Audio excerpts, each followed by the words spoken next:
Hello there. Crap. Crap. Crap. Crap. Crap. Crap. You know, hey! You guys sure are friendly, aren't you? I'll probably never meet him. Might. There's something different about him. Had enough? What do you want? I'm busy.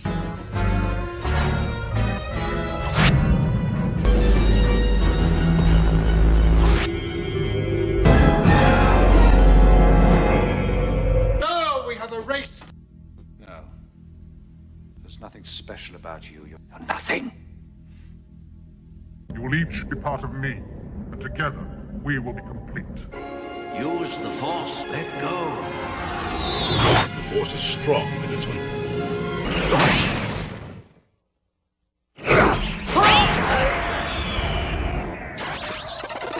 Don't think anymore.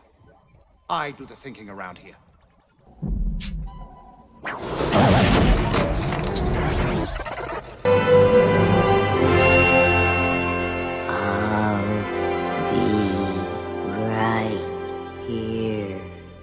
Have you not? What? You're all clear, kid. Now let's blow this thing and go home.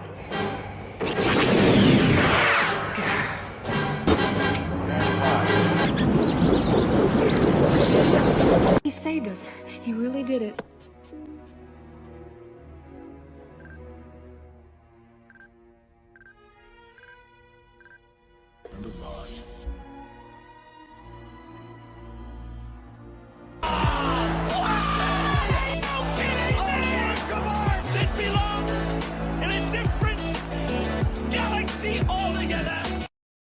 Remember, the Force will be with you, always. Greetings, program. Greetings, programs. Welcome to the Not My Star Wars live stream. Star Wars Attack of the Clones, Not My Star Wars Deep Dive, Part 2, Rise of the Clones. Good to see you guys. I first want to say thank you to my troll before the video even started. There was a dislike, so I'm so happy that you're here and you're watching like you always do. That's so hilarious. Oh, hello there. Greetings, programs. Hello there, Ben. Ben Bytel. I don't recognize you, so welcome to the stream. Thank you for being here. Which is worse? Jar Jar or sand everywhere. First, I don't have a problem with either, but sand everywhere is a reality and inevitability, so Jar Jar, I guess. Jar Jar and sand everywhere can't hold a candle to KK. Yeah, that's true. Oh boy, too funny. So I hope everyone's well. Last night's stream went 12 hours, so for those that weren't around, I decided to do a second part today and finish up Attack of the Clones. For anybody new, I'll be watching Attack of the Clones and commenting on it. Sort of in an EFAP style, very in-depth, frame by frame, going over the dialogue, going over the details of the film. So what's going on today? I haven't heard any real Star Wars news. People with their crazy comments on my videos. But other than that, Give me 1 second, guys. I'm going to turn on the fan. It's a little warm in here. I will be right back.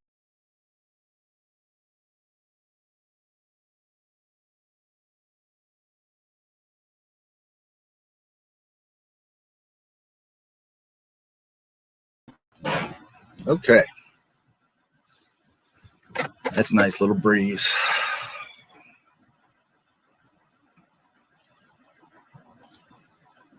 Clones, is that a musical? Kind of, sort of, in a way. You could think of it that way.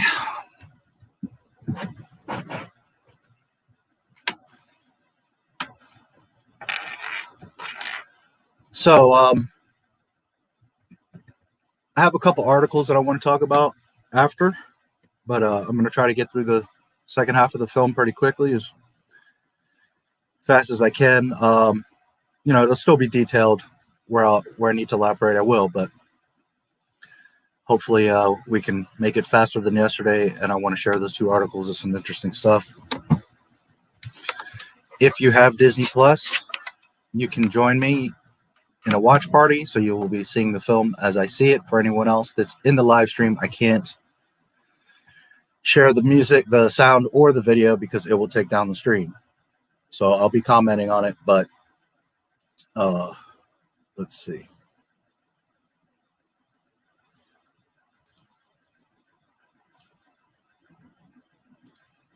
But I can't share the direct stream. So again, if you have Disney Plus, you can join my link and watch along with me. Just keep in mind that if you do that, you can't fast forward, rewind, any of that, because it's going to throw off what I'm doing here. Just a second.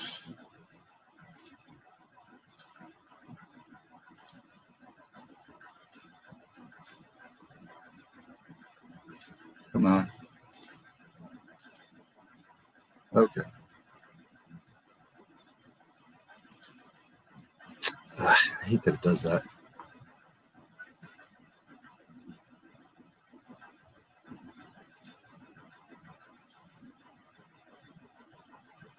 Yeah, it shrinks it for you guys too. Well, that sucks.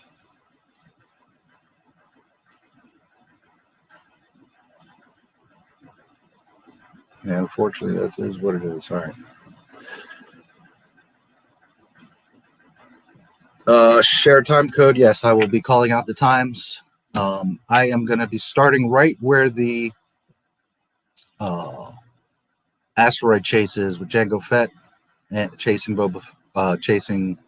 Obi-Wan. So that's where I'll be starting. I'll give you a time stamp here in just a moment.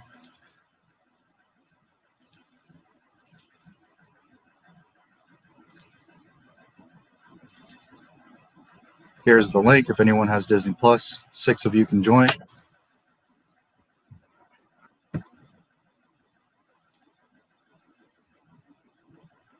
So I'll give you a minute if anybody wants to join there.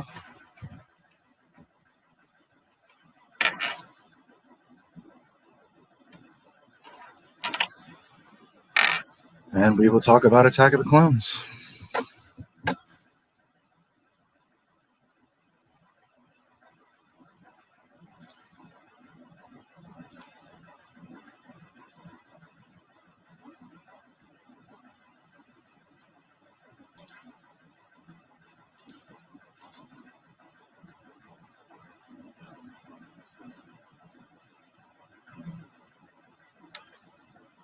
Just a moment. I need to take out the trash real quick.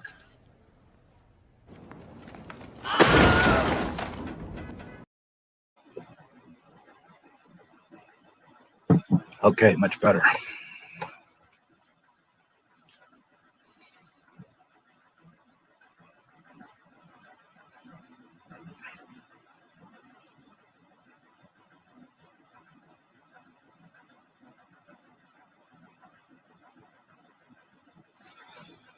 All right.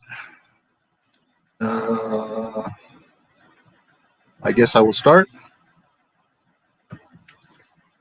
And let's see what's going on in the asteroid field.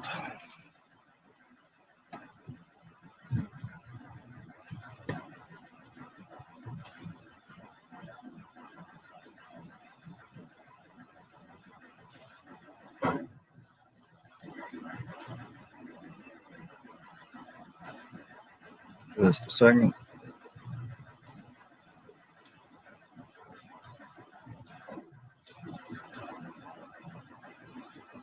(106:22). 106:22 is Slave 1 coming into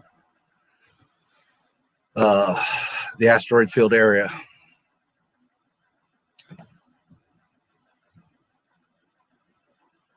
So here we go.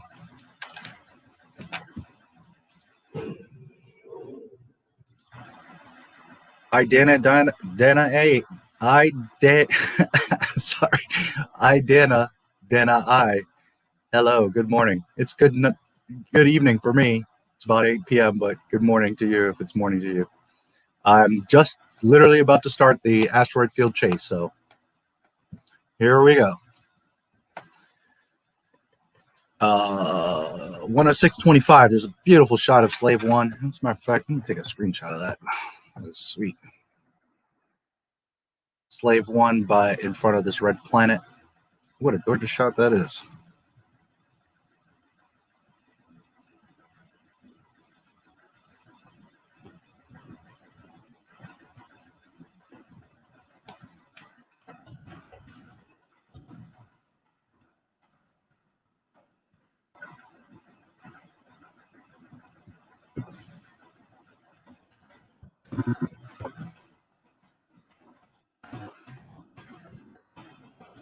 Just 1 second.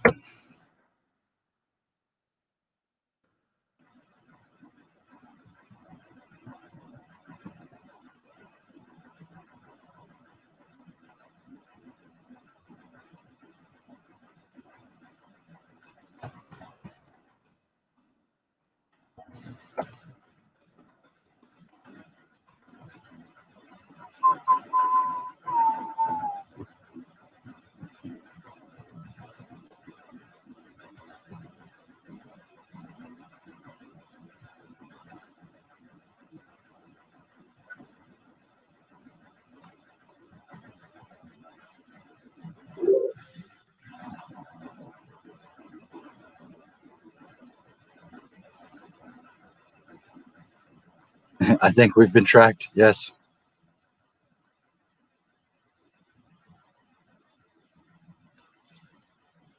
Just a moment.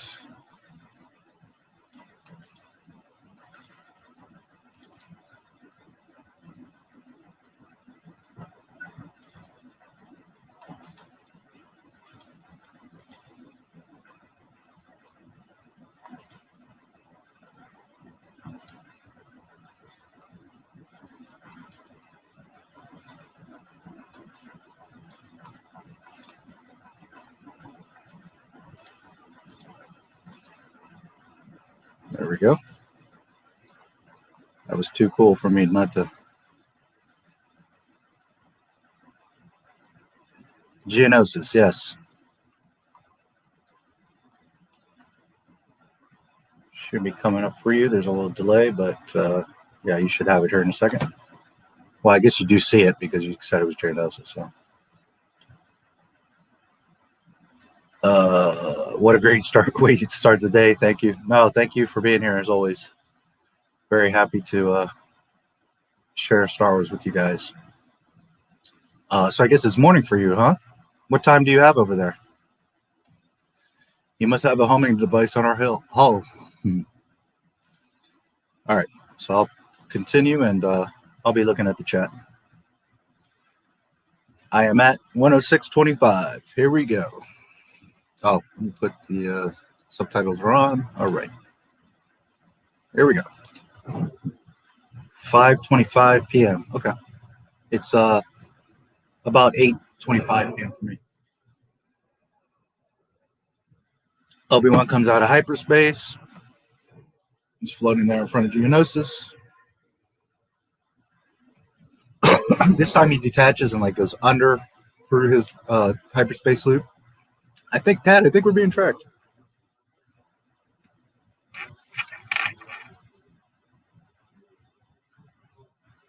We'll have a couple surprises for him. I like how Boba laughs there. And of course, the very famous seismic charges.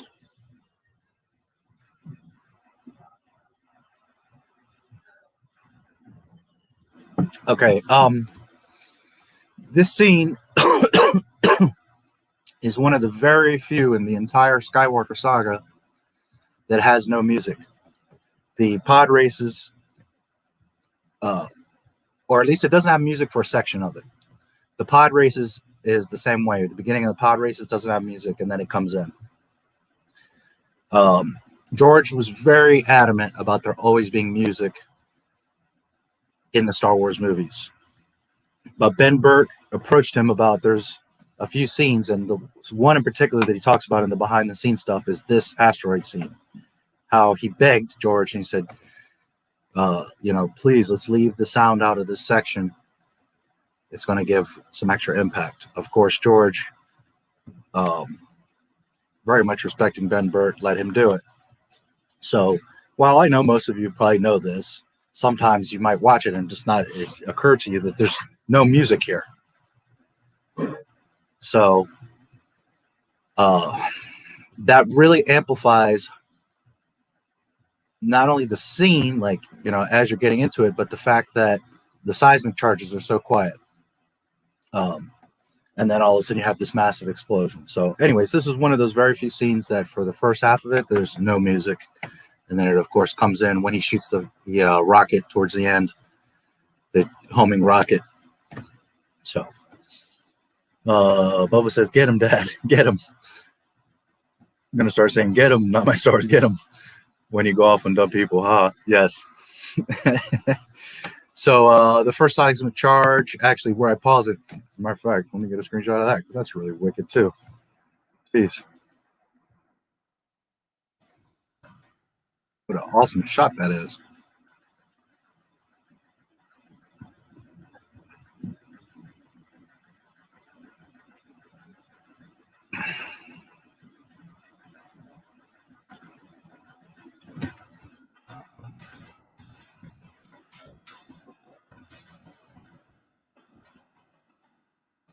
What a pretty shot this is.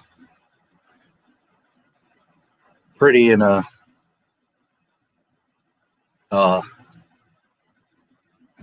very sad way, but still beautiful. Dumb, ignorant. Yeah, I got you. No music. This is true. I love the music by John Williams and listened to it for hundreds of hours growing up. Yeah, me too. Seismic Charge is the best. Yes, it's awesome. Got to go later. That was quick. Anyways, thanks for stopping in, Anthony. You have a good night. I'll be here for a while, so if you want to stop back in. Fantastic VFX in this sequence. Yeah, I think it's this little section, this asteroid, is one of the best parts in all of Star Wars. It's certainly my favorite of this film, and one of my favorite in the entire Star Wars series. Let's see. I'll show you guys real quick what I was talking about.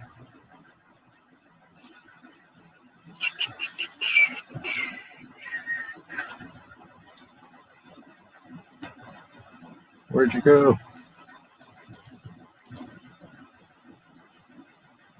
Oh, shoot, where'd it go?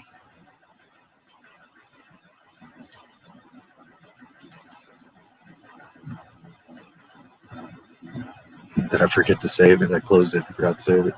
Okay, just 1 second. Sorry, guys. Do it again. Just take a second.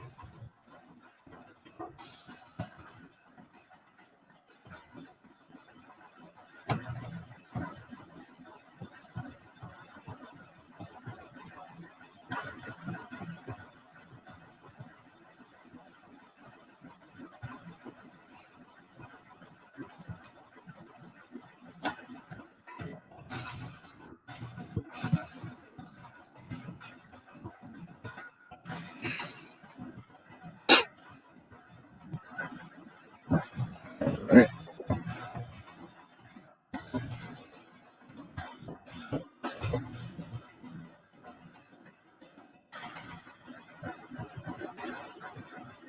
Okay, let's try that again.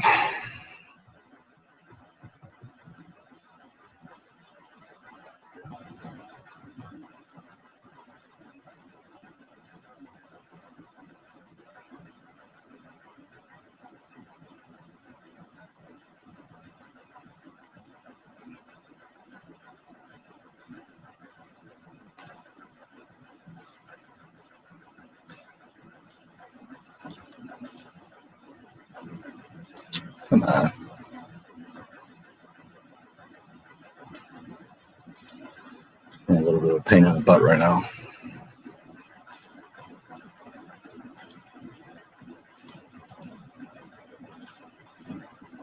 Okay.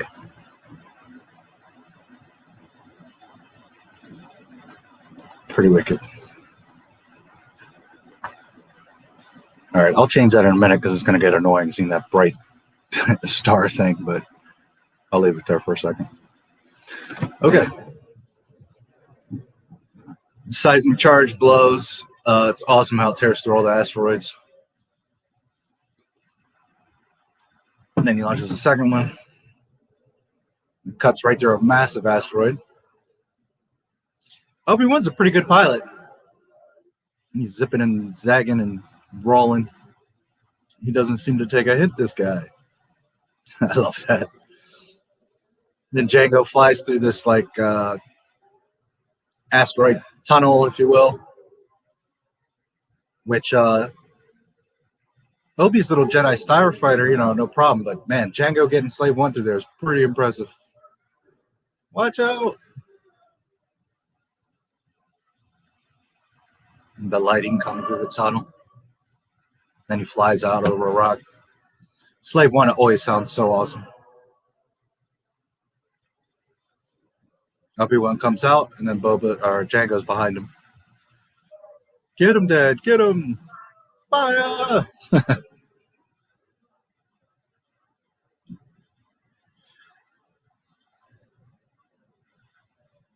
Obi-Wan says, "This is why I hate flying."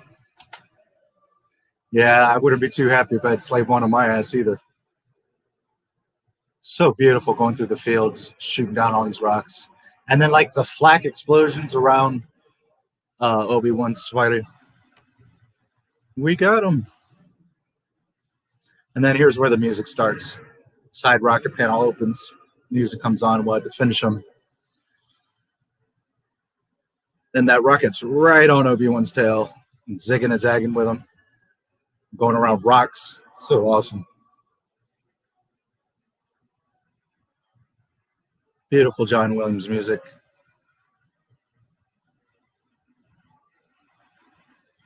R4, prepared to jettison the spare part canisters.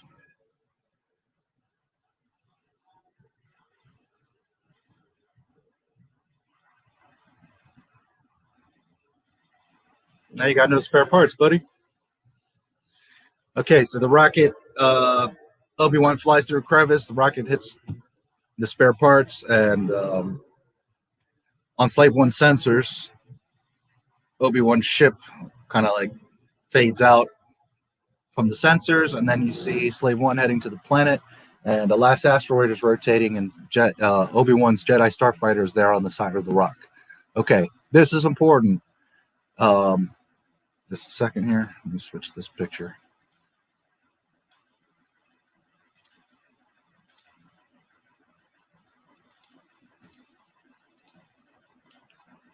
Okay, that is an important scene because, and I've mentioned it before,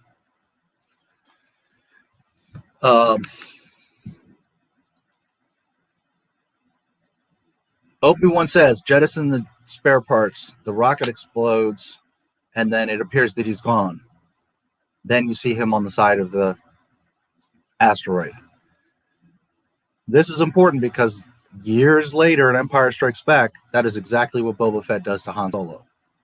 Han Solo says, we wait for the trash to be dumped, or the Empire always dumps their trash before they jump to hyperspace. They dump their trash.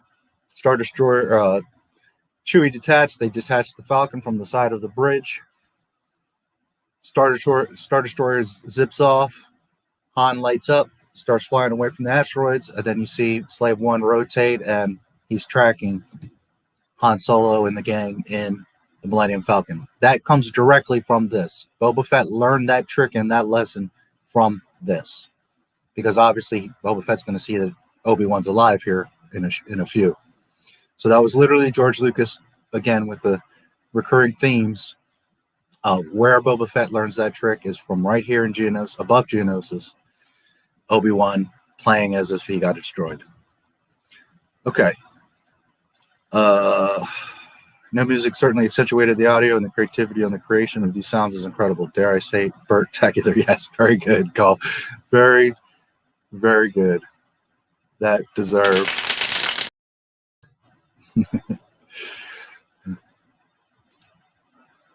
What up? Hey, Stark Talks. What's up, buddy? This is a good friend of mine. I don't know if I mentioned to you guys here while he's here. Let's have some fun. He's a really good friend of mine from years ago when I lived in Florida. So I'm going to show you guys something really cool, which I think I've mentioned before, but let's have a little. We're going to do a little promotion real quick. That's so funny. It's very cool to see you here, Chris. This is called a Clippy. Okay, it's like this most simple thing ever created, and it's the most awesome thing ever created. What this is, you see how it has this clip, right? That goes into the air vent of your car.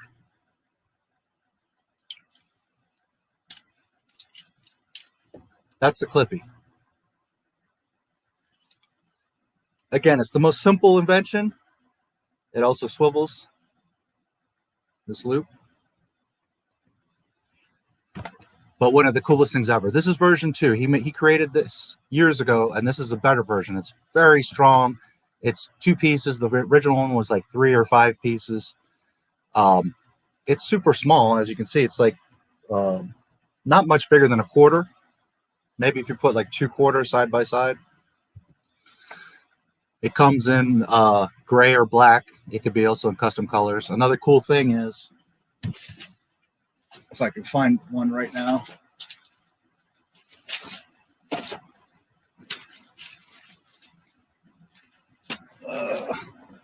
Well, I don't know where that one is right now, but it's floating around. But you see here how it's this flat. You can put your logo there. So if you're like a limousine service or something, a driver for athletes, a taxi, whatever, real estate, you have this in your air vent, right? And everybody that's in your car sees your logo. It's the simplest thing in the world. Super strong. You can pound this with a hammer. It's not going to break. It costs $3, and it will totally change your life. It goes right in your air vent. So, let me do something real quick here.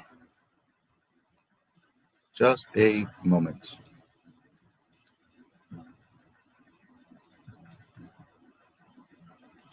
One second, guys. Since I'm talking about it.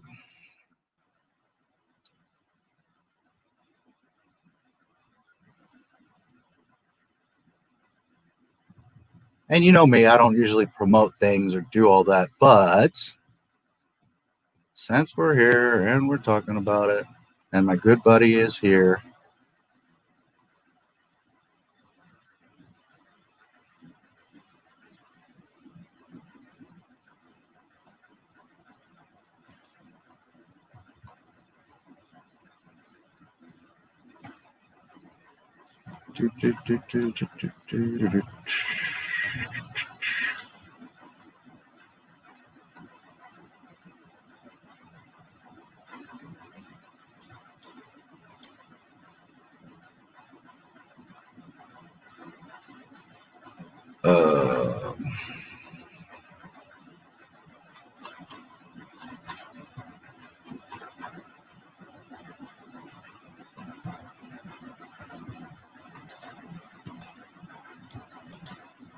just a second, guys.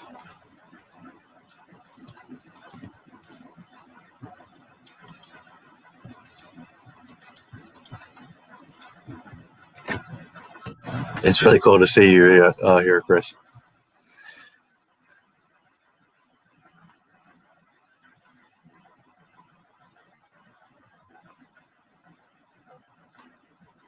Okay. If anyone wants to check it out, I sell it at a couple places. He obviously also sells it, but there's the eBay page if anybody wants to check it out. It's $3. It's $7 because it costs us $4 to ship it. But here's the cool thing. You can order 10 of these for the same price of shipping. Okay, they're so small that I can get 10 of them in the one package to ship them for $4. So you could take advantage and buy 2, 3 of them, 5 of them, whatever, give them to your friends, whatever. Everybody, this is like the amazing stocking stuff for a little gift. Really cool little thing. Anyways, Stark Talks is an old friend of mine from Florida. He invented this. Super awesome little thing. And I promote it. I sell them. We unfortunately don't have a bunch of money to market them, because if we could get the word out there, everybody in the world should have one in their car, and they would love them because it's just a super awesome little thing. Now,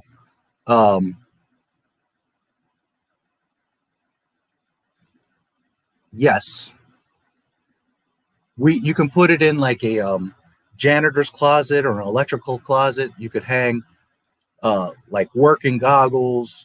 In a garage, you could hang tools or all kinds of things from it, like run a screw through it. One example that I really like is grandma's reading glasses. Clip it to the lampshade where she always sits and reads, and her reading glasses are always there. They were invented technically for sunglasses in your car, but obviously you can put your glasses there. You never break them, you never lose them. They're not sliding around the car and all that mess. So the Clippy, it's such a cool little thing. I love them. You know, Chris and I have been working on selling them for years, and you know, we sell a few here and there, but we never had, you know, this big way to market them. But anyways, just a cool little thing. Thought I'd show you guys. They're always there if you want to check them out, and they're just like the perfect little gift because it's such a small little thing, easy to mail. Anybody can use them. You know, usually you would want to buy them like in pairs, so you have one for each side of the car, you know, and typically, you know, those like, okay, these are made in USA, and they're polycarbonate plastics, super strong. The other ones are those China things that you put up on the sun visor, and your glasses always fall and they break. They're cheap, crappy crap. This is the real deal, and it goes right there in your air vent. It fits all air vents. The old one would only fit certain vehicles. This one is universal, fits all trucks, cars. You can put on a boat or whatever. So anyways, there you go. And as a matter of fact, I'll go one step further with it. Whoops. Just one moment.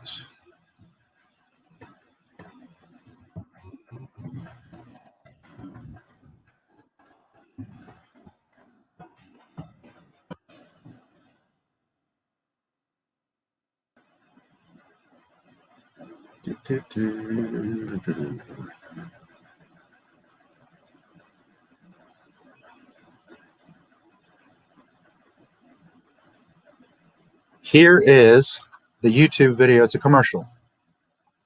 So if you want to check them out, it's a really good little commercial. Shows you exactly how they work, all that. And, you know, it doesn't hurt if you guys, even just for the views on that video would be cool. So there you go. If you guys want to check it out.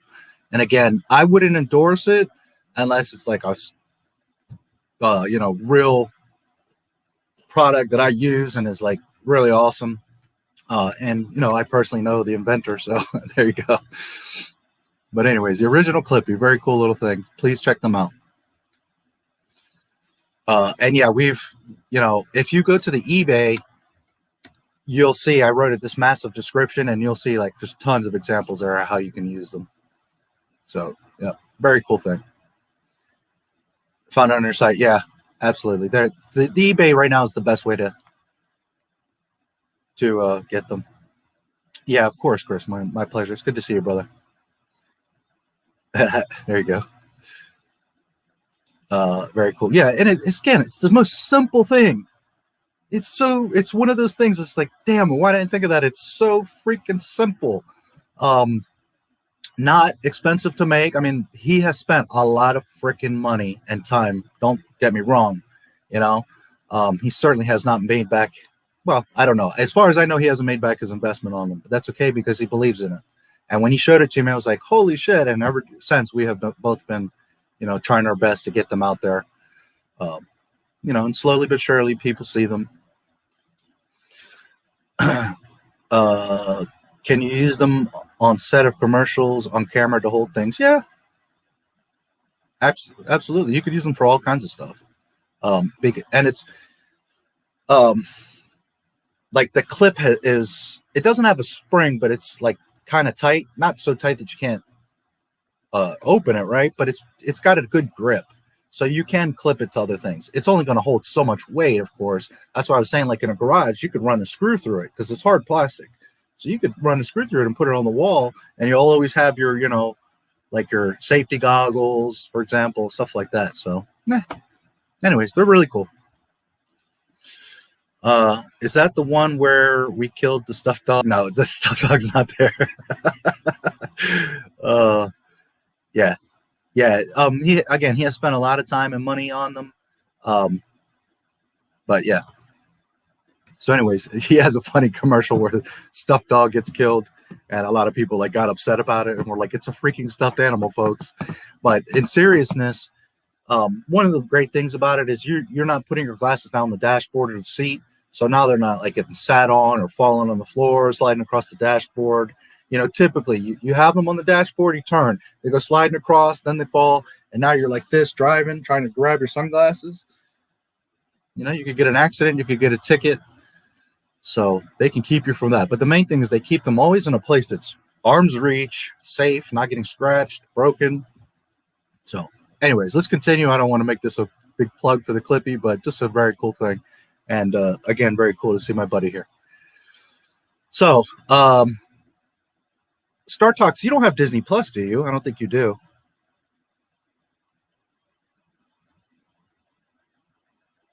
I should have... Can I grab the link now? No, I don't think I can. Well, 109.52. Let me see something real quick, guys.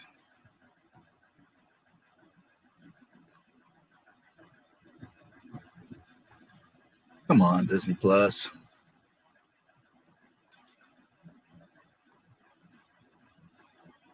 Well, just in case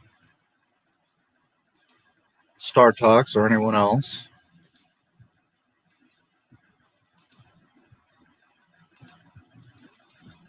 What the hell's going on?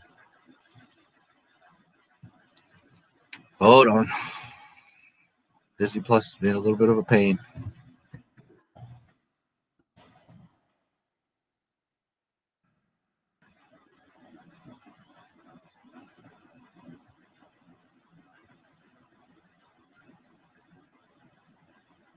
There we go. Okay.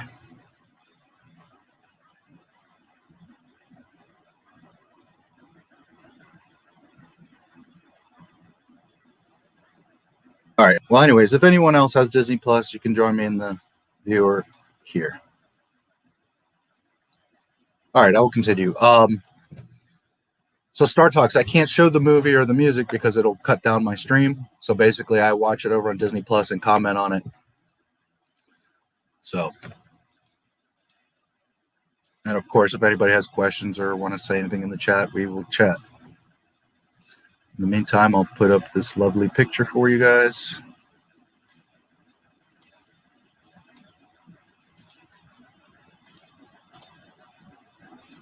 And we will continue on.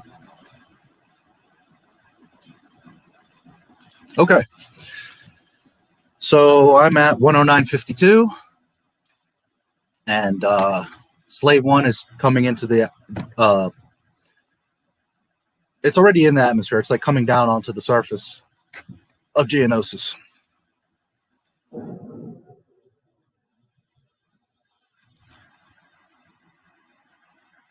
You like the commentary? Okay, cool. Yeah, most people, that's why they come. Disney's still doing the 6 months free. I don't know. You would have to check on that. I'm pretty sure they would have some promote. They need subscribers, so I'm pretty sure they've got, at least a month trial or something. I know if you do Verizon, they had a special. It was like a year or something, but I'm not sure. Me, I don't like supporting Disney in any which way, but because I use it all the time for my videos and streams, like I get screenshots and clips and stuff. So that's why I do it, because other than that, I wouldn't have Disney Plus, but it gives me access to like everything they're up to. So yeah. Captain Trek, hey, good to see you, man. Hi there. All right. So Slave 1 is flying into Geonosis.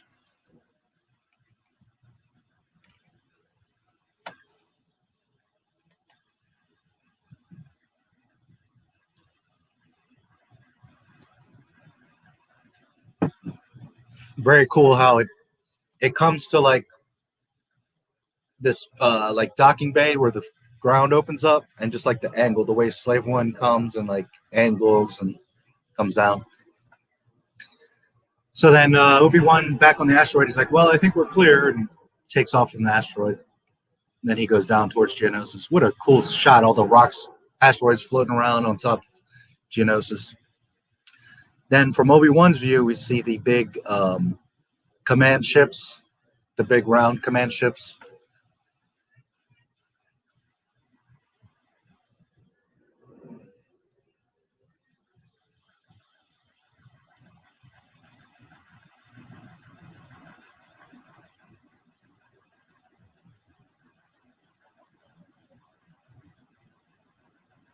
Oh, very cool. You can see all kinds of scored marks across the Jedi Starfighter.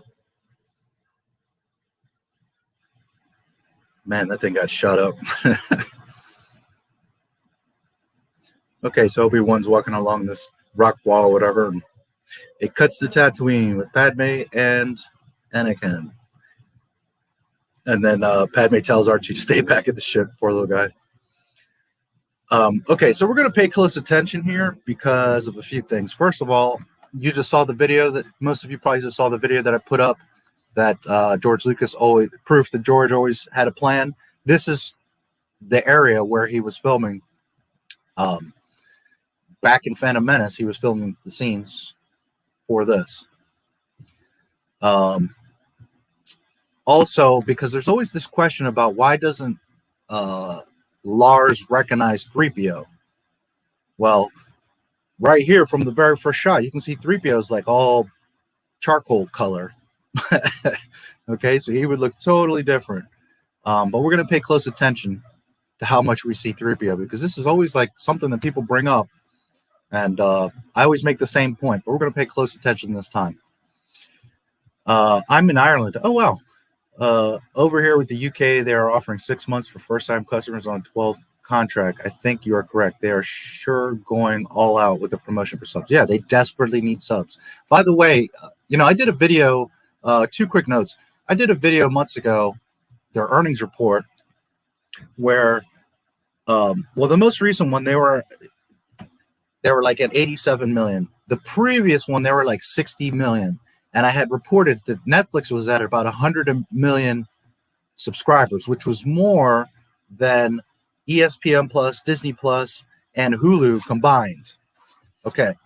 Now Disney Plus is around 87 million, and Netflix is at 200 million. So Disney Plus has a long ways to get their shit together to get, they're still a little infant. By the way, I think it's February 11th. The next earnings report is coming up. So just a heads up, I'll be doing a live stream on that one as well. And we'll see where Disney's at. This is going to be one of the more interesting ones because they just announced all these shows and Mandalorian ended and all that. So it's going to be interesting to see what they have to say there. But yeah, so I think that's February 11th, just a little reminder. Protocol droids are plenty, and in this case, 3PO is a Tarnished Silver droid. Yeah, I mean, there's millions, at least hundreds of thousands of these 3POs and R2s all over the place. You can't expect to recognize one, years later, 10 years, 20 years, 30 years later. But anyways, because everybody makes this big tiff about it, I'm going to pay real close attention how much Lars sees them, when's the last time he sees them, and all that. So anyways, we got Anakin and Padme walking up on Luke's homestead. Which of course is the Lars homestead, and 3PO's there, all charcoaly looking.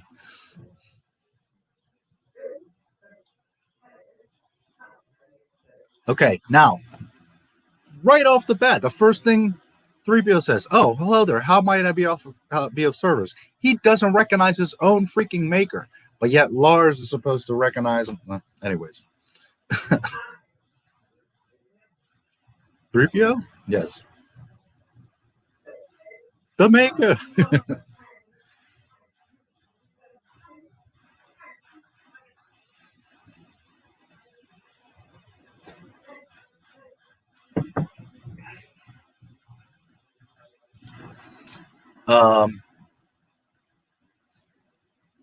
Just notice that 3PO has the shadow of a restraining bolt on his chest. Yes.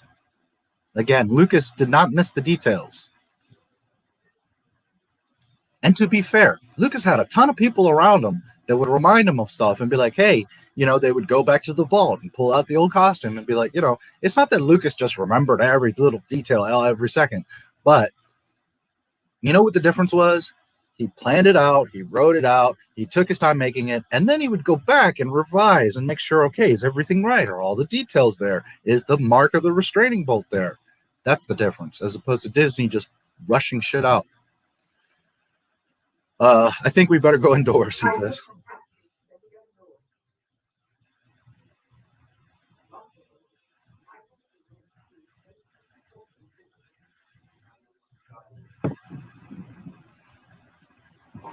So he meets Owen and Baru.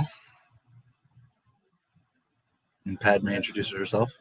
I'm your stepbrother, he says.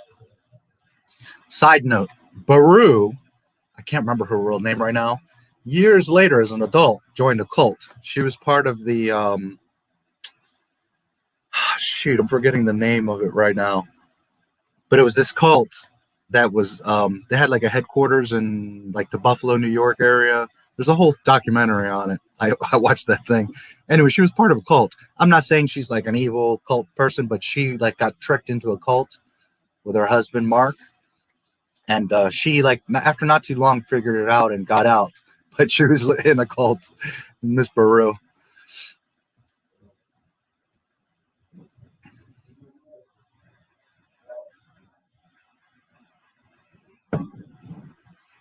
Klieg Lars. Me is my wife. We should go inside. We have a lot to talk about. Yeah. Kind of awkward. Shmi's hooded dress thing is really cool.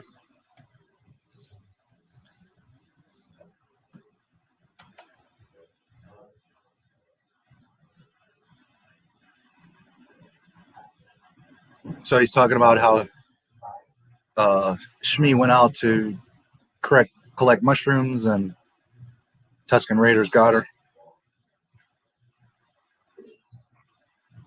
Okay. Those Tusken Raiders, they walk like men, but they're vicious, mindless monsters. Hold on, my earphones are being stupid right now. Yet in The Mandalorian, they're hanging out, making deals, all good with Cobb Vanth and Mando. They're all, you know, being civilized and talking and trading, and they're at a campfire, you know, telling fireside stories, and it's so stupid. I did see some of The Mandalorian, and they did a great job with continuity. It reminded me of the originals. There's a lot of problems in The Mandalorian, and I just mentioned one. It's a fun show, but there's a lot of problems.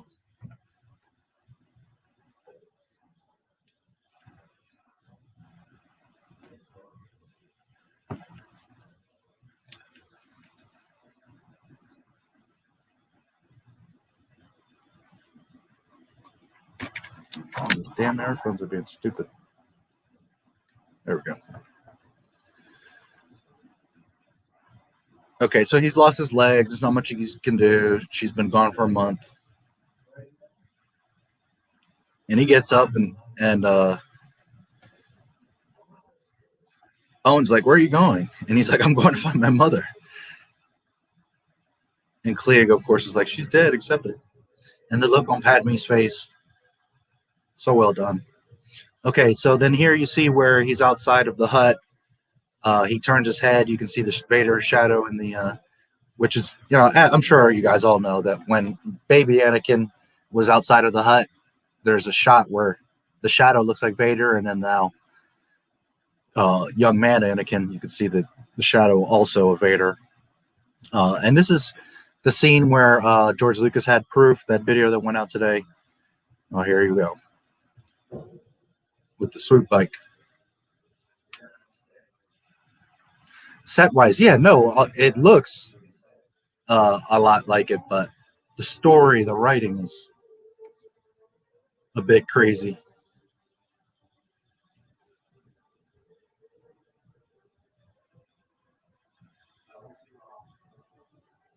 I won't be long.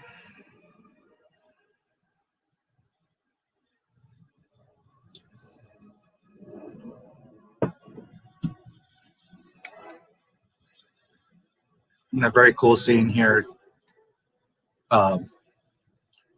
Riding into the sunset on this swoop bike. And the music.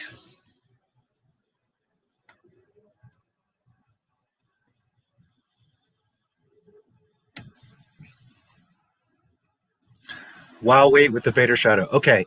When little Anakin is outside one of the buildings. Right now, I don't remember the specific building. I'd have to find the shot. If you remind me later, I can go back and look. Little Anakin walks out, and you can see this, the shadow is casting on the building behind him. And the way that he's standing, this was a famous promotional poster of the movie back in the day. Where the way he's standing, the shadow, it looks like Darth Vader. The way the shadow casts, you can see like the shape of Darth Vader's helmet. Then here at, and I'll tell you the exact point, 1:14:16, Anakin is standing outside the hut, and then Padme comes out to say, hey, you know, what's going on? He turns, and his shadow casting looks like the helmet of Darth Vader. So if you never caught that, there it is.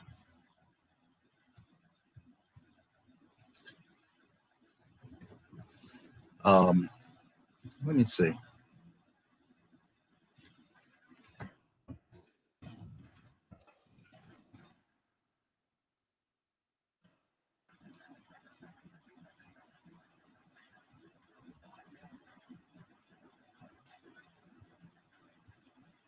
Yeah, they literally show it to you in the movie, and like not everybody caught it, but Lucas was showing you, like, there it is.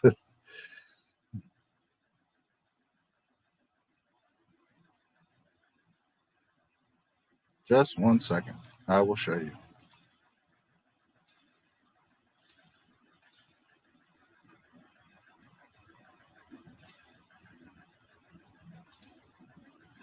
And this was a very famous promotional poster for the Phantom Menace. Okay, you see there? He's walking out, goes across one of the buildings, and the shadow casts, and it looks like Darth Vader behind him there. This was a very famous poster back in the day, but it's also in the film.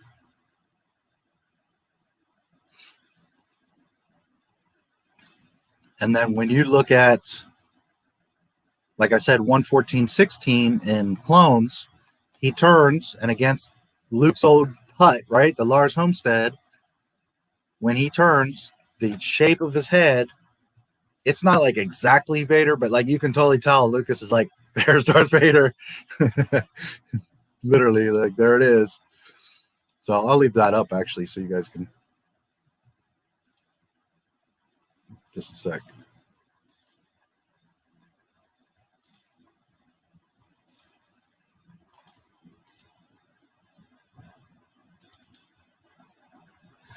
Again, if you really paid attention in these movies, it's all there. Lucas wasn't like really hiding stuff. On the contrary, it was like in plain sight type of thing, you know?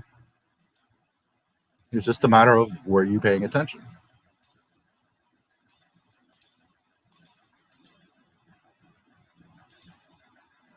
Just a moment. There we go. I'll leave that up so you guys can look at that. There you go.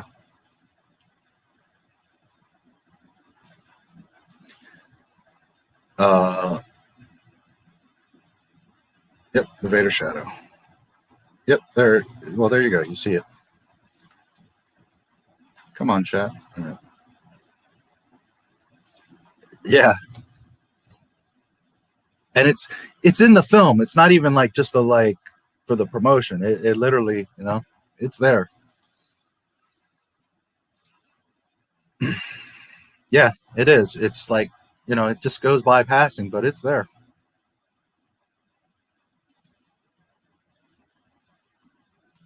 I mean, since I have it here, I might as well.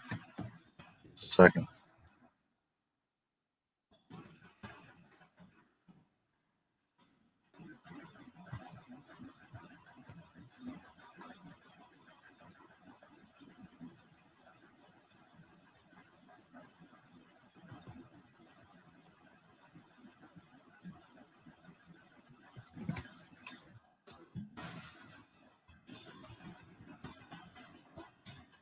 Just a second.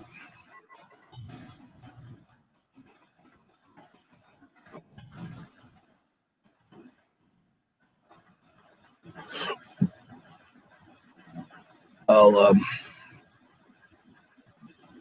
give me about 30 seconds and I'll set you guys up with the exact.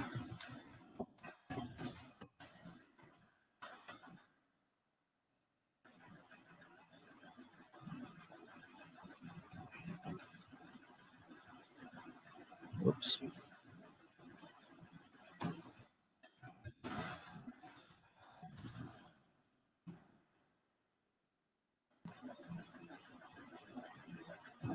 Okay.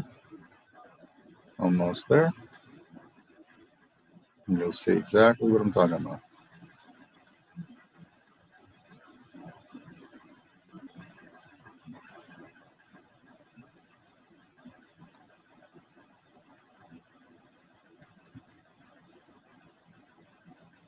All right.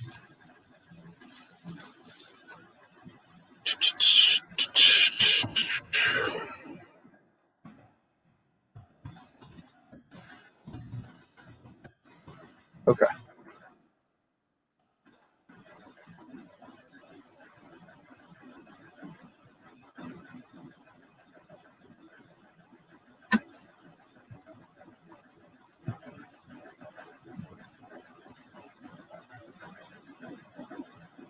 There we go.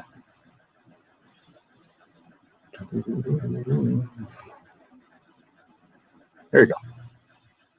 All right. So Phantom Menace, you got Baby Annie with the Vader shadow. And then here in Clones, when he's about to go off to save Shmi, foreshadowing like the evil shit that's about to happen, Anakin turns, and you can see the silhouette there of Darth Vader.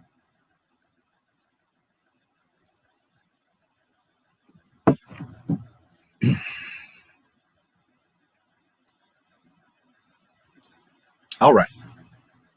So we'll continue on.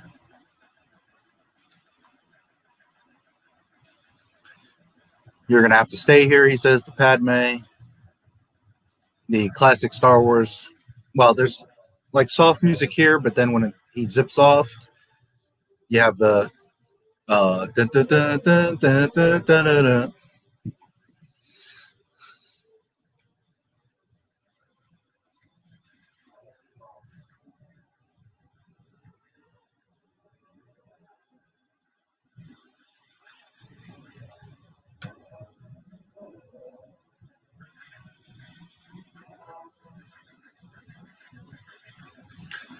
Dun, dun, dun, dun, dun, dun, dun.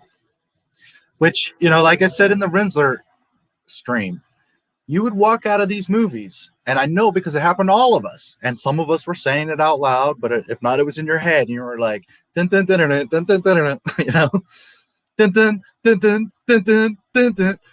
And the new movies, you come out, and you're like, you don't remember a goddamn thing. It's just a mess. The music sucks. And that's John Williams. It's amazing. This is knowledgeable. Your content totally is like content from Adi. She is an expert in social media automation, and she actually helped me a lot on agency. watch her strategy out and give Dr. Jarvie Adi a subscribe. Well, I'll check her out. Dr. Jarvie Adi. Okay, Adi Doctor. I'll check it out. John Williams at his best, yeah. You know, it's not to say. Well, no, I think I would say that a good song, it sticks to you. Now, that's not totally true because some songs are just freaking annoying and they're on the radio over and over again and it's stuck to you. But what I'm saying is that like really good, memorable classic songs, they stick to you. You know, they like get ingrained in you. You would walk out of these original Star Wars movies and you're like, the jingles are in your head. And that didn't happen with the Disney movies, not at all. So Anakin looking pretty pissed off, and maybe not pissed off, but pretty determined on a swoop bike. Which this is also a really beautiful scene, the sunset on Tatooine.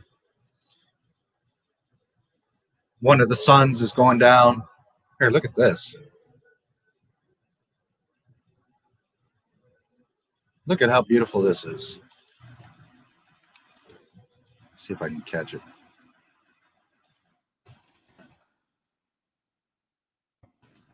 Look at this.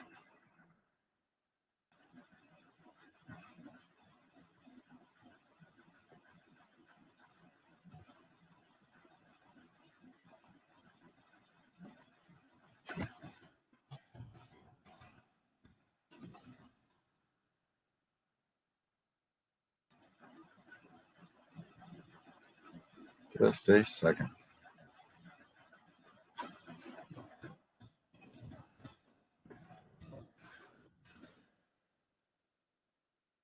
What shot this is.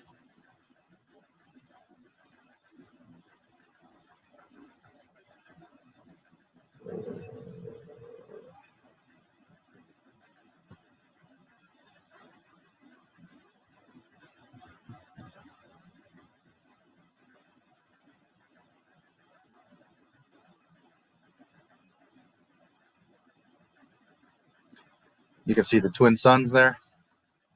Really cool shot.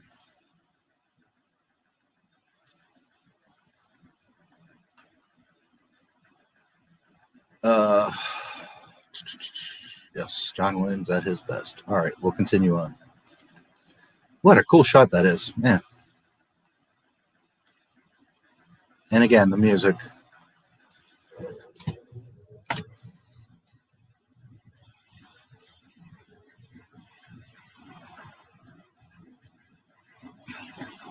This is always a cool shot where he's talking to the Jawa and the sandcrawlers are there. You get a pretty good view to the open sandcrawler.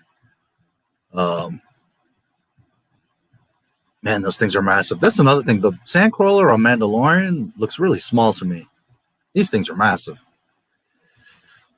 And this is the first time we see two of them side by side like this. So, because when you see the old Star Wars, you kind of get the impression that, which it probably maybe at that time it is. When you see the original Star Wars, you get the impression that like that's the only band of Jawas, which maybe by that time it would be. I don't know. But here you get the impression that, oh, okay, there's, at least a few groups of them and they're out and about. So, yeah, you see little Jawas hanging around, collecting pieces and the inner workings there of the sand crawlers. It's a pretty cool shot, too. Anakin getting directions from the Jawas. Or the Jawa. And then he comes up on the Tusken Raider camp. Which, again, the way they're portrayed in The Mandalorian is wrong because they are savages. They do not like technology. No, sorry, this cut to Geonosis. Obi-Wan is going into the, like a crevice into the, like, hive of the Geonosians. They don't build sandcrawlers like they used to. Yes, very good.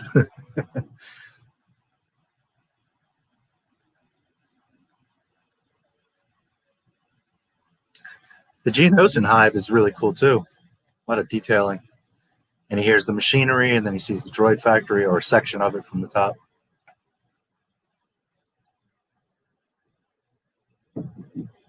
And boy, are they cranking out battle droids.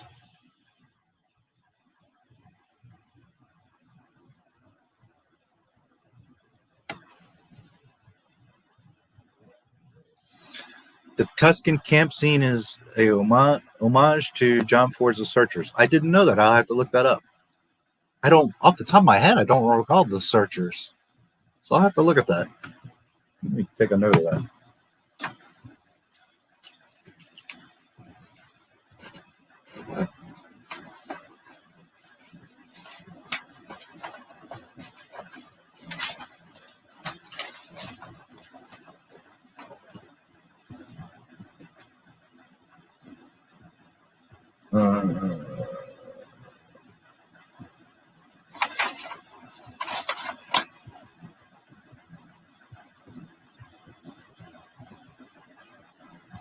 Okay, I'll take a look at that. Okay, so then we get like a bird's eye view of Dooku.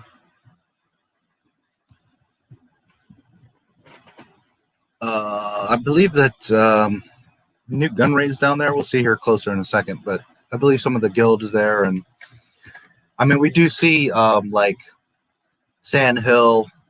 I don't remember the robot guy's name right now, but the one that, like, you know, tunes in his thing. Fujian Oceans. Anyways, it's from the top view. We must persuade the Commerce Guild and the Corporate Alliance to sign the treaty. What about the senator from Naboo? Is she dead yet? Okay, so, and Obi-Wan's like, now it comes to a closer shot. Yes, Rune and Newt are there, and so are some of the others of the Trade Federation. Obi-Wan's like hiding, looking. So a couple things just happened. First of all, in the subtitles it says Man 1 is talking, which is Dooku. This is the first time we're going to see Dooku, and we don't really know it's him until just a little bit later when they say it. So we've heard of Dooku like earlier and Tyrannus, but we don't technically know who he is. Now, if you were a fan, you knew that Christopher Lee was playing Count Dooku, but just like canonically in the film, you don't know who Dooku is yet. So we get the first glimpse of him, but you also notice they mentioned Padme and Naboo. For whatever reason, Naboo is so pivotal in all of this, and I think it's because they have a very majority vote in the Senate. So like I was saying earlier in the last stream, how like the whole goal was not so much to kill Padme, but just get her out of the way. Remember how this Emperor had set it up? Senator Palpatine set it up so that she gets hooked up with Obi-Wan, which hooks her up with Anakin, and thus, at the end of the day, is to create the conflict to get her off of Coruscant, get her out of the way, because she's a huge problem for this whole thing. So that gives the dynamic of, remember I was saying, the Star Wars is about, it all goes around Anakin and Padme. But now it's compounded more because Anakin on his side is the chosen one. But then on this side, you've got Padme, who's not just like this amazing, powerful character, but also as far as like the senatorial side, the political side, she's a linchpin. So you've got like on the Force side, Anakin, and on the political side, Padme. So it's like the core is the love story, right? The forbidden love between them. But also on the bigger scale, which all of that rotates around anyways, but on the bigger scale, you've got the Force issue of Anakin, and then you got the political issue of Padme. Again, the genius of George Lucas. Techno Union, yeah. I can't remember his name, though. Wat Tambor, thank you, yes. Voiced by Ben Burt, yes, sir. The Techno Union, yes, sir. Which the Techno Union, the Banking Clan, and there was like another 2 or 3. They're all the Trade Federation. They're all, or better said, the CIS.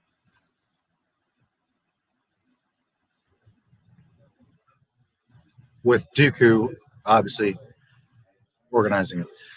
And Viceroy Gunray says, I'm not signing the treaty until Padme's out of the way. Like, he really hates her and wants her out of the way. And a little bit later, he says one of my favorite lines in all of Star Wars, which we'll get to that. With these new battle droids, you'll have the finest army in the galaxy. No, you won't. Now, how ironic is that? Because he's telling that to Dooku, and Dooku's the one that's like running all these guys and establishing a droid army. But Dooku also knows that he got Sifo-Dyas to get the clones and create another army. Right? So, like, only the Emperor, Sifo-Dyas, Obi-Wan, well, now some of the Council members, but like literally a small handful of people know at this point that there's one side that is playing both sides, right? That is creating the droid army and the clone army for the obvious to create that conflict. And remember, it's like I was saying yesterday's stream, at the end of the day, it's not really about the war, the battle, or the conflict. It's about breaking the political structure to then empower Palpatine to become the Emperor. It has really nothing. He doesn't give a shit if this side dies or that side dies. Like he says in episode 1, wiped them out, all of them. He doesn't give a shit. They can all kill each other. Whichever side wins, it doesn't make a difference. What matters is creating the conflict. Like my good friend Chris Stark knows here, Stark Talks, it's about creating that conflict to disrupt the government, to disrupt what's going on. A false flag to then create the conflict so that the solution is, hey, look, I'm the Emperor. I'll give you all the solution. So there you go.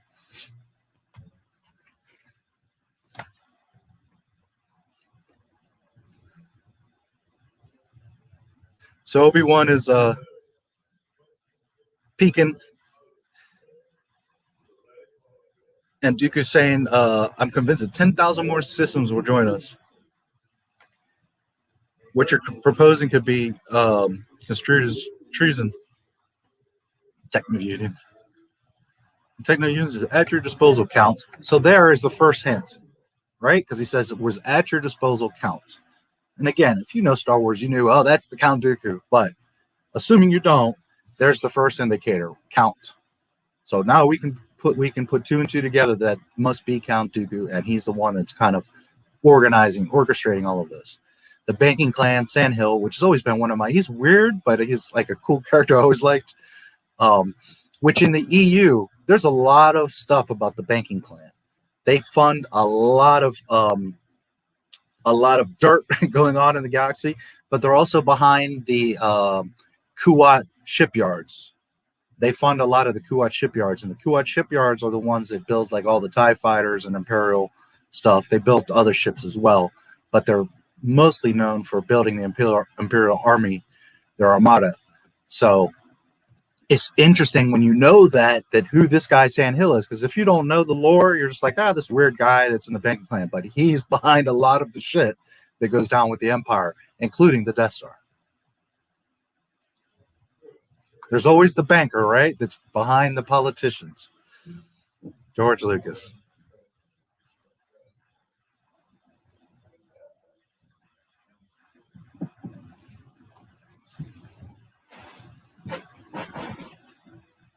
We'll have an army the greatest army in the galaxy. Jedi will be overwhelmed. The Republic will agree to any demands we make. Okay. Real quick, I saw some Watambor, entirely too knowledgeable about everything, just so you know. Well, not everything. Come on now. I know Star Wars really well. I know a little bit about the government and stuff that's going on too, as you know.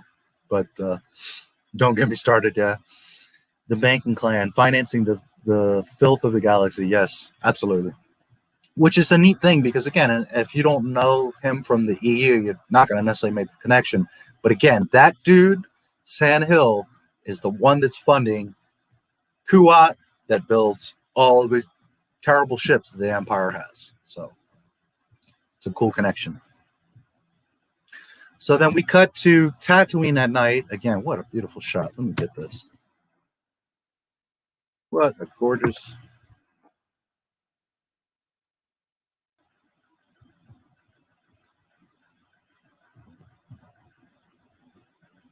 And I don't remember how many moons Tatooine has, but you see 3 here. Man, what a gorgeous shot that is.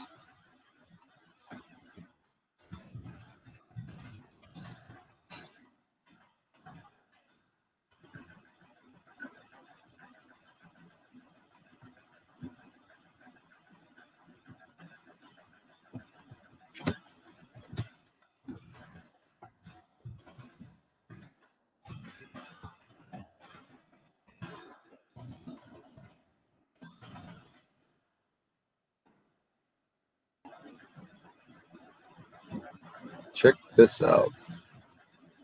By the way, I'm at 117.50 for anyone that's keeping track. Just 1 second.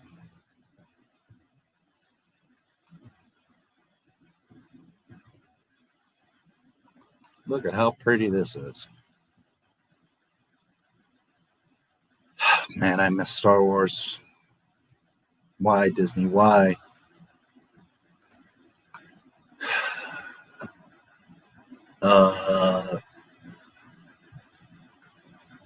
No parallels to today. Nope, nothing to see here. Yes.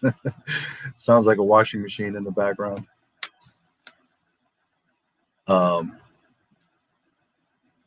You hear? Well, I think you guys faintly hear the movie, right? Which is weird. I don't know why that does that, but it just bleeds through. But what a cool shot this is.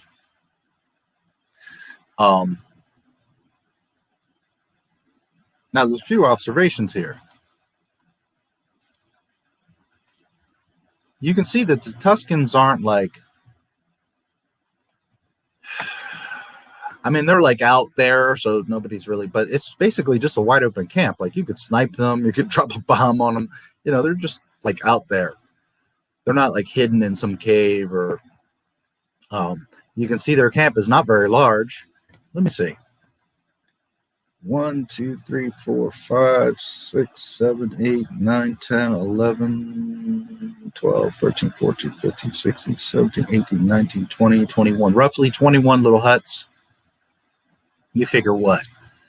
2 to 5 Tuskens per hut. I don't know. Some of those huts are a little bit bigger than others. But, 20 by 5. So you're talking about maybe there's 100 Tuskens there. It's not a big thing. It's just interesting. They are intelligent. They are organized, but on a very primitive level. Not like in Mandalorian. Anyways, you can see Anakin up on this ridge looking over, and he's about to jump down. Very cool shot. The 3 moons. What a pretty shot this is. You can see, if you look at the sky, you can see like the kind of the cosmos look. What an awesome shot.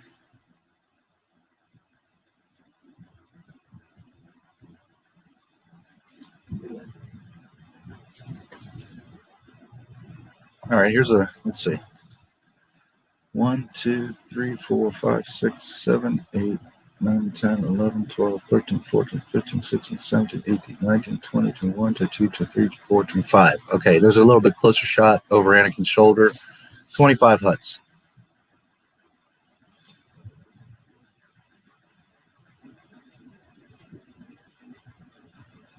And he jumps down, which is cool to see.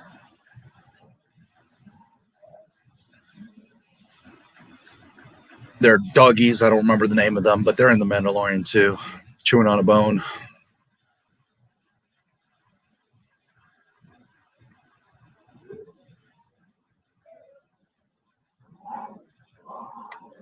Anakin cuts open the side of the hut with his lightsaber,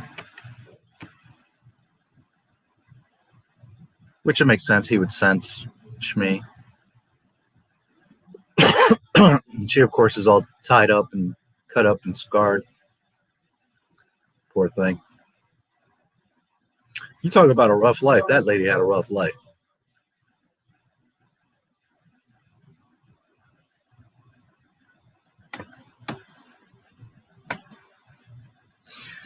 And like a mother would, she instantly is like, Annie?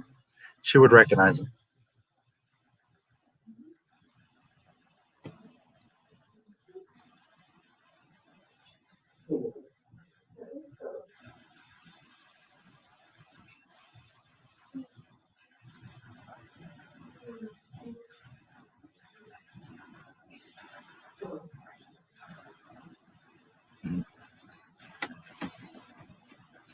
Typical mother.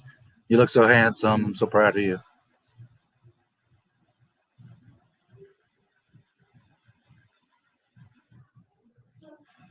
Now I'm complete, she says. And she's trying to say, I love you, but she can't.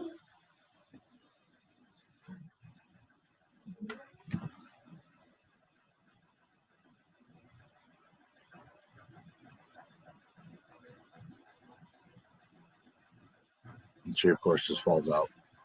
Okay, now I want to remind everyone, forget everything else. You find out your mother's been kidnapped. You go into this camp. You see she's clearly been abused. You hadn't seen her in 10 years, and she gets like 3 words out and dies in your arms. You're going to fucking lose your shit. Now compound that. You were a slave boy. You've been through all this shit in your life. You've been all around the galaxy and seen all kinds of bullshit because now you're a Jedi. You have the weight of the galaxy on your shoulders. Obviously, Anakin's about to lose his shit. But this isn't when he turns to the dark side. We will get to that. The actual turn is much later. But you can see, obviously, the pieces leading up to that.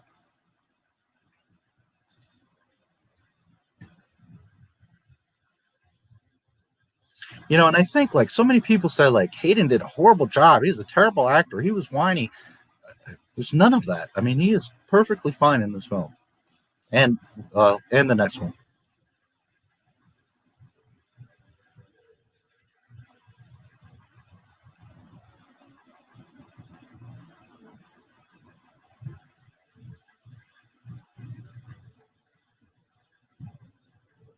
And of course, the music, the tone immediately changes.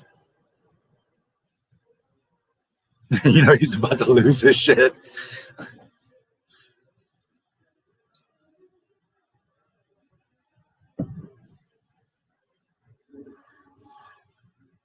He comes out, kills the 2 first Tuskens. And it's interesting because they show a couple, like, not baby, but small Tuskens, right? Children.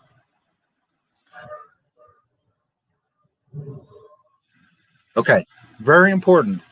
This scene fades. You see the iris, and it goes to Coruscant. Yoda is by himself on, like, this round cushion. I don't know if it's in his chambers or whatever.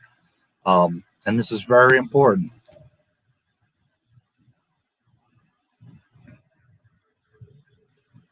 So you hear Qui-Gon, Anakin, and then no. Okay.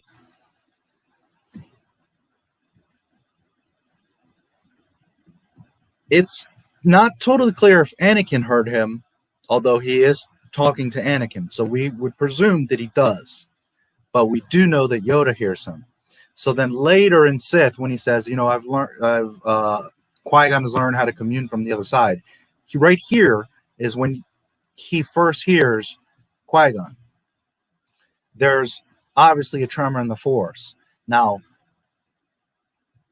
while like Alderaan, there was like 1 billion people all evaporated at once, and Obi-Wan felt that, this would be an even probably greater tremor because it's a huge event in the Chosen One's life.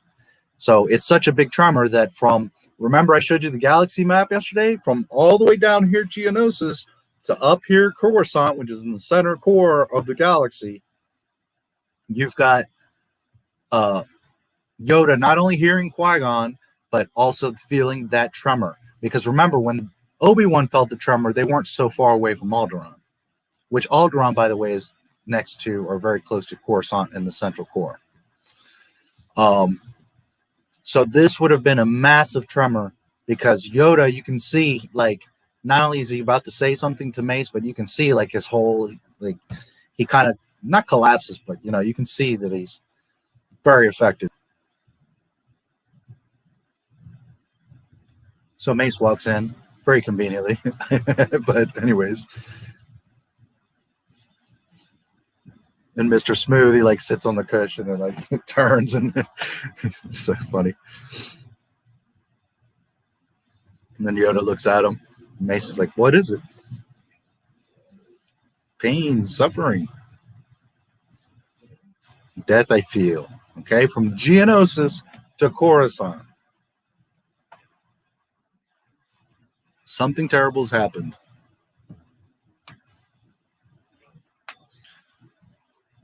Young Skywalker's in pain, terrible pain.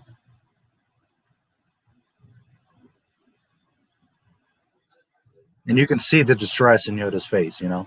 But it's very clearly spelt out for you that there was a massive tremor. And, you know, Yoda's a Grand Master. He's very wise. He's going to, of all people, going to pick up on it. It's not to say that everyone in the Force felt it, but it was a massive tremor because, you know, Yoda all the way in Coruscant heard it, heard Qui-Gon and felt that.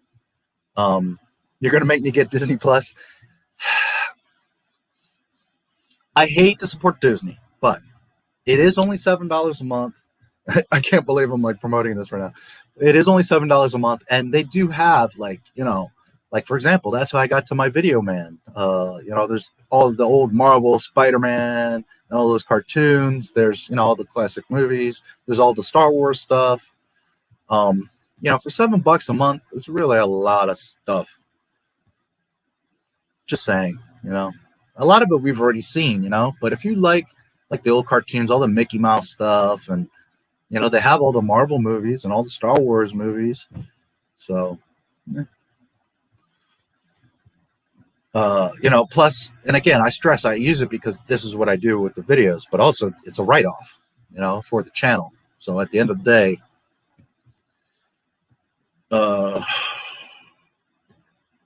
those two Tusken Raiders shouldn't have been standing there. Yeah, well, they or sitting there. Yeah, they blew it on that one. Okay.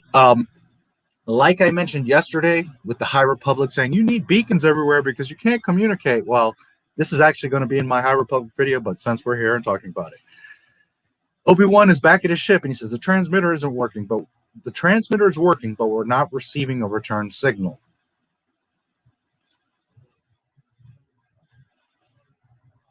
Coruscant's too far. Can you boost the power?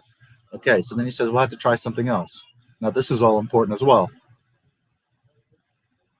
Maybe we can contact Anakin on Naboo. So, as I showed you guys yesterday on the galaxy map, you've got, it would be opposite for you guys, right?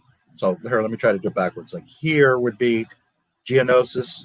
You got Tatooine and then Geonosis. You got here Naboo. And then way up here, across the galaxy, you've got Coruscant. Right this moment, Obi-Wan assumes that Anakin and Padme are still in Naboo, right? Because that's where they're supposed to be.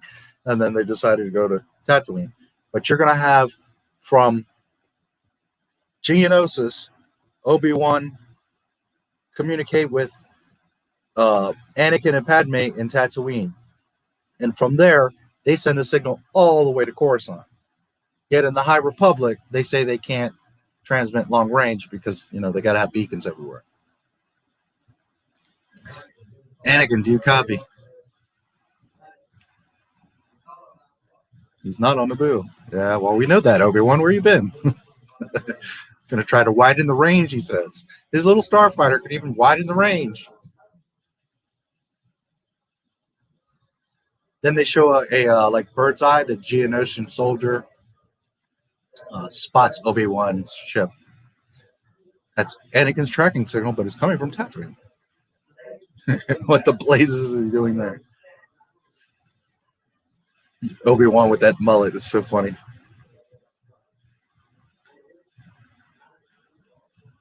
Anakin, do you copy? He's trying to send a message. And he can hear the Geonosians like screeching in the background, so they're coming. So anyways, R2,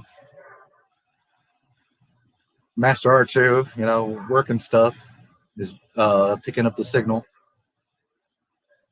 Okay, so then Obi-Wan says, my long-range transmitter is not working. Interesting. He's got a long-range transmitter, but in High Republic, they can't send long-range messages. That's interesting. So then he's saying, retransmit this message to Coruscant. Now, to be fair, that it's not a live rerouting. He sends the message to Padme's ship. R2 like cleans it up and, you know, boosts the signal, and then once he has the hard copy, then he sends it to Coruscant. But regardless, from way down here in Tatooine, They're sending the message to Coruscant from just a little starship, not even from like a big tower beacon headquarters, nothing like that.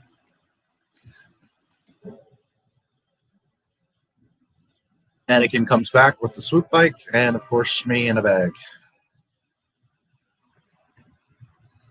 Not a bag, wrapped up in a kind of towel, I guess. Sheet.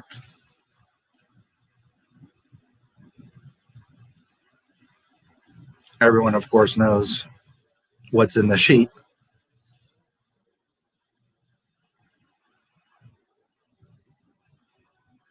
Wow, Padme looks gorgeous there.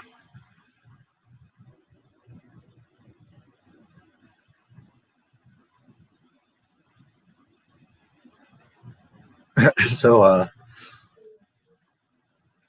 he's down in the Luke's garage, right, from the future, and it's just funny because she comes in with a tray with like snacks. I don't know, maybe Wookiee cookies, but there's a glass of blue milk, and she says, "I brought you something. Are you okay?" And he's like, "The shifter broke."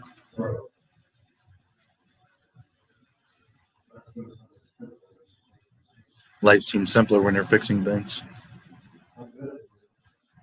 I'm good at things, fixing things. Yeah, and that's part of his characteristic, you know, that he's so used to from a child, he could make things happen. He could fix things, you know, if things were out of place. And now, up till now, the most important thing that he ever had to do, and he feels like he failed. I mean, it's obviously not his fault, but, you know, we would all feel that way in that moment.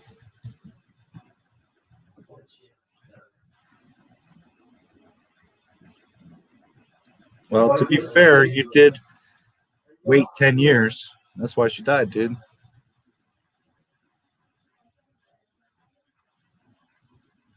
Sometimes there's things no one can fix it, Padme says.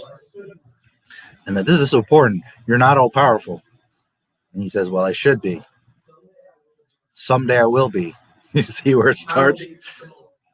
I'll be the most powerful Jedi ever. Actually, you won't, but you could have been. I will even learn to stop people from dying, he says. All right, such a key piece of dialogue, because that's where this whole thing goes. That's the very reason that he loses his shit and goes to Vader. And Padme looks at him like, you're crazy, Anakin. It's all everyone's fault. He's jealous. He's holding me back. Come on, Annie.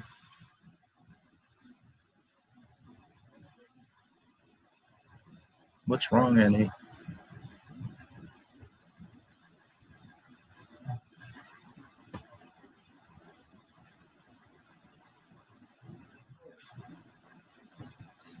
I killed them.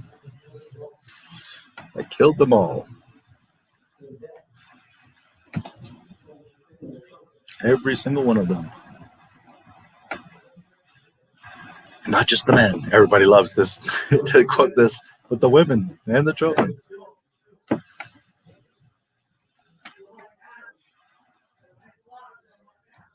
They're like animals, and I slaughter them like animals. So again, Mandalorian, they are not peaceful. You're not going to be doing campfire chats with them. They literally are like animals. Anakin and Luke both would know this very well. Now, Mando, he's not from Tatooine, but he goes there like 80,000 times. And we all, if you've been paying attention to Star Wars lore, know this. They are not someone that you negotiate with, trade things, hang out and roast marshmallows.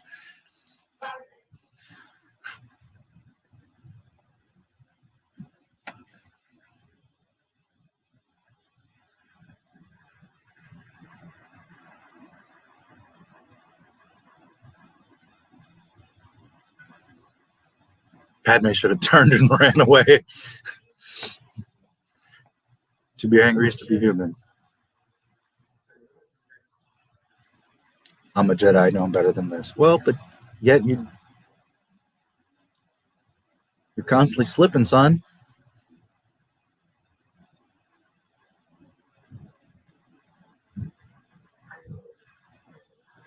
So then we cut to, you know, you can assume the next morning they're having like the little funeral.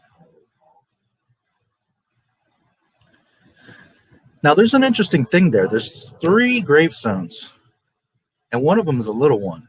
So I don't know who the other, but it's interesting that they're there.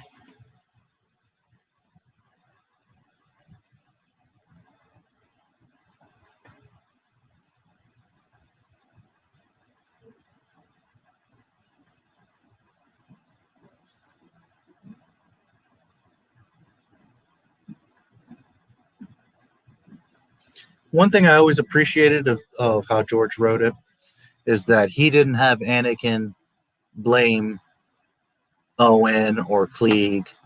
You know, Anakin knew that it's not in their power to fight the Tusken Raiders. I always appreciated that because you could see someone so emotional like Anakin and in this situation be like, it's your fault. Why didn't you fight? Why didn't you do it? You know, he of all people is from Tatooine and would know. And I appreciated that he never like took it out on them. On the contrary, he said, I have to go get her. So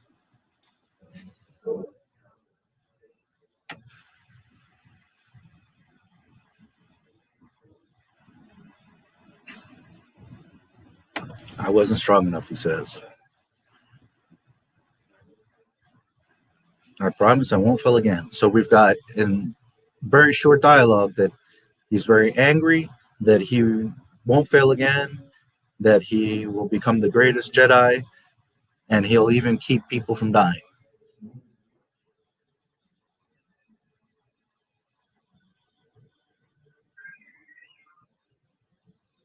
$3PO looks like a rust bucket.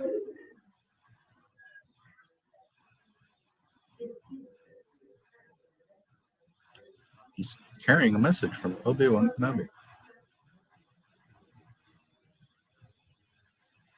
Does that, and 3PO says, does that name mean anything to you? Right? Because 3PO would know.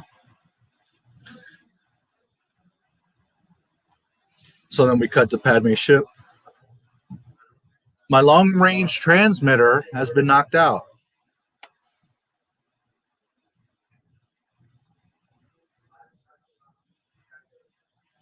I've tracked the bounty hunter Jango Fett to the droid factories on Geonosis. Trade Federation is to take delivery of the droid armory, and it is clear that this Viceroy Gunroy is behind the assassination attempts of Senator Amidala.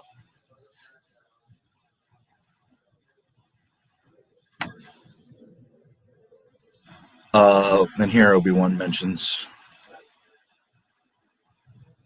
Common Girls and the Corporate Alliance both pledged their armies to Count Dooku.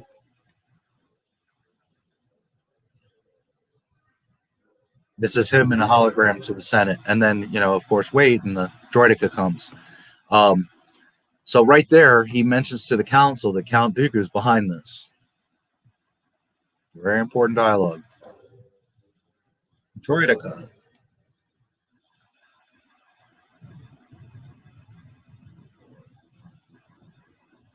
More happening on Geonosis, I feel, than has been revealed.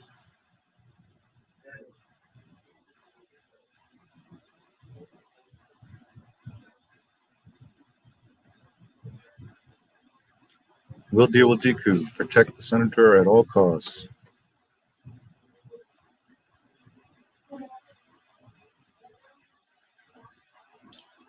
They'll never get there in time to, again, why I love Padme.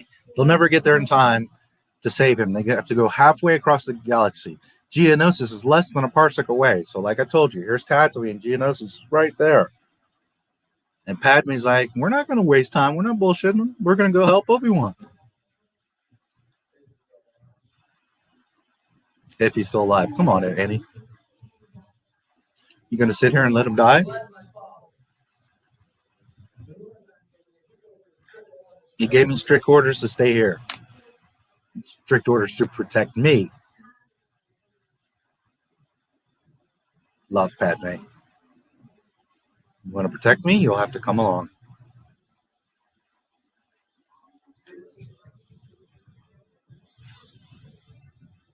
And if it isn't obvious, obviously Anakin takes back his droid. 3PO comes along. So now they both have their droids, because R2, remember, has always been Padme's. 3PO was built by Anakin. By the way, Padme's hair in this shot, it's like this twirly bun thing, is so freaking awesome. I don't even understand how they did that. What a cool little bun she's got. Count Dooku must have made a treaty with him. That's your boy.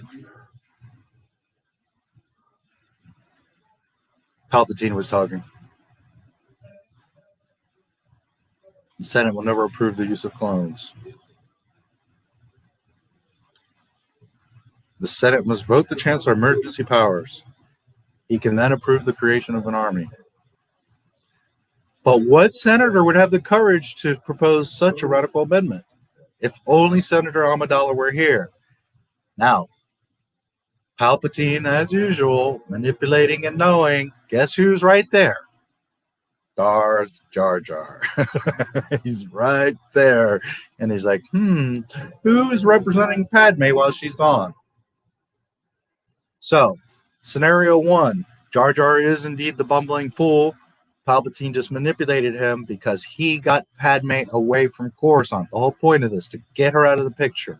Why? Because now he can easily manipulate Jar Jar to represent Naboo.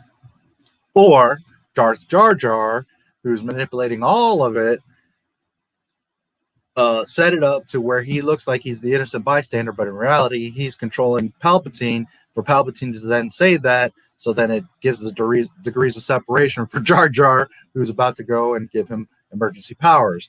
But if it's indeed Darth Jar Jar, he's giving him the emergency powers so that Palpatine can take control, but in reality, Darth Jar Jar gets control.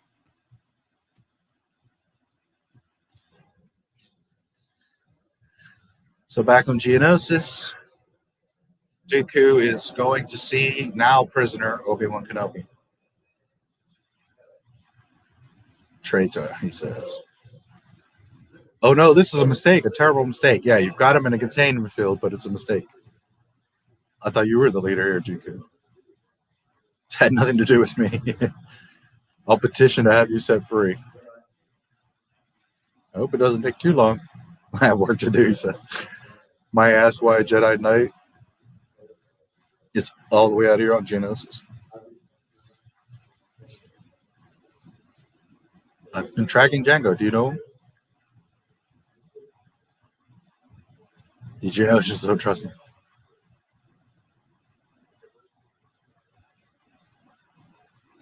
It's a great pity that our paths have never crossed before. Qui-Gon always spoke very highly of you.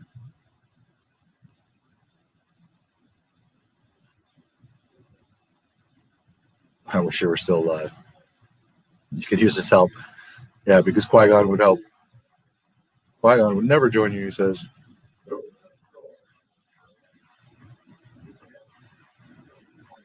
Don't be so sure. You forget that he was my apprentice, just as you were his. He knew about the corruption and never gone along with it if he knew the truth. The truth.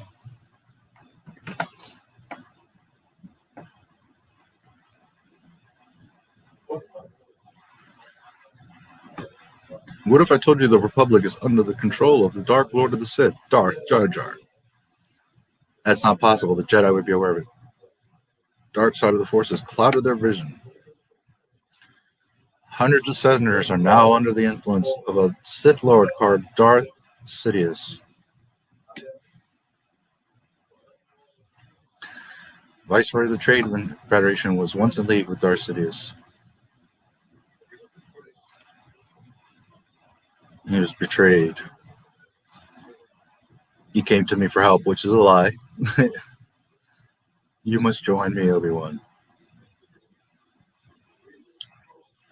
Together we will destroy the Sith. Okay, so that's a truth and a lie. The idea was not to really reveal the Darth Sidious to the Jedi, but on an isolated level, Dooku is telling this to Obi-Wan, hoping that he will join him. Why? Because then together they could kill Sidious, and then therefore Dooku could take his position, like all Sith do. It's not so righteous as he's making it sound. Now, Obi-Wan's no fool, so he probably has a scent on that, but he also, of course, is not going to join a Sith, regardless of the motive. I will never join you, Dooku.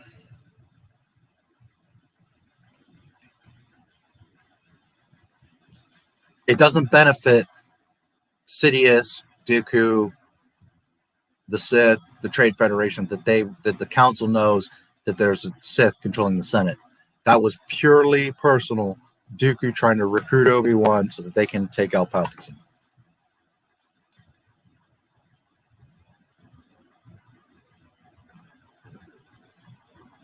It may be difficult to secure your release. Which 2 seconds you're like, oh my God, this is a mistake. What's going on? So back to the temple.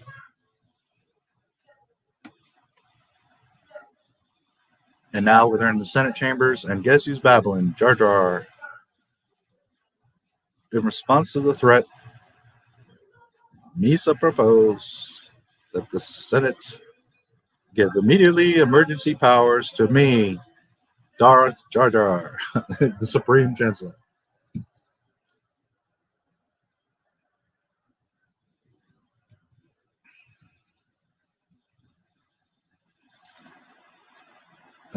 I believe it's here. Let me see if I can spot them.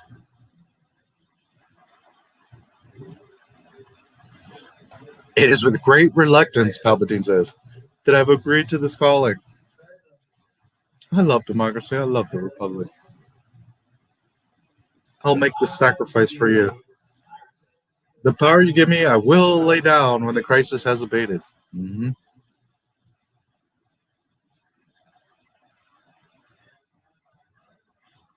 As my new act with this authority, well, that was quick.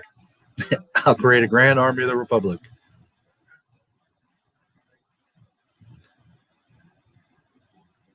It is done then, May says.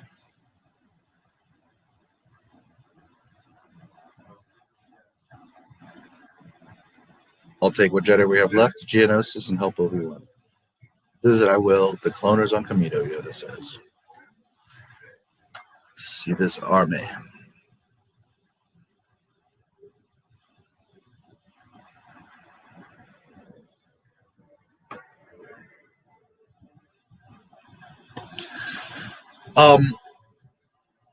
Something I didn't mention, and I guess it's in Phantom Menace.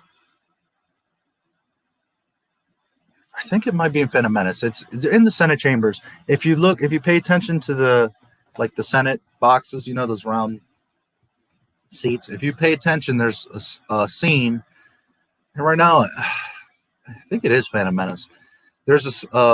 You'll see there's a section with ETs, like ET the movie. There's like a bunch of them in a little box, like they're part of the Senate. Just a funny little thing that George put in there. So Padme and Anakin are arriving on Geonosis.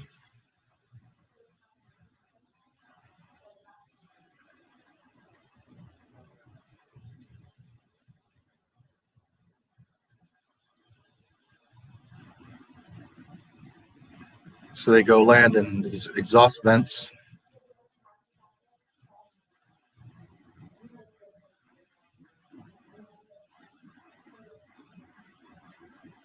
So Padme says, whatever happens, follow my lead. As a member of the Senate, maybe I can find a diplomatic solution.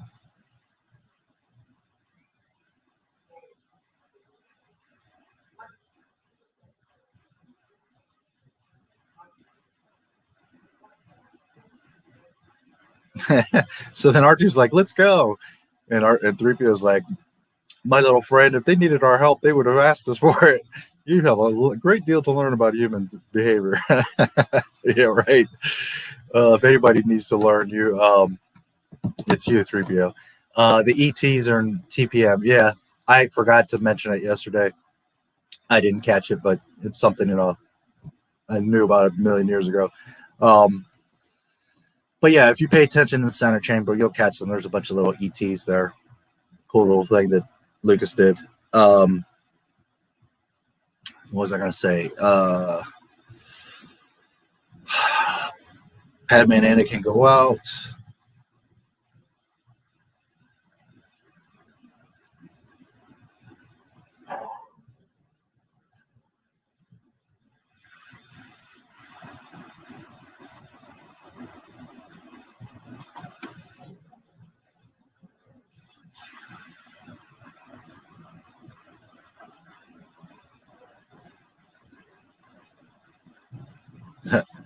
For a mechanic, you do an excessive amount of thinking.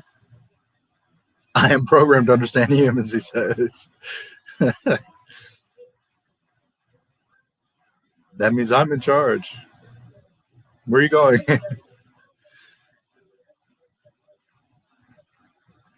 And of course, Archie's like, fuck that, I'm going to get shit done.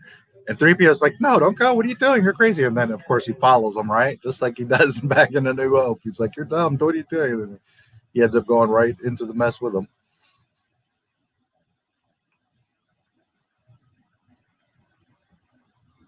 And the Geonosians are like in the rock walls and are starting to crawl out.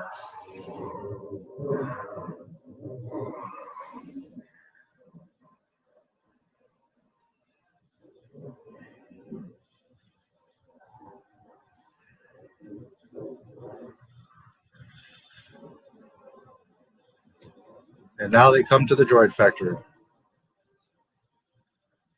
Padme falls on the conveyor belt. All the stamping machines. Geonosian gets stamped.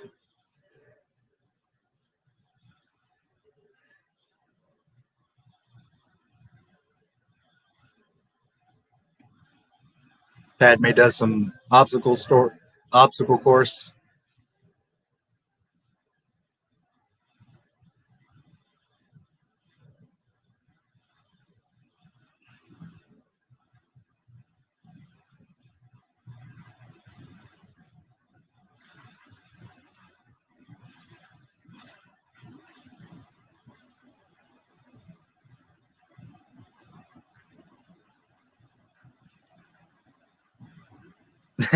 And then 3PO comes out. He's on the edge and he's like, shut me down. Machines making machines. And R2 bumps him and pushes him. Calm down, I almost fell. And then he backs up and bumps him again. Get your ass over that edge. I'm scrap, he says.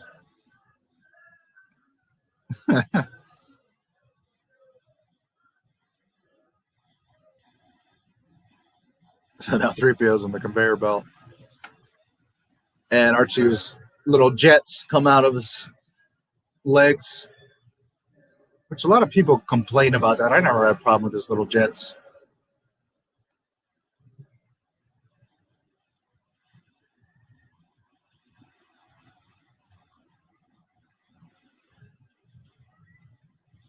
Padme gets thrown into that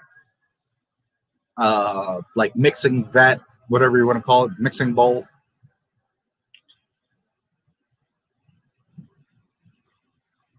And Archie's zipping around. He does fly a bit through the factory, to be fair. 3PO's head gets lopped off. This scene, I'm not a huge fan of the droid factory. I don't hate it. It's not terrible, but, you know, like the heads being switched on 3PO, you know, obviously that was for the kids. It's not a big deal. I don't hate it. It's just silly, you know, it's funny. Battle droid. Uh-oh. Battle droid head on C3PO. And 3PO's like, I'm so confused. The first trans robot.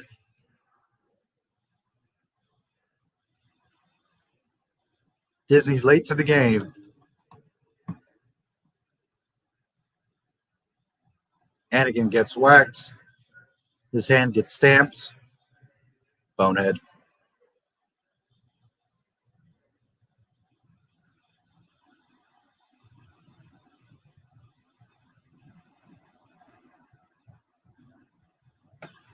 Then you see the there's like molten metal going into these bowls or whatever you want to call them.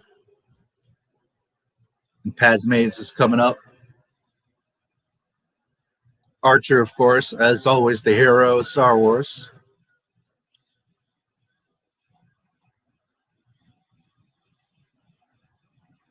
There's a cool shot there, like the way they do the angles of the bowls, like you see them from the side, so you don't really know which one Padme's in.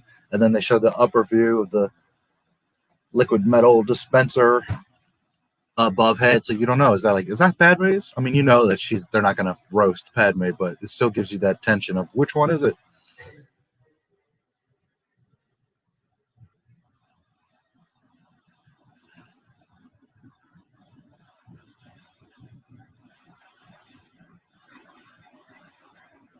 R2 plugs in, and of course saves Padme.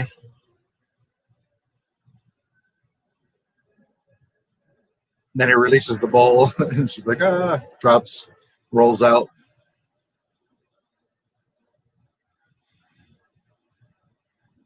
Anakin's coming towards the cutters. He's lucky his damn arm doesn't get chopped off right there.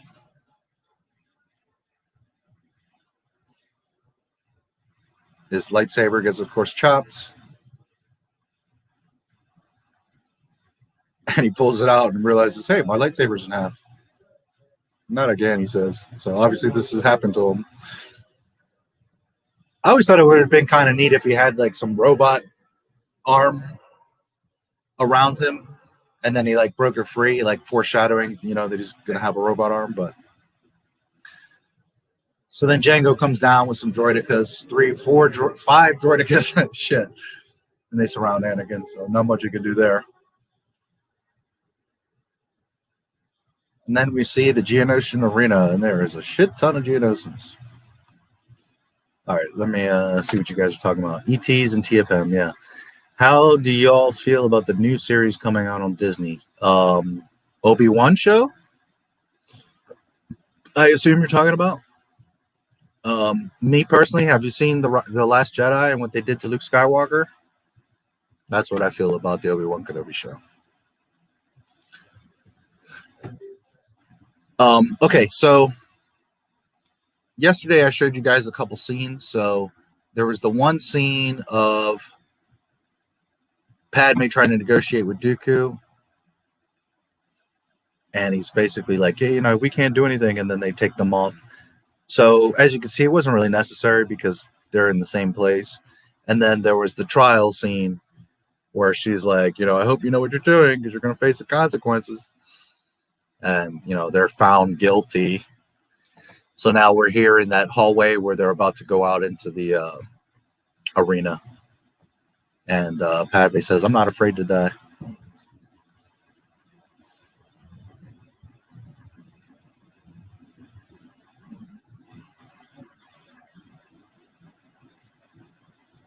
I've been dying a little bit each day since you came back in my life. What are you talking about? I love you, she says.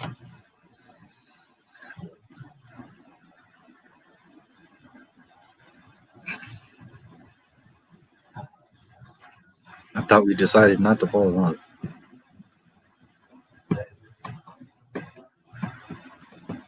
We'd be forced to live a lie. It would destroy our lives. And she said, I think our lives are about to be destroyed anyways.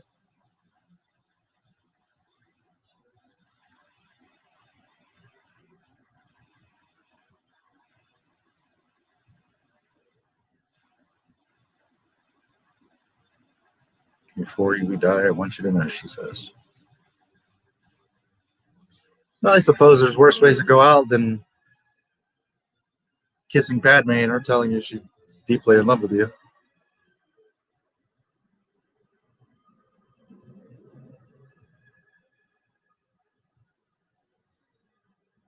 Man, there's a lot of Geonosians in this damn arena.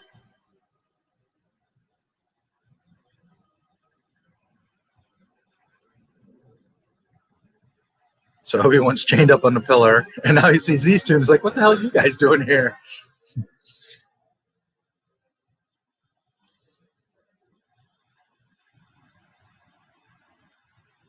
And Padme pulls like a hair clip or something from her. Man, her hair is freaking awesome. She pulls like a hair clip or something from her belt. As always, been her little badass self up to something. Kind of hard to get a clear shot, but I'll just show you guys.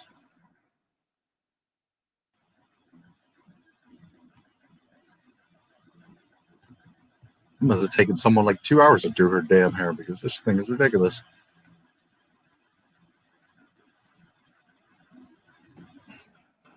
It's really one of the coolest hairstyles in all of the Star Wars.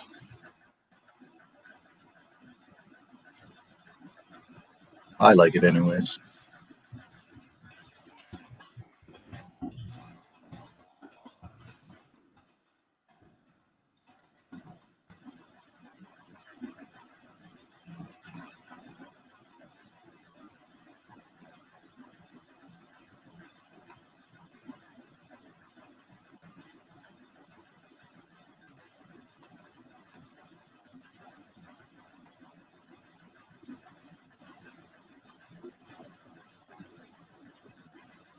There you go. That thing is freaking complicated. It almost looks like Medusa's snakes. Like, how the hell did they do that? And that's her real hair. It's just, I mean, it might be extensions, but the idea that is that it's her real hair. It's not like just a bun put on, right? So it's like her hair is twisted into thin, not super thin, but but then it's all twisted up. That's really wicked.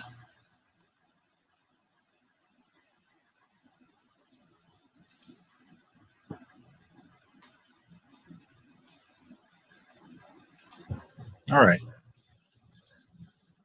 So they chain her to the pillar. I was beginning to wonder if you got my message. I retransmitted it. And then I got my dumbass here. We decided to come and rescue it. And then Obi-Wan says, good job.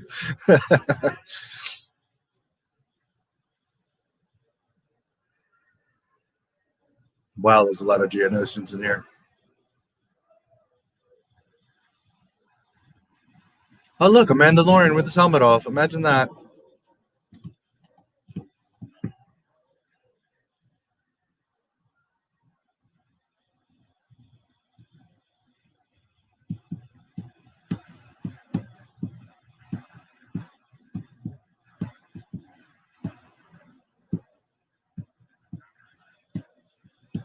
The Reek.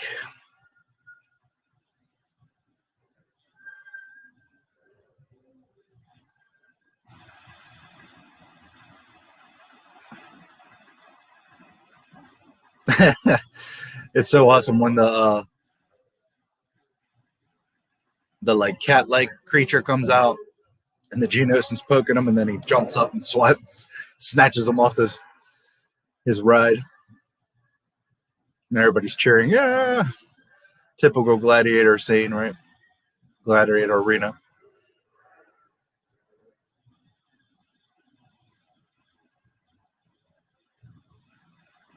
Padme's not wasting any time. She's already picked the lock. What about Padme? She's on top of things. What about you, buddy? Are you paying attention?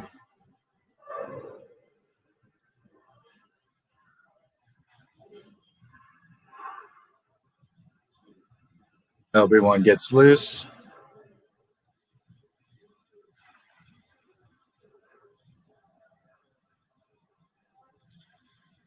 Anakin jumps on the Reek.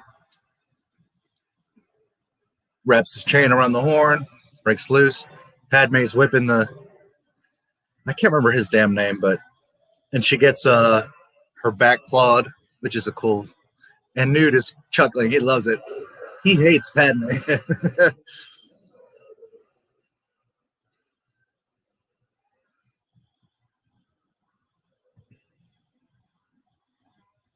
Man, I can't remember... what is Homeboy's name? I know it. I can't remember.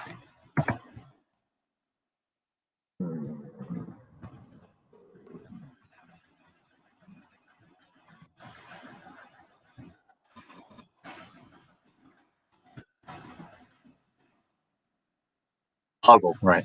Poggle the Lesser. I know that, damn it.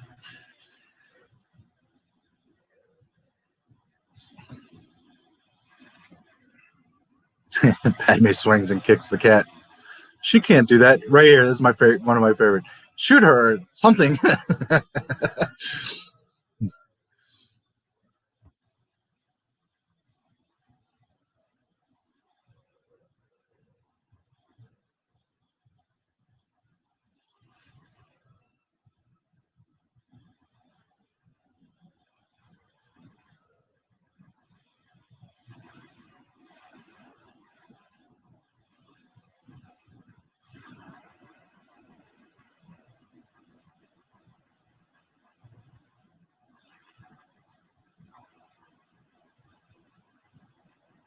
Anakin calms the reek down.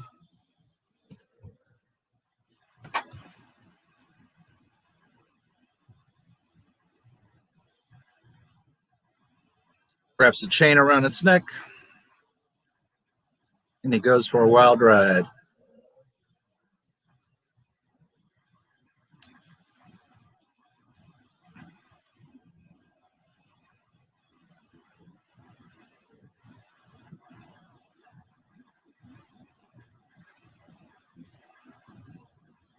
Padme releases the other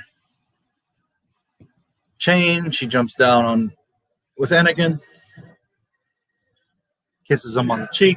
Just a throwback to Leia and Luke.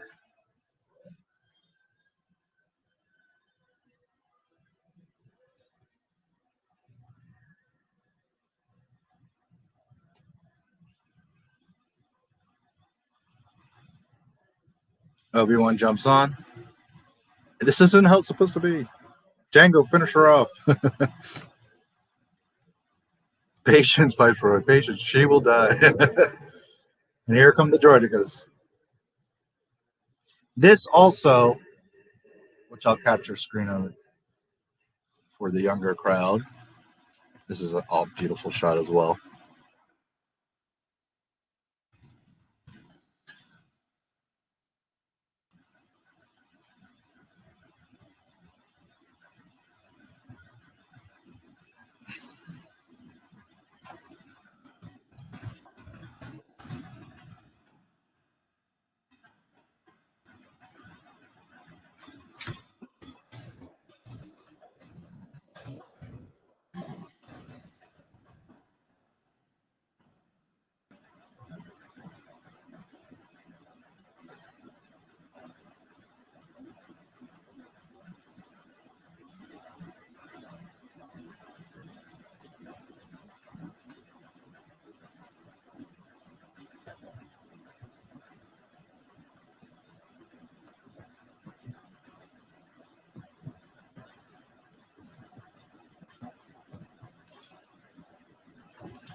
This was one of the promotional posters back in the day before we knew what the film was. This was one of the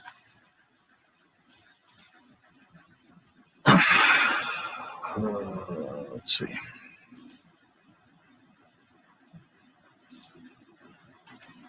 Close a few windows here. I got a bunch of shit open.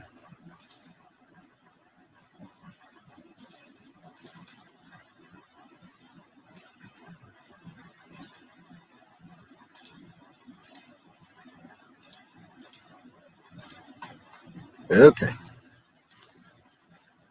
Yeah, pretty cool shot. And this was one of the promotional posters for the film, where you didn't know what the hell was going on, where they were at, but you saw all these droidicas surrounding them. And you're like, oh, damn.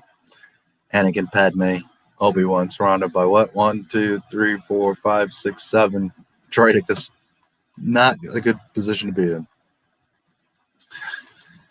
To quote George Costanza and I, here's something. In the arena, Anakin and Obi-Wan have chains on their hands from the arena. Then they magically disappear when they fight Dooku. I'll have to look at that. Let's see.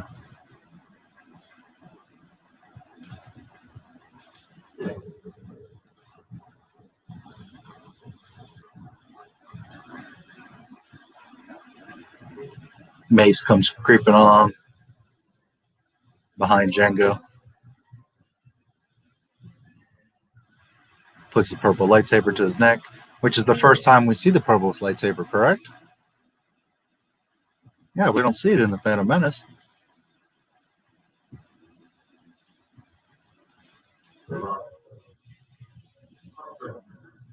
And Django's looking at him like, God damn it. This party's over. One of the most famous lines, right? This party's over. And then it cuts to a balcony and see Ki-Adi, Plo Koon, other Jedis lighting up. Isla Sakura, Barriss, Shakti, Kit Fisto, Beppa. Brave but foolish, my old Jedi friend. Let me see. We get a shot there. Anakin's got the cuffs. Yeah. Obi-Wan should still have the cuffs. Padme, we saw, she takes them off. You're impossibly outnumbered. I don't think so. And here comes Super Battle Droids. This is such a cool shot. Django shoots his flamethrower. Mace jumps off, flips off the balcony. His robe is smoking, and he takes it off. What a cool shot that is. And then you see like 10 million battle droids coming, and here come all the Jedi. They toss lightsabers. Yeah, remember they cut them off. Anakin cuts Obi-Wan's restraints off there, or at least one, so you already can presume he's going to cut the other one, and that vice versa, Obi-Wan's going to cut Anakin's. Let's see. battle droid 3PO. Couple Jedi just got taken out. Okay, this shot, it's hard to see. This is a cool shot. It's hard to see their wrists. Padme's scratched up back. It's a really cool detail.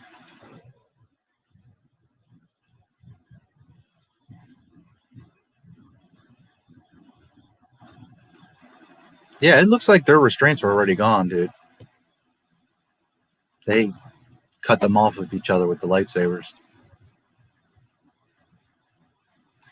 Anakin here, yeah, he doesn't have them.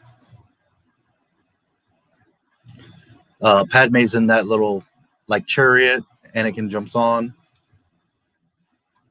And she's shooting battle droids as they're going. Anakin's blocking bolts and chopping them down. Very cool. Jedi are just scrapping droids.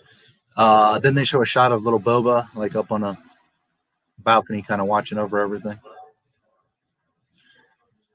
Here come a bunch of droids. And then you got the 3PO battle droid.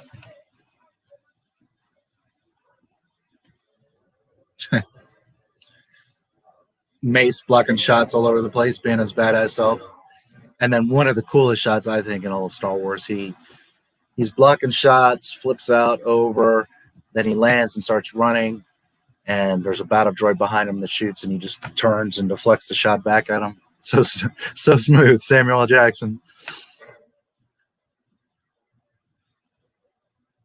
Meets up with Obi-Wan.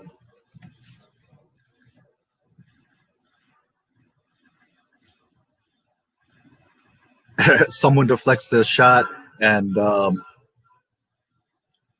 knocks the battle droid head off of 3PO's body. Then one of the Jedi, I can't remember his name right now.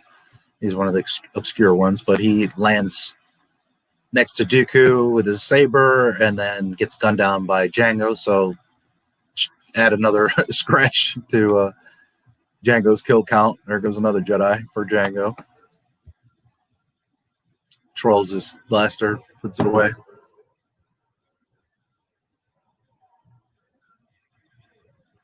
Then the Reek knocks over Obi-Wan. Hold on a moment.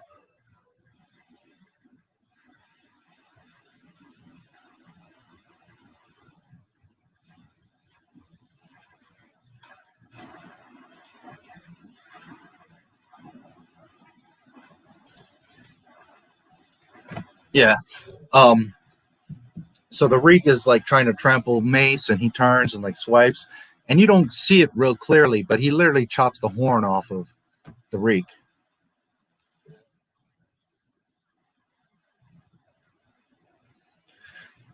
Jango Fett lands. Mace gets his saber back using the Force, and then Jango gets trampled. Okay, that reminds me. Jango has a jetpack here because yesterday James had said, well, how come Boba has this jetpack? Because it gets blown up. Because on the Camino platform, if you remember, Jango's jetpack gets loose, swirls, and crashes in the tower and blows up. And then I had mentioned, well, he must have spares, and sure enough, he's got a spare jetpack here.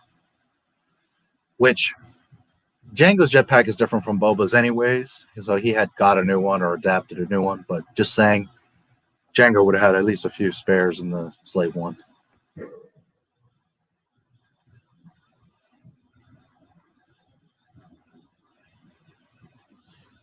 Again, another one of the coolest scenes to me in all of Star Wars. The Reek tramples him, goes, regroups, turns like a bull, right, coming back to charge. And Jango just very coolly and calmly just squares his ass up and bang, one shot right between the eyes, game over.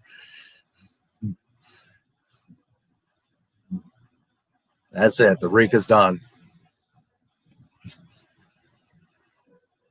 Here comes Mace. Unfortunately, he's blocking all the shots, and there goes Jango's head. A little fun fact, if you have not caught it, Jango's helmet, let me see if I can catch it. It's going to be tricky to catch, but maybe I can catch it. Try one more time.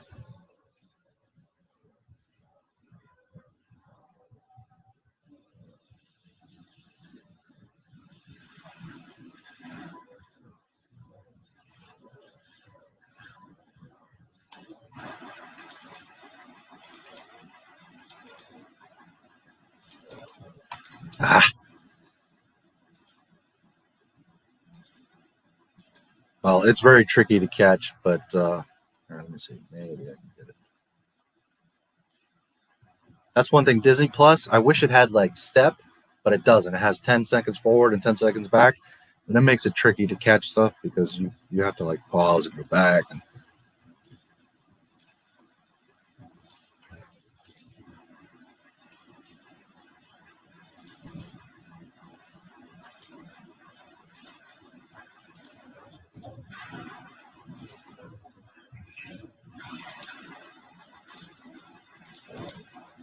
okay, it's just tricky to catch.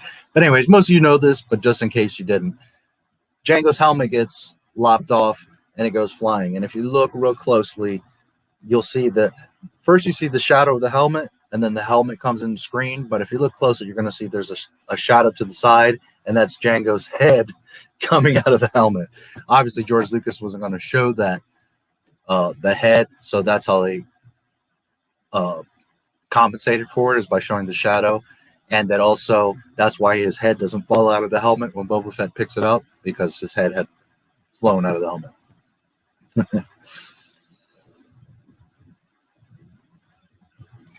Jango, no! Even Dooku's like, oh shit. And Boba, of course, is like, oh fuck. And this, of course, is where Boba's distaste for Jedi comes from. He already wasn't a fan, but after that, he was like, oh, motherfuckers. Especially Mace Windu. They did a whole thing in the Clone Wars cartoon about that. You know, that he is not happy with Mace Windu. Die, Jedi dogs. C-3PO.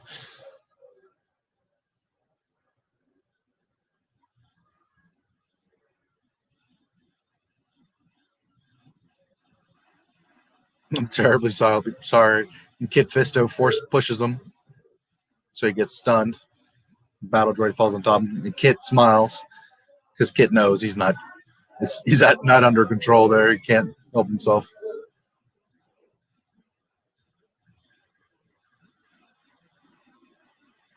No, I'm trapped. I can't get up. Which is, some of you will not get that at all. But when you're my age, you remember the old lady that was, I've fallen and I can't get up. That's literally that. I'm trapped and I can't get up. Let's see what you guys are talking about.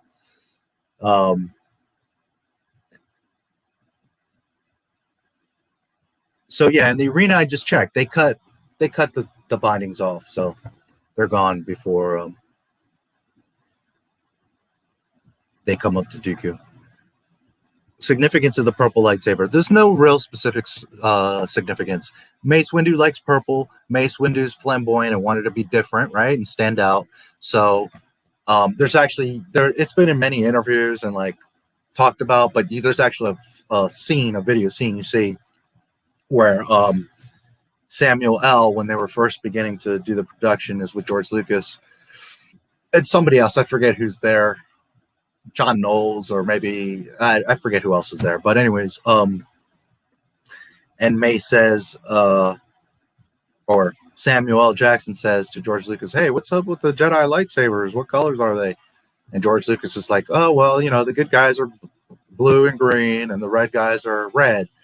And so then Samuel Jackson's like, "There's no purple," you know, like totally puts it in there. And then George Lucas like looks at him, because George Lucas is pretty small compared to Samuel Jackson, and you can totally see the gears going like, well, you might get a purple lightsaber. It was one of those moments where like George Lucas is like, man, that's a really good idea. You're different. You're Mace Windu. That's a really good idea. So that's how he got his purple lightsaber. It was actually by request of Samuel Jackson. It's not like a particular like Jedi code thing or anything. It was just he wanted to be different with the purple lightsaber, and part of the importance of it was he was the only Jedi. Now you've got in like High Republic and other shit where they're trying to bring in purple lightsabers, but that was the point. Mace Windu was the only one. He was, you know, the very powerful Jedi that had his own distinctive purple lightsaber. Another fun fact with that is on the hilt of the lightsaber, it has the initials BMF. Okay, he had them put on there. Bad motherfucker. Which of course you don't see in Star Wars, but if you know, like behind the scenes, it says BMF on the lightsaber. So the significance is just Samuel L. being a badass. That's all. I remember seeing this scene and thinking, oh, I have been waiting my whole life to see the battle with all the Jedis at once. Yeah. I think it could have been a little bit better, and it would have been nice to at least see other scenes like this, because from here we really transitioned to the clones. But at least we got this, and it's very cool.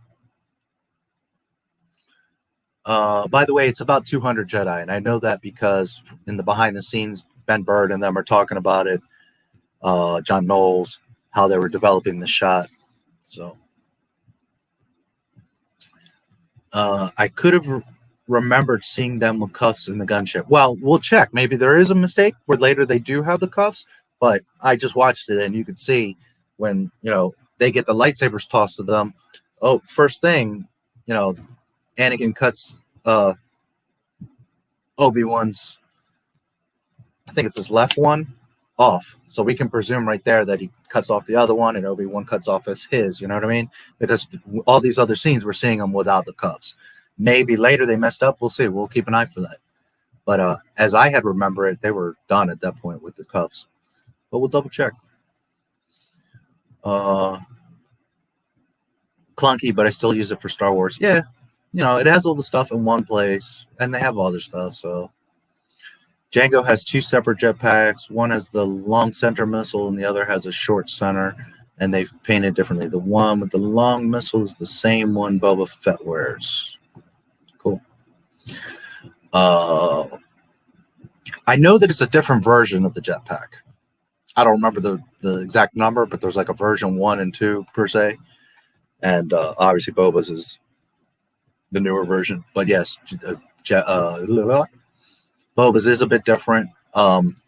Remember that Jango's is very like straight rockets, whereas Boba Fett had those two kind of articulating rockets, or jets is what I mean.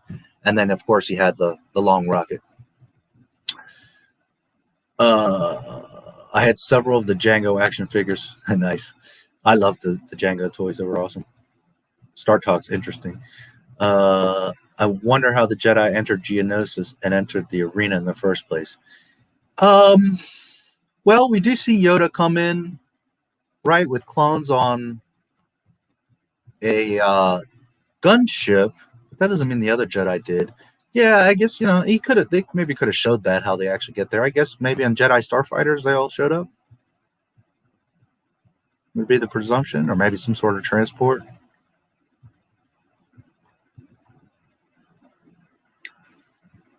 But yeah, they don't really make that clear. So they're on the like chariot thing. Obi-Wan has gone off, right? He was helping Mace. Padme's still gunning people down while they're going. Anakin's in the back deflecting shots. And then it gets tipped over. They both roll out. They use the chariot as cover.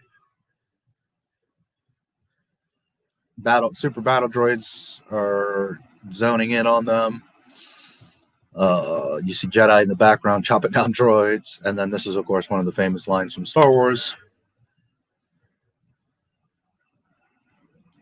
You call this a diplomatic solution? No, I call it aggressive negotiations. Padme's such a badass.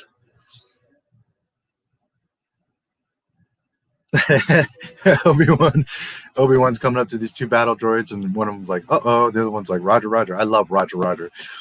And then you've got the, I can't remember his name, but the pointy spike creature coming up behind, which Obi-Wan doesn't see, but the droids see. So that's why they're like, no, no.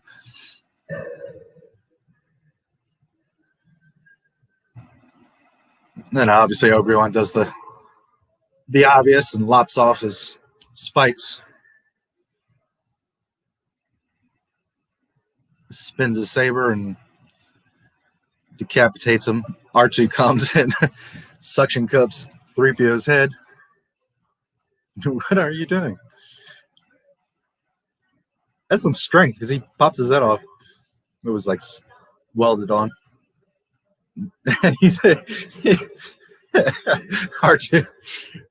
pulling 3PO's head, and it's like bobbling around in the sand. He's like, "Where are you taking me? This is such a drag."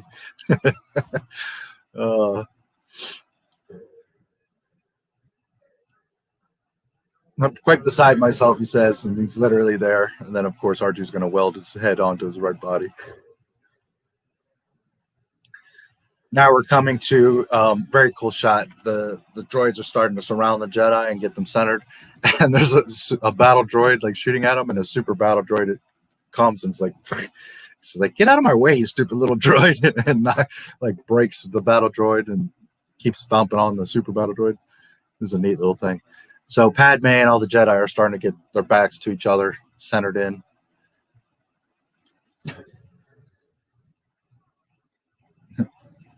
You're singeing my searches. It's my singeing my circuit, says 3PO.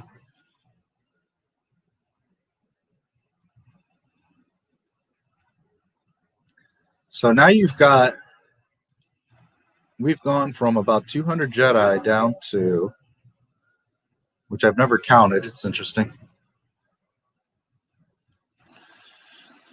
1, 2, 3, 4, 5, 6, 7, 8, 9, 10, 11, 12, 13, 14, 15 Jedi plus Padme left. That just shows you the carnage that's going on here. And of course, there's just thousands of droids all surrounding them at this point. It's not looking good for our heroes. Dooku waves his hand, and all the droids just not shut down, but you know what I mean. They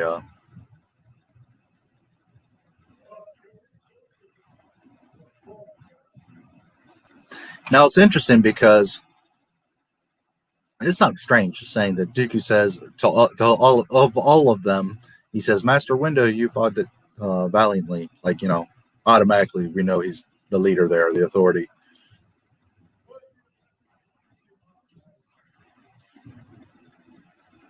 Worthy of recognition in the archives.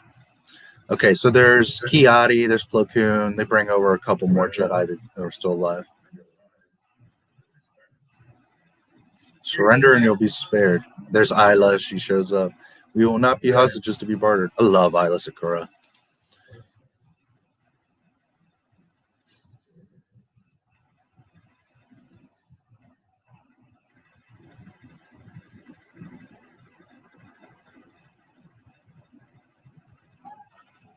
Padme looks up, look, and here come all these gunships. And there's Yoda with a bunch of clones, and they start chopping down droids with the gunships. Around the survivors, a perimeter creates. Very cool shot of the gunship low and like strafing sideways and just chopping down droids. Clones hanging over, like in old Vietnam helicopters, you know, their legs hanging over.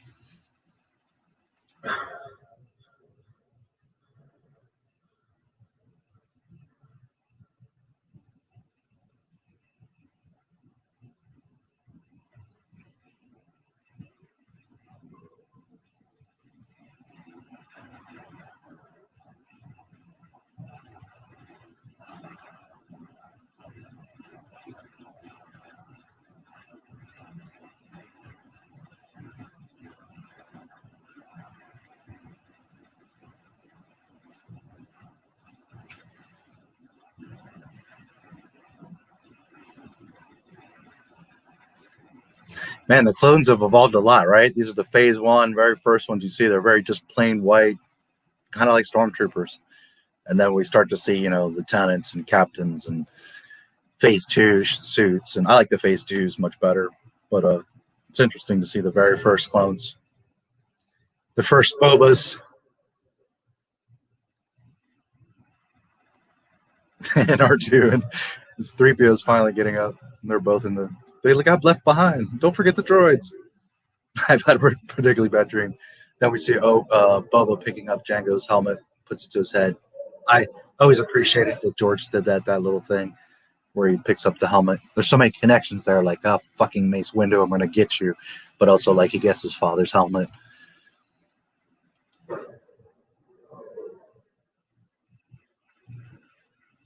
If Dooku escapes, rally more systems to his cause, he will. The gunships have the sound of like old prop planes. Aim above the fuel cells, Anakin says.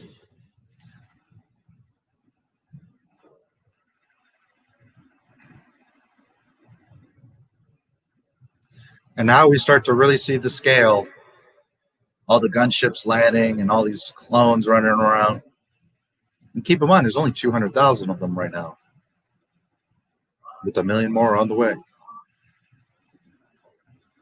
The Jedi have amassed a huge army. How could the Jedi come up with an army so quickly? So you see Dooku being a total shithead. Like, how could they do this? How would they have this army? He's the one that ordered the damn army. Son of a bitch. So Newt, you know, and Rune, like dumbasses, are going along with Dooku's game.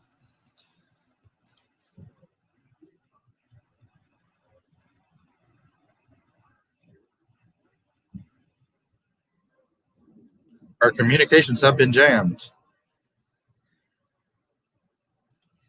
Raspberry. Only one person would have the nerve to get to use the Raspberry, whatever it is. Lone Star.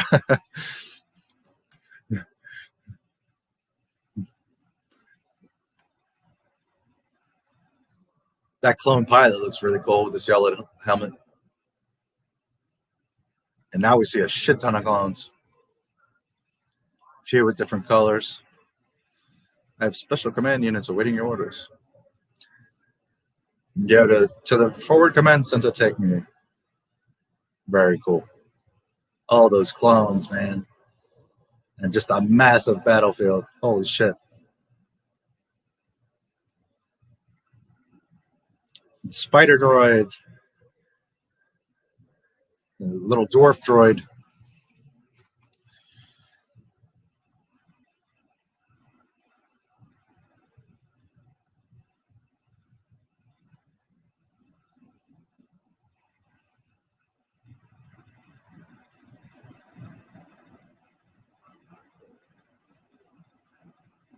All 4 positions are advancing.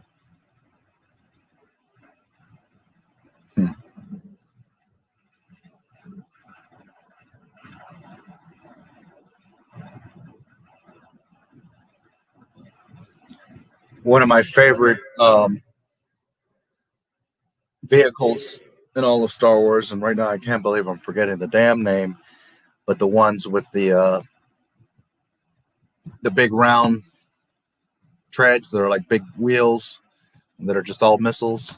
Oh man, how am I forgetting the damn name of these things right now? Anyways, one of my favorites in all of Star Wars, to shoot those like side-winding wicked missiles.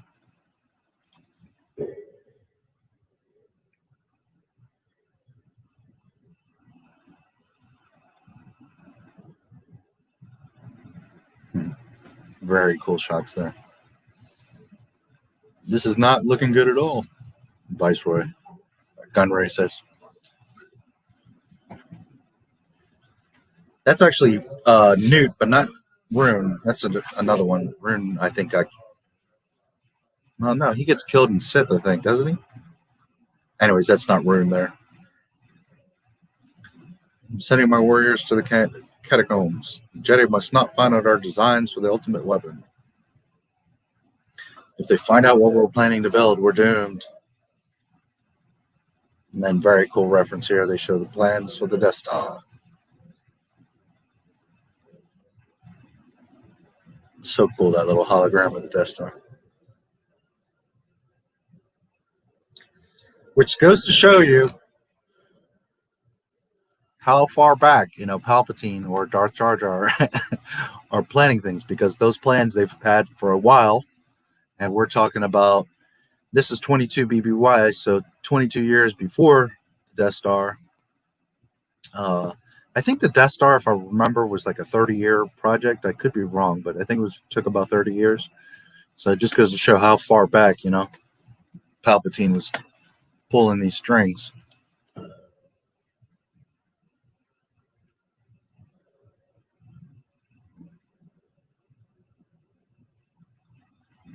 Ship blowing up all over the place.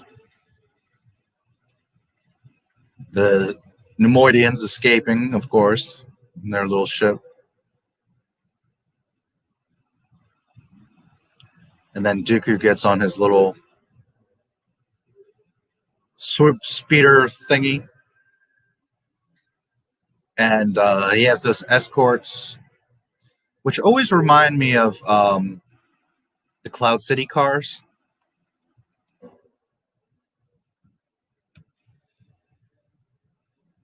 Isla Sakura. Nice, she's in the battlefield.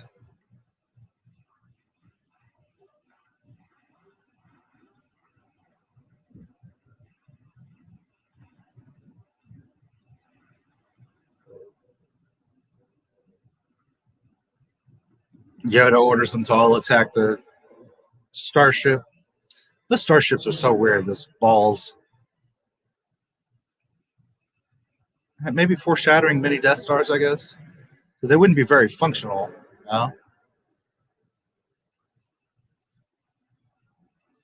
as starships go. Then again, in space, you don't really need wings or aerodynamics, so. This is a cool scene where it's all smoky and all you just see is this, like, droids and clones in the smoke and just laser fire, blue and red flashes everywhere.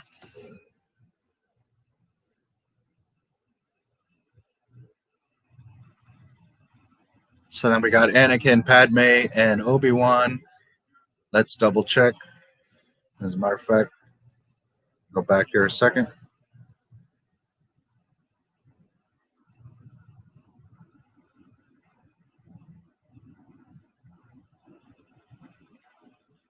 Just a moment. I'm going to go back and look at something. We'll go back forward in a second here.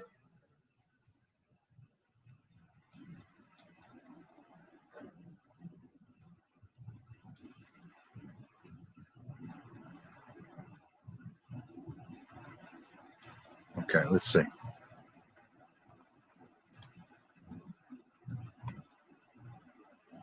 I don't know if they show it there. No, you don't see there.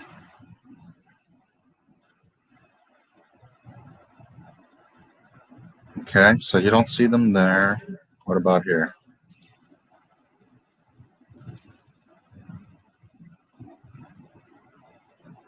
It's Dooku. Okay,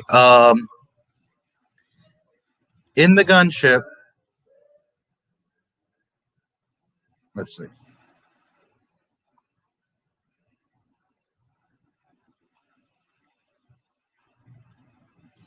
Okay.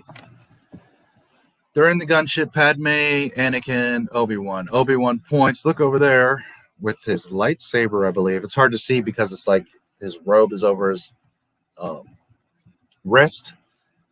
So it's hard to tell. I assume that is his lightsaber. And there is kind of a bulge here, but you can't really see. However, Anakin is with his left hand holding on, kind of like you do on the subway, right? And Padme is too.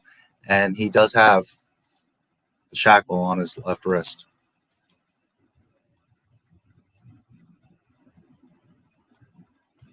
Here's another shot. It's Dooku. They show, and Anakin again has shackle on his left wrist.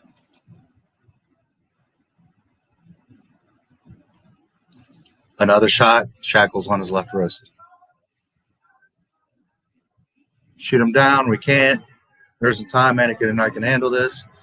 Dooku waves, and the two escorts go off. Dooku's so smooth. He's just like engaged. So they get behind, shoot the gunship. Padme goes rolling off, which is cool to see her rolling in the sand, and you see the marks. They just showed Anakin again. Yeah, a couple more shots that he does have the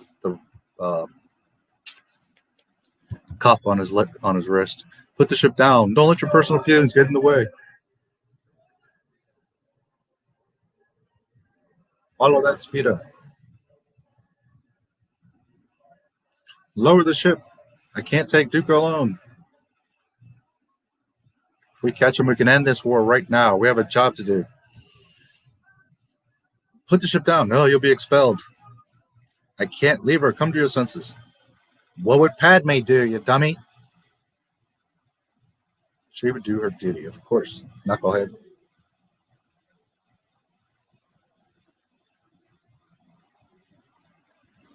Yoda, of course, the wise one senses something.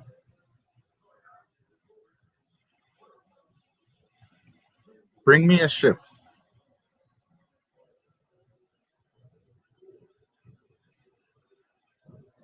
Dooku flies into the hangar. The two gunships are following their transport and then blow up their transport just after they land.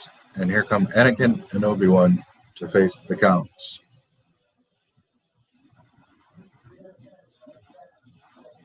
You're going to pay for all the Jedi you killed. We'll take them together, going slowly. And Anakin, of course, just runs right in and gets force lightened. Dumbass.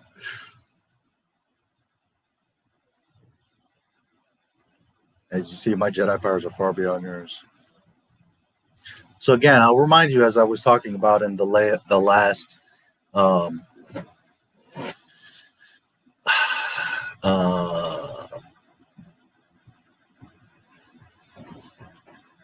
jetpacks, wonder how the Jedi enter. Hockley, yes. Thanks for subscribing, Brandon Moore. Raspberry Jam, yeah, it's Spaceballs. Sir, they've jammed the radar. And then the Raspberry Jam is coming down. And Dark Helmet tastes it. He's like, raspberry. There's only one that would dare give me the raspberry. Lone Star. And his thing falls down. Don't you remember? Of course you do. The Raspberry Jam. They're jamming the radar. Hellfire droids. Yes, the Hellfire droids. I love those things. Those are maybe my favorite. Well, I can't say my favorite vehicle because I love, let's say, ground vehicle. Those Hellfire droids. I just think they're fucking badass. They're silly, you know, they have these big angled wheels, and like, what's the point? But I just think they're awesome. And they're basically like a droid tank. I don't know how to explain it. The Jam, yes. Never liked Yoda's lightsaber fight. I don't mind it. I know a lot of people have a problem with it. My question is how else would Yoda fight? How would you imagine? Of course, he's got to be flipping around and doing stuff like that. You know, is little ass Yoda gonna be like, you know, fighting against someone much bigger than him? That wouldn't make sense. How else is he gonna do it? I don't know. I never had a problem with it. I know a lot of people don't like it. The raspberry jam. I love that. Okay, so like I was saying in the last stream, Dooku is a Sith, but really by title, because, well, first of all, remember here, he's still Count Dooku.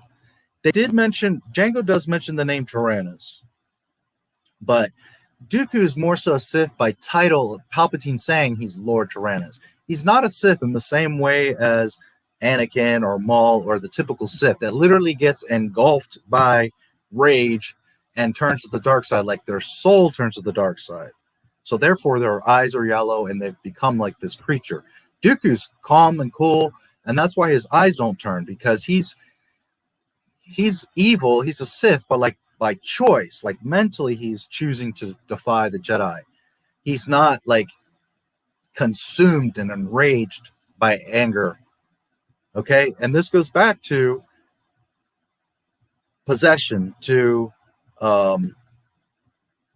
what's the word I'm looking for? Attachment. Attachment leads to greed. Greed because you have the fear of losing something. So then you have the fear, which leads to hate, and hate leads to pain, and pain leads to suffering, and suffering leads to dark side.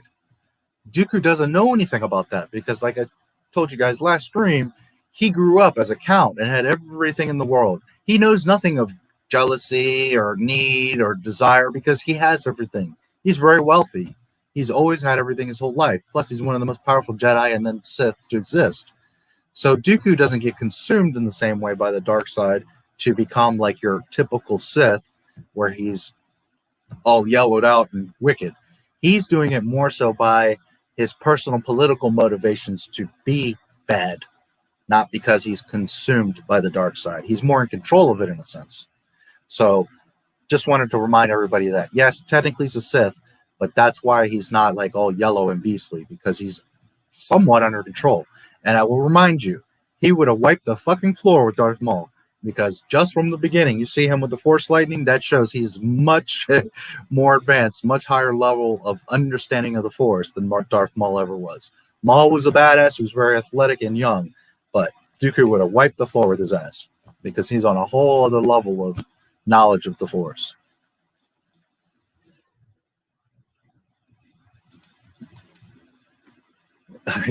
You guys find anything? We ain't found shit. It's one of my favorite scenes in all movies. I don't think so, Obi-Wan says. Blocks his lightning.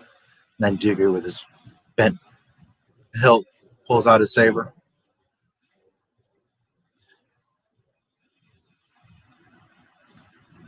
As I'm sure many of you are aware, that's a stunt double of Dooku fighting, but they did it really well. It really looks like Christopher Lee.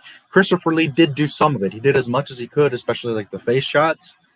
But, you know, there's a lot of it that obviously it's a stunt double. Christopher was pretty old at that point.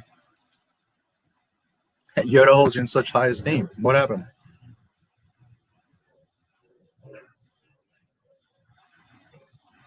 Surely you can do better. Yeah, Dooku's a badass. Anakin's got smoke literally coming off of him.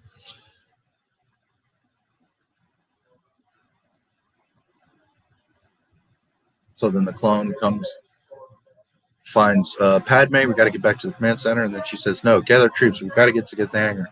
Again, Padme, always trying to be in the thick of it. Never running, never backing off.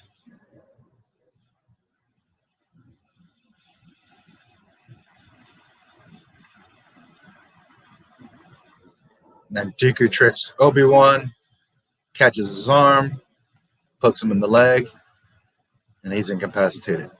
And he's about to strike down Obi-Wan, and Anakin comes flying across.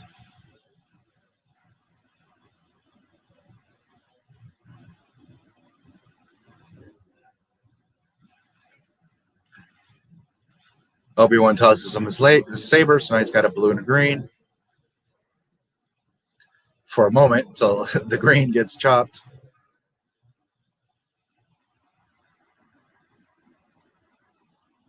and then there's the dark scene. Some people complain about it. I think it's really awesome, this dark scene where they're like, you just basically see their faces and they're swinging the sabers and the colors are going off their faces.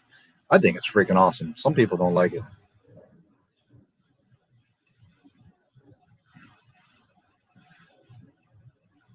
I think it's because people want to see them like actually clashing and all that, but I just artistically, I think it really drives the point.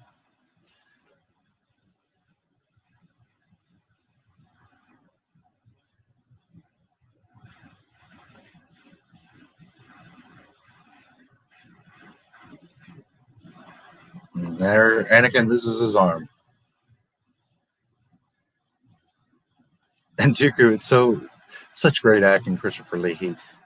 He shuts down his saber and he looks down like, man, how disappointing. Anakin and Obi-Wan, you two are so disappointing.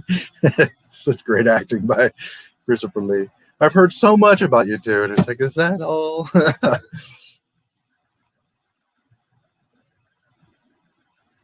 Which I'll remind you, he just dispatched Obi-Wan Kenobi and Anakin Skywalker in all of like 30 seconds. All right, Dooku is a badass. And here comes little Yoda coming in on his cane. I don't know. A lot of people don't like this. I think it's fucking brilliant. He comes in like all, and then he pulls out his saber and is like, it's time to stop playing games, Dooku.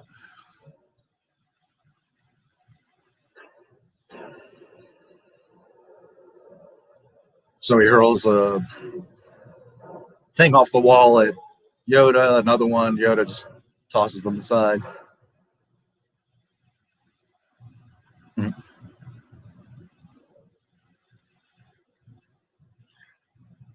Dooku's bringing down the ceiling. Yoda's like, nope. Holds all the pieces, tosses them to the side. Powerful you have become, Dooku. The dark side I sense in you. I've become more powerful than any Jedi. Even you. That's what you think. So Yoda zings this lightning right back at him.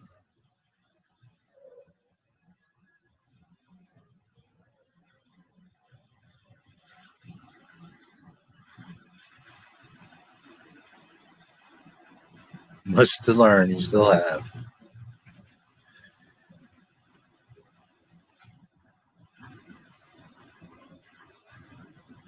Cannot be decided by our knowledge of the Force, but our skills with the lightsaber. And Yoda pulls his robe, and with the Force, his little saber comes over.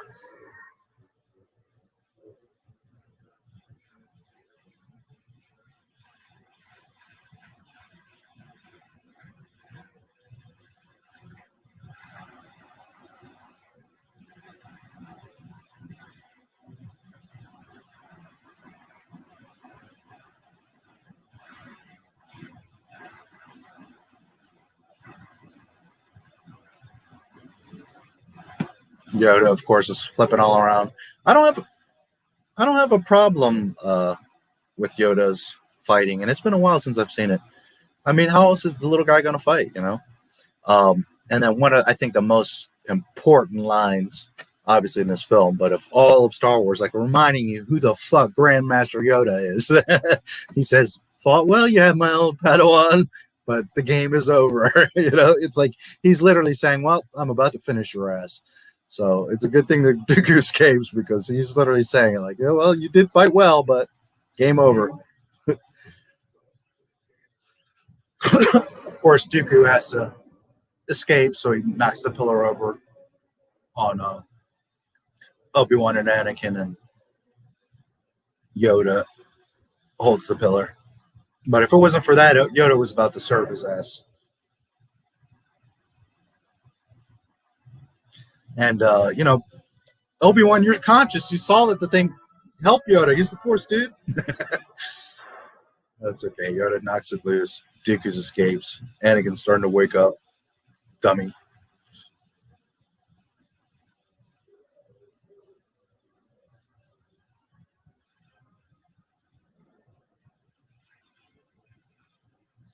Okay.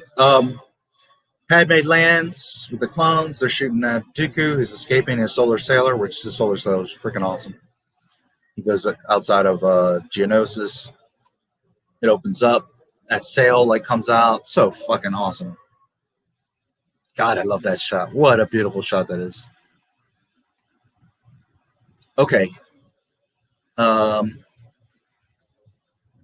and Anakin are starting to get up. Okay. Padme comes in running. Now I'm going to point this out because the EFEP crew were going on this whole thing about this shot, and I'm sorry, but they saw it wrong. Let's see before we... I love seeing Spaceballs in the Come Desert, yes. Yoda's combat style should have been something as breathtaking like the Emperor when he revealed the Force lightning. But I did like it when seeing it for the first time. Yeah. Use the Force and subscribe. Okay, so there's the whole thing of Anakin and Padme secretly dating, right? Obi-Wan pretty much knows.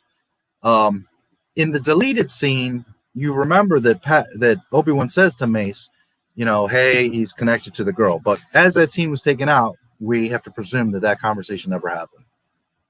So then the EFAP crew is arguing that, you know, she runs right up to him and kisses him and like in front of Yoda and like, how did the Jedi not know? Well, no, that's not what happens.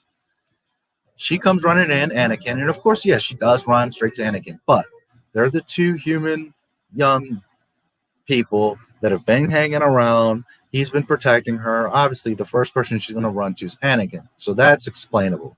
So then she runs up to him, and she hugs Anakin and puts like her head up against his, right?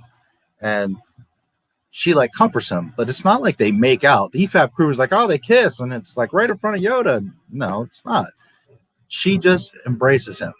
And Anakin, first she like puts her head up against his, and then he like puts his head down on her shoulder.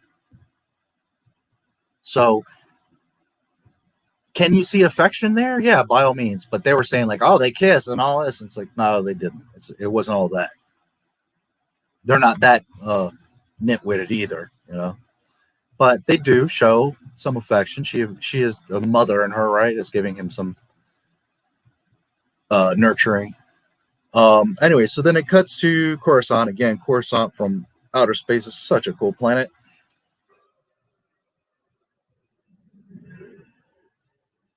Solar Sailor coming in. That Solar Sailor is so awesome. Now the sail starts to fold back up and go back into the ship as it's coming in the atmosphere.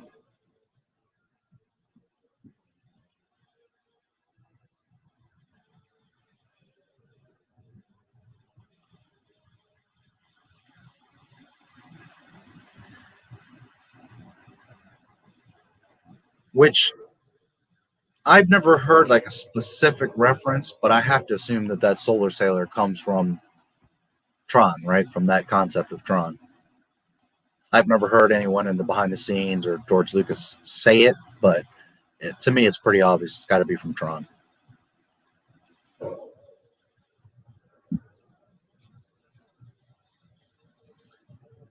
So then Dooku arrives at Palpatine's secret fortress thingy.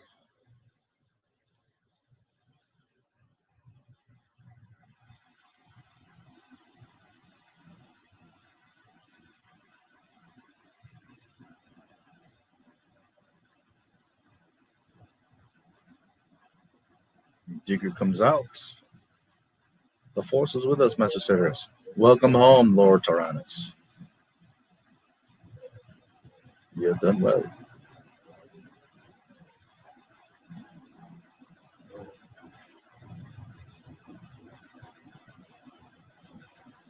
Everything is going as planned.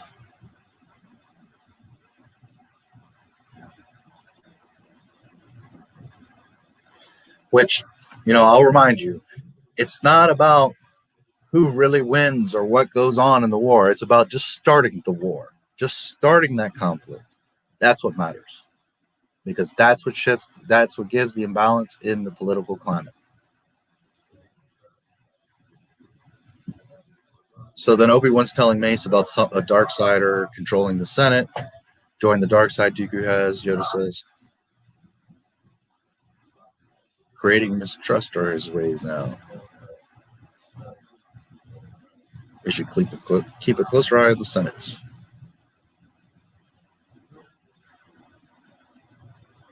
Where's your apprentice? Escorting the Padme to Naboo. I have to admit, without the clones, it would not have been a victory. And then Yoda's like, victory? Victory, you say? Master Obi-Wan, not victory. The shroud of the dark side has fallen. Begun the Clone Wars has. Clone War has.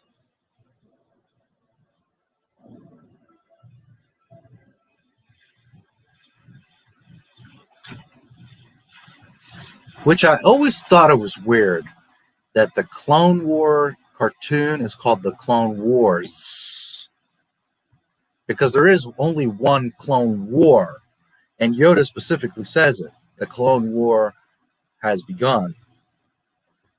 So I always thought it was weird that the cartoon says wars. If anything, it would be the clone battles. But for whatever reason, they called it, I guess just to distinguish it. But I always thought that was kind of weird because there's only one Clone War. Anyways, so we see just a shit ton of Boba Fett's, clones, going into the pre-Star Destroyers. And then we see a field of just a shit ton of clones.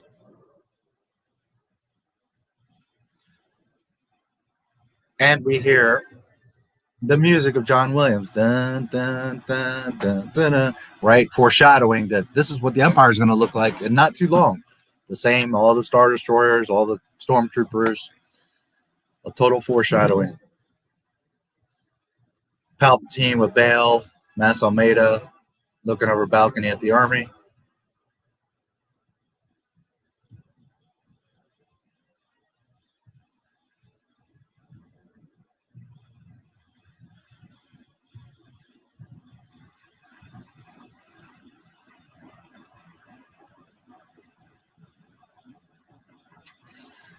And you can see Bail is like disappointed. There, they show like a little action where he's like, man, holy shit, have we really come to this? And then, of course, it cuts to Naboo, and we're about to finish the Clone Wars. Of course, who's there? R2, the hero and storyteller of all of Star Wars. Padme in a kind of subtle wedding dress. You see her in a white dress. It's kind of hard to tell because she has such elaborate clothing. So it kind of takes you a quick second to realize what's about to happen, but it becomes pretty obvious.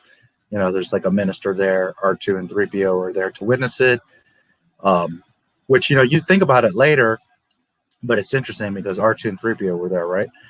And of course, the secret wedding on Naboo. The forbidden love of Padme and Anakin. And if things weren't bad enough, well, here's the attachment. You see Anakin's robot hand, which is a nice touch. I love the robot hands. Padme looking absolutely spectacular.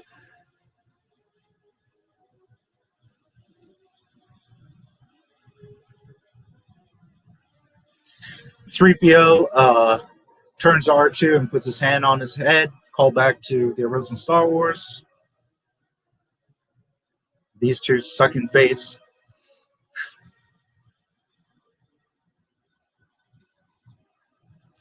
What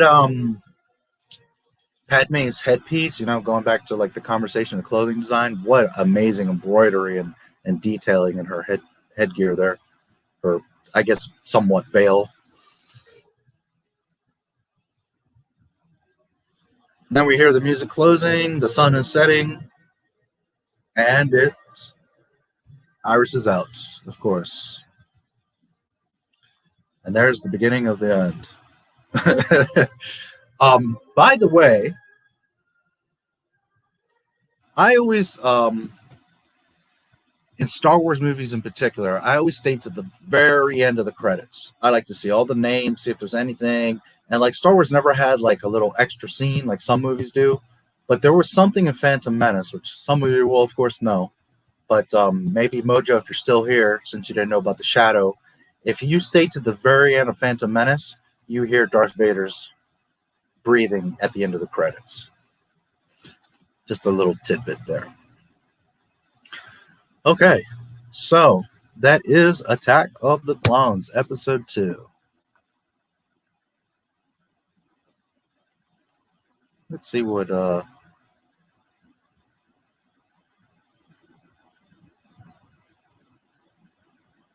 they got in the extra stuff. Pretty much everything I showed you guys. The Lost 20, yeah. Alrighty. Very cool.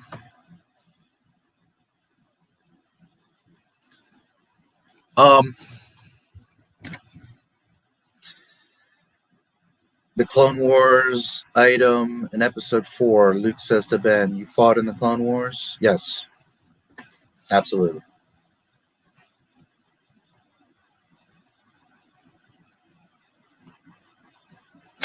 Yes, sir.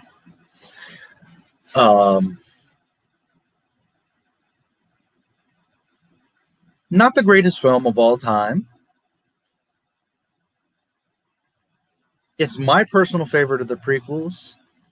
And, you know, I don't see why people have an issue with this film, because it's really a decent film. There's not really anything bad there. Oh, I meant to double check something. Let me see something.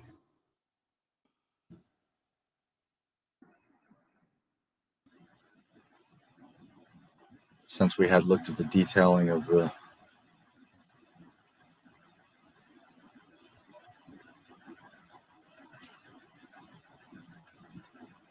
I meant to check in the battle.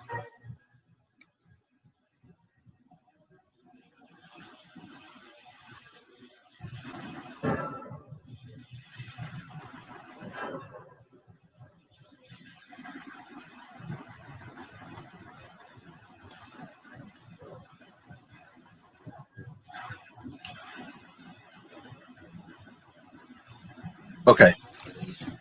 Obi-Wan versus Dooku, there's no restraints on his wrists.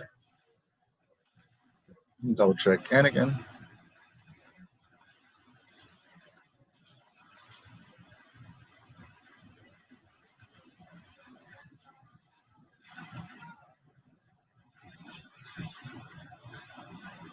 Anakin's restraint is gone. So, to be fair, in the arena, we see Anakin cut Obi-Wan's bolt restraint off. So then we can assume he cuts the other one off. And we don't see the other one later anyways. We do see Anakin, his left wrist has one. We don't really get a good view of his right wrist, so we can't say. But we do see that his left one in the gunship is there. But by the time they come into the battle in the hangar, that restraint is gone. So you could argue that somewhere in the gunship, they took it off, cut it off, whatever. So, although it's a little bit like unclear because you don't really see it, it's actually continuity-wise, it's okay. There's not like, you know, a scene where it's there, then not there, then back. It just kind of jumps. But yeah, there's not a problem there.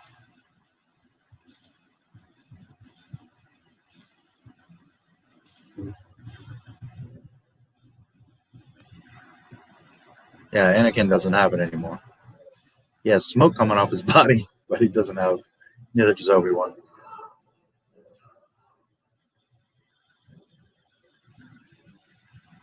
Just double check. Go a little bit further in the battle. He tosses the lightsaber. Yeah, Anakin doesn't have it anymore.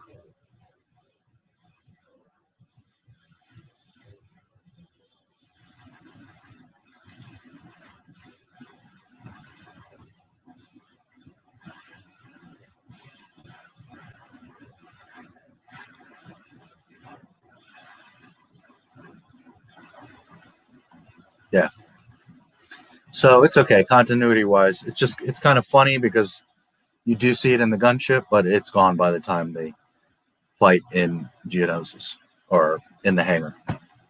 All right, so that was the Clone Wars. Very good. All right, so we're at 3 hours. I'm going to take a quick break, and then, as we have plenty of time, I'm going to get into the 2 articles that I've been mentioning since yesterday, which are going to be fun. There's some interesting information as far as the development of The Force Awakens and the beginning of the Disney mess, but also what Favreau's been up to, and something recent from Favreau. So we're going to discuss those. I will take a very quick 5-10 minute break, and I'll pull up those articles, and I very much look forward into digging into those. So let me see if I can find something for you guys.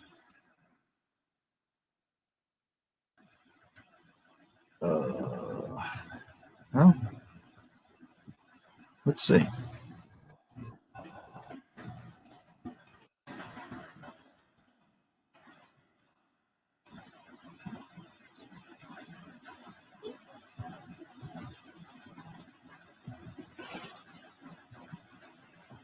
Okay, here's what I'm going to do. Since this way I can leave it and walk away for a minute. I'm going to play the Clippy commercial just for fun. And then it's going to go into another commercial from my digital marketing that's about virtual tours. But I'll be back in 5-10 minutes anyway, so you'll only have to watch a couple minutes of that, and then I'll just shut that off. That's a 40-minute video, but it'll keep going, so it gives me time to go and come back. But the Clippy commercial's a minute long, and it's fun. You guys will find it neat.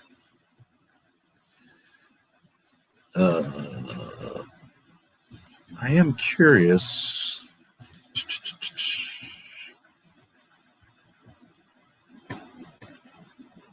Man, still haven't hit. I need 5 more subscribers. Come on. All right, so yeah, I'll play the Clippy commercial, and I will be back in just a couple minutes.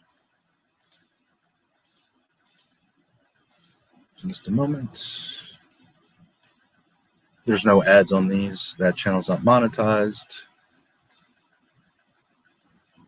Yes, break time. I will be back in just a few minutes.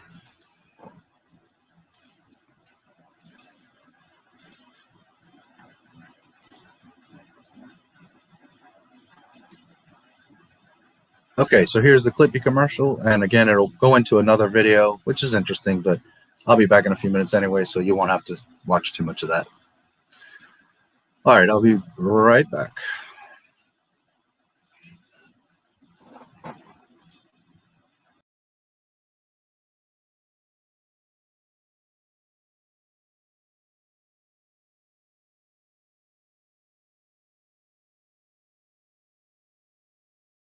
Are you tired of scratched, lost, or broken glasses? Bulky, hard-to-use sun and eyeglass holders? Then you need the Clippy. It's as easy as pinch, clip, hang.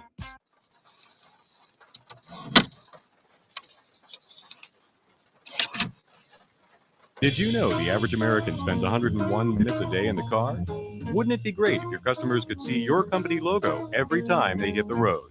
Then you need the Clippy, the perfect, unique, affordable product to promote your brand and with constant marketing exposure. Plus, it's 100% made in the USA.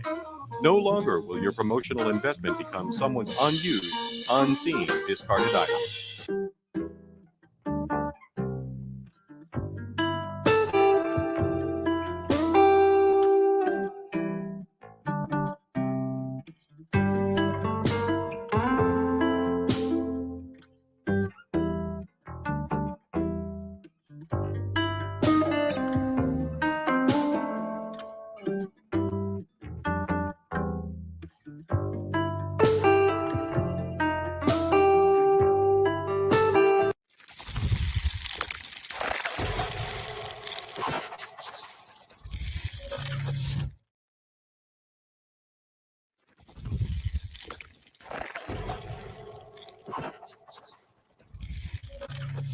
How to create amazing virtual tours for your business. I'd like to introduce you to an amazing new software that allows you to create virtual tours for your business and integrate Zoom-like video calls into the videos. This is a fantastic opportunity as everyone is stuck at home during the pandemic. You can create these virtual tours so people can see your businesses before they come to visit you. This is also great for things like real estate so that people can see a property before even having to go visit it in person. Also, you can show properties from across the country or different areas. This innovative new software is called My Virtual Tours, and it's the first ever virtual tour builder with built-in live chat like Zoom. What is by far the fastest growing trend for local businesses during this pandemic? It's video calls powered by Zoom. Now, what is the fastest growing technology helping small businesses showcase their products, locations, and services? It's 360 virtual tours. Combine the power of video calls with 360 virtual tours and you get My Virtual Tours, the first ever fully video chat powered and cutting edge 360 virtual tour builder on the planet. Let's face it, prospects are absolutely not comfortable right now to visit different businesses and locations in person. Think about realtors not being able to showcase houses. Think about gyms not being able to showcase their workout space. Doctors, daycare, indoor playgrounds, Airbnb hosts, car dealerships, and the list goes on and on. They're all suffering, they all need help. How powerful would it be if each of these businesses could showcase their location and services virtually with a full-blown 360 tour of everything? How powerful would it be if we combined that with live video chat to close deals and boost engagement to the max? And how incredible would it be if you could be the one offering this hot, fast-growing, and incredibly unique service to those businesses? Listen, 360 virtual tours sell for up to $10,000. And that is just one virtual tour. With our revolutionary app, you can create full-blown 360 tours and experiences for any business you like, and they will pay you handsomely for it, including our newest cutting-edge features like live video chat, background music for your tours, floor plans, easy lead generation, fully customizable hotspots, and so much more. Prospects can now visit each business virtually, seeing every room, every office, every space as if they were there in person, all virtually from the comfort of the home. Real estate, open houses, car dealerships, daycare facilities, retail shops, Airbnb listings, doctors' offices, indoor playgrounds, gyms, and the list goes on and on. They all want and need to showcase their facilities. The possibilities are literally endless, and now is your chance to cash in on this brand new and hot trend. My Virtual Tours gives you a done-for-you virtual tour creator that is easy to use, cutting edge, and loaded with marketing tools and integrations, including live video chat, just like the ones you see with Zoom. Each 360 tour is created in just 3 simple steps. Step 1, upload your images. Step 2, customize the experience with just a couple of clicks. Step 3, push export to make your tour live and start selling. It's truly that simple. And here's the best part. All you need to create your 360 images is simply a smartphone. That's it. Plus, we give you incredible direct response marketing tools inside your 360 virtual tours. Start a video live chat with your prospect.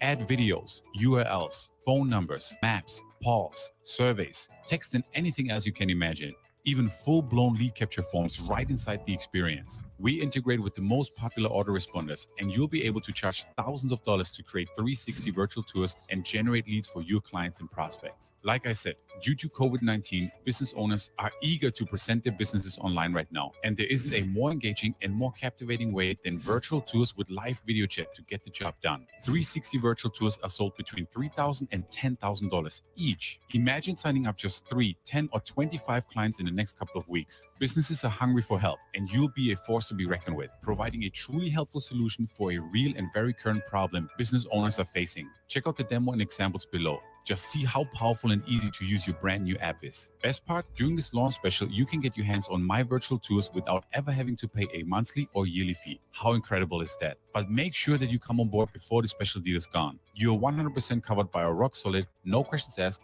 money back guarantee, and we can't wait to see you inside the members area. We know you will love this. Within seconds from now, you could be up and running with your very own 360 virtual tour agency, helping clients and receiving checks. So take action immediately and come on board right now. So as you can see, you can make some really awesome virtual tour videos, add all kinds of elements to them, and even have a built-in live chat. Here are some great examples of virtual tours you could create with this software. Gyms, spas, real estate, hotels, candy shops, car dealerships, Airbnb, hostels, bed and breakfast, grocery stores, bakery, auto parts stores, phone stores, restaurants, hospitals, doctor office, dentist office, bars, sports clubs, and my favorite, museums. Imagine making a 360 virtual tour for a museum where people can see ahead of time where the bathrooms are at, what floors the exhibits are on, how the entrances work, handicap access, all kinds of interesting things that you could convey to visitors of the museum before they even go there. This is truly a powerful tool that can help you bring in traffic or even make sales online.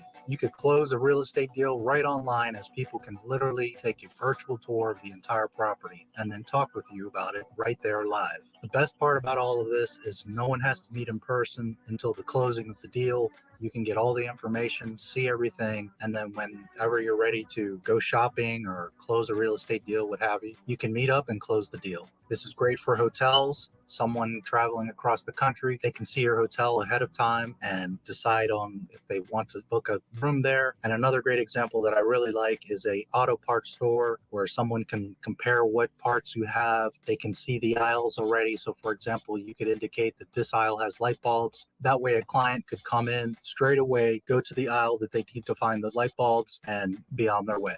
This would work great for a Walmart, Target, etc., as they're all laid out differently. But let's take a look at some examples so you can get an idea of how these work. If you just mouse over the virtual tour, you can, with the wheel on your mouse, zoom in and out. You can, of course, grab the screen and rotate it around, look up, down.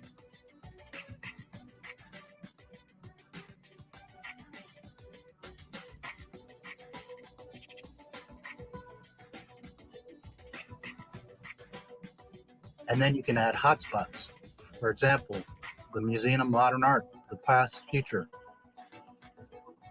And you can click on that, and this is to a PDF file, for example. Here's another example where you can go upstairs. Here's some information on the Museum of Art. You can add a video, so it'll pop up, and here's a short video, whatever you like.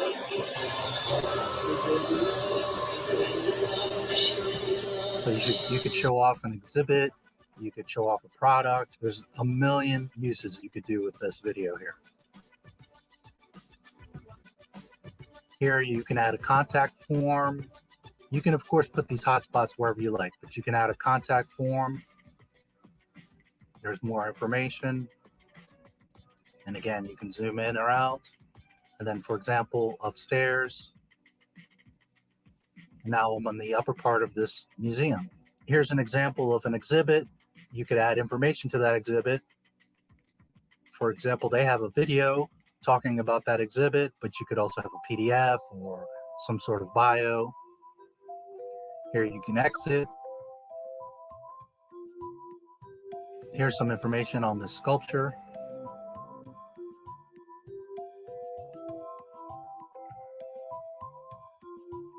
There's another exit. Some more information on these statues. Another great thing is here you can also zoom in and out with the plus and minus. You can make it full screen, so you can see the entire screen as a tour. You also can add floor plans. So a visitor could ahead of time look here at the layout of the museum. This is super powerful for large buildings or something like a Walmart. You could locate the bathrooms, you could locate customer service. Imagine a grocery store, you could locate where the seafood counter is. And here you can initiate a video call. Put your name and your email, you go live, and someone will talk to you, assuming that you have that set up. You can, in the setup of this virtual tour, turn that video call on or off. So maybe you're on vacation, maybe you're only working certain hours. You could, of course, hire a virtual assistant to maintain that 24/7, but you have the ability to turn on and off the video call during your working hours, and you can respond to people right there in this tour, which is really amazing and super powerful. Something that other tours do not allow you to do. You have to pick up the phone, you have to write an email. Here I can literally be looking with you at the museum or your auto parts shelf or your candy aisle, and you could be chatting with me and explaining what parts I have or what flavor licorice we have. Whatever you can imagine, you can do with this software, and it's really, really powerful.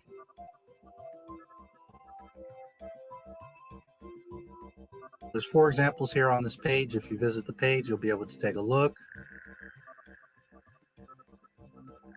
Here, for example, you can go to the kitchen. Here you can go to the bathroom.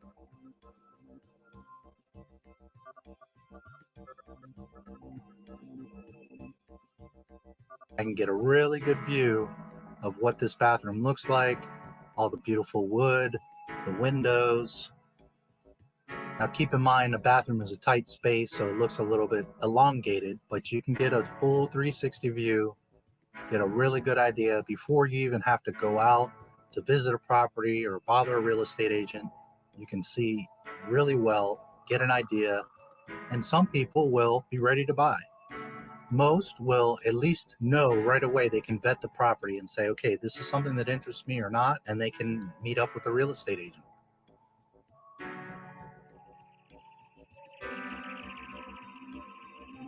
You can add the floor plans, which is super powerful for a realtor. You can see all the layout. You can visit these rooms in the virtual tour. And then you can get locked. Alrighty.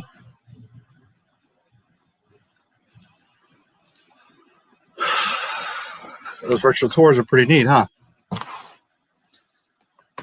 I'm gonna munch on my last piece of birthday lasagna.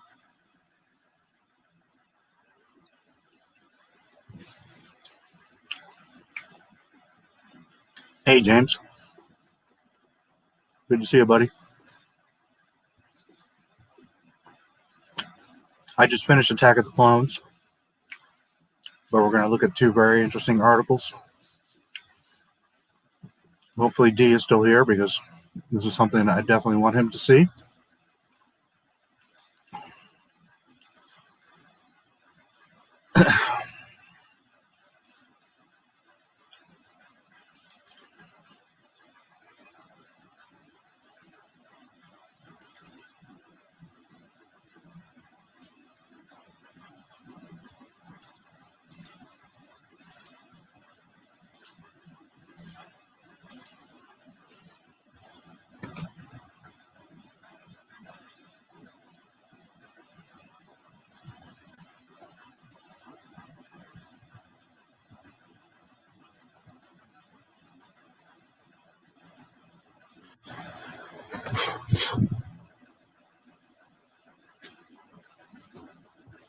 Alrighty. Obi-Wan's lightsaber looks different in Rots and A New Hope.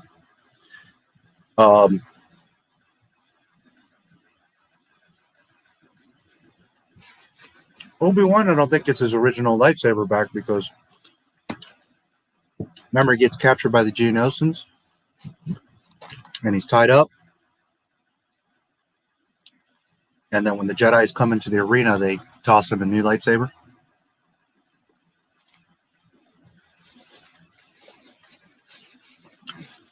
Same with Anakin. He ends up with the green one because they toss them new lightsabers.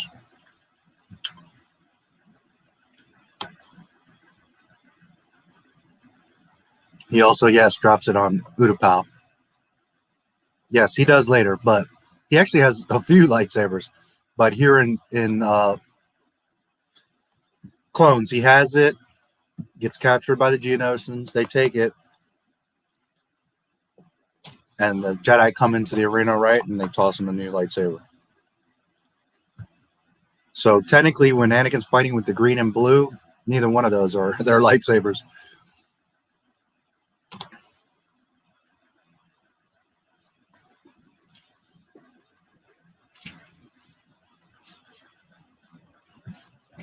Sorry, I don't mean to be picking out your face. Which does his jetpack, you mean? Yes. But then he has a jetpack in the Geonosis arena. That's what I was telling you. He has spares. It blows up on Camino. Right? When he's fighting Obi-Wan, it goes zipping off and blows up.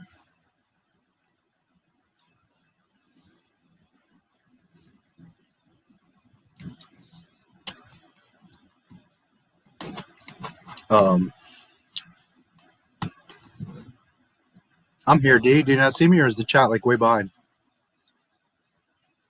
Or I'm way behind the chat? Because on my end, it's just popping up. Anyways,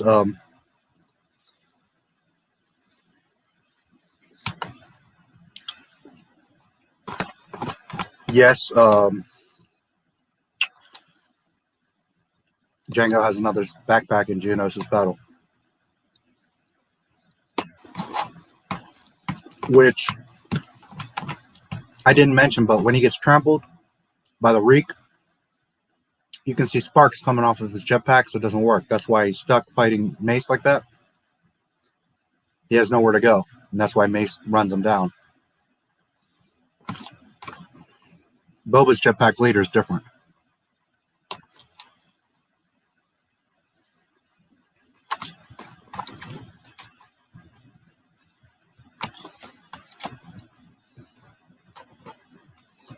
Which I don't remember the model numbers off my top of my head, but I have done extensive research on those jetpacks in the past. Z6, correct.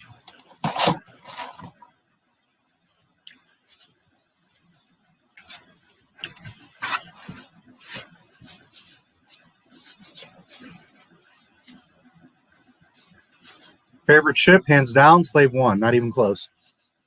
I like all the Star Wars ships. I think they're all beautiful. But Slave 1, far and away. And then, I forgot the damn name again, but it's here in the chat. What was that damn thing called again?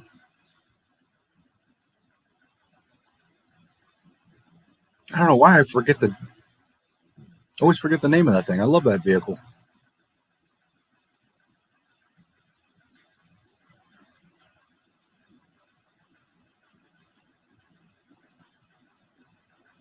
Hail the droids.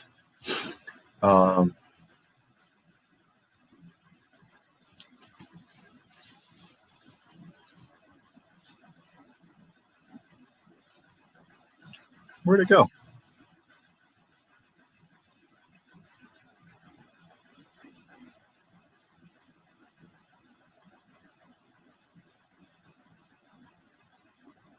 Hailfire? Yeah, it must be the Hailfire, right? I can't find it now, but the Hailfire droid. For some reason, I always forget. It's like, yeah, Hellfire droids, right? Those are my favorite land vehicle in all of Star Wars, the Hellfire droids. The ones with the big wheels that are at an angle, and it's got like a robot head, and it just shoots a shit ton of sidewinding missiles. I love that damn thing. But spacecraft, far and away, Slave 1. But I love them all. X-Wing, Y-Wing, Star Destroyers, TIEs, all of them. I love them. B-Wing.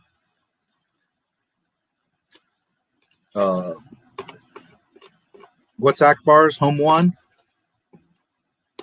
All of them I love. The medical frigate. The medical frigate, I really like that design. And you know what? I love the Falcon as much as everyone does, but it's like lower on my list. I just never was like a huge Falcon guy. I had the toy. I love it. Don't get me wrong, but there's a lot of other ships I prefer with the Falcon. X-Wing, you know. Vader's TIE. That's one of my top like 3 or 5. Absolutely. Vader's TIE with the bent wings. Love that one. Which is basically a modified TIE Advanced. The TIE Bombers are awesome. I love all the Star Wars ships. Do I love the Resistance Bomber? Well, that's not Star Wars, so there you go. That fucking stupid thing.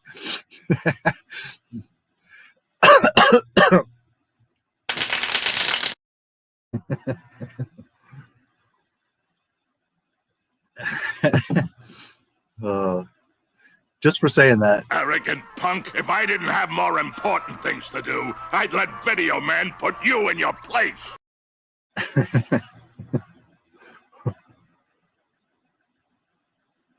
Oh man, too funny. That definitely got my spider sense is tingling. What's next?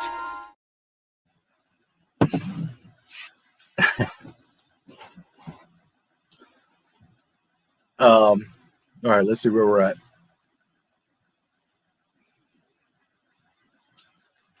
So, oh yeah, back to Obi-Wan. So he has a saber, gets caught in geonosis, loses it.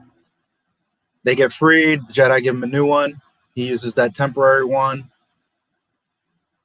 Anakin and him get a temporary one, right? Obi-Wan gets struck down, tosses the saber to Anakin. Anakin's spinning around the swords. Dooku knocks the one out. Then Anakin gets his ass served to him, loses his arm. Those two lightsabers, we don't actually see it. You would think the Jedi wouldn't leave lightsabers lying around, so they probably did pick them up. But they're not their original sabers. Then, yes, an Utapau, he drops it. Although, remember that clone Commander Cody gives it back to him. He says, hey, sir, you might need this. So he does get that saber back.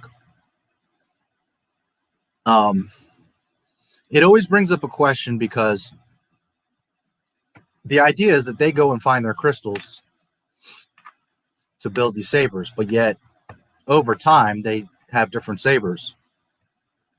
So it makes you wonder, are they like in between scenes going to what's it call it?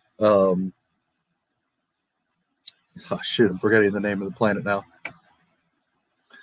Starkiller Base. God damn it.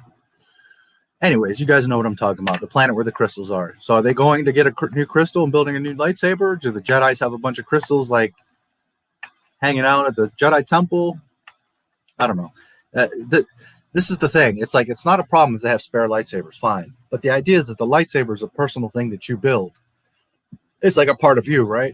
So it kind of conflicts a little bit if there's just a bunch of spare lightsabers. I mean, utility-wise, okay, use what you got, but you would think that at some point they would want to go back and build their custom lightsaber. So that was always kind of vague. Which really Clone Wars complicated that with that whole story of going to get the crystals. So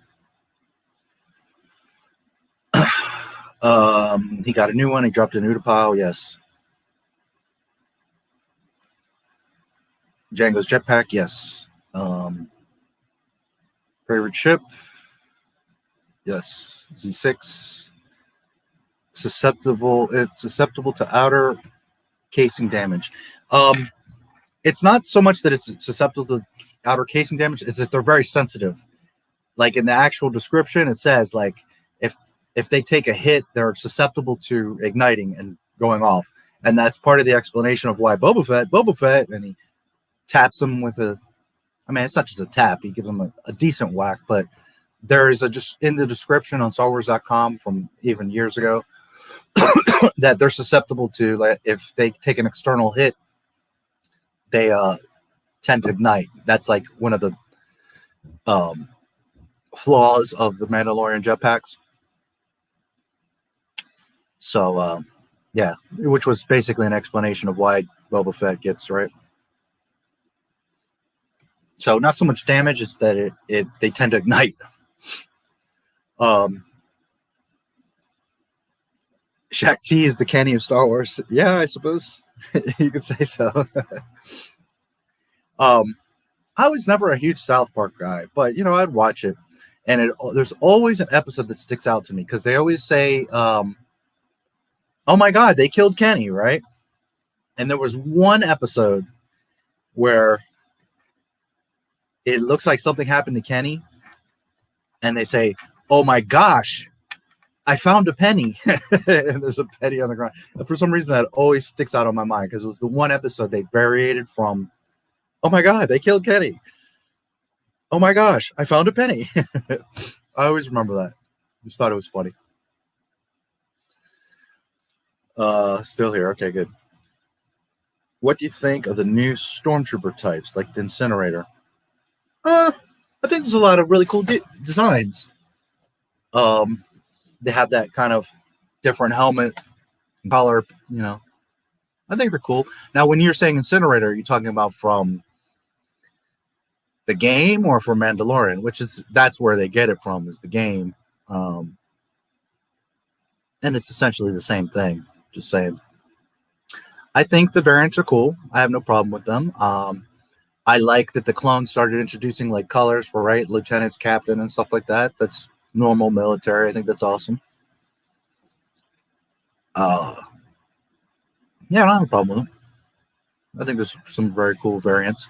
I don't like the First Order stormtroopers. They, I think, look gay. I don't like them. They're stupid. But all the like stormtrooper variants, I like them. I do very much like the Death Troopers from Rogue One. I think those are badass. Do like them. Phasma's lame too. It used to piss me off. Everybody's like, that's the new Boba Fett. I'm like, how are you resembling this to this? Like, what the hell? That lame ass character. My favorite ship is Vader's TIE, yes. Not my favorite, but definitely top up there. Do you love the Resistance Bomber? Yes, it's fucking fantastic. Over 9K. Yeah. How am I doing right now? Gotta be damn close.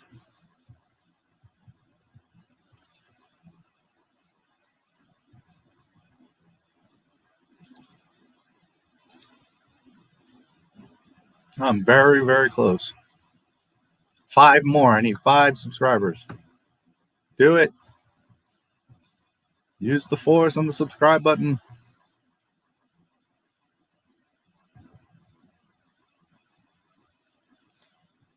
I really want to get to 10K, but I was hoping for my birthday I would at least get to 9. But it's okay. We'll get there, you know. I can't complain. Like I've said to you guys, you know, in other streams, I went from just November, like middle of November, 900 subscribers, to now I'm about to hit 9,000. You know, that's just insane. So I hope it doesn't stop or slow down, but I can't complain. You know, really, if I didn't get another subscriber for a few months, I can't complain at all, because it's been an amazing growth. But as always, you know, we want to keep going. So who's your favorite background Jedi? I really, really like Kit Fisto. He's definitely a candidate. I very much like Plo Koon, although we don't see him much, but he's literally like, his title is Jedi fighter pilot or star pilot, I forget. Jedi pilot, I think it is. So we don't get to see it much, and he gets shot down pretty easily, but he's supposed to be, right, like a very skilled pilot amongst the Jedi, more so than others. You know, I don't know if better than Anakin, but certainly, you know, he's supposed to be an amazing pilot. So I really like Plo, although we don't get much of him. I don't know if you would consider Ayla Secura a background character. I suppose you would. So she would be, because I love Ayla Secura. Love her. I just think she's an awesome character, and I think she's so cute. I like her. And she's, again, not my, like, typical body type. She's very string beanie, tall and skinny, but I like her. Love Ayla Secura. She's an actual model as well. She's a professional model. I don't remember her name or what she's been in, but she was a professional model. Where do you find these clips? Which one? The clapping or the arrogant punk? Oh, I find stuff all over. You want to know why? He's a genius. A mad, evil, maniacal genius, and he's experimenting with his most dangerous, his most fantastic invention.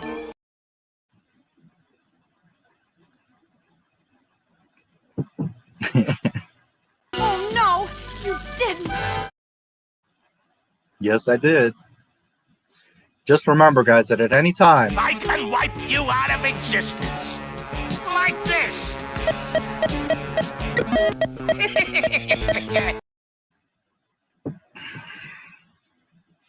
And of course, you know, some of you might be wondering why the ladies love me, but Let's go to the library for a few minutes. See you later, guys. What's so great about him? You mean besides being big, strong, handsome?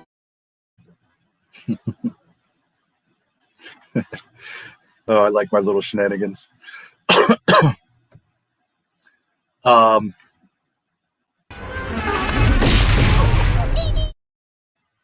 love that.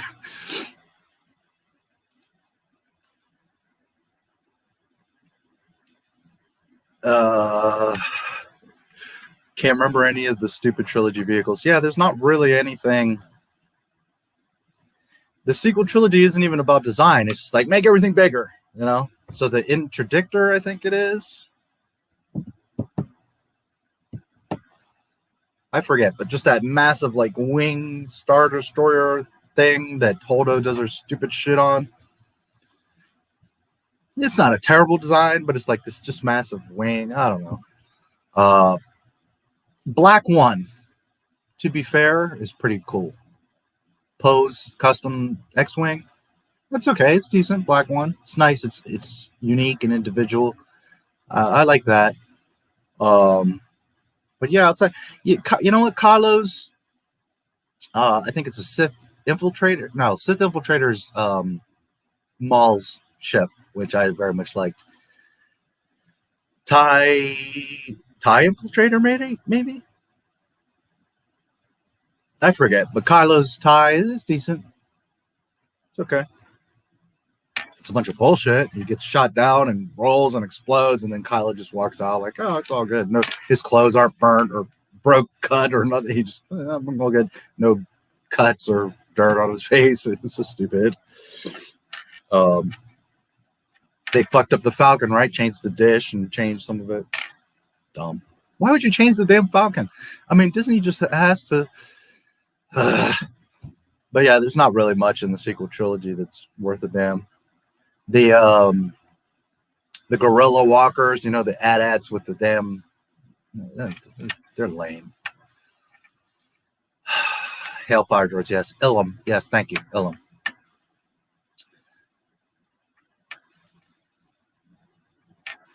What is the weight of lightsabers? They're really heavy. If they were heavy, Obi-Wan's hand would have been smashed when he caught Anakin's and Luke's hand when he caught his. Obi-Wan's hand would have been smashed? Not necessarily smashed. Anakin and Luke's hand when he caught his. Okay, here's the story. Mark Hamill and David Prowse were practicing, right, for months doing lightsaber battles. And George Lucas kept insisting, hey, these are heavy. 2 hands. These are like Excalibur. You're not going to be swinging them around like this. You got to, like, you know, they're meant to be heavy. You just can't swing them around.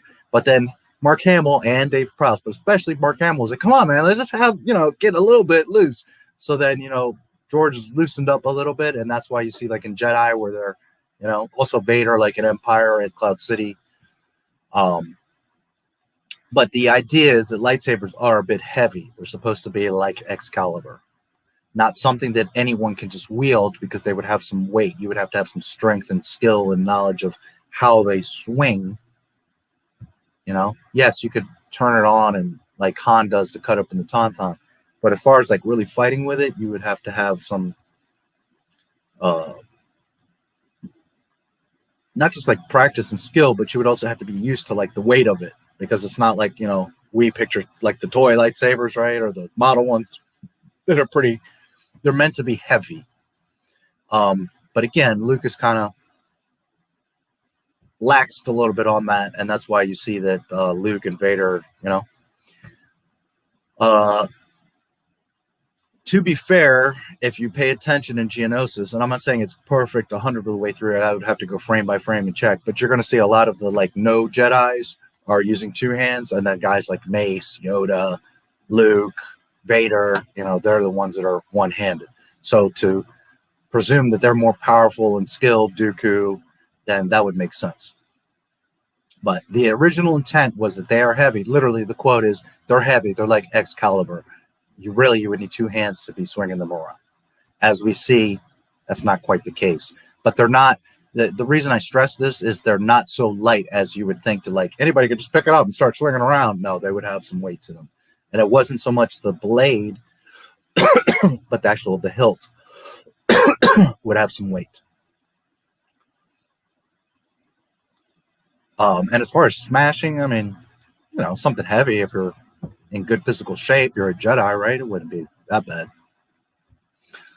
I hope Cad Bane and Boba Fett's last arc is in Bad Batch. I hadn't thought about that, but maybe it's possible. There's the thing, right, where Cad Bane shoots him, and that's where he gets his dent. I'm not against that. That little duel is neat. Boba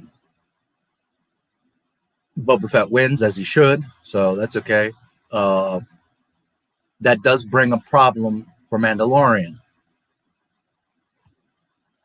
Because you see Mandalorian, like all these blaster bolts are constantly deflecting off of him. It doesn't even make a scratch on his helmet. He's getting his face pounded into the wall with the Dark Trooper, which I'm going to do a deep review on that nonsense. But anyways, you know, and it doesn't bend or anything. Yet Boba Fett has a big dent in his helmet. The problem is because in Mandalorian, they imply that Boba Fett's armor is Beskar, and it's not. It was always Durasteel. And if Beskar is just deflecting bolts all over the place, then Boba Fett definitely wouldn't have the dent. So again, Dave Filoni, not thinking, not connecting dots, because he's a freaking dumbass. Boba Fett wouldn't have that dent. Now, maybe they're going to make an argument that, well, some massive laser, you know, a Star Destroyer bolt, like, hit Boba Fett, and that's why it broke the Beskar, you know, just something stupid. But it's just, it wouldn't happen. Not according to Mandalorian's Beskar, because that thing doesn't take even a scratch, never mind a dent. So, but anyways, in original lore, and this includes StarWars.com, Boba Fett's armor is Durasteel, not Beskar. So, and I would know because I'm a Boba Fett fucking freak. Video Man, yes. That was my mascot. Death Troopers, yeah, I like those. They're badasses. I really like those guys. Another problem, Mandalorian.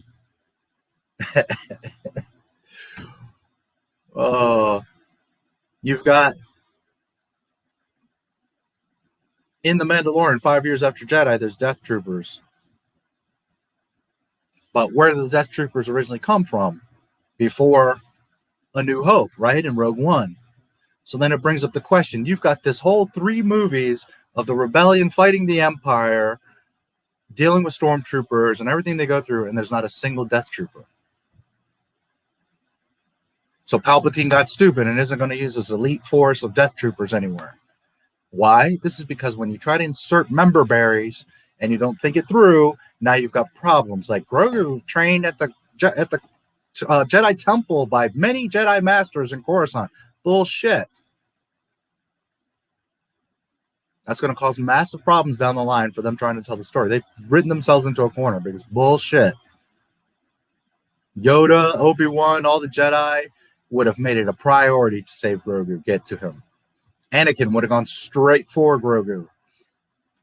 You don't see him anywhere. He's not mentioned. So just injecting him because you want Ahsoka to fit in causes problems in lore. And this is why I always say that Ahsoka's a huge problem. One of many problems, but Ahsoka's the biggest problem right now. Dave fucking phony baloney, because she complicates everything and is breaking Star Wars. Bullshit was Grogu at the Jedi Temple. Anyways, Death Troopers are really awesome, but you've got them in Rogue One, and then they just vanish. Then the Empire's gone, and oh, look, we're Death Troopers. You see, that's because Favreau and Filoni are like, hey, what cool stuff. And you can see in gallery, Filoni says this. We're doing fan service. We're pulling from the games, the comics, the movies, all of that. He's literally like taking stuff. That's why you see the Incinerator Trooper, because he pulls them from the game. And you see the Death Troopers because he pulls them from Rogue One. He's pulling all the, remember the Stormtrooper transport? You know, all that stuff. It's because he's pulling it from all the old stuff. He's not worried about, does it make sense that it's here? He's just pulling in stuff. So you're like, oh, look, Star Wars stuff. I love Star Wars stuff. but the shit's got to fit. It's got to make sense. And they're just throwing shit in there that later causes problems. The Mandalorian, when they go to the face scanner nonsense, they're in a freaking, now I'm forgetting the damn name. They're in a clone trooper freaking tank in the transport. Why would you have 5 years after Jedi a clone transport from the Clone Wars? Because it's about member berries. It's not about continuity or story. So as much as I think the Death Troopers are freaking awesome and that it was cool to see them in Mandalorian, it doesn't make sense. It's freaking dumb. It's a mess. Anyways, as much as I would love to see Cad Bane in live action, he would be very old in the Book of Boba Fett. Yeah. Illuminate. Illum, yes. My friend thinks First Order Star Destroyers and Stormtroopers look better than Imperial ones. Yeah, well, everybody has their taste and their opinion, and that's fine. I think they look like shit, but that's just me. And the clone Star Destroyers, the whatever class, I can't remember the name of them, but they're okay, but I prefer the original actual Imperial Star Destroyers. The clone ones aren't bad, but it's very cool to see them, and that's where that they come from, right? But the original ones are the best ones in my opinion. I don't like the First Order Stormtroopers. I think they look stupid. They look all bulky and like fat, and they you know what they remind me of is Peter Griffin when he's dressed up as a stormtrooper. I think they look dumb. They fly now. He also thinks Resistance X-Wings look better than the Rebel ones. Well, now your friend is smoking crack. I agree. Here's what I say to your friend.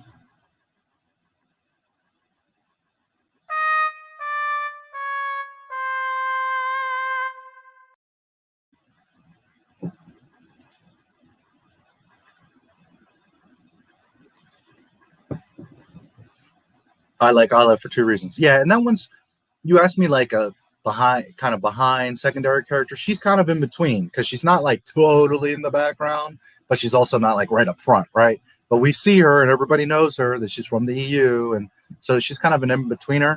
But man, I love me some Isla Sakura. So that would be my immediate thought. Like, but I really like all of them. Kiadi, I think he's awesome. Plo Koon, Kit, Beppa, we don't see much of, but she's cool, you know. Yaddle, we don't see at all, but I always thought she was kind of weird. Yaddle's kind of weird, but I don't dislike her. You know. But Isla, I guess, would be my immediate answer. I have a lot of alt accounts. I'll get you past 9K. Well, cool. I need 5. So if you do that, I appreciate it. Thank you. Plo Koon was a badass in the Clone Wars. Yeah. I just would have liked to seen him, you know, in the movie. Just a little, you know, give us a 15, 30 seconds, take out some ships, do something, dude. Just, you know, loop-de-loop or something. And then he gets shot down. That's one thing I don't like about Order 66. That I know you're all going to agree with me. Is that the Jedi just go down so freaking easy. Now, to be fair, that's George Lucas also showing you, hey, the clones are Boba Fett's. I mean, they're Jangos, right? So they're badasses. It's not like they're just like a clone of nobody. So, okay. But it would have been nice to see the Jedi like put up a little more of a fight, you know? And there are cool things like Yoda, the two come up behind him and he comes, you know, turns around and lops off their head and, you know. But that's one little thing. Like, I would have liked a little more in fighting between the, like Isla, you know, she's walking on Felucia, such a gorgeous scene, beautiful Isla on Felucia, and then they just like turn and start shooting her down, and it's like, damn, dude, she didn't even get her blade out or like take one out or anything. It's like, oh man. But so yeah, it would have been nice to see Plo Koon like, you know, do a loop and take out 2 ships or something, and then get shut down. I don't know. Smiley. Crying smiley. It just gets better. I found an image doll of Leia, Rey, Sabine, and Jen. They looked awful. Where? What image? I'd be curious to see that. I love me some Jen Erso, man. She's my favorite. Jen, Felicity Jones should have been Rey. And the only reason I would say that they wouldn't use her is because her age. She's a woman, Rey's a girl. But man, 10 times the actress, 1,000 times more beautiful, in my opinion. She just roasts Daisy Ridley. And she would have just been, she should have been Rey. Now, granted, the story would have still sucked and they had to do better. But I'm just saying, as far as the actress, they should have made Jen Rey. They should have made Daisy Jen Erso. Whatever. I love me some Jen Erso. Woo-wee. The way Rey uses her lightsaber looks like she's playing baseball, and she still wins every duel. Yeah, I have a video on that. Daisy Ridley stunt double. Chloe Bruce should have played Rey in Disney Star Wars. It's a cool little video. It's not very long, 7 minutes, 10 minutes, or something like that. And it shows the girl that actually does play Rey, or at least does the important stunts. 10 times more gorgeous than Daisy Ridley. And a real, like, experienced for real fighter. I mean, this girl's a badass. Chloe Bruce. She has a YouTube channel. She does, like, a lot of, like, training videos and stuff. So, yeah, check out that video. It's pretty cool. And it shows exactly that. Rey swinging a bat like an 8-year-old.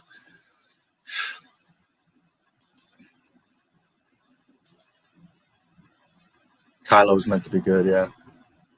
Ben Skywalker. There is no Ben Solo, but, you know, Disney. Someone should edit Rey's face onto Wendy's in the stair scene in The Shining. I have, like, I can get video clips and take out the background, so I can get, like, you know, like the heads and stuff, but I don't have a way to, like, cut out. I can do it more so with images, but like video, I don't have a way to cut out and like actually specifically cut out the face, which you can do it because there's other people who do it, like Perry Chan. He does it fantastically. I don't have the software. I don't know how to do it.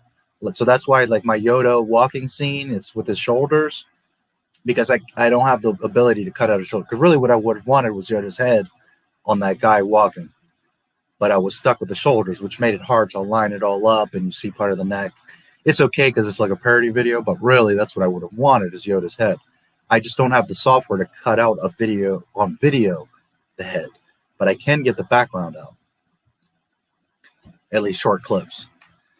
So I would love to do something like that, but I don't have the software or the knowledge of how to do it. So, but with time.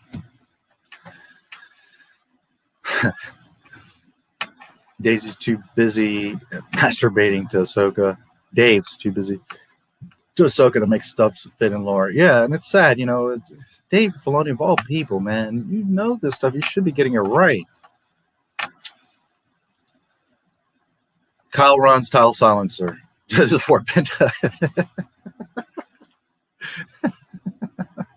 A lot of people here won't know Fort Pinto, but oh man, you know, Disney. When they look at Star Wars, they're just like, why? Because fuck them. That's why.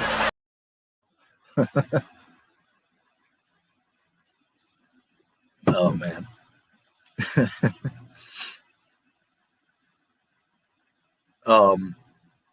We have a guest. Where is she? Oh, there she is. Princess Leia has stopped in. I feel like in The Mandalorian they keep introducing new Imperial stuff despite the fact that they say the Empire is crumbling. Yes.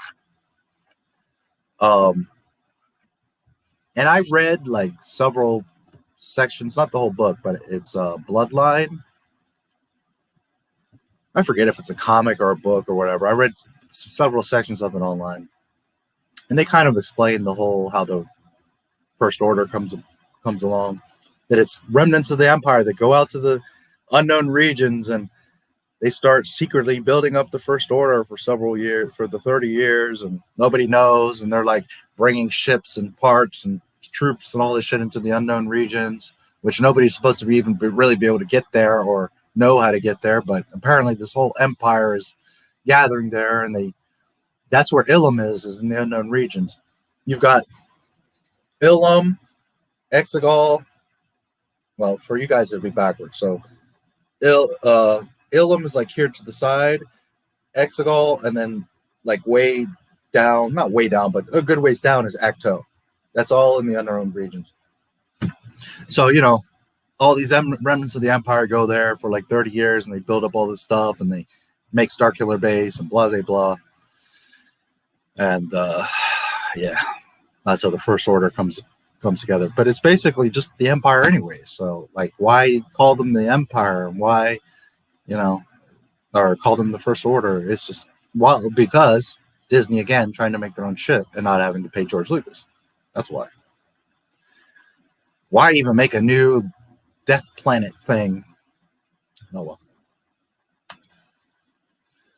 Become more advanced as time goes backwards. Okay. It's not. It's because in the prequels, the Republic is at a height, right? It's the highest level that it is gotten to that point. That's why the temple and Coruscant and everything's beautiful and shiny and very developed. So all the ships and everything are new, and so are the blasters and suits and clothing and all that stuff. When the Empire takes over, everything goes to shit. Coruscant gets wrecked. The temple gets destroyed. All through the galaxy, the Empire is like choking people. So there's no economy. There's no trade. There's no technology being shared. There's no everybody's oppressed. Everything becomes very much like kind of like the Outer Rim, like Jabba no man's land, you know, because everything's in disarray. Sure, there's like Alderaan, which would still have structure and some things, but in general, the galaxy is very much under the thumb of the Empire. So by the time A New Hope happens 19 years later, there is no republic. It's all divided and broken up, and there's no, you understand? So that's why the rebels look like they do, because it's literally like the rebels are taking spare parts and putting together these ships, duct taping them, you know, screwing them together. That's why things look like that, all scratched up, broken, burnt, pieced together, is because the galaxy is in a state of, you know, ghetto-ness. I don't know how else to put it. It's just a bad time. It's to really exemplify that the Republic has fallen, you know.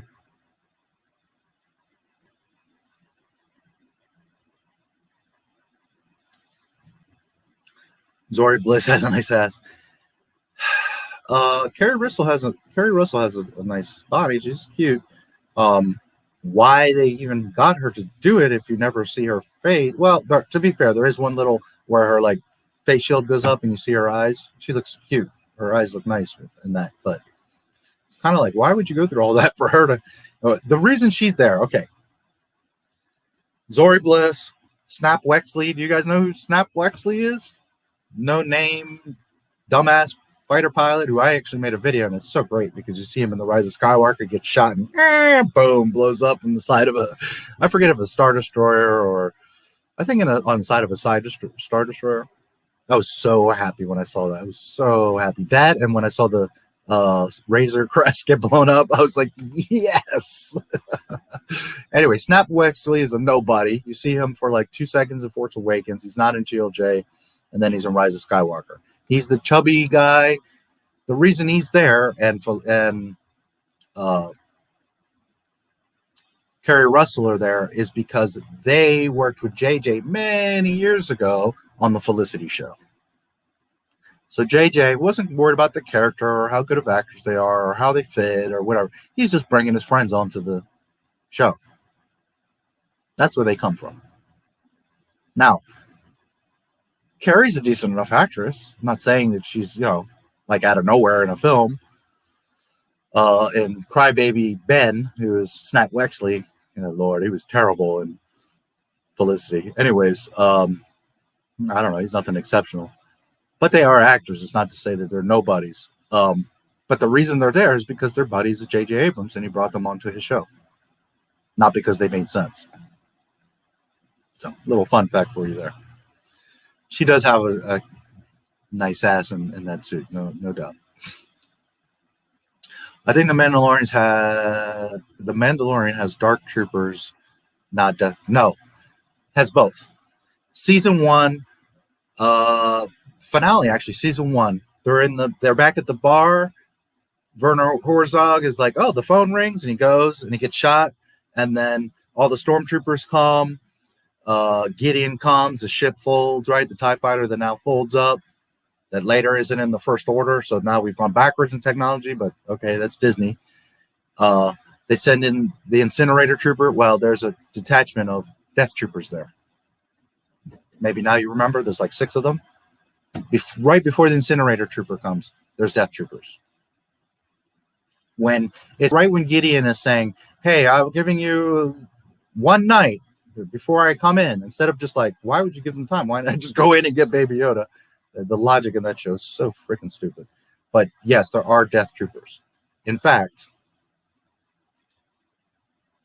just a moment.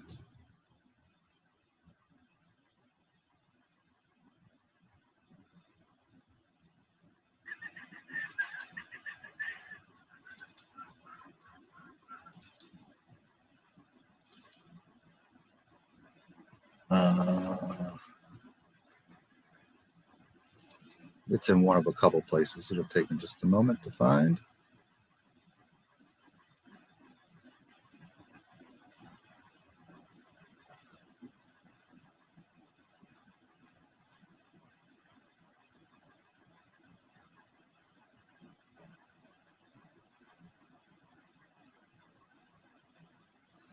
All right, it's probably back here, of course. Let's see.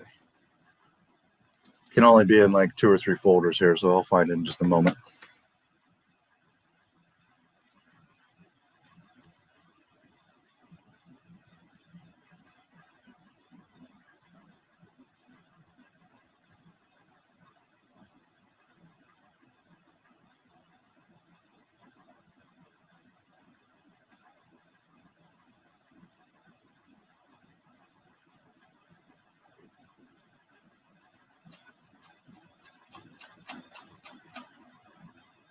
Man, I got a ton of shit on this computer.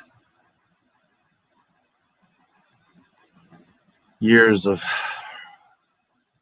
researching stuff.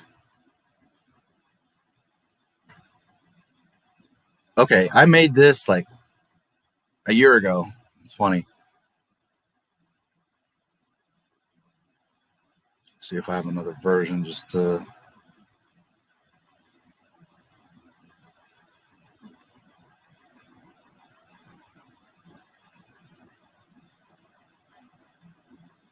I know I do somewhere, but let's see. All right, well, I'll show you that one, and this is fine. Just a moment.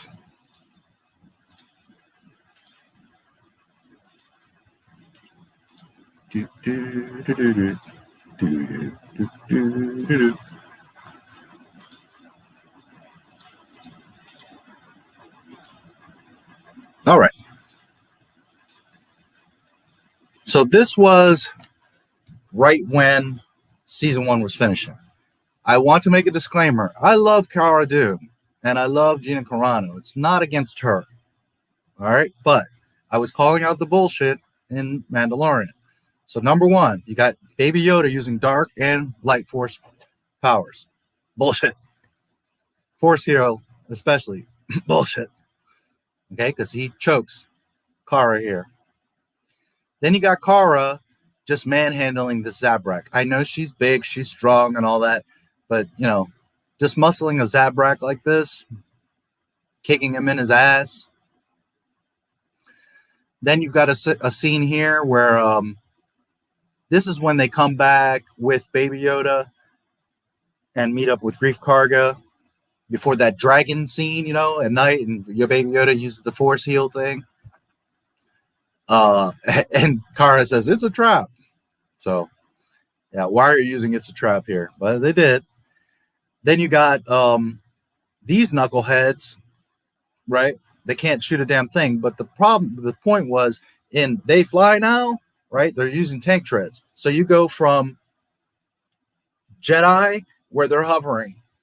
You go to Mando, where they're hovering. Then you go 32 years into the future, and they got tank treads on Tatooine for their damn speeders.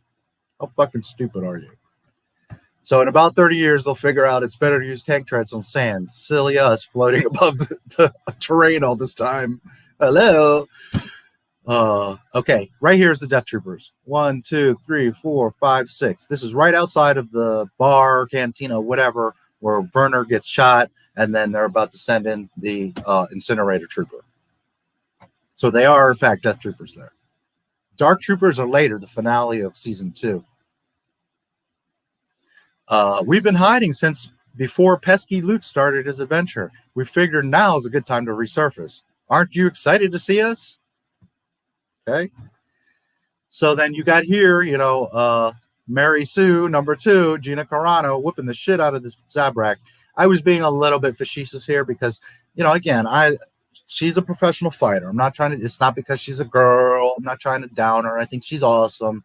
But she was a little bit OP in the first, in particular, when she first meets Mando and punches him in the helmet.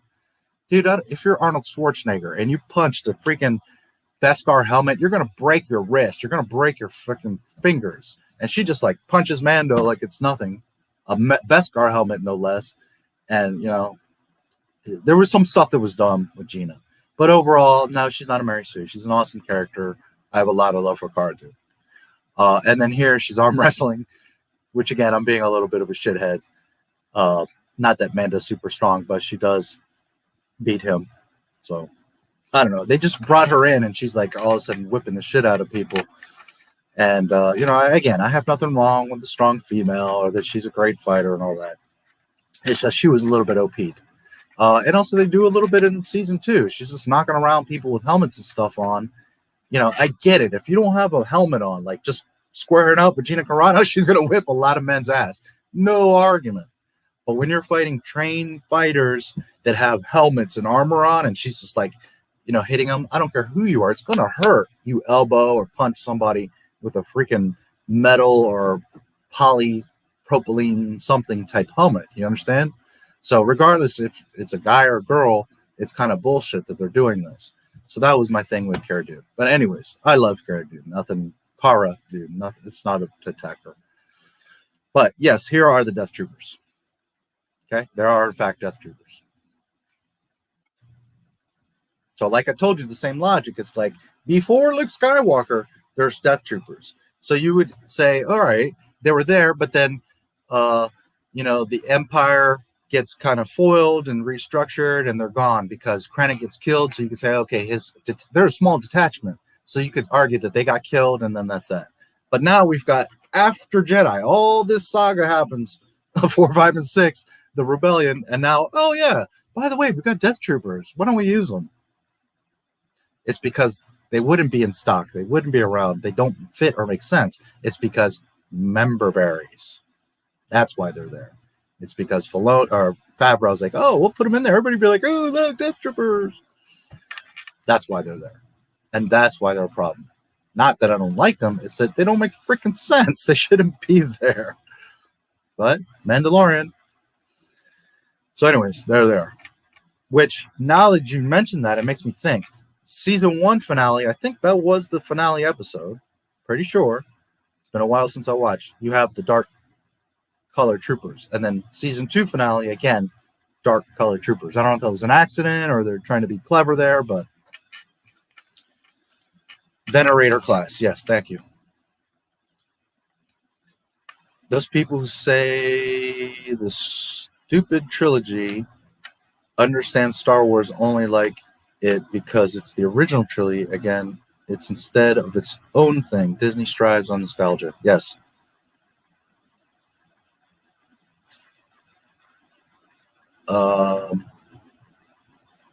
Wow, I got you guys rolled up. There's a bunch of chat here. Okay, good. My merch link is working. Rebellion ships and resistance ships are exactly the same. Yeah, a lot of them. Some of them are totally different. Oh yeah, the X-wings in particular are very, very, very close.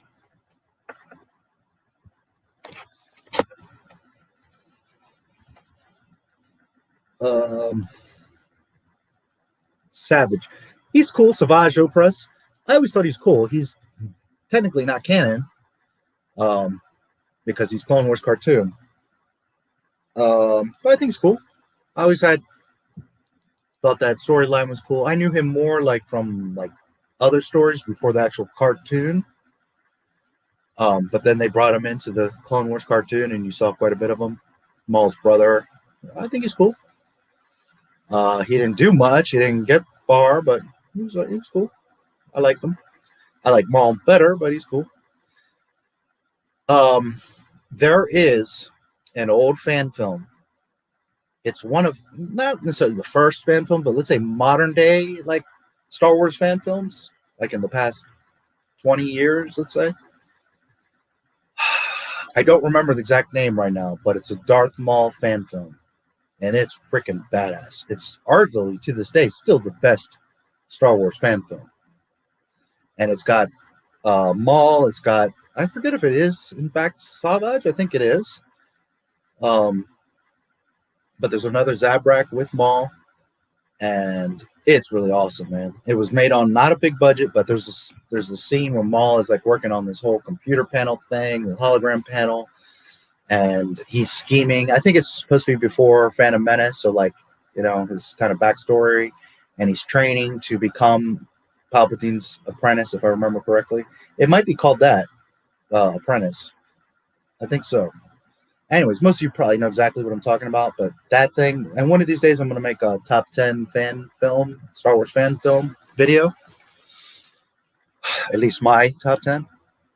And man, that one to this day is one of the best ones. That thing is badass. The guy looks just like Maul. He does the fighting fantastic, just like Maul. I mean, you could almost confuse him for Ray Park. It's really, really good. And it has a nice story and effects. And, you know, for a fan film, it's like, holy, wow, that's badass, dude. Really awesome. So you'll find it. I think it's called Apprentice. But you can find it if you look for it. It's pretty easy to find. Really, really awesome. 4 subs, 3, 2. Jedi also became too reliable in the clones. Yeah, you can say that. At least to an extent. I wouldn't say fully, but sure. Palpatine wanted to put all their trust on the clones, so when time's right, they're okay with the clones doing everything. Yeah, and that's part of how Order 66 works, right? Because they're so used to the clones. Like, that's part of what the Clone Wars cartoon elaborates on, is that you see that they have a lot of interaction together. So after so much time, the Jedi wouldn't even think like, oh man, these guys are just going to turn on us, which they should have been more cautious anyways. But yeah, you know, that's part of why they go down so easily, is because it's like out of nowhere these clones turn. But you just would think like sensing through the Force and having those skills, and we're talking about Master Jedi, not just Padawans, like Master Jedi getting mowed down. It's like, I would have liked a little more resistance, them take out at least a few, you know. But oh well, it is what it is. Jyn was nice. Ooh, I love me some Jyn. It's with a Y, by the way, Jyn. But yeah, ooh, mama, I love me some Jyn Erso. Rose should have been Rey. Well, she could have been. Sure. That should get you to 9. I'll check here in a second. Daisy would cut off her limbs if she wielded a real lightsaber. Yeah, yeah, her own. Yeah. Well, and the thing is, she starts swinging like this, like she would have cut her own back and like her neck, and it's nonsense. It's nonsense. Edited clip of Obi-Wan visiting the younglings where Grogu was there. No, there's no such thing. Maybe they'll invent one, but no. Blank of wood. Well, I always call her a cardboard cutout. You know, like they do the big stand-up cutouts of like athletes and stuff, and of course the Star Wars ones. I used to have a Boba Fett one, but anyways, break my heart. Yes, that's what I call her, is a cardboard cutout. Not even an action figure. Like, she's literally a cardboard cutout. That's her acting. That's her character. That's everything. She's just a cardboard cutout. God awful. Exegol should have been Korriban, yeah. There's some new shit now that Disney's like, well, Vader always knew about Exegol and his relationship to Exegol. Get the fuck out of here with that bullshit. You could have had Mustafar and Vader's castle and done all this beautiful shit, and instead you did Exegol with brought back Palpatine and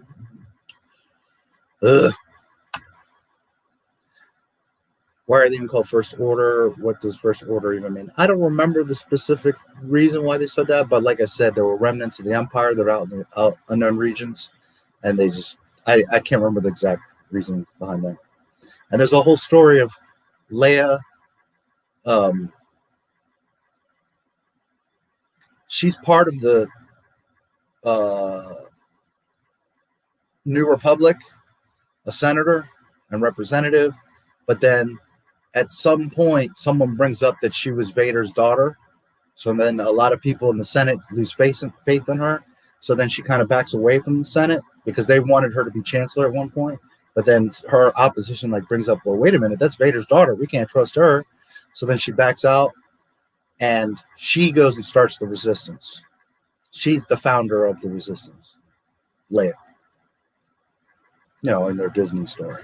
So, but I don't remember the specific connection of why they call it the First Order. There was something in the story, but it's so unimportant that when the McDonald's employee asked if that's all, the First Order was only the beginning. There you go.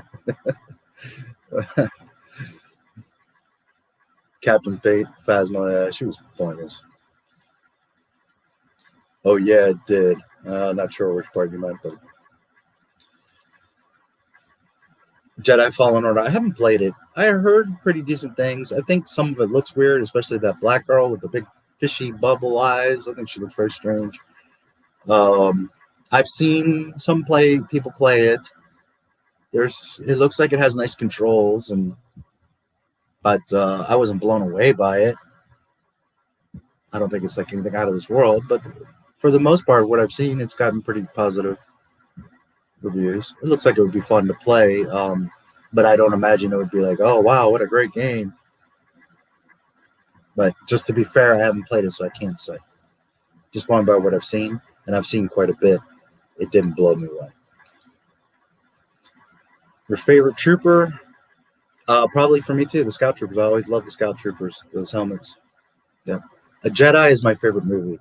And one of the biggest parts of that is the speeder bikes. And on Endor, I love those Scout Troopers. Always have. Yes. So probably off the top of my head, Scout Troopers. Lego Star Wars. Yeah, but back in the day, the older ones, but yeah, absolutely. Quite a few of them. Up until PS3, yeah, I played quite a few of them. They were a lot of fun. Collecting the bricks, using the force to pull the little bricks and stuff, the round bricks, right? Yeah, they're a lot of fun.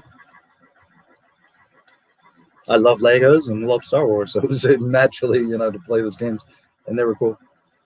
I hope Fallen Order and the open world game will be good. The High Republic game, yeah, we'll see what happens. It might become a High Republic game, which, oh Lord, is that going to be a mess? We shall see. What they need to bring back, well, first of all, my personal favorite is Force Collection. God, I love that game. I don't know why they got rid of it, but that's not for everybody. But what they need to bring back is Galaxies, which I never got to play, but I knew a lot about it because, again, I was a console guy, not a PC guy, so I never really got a chance to play it. But basically, like Fallout, just like this huge world, and you could go all over the place as Star Wars characters, make your own classes and customize shit and go all over the galaxy. And that game was around for like 10 years or something, that server, for quite a while. It might even be still live, although I want to say they took it down. But man, that game I always thought was so badass. Why don't they have this massive open world Star Wars where, like, you know, you can go everywhere? And that's Galaxies was that. That was the premise. That's what I would focus on.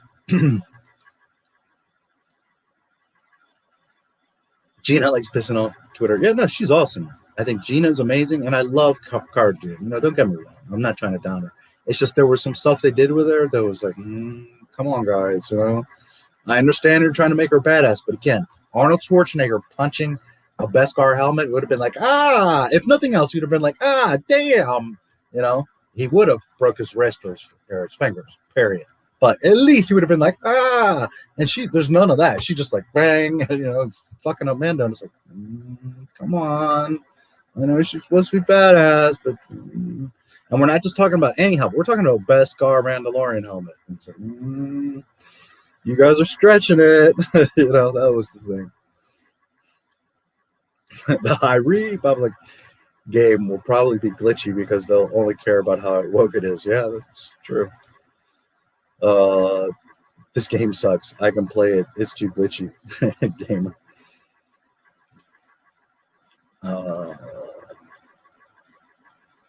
Writer, stop being sexist, man. Yes. Flashbacks of Cyberpunk. Yeah, I've heard a lot of problems with that one. Admiral Uhullin was a New Hope. I want to say I probably did, but I'd have to connect the dots right now. Right now, I can't even think of her face. Or her face. I'm going to have to look at that. Let me see. When you know so many characters, you start to blur things sometimes.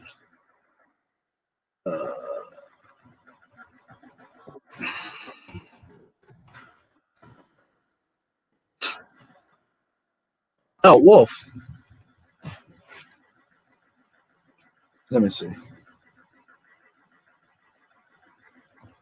Yeah, he was in the on the Death Star when Tarkin and Vader come in, and the one guy's, you know, they're talking about, oh, the Republic is, you know, getting too much power control, blah blah blah, and then Tarkin walks in. He's like, you won't have to worry about the Republic anymore. Everything will be, you know, in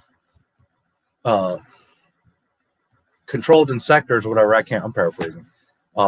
And then the one guy's like, you know, talking shit to Vader, and Vader, you know, chokes him. And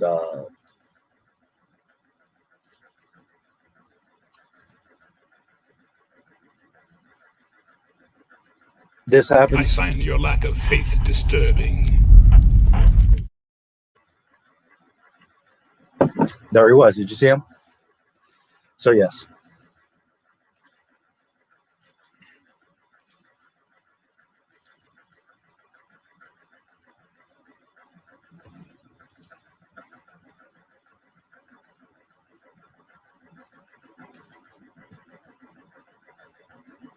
Wulif, W-U-L-I-F, Ularen, Y-U-L-A-R-E-N, Lauren. Yes. Tom Kane's character from the Clone Wars. Not sure. Oh, you're saying because he's in the Clone Wars? Yeah. Maul and Savage are people you don't fuck with. Yeah, no, you don't want to mess with those two Zabraks. Zabraks, that's another thing. Zabraks are known like to be like bruisers, like, you know, serious fighters, badasses. Never mind that, you know, Maul's a whole other level and like a Sith. Just their race, right? Their species. So for Gina to be whooping up on that one like that, it's like, okay, I don't want to take anything from Cara. She's a badass, but you're pushing it a little bit, guys. I remember watching the Boba Fett fan film from 2008. It's terrible. How did he not know that Mace Windu died 10 years ago? Yeah. Have you seen my Boba Fett tribute? You guys will love that if you like Boba Fett. I think it's definitely one of the best it's ever been on YouTube. It's like a whole story. It's Boba Fett up to the Sarlacc, then he's in the Sarlacc, and he has like dream sequences of like past flashes, memories, and stuff, and then it shows how he escapes the Sarlacc and some of his exploits outside of the Sarlacc. And the idea was to take several fan films and portray Boba Fett in different ways. So there's pictures, there's Lego, there's stop motion, there's from various fan films. I reached out to a bunch of people and they let me use their clips. It's really cool. The only thing like you may not like is it's like all hip hop, but you know, if you're not into hip hop, but to be fair, it's Boba Fett songs. It's not like just a hip hop music. It's like Boba Fett rhymes. Okay, so like the Han Solo and Boba Fett rap battle, there's a section from that. I reached out to him. He let me use a clip. So, you know, it's cool stuff in there. Really neat Boba Fett short film, if you will. Plo Koon and why were Plo Koon and Barris off? Why what? Or mine were? I'm not sure what you mean there. Plo Koon and Barris off. Not sure. Barris is an awesome character too. I like Barris a lot. Her diamond markings. She's cool. Disney didn't know how lightsabers work. Daisy would be okay. Finn fighting Kylo proves it. Yeah. It would have been nice to see Finn, you know. Really what should have happened is Luke should have been there, but you know, that's a whole other story. Rey is Rey. That's all she is. She's not Rey Palpatine or Rey Skywalker. She's just Rey. Yeah, technically, yes. She's Rey nobody. If she was a chancellor, the First Order would be fucked. Yeah. Disney Infinity is the closest I got to open world Star Wars game, yeah. Carnex the Blazer. I wonder if that's who was it? Wes that would have the accounts. I want to see a Zabrak Jedi. Could be. It's not impossible. Okay, let me check my subscribers real quick, and we'll get into these two articles. 8999. You failed me for the last time.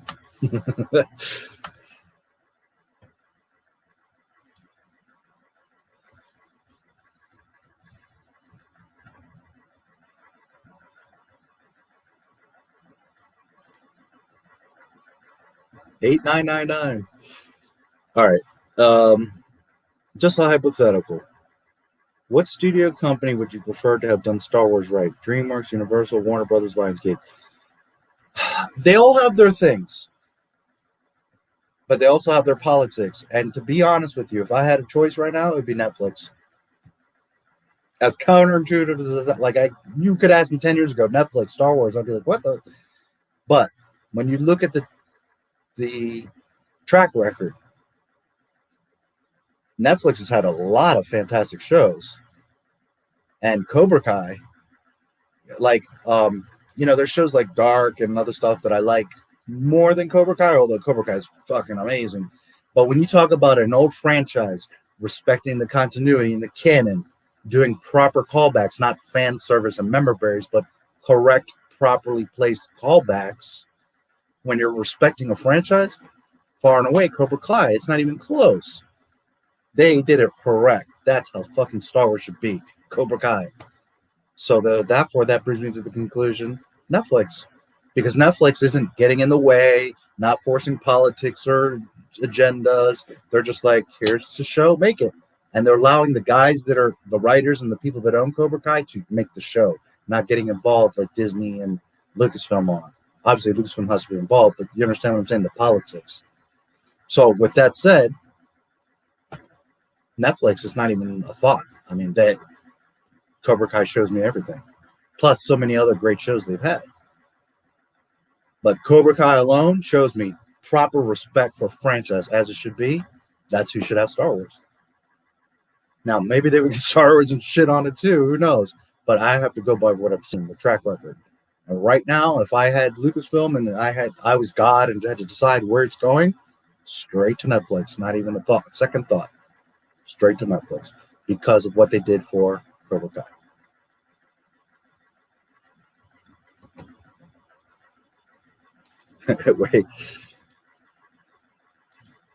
Wait for it.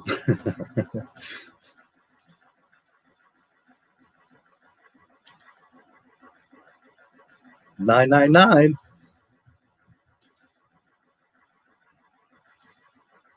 The Death Star's within range, but it's not quite aligned up yet. But yeah, Netflix. I mean, it's not even a question. And that's not to say that, you know, maybe HBO or somebody else, because HBO's had some really good stuff this past year. And like, for example, Bad Robot technically is who did Westworld. And Westworld, the first 2 seasons are gorgeous, beautiful, amazing, so fucking awesome. And then 3rd season, like everything JJ does, he dumps it at the end and crushes it. Just destroys it. So, like, I couldn't trust Bad Robot in the long run to do it correctly. But they would have the capacity, right? But as far as respecting the franchise, which is the most important thing, plus they have the budget, plus, you know, people would be on board. Netflix. Not even a second thought.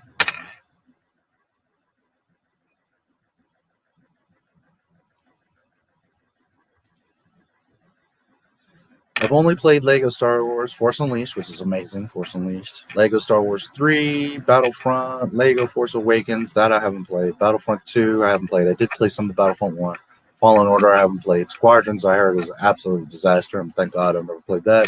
I don't know if Disney Infinity counts. Yeah, I mean, it's a game.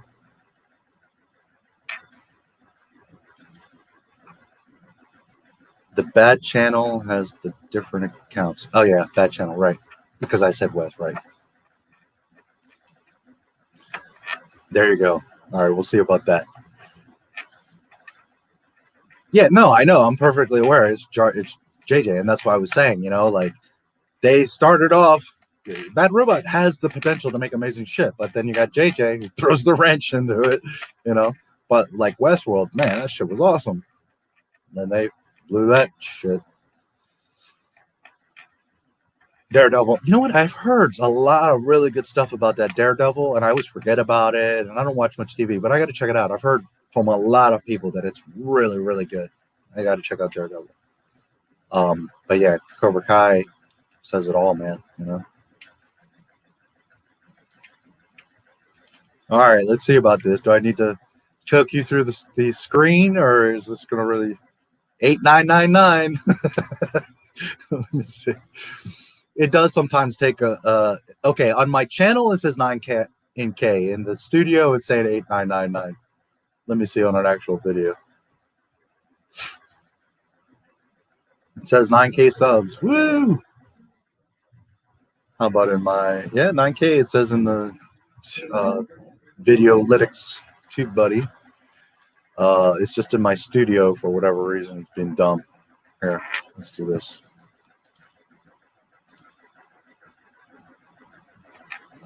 Open it up under a new tab. Yep, 8999. It's just because it hasn't updated. Let me look under my actual analytics. Yeah, it says 8999. In my like official YouTube studio stats, it's saying 899, but on the video it does say 9. Yep. Nice.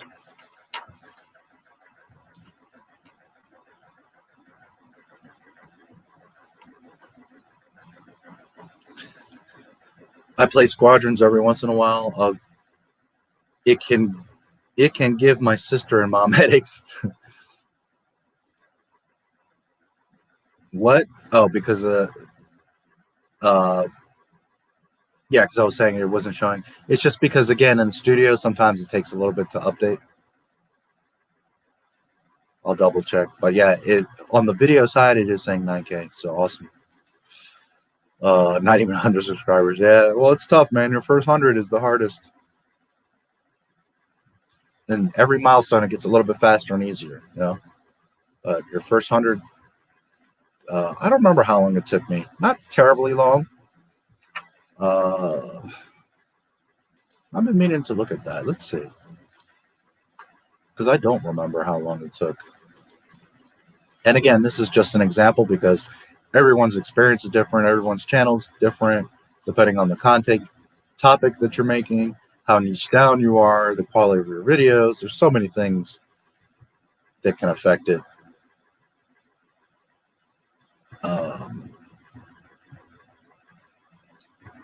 Where are you?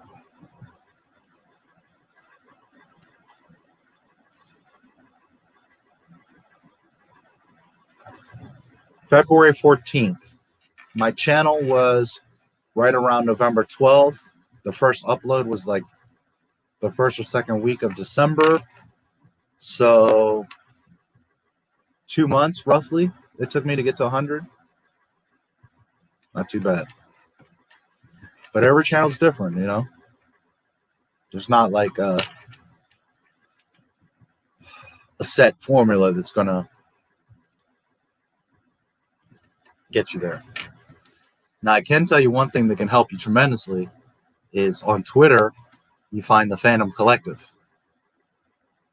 You follow them on Twitter, you tell them your YouTube channel, and they will, every time you put out a video, and they might miss one here or there, especially if you're new, but they're really good, and they do this for everybody.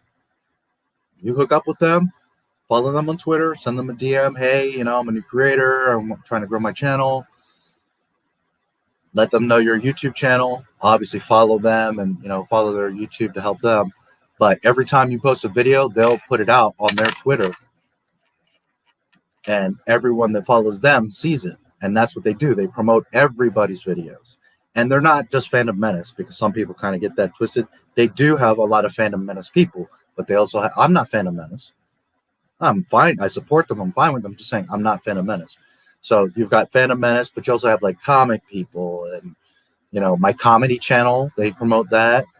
You know, they're really awesome guys over there. Flipped Out, Rookie, big hugs to those guys. Are amazing. By the way, a happy birthday, Rookie Cricket. He has the same birthday as me yesterday. Penny Jet, Fallon, all those people. They're Daniela makes the cards. I don't know if some of you know my Menace Mouse card, but anyways, for anybody that's, you know, in this like pop culture thing, hook up with Phantom Collective and they'll promote your videos. They don't do like a huge thing. It's like you'll post a video and they'll pick up on it and they'll post it on their Twitter, and that helps because they have a bunch of followers and we all try to support each other, and it certainly helps. You're getting like free exposure, you know. All you have to do is hook up with them. They don't ask anything. They're so unselfish and such awesome guys over there. They have helped me tremendously. Granted, I did a shit ton of work. I have a lot of videos, but I cannot in any way deny that they have helped, because people see my stuff because of them. You know, I do a lot of my own promotion, but they're awesome. The Phantom Collective. Oh, no worries. It's there. I appreciate it. That was awesome.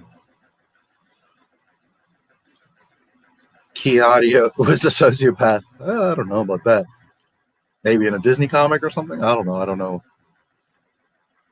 Oh, I know he's a badass Master Jedi. And he was pretty wise. He was one of the higher ranking ones. It would have been nice to see more into them too. Unless you're Jake Paul. Oh no, they're redoing original Star Trek. Yeah, well. All of these franchises are probably going to get rebooted, which is, you know, can do really stupid stuff. Yeah, I know of him. I know a little bit about him, but I don't watch him, so I don't know much of. I know he's really famous. Probably has a few million subscribers or whatever, but.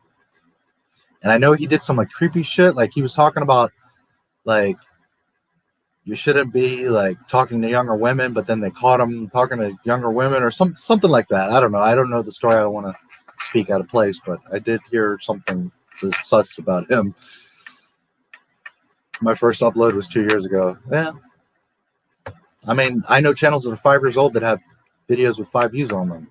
YouTube is finicky, but a lot of it is how persistent you are, how often you upload, the quality of your videos, how much you reach out to other people, you know. Phantom Collective is huge for that. Here, I'll show you guys. And I'm going to get to these articles, but since we're chatting a little bit. Let's see. Some of you have seen this guy, but some of you probably haven't.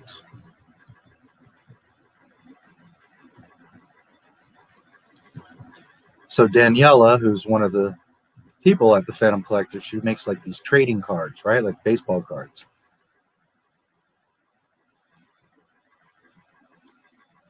And she made me my Menace Mouse.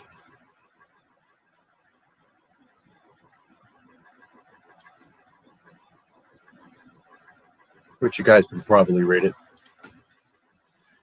So basically they get, you know, they ask you for like a quote and some hashtags, you know, to describe yourself. And then if you have your logo, you give it to little Miss Vixen, who's Daniela. She's a sweetheart. She's from Argentina. And she does these really cool little cards.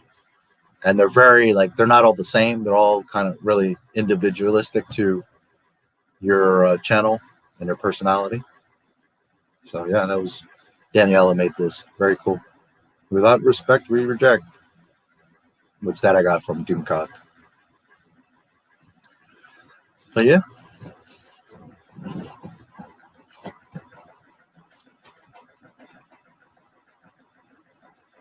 All right, let's get through these and I'll look at these articles. You could do the Spiffing Brit poll exploit. I don't know that. What's that? Gotta look into that. But yeah, Phantom Collective, if you guys are any kind of like pop culture thing, find them on Twitter. They'll help you out. They'll help get you seen. Great people over there. Isn't it funny that Anna, Star Wars girl, doesn't like Rey when she's a girl? I don't think anybody likes Rey. I don't think it. I mean, obviously somebody out there does, but yeah, it's not about her being a girl. Had they done her correctly, it could have been Mara Jade. It could have been the original Kira, who was supposed to be. It could have been Jaina Solo. I mean, they could have done a ton of stuff there. We would have had no problem with a girl Jedi. Not at all. Look how popular Ahsoka is. Barriss, Isla, you know, they could have done a girl Jedi, no problem. But you must show respect. You must do it the correct way. And if they had done it correctly and cleverly and lovingly written the story right, she could have even been the most powerful Jedi. She could have learned from Qui-Gon's ghost and Yoda and Luke and Anakin. Like, they all could have came together and made her an ultimate badass.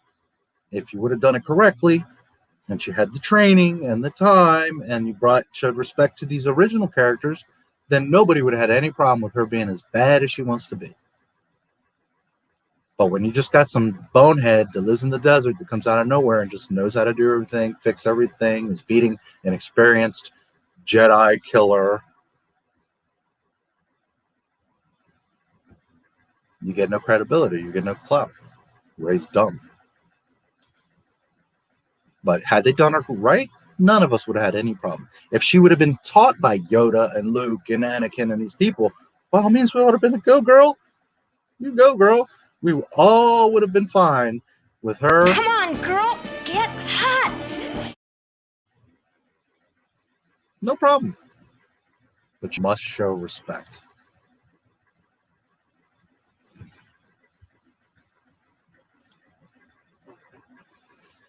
Favorite Lego Star Wars set? Ooh. I used to have a bunch of them. It would be kind of hard to say, but I used to have like the big X-Wing and the big TIE Fighter. I also had like the bigger version of the Droideka, which was really neat. You could ball them up or you could pull them out. But maybe the X-Wing. The X-Wing was really nice. And you would push the R2 like the old one and the wings would open. It was really nice, the X-Wing. I never built the Falcon. I didn't have that one. I've seen the like Death Star one, pretty badass. I've looked into that, like, you know, there's like Lego conventions. There's one guy, I don't know if you guys have seen it, but man, it's this massive Star Destroyer or Death Star scene. It's just this massive thing, and like as you go around sections of it, there's different little scenes from the films of the Death Star. Like there's something happening in the window, or something happening in this section, and there's like little figures, doing stuff like Luke and Leia swinging, different stuff. And it has like this train track that goes all through it. So what he did is he made, I think it was a TIE fighter, although it might have been an X-Wing. He made like a little shell that goes onto this like little train thing. And he made like a little shot. I can't remember now if it's a TIE fighter. Might have been a TIE fighter or an X-Wing. I almost want to say it was a TIE fighter. And he like puts it on there and has a little mini camera.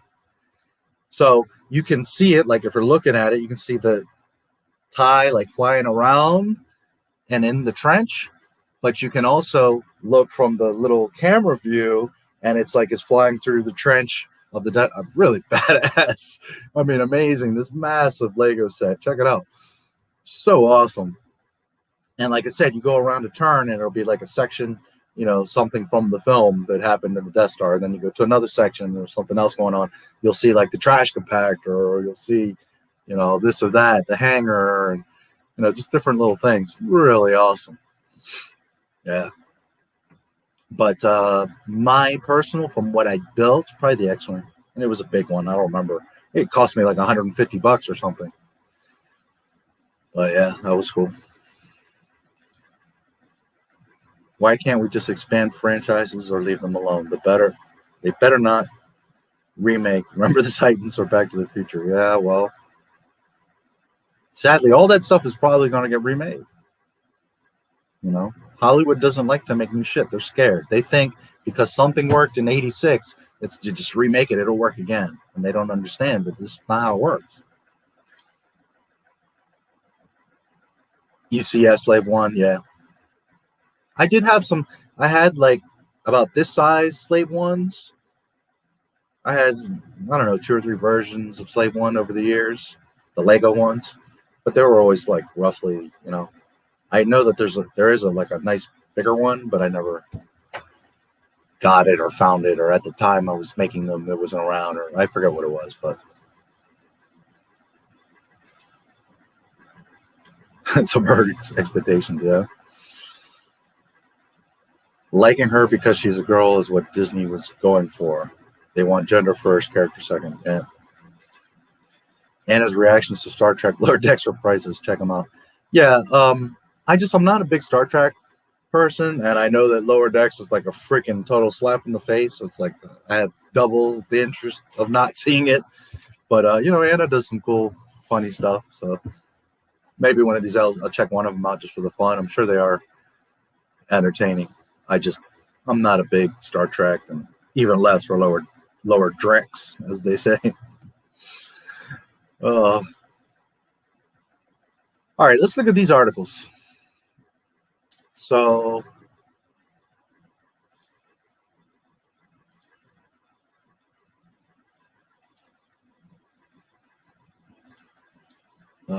first, let me check my subbies. 9,001. Woo! Nice. 2012 Jabba's Palace set. Awesome. It was discontinued less than a year ago because parents complained that there was a gangster in it. Oh Lord. EVS, if you guys know him, Ethan Van Sciver, Commissar Pro Secrets, he got like the toy Jabba barge. Holy shit, is that thing badass? And he's getting like a lot of the figures to put them out throughout. Man, that thing is freaking awesome. I really love Jabba's palace and barge. That thing's wicked. I got disconnected because it was too close to a religious landmark or something. I thought it got discontinued because it was too close to some religious landmark or something. What, Jabba's palace?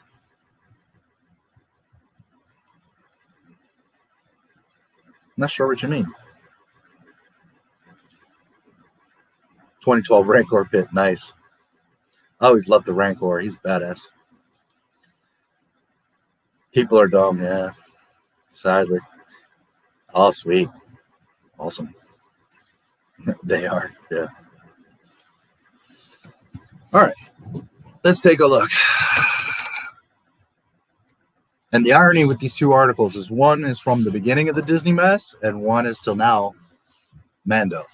So you're going to see the similarities and the how we got from here to here, and you know, the parallels and all that. Woohoo! Yeah, thank you, D. That's awesome. You were with me before 1,000, so yeah, it's pretty amazing. Here we are, day right after my birthday, 9,000. It's amazing. 2012. Imagine that came. Yeah, people just like to ruin shit.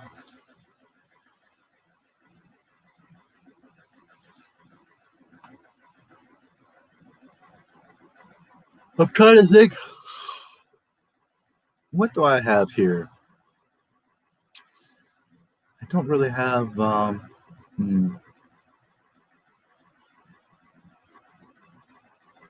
Well, I guess we could celebrate with this.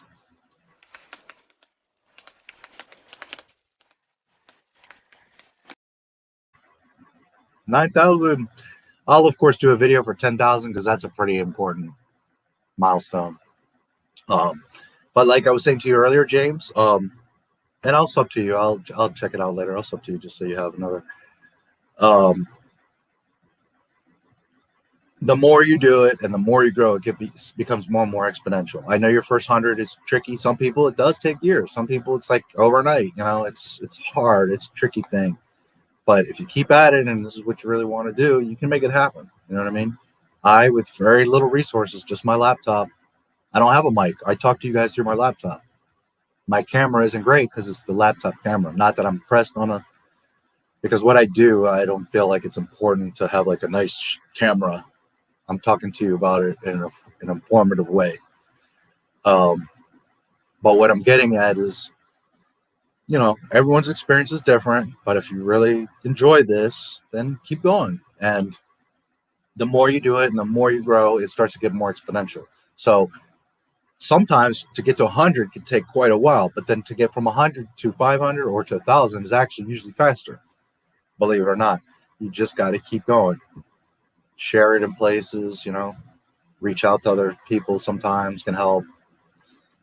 Being part of a community, like you guys have become a part of my community, that helps you get you seen. You guys talk to each other.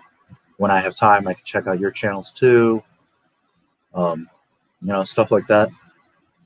But the more you do it, you know, I went from to 100 took like 2 months, but to get to 800 took, you know, like another 10 months. You know what I mean? It took some time.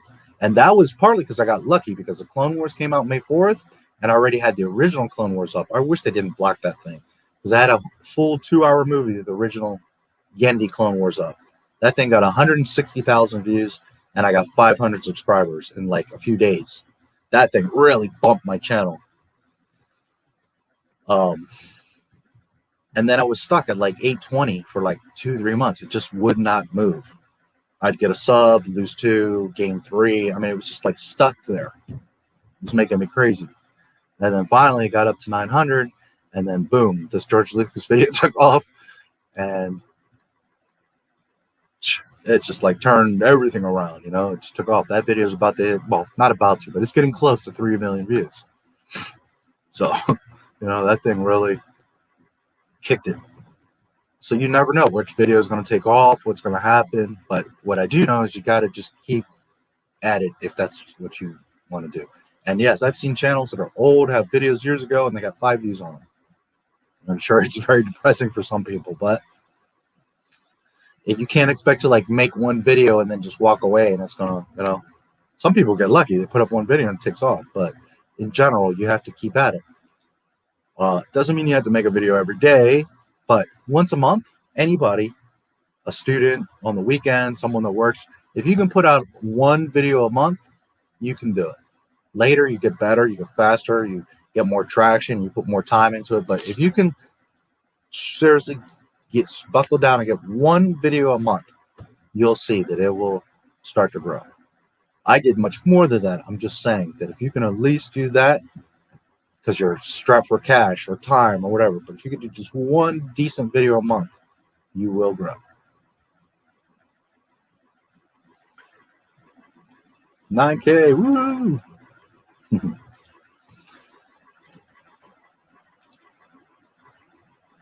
Make a new one, yeah. Yeah. Check out the new sets. There are some really good collectors. Yeah, I'm sure there is. It's just right now I don't have money to play with anything. So I'm not like some people are like, I like to go window shopping and see what's out there and do it. Me, it's like if I can't buy it, I just don't even want to see it. I stay away. It just depresses me. Geonosian arena set. I thought they had something, but yeah, that'd be pretty neat. Like a big arena. That'd be sweet. 2021, and we still haven't got one 20 years later. Yeah. All right, so let's look at this. I'm gonna I'll zoom it so you guys can hopefully see it better. Let me see. I think around 200 was good. Let me see. All right, yeah, so you should get a pretty good view. What I'm gonna do is they're both like medium-sized articles. They're not like one little paragraph, but they're also not terribly long. They're probably roughly 5 paragraphs each. So I'll go paragraph by paragraph. I'll read the entire paragraph and then I'll touch over that paragraph and then we'll move on, rather than stopping at each line.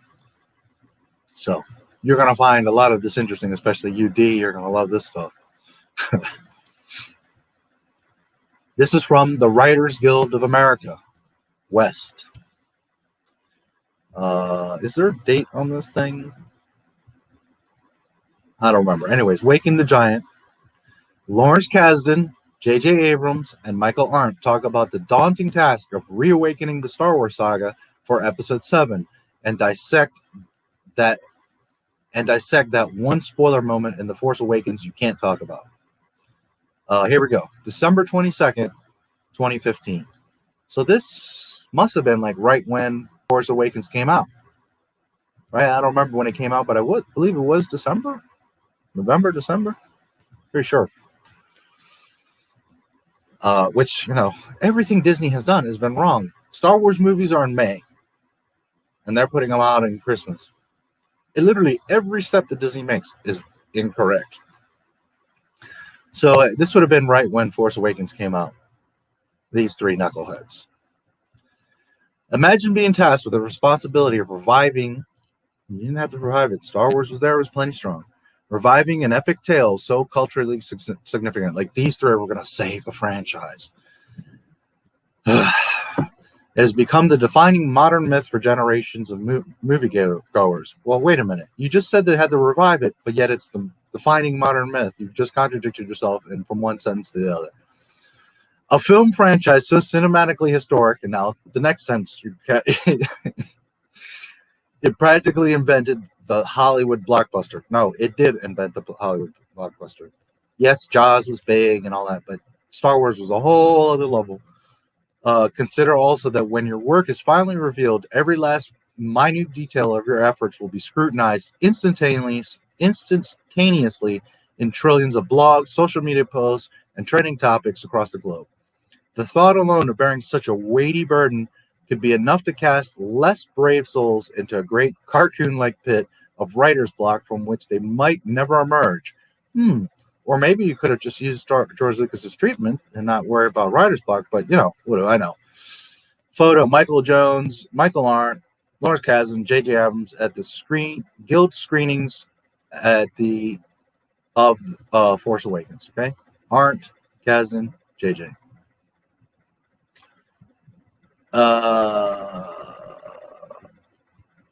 Weighty burden where was I? Writer's block from which they might never emerge. Such was the responsibility set upon the writers of Star Wars The Force Awakens. All you had to do was use George's treatment. Anyways. Fortunately, for Star Wars fanatics, fortunately, and Comic-Con attendees everywhere, there were no creative minds more suited, oh boy, to carry the saga's lightsaber forward than Lawrence Kasdan, J.J. Abrams, and Michael Arndt. And no, all 3 of them have been absolutely horrible. Kasdan is, of course, the triumvirate's Obi-Wan. He is the writer who crafted the screenplay for The Empire Strikes Back and Return of the Jedi with Lee Brackett on Empire, and creator George Lucas Arndt, whose experience ranges from the intimacy of the indie comedy Little Miss Sunshine to the epic scale of The Hunger Games. Catching Fire was the first to be brought on board by Lucasfilm president Kathleen Kennedy. J.J. Abrams was so perfectly suited for the gig, so perfectly, he famously turned it down. A lifelong Star Wars super fan that shit all over Han Solo and Luke Skywalker. The writer-director was coming off the Star Trek reboot, which he also shit all over, when Kennedy approached him and was reluctant to work on another sequel. And it was her pitch about a young female Jedi. It was her pitch about a young female Jedi and the myth of Luke Skywalker that changed his mind. I thought, oh my God, it's an incredible thing. He said, not George Lucas' script, that wasn't incredible, but Kathleen said, let's make a girl Jedi. That's incredible. It's an incredible thing. He said recently during a Guild Screenings Q&A with the screenwriters, Luke Skywalker is potentially an unknown. Luke Skywalker is potentially a myth.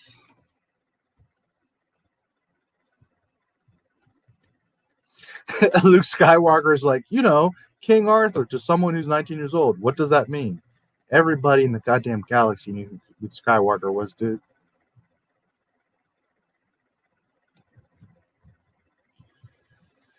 The following is an edited transcript of the conversation in which the writers discussed with Entertainment Weekly's Anthony Bresnikan what they wanted to accomplish when they first set out on this journey, why the Star Wars legacy has endured for 4 decades, and the thoughts that went into making a crucial decision behind one of the film's most dramatic moments.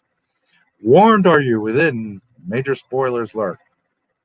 I feel like this year we had like an extra holiday. We had Thanksgiving, Hanukkah, now Star Wars, and then Christmas, and then New Year's. Jar Jar Abrams. What you're saying is true, but it has to do with this. All the frenzy of this thing is all about this world that George created and the idea that we got to play in that. People really want to go back to that. And the job of this movie from beginning was to go backwards. Why? To go forwards. Why? We always knew it was a bridge, and we always knew that it was going to be something we were going to have to harness. Obviously, you meet someone in the desert. It ends up with a trench run. I mean, we took these pieces that we knew were sort of these fundamental tenets that were familiar. We did it not to be sneaky, but to find a way to introduce brand new characters into the beginning of a new trilogy. And to get to do that and have people embrace it the way that they have just literally speaks to the power of this thing that George did impossibly brilliantly in 77. Okay. So first of all, we've all have had the discussion, well, not all of us, but most of us understand and have had the discussion that you came out of Force Awakens, you're like, why did I just see A New Hope again? Now, we know this. We don't need JJ to confirm it, but just so you know, JJ literally says, we went backwards. A desert to a trench run. We literally just made A New Hope again. We had to go backwards to tell what this is the future of Star Wars. By the way, you had George Lucas's treatments, you dumb fuck. Well, I want to go back to the beginning, the earliest stages of this. So the decision is made to create new Star Wars films. Yet we're going backwards to retell A New Hope to create new Star Wars films. And Michael, you were there to break the story. You, Simon Kinberg, you went up to the Lucasfilm archives, right? And began thinking about this. Michael Arndt. Yeah, it was like May 2012. So before Lucas sold, if that isn't correct, May. If that is correct, that it's May 2012, that was before Lucas sold. He sold October 30, 2012. And I was just sort of doing nothing. I was back in New York and trying to figure out what I was going to do next. I just finished working on The Hunger Games, which The Hunger Games is good. This is another thing. It blows my mind that these people that can make a great movie and then they can come to Star Wars and just fuck it all up. How? Why? And I was like, okay, like no more big Hollywood franchises. I'm going to go back and do my own original stuff. And then Kathleen Kennedy called me up And the initial thing was she wanted me to write 7, 8, and 9 together. And I said, there's no way I can do that. Why not? Especially since you have George's treatments. There's no way I can do that because it's just too crazy and daunting. That's the best way to do it. You do the whole map out the whole thing, you fucking assholes. Ugh. And then the story that she pitched me was she just said it's an origin story of a female Jedi. And I was like, I'm in. Okay, I'm trying to understand.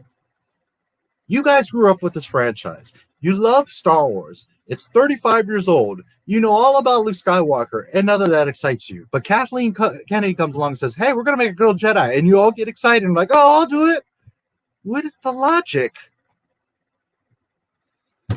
I can't say no to that. Yeah, you should have said no to that. I have to do it because it's a girl. How fucking stupid. If it was an amazing story, okay. It's not a problem it's a girl. But did you understand what I'm saying? Like, you have all this lore, all this history, all this resources, and the thing that gets you excited is because Kathy says, well, it's going to be about a girl. That's what got you on board? Virtual signaling much? I went to the ranch and I met with George, and we spent a lot of time talking about samurai movies, basically. I passed that test, you know. I had spent 5 years at Pixar and became a big believer in writers helping each other out. So Kathy was just brilliant in having Larry come on board, having Simon Kinberg come on board, and have all of us get together and sit down and just start kicking around ideas about what we wanted Star Wars to be. So that was the beginning of it. Okay, so there's a few takeaways here. First of all, you all are getting excited because it's a girl Jedi. That's the only reason, not because it's Star Wars or the treatments or the lore, or it's because there's a girl Jedi. So, oh, I'm in. Second, apparently George had tasked KK to start finding writers. And under George, they were talking about a female Jedi, Kira. Okay? So even George, it wasn't against the female Jedi. That's fine. But it just burns me that that was what got them to be on board. Oh, because it's a girl. That's just damn stupid. That already shows you from the beginning their motive was, well, let's just make a girl. It has nothing to do with Star Wars or Luke Skywalker or the franchise. It's a girl. Here we go. And then you got read carefully. Their words have weight. And then what we wanted Star Wars to be.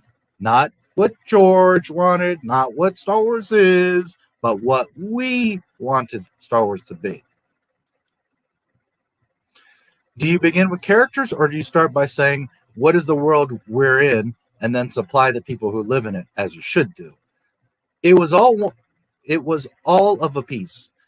Michael Arndt. It was all of a piece. Actually, the thing that we talked about, and this happened when JJ came on board also, was we went back to feelings. Like, how did it make us feel? You know, like joy, euphoria, but a sort of awe and myth. You know, we're creating a modern myth. Even before we talked about character story, we were talking about the quality of, I mean, we had a whiteboard. And I remember we started High Republic much. And I remember we started writing down adjectives of what it meant. High Republic much. What a Star Wars film meant. And so we're writing mythic but fun. I remember that was one of the first things we said was, you know, it has to be fun. So even before characters or anything else, it was really trying to define what the Star Wars feeling was. You were right there with George Lucas. Why are you trying to define anything? Why don't you just have George Lucas tell you what the fuck it is? And you have the story treatments. Lawrence Kasdan, we're hoping that Rian Johnson can figure that out. We were really stymied. Okay, so before we even continue, they got excited just because it's a girl. They make some shit up, disregard George Lucas shit, and then they're like, we're not even really worried about what it all means. We're just hoping when we hand it off to Ryan, he'll figure it out. This is Disney fucking Star Wars. You put a TK next to that for him. Lawrence Kasdan, we were just, screw it. Let Ryan figure it out. But I assume there must, and this is part of Ryan's ego, because they must have gone to him like, Ryan, listen, we're just setting it up, but we don't really know what the hell we're doing. So we want you to figure this out. So then he got this ego like, oh, they came to me to make Star Wars. But I assume there must have been some conversation about that in the writing process too. How much to reveal and how, because the audience does need some things to attach to. So can you talk about figuring out how much to say about her and how much to hold back? Jar Jar Abrams. The thing about Star Wars is everyone who has seen these movies thinks, you know, I am your father. It's one of the first things you think about. And there's another. And moments like that. But when you think about those big moments and then you stop and go, oh, neither of those things were in Star Wars. You know, Star Wars didn't say that Luke was the son of Vader. Star Wars didn't say that Leia was the sister of Luke. You didn't really understand what these references were. What? No, Vader literally says to Luke, I'm your father. And if you're the father and Leia's the sister and there is another, then we know Leia. Are you sure you guys watch Star Wars?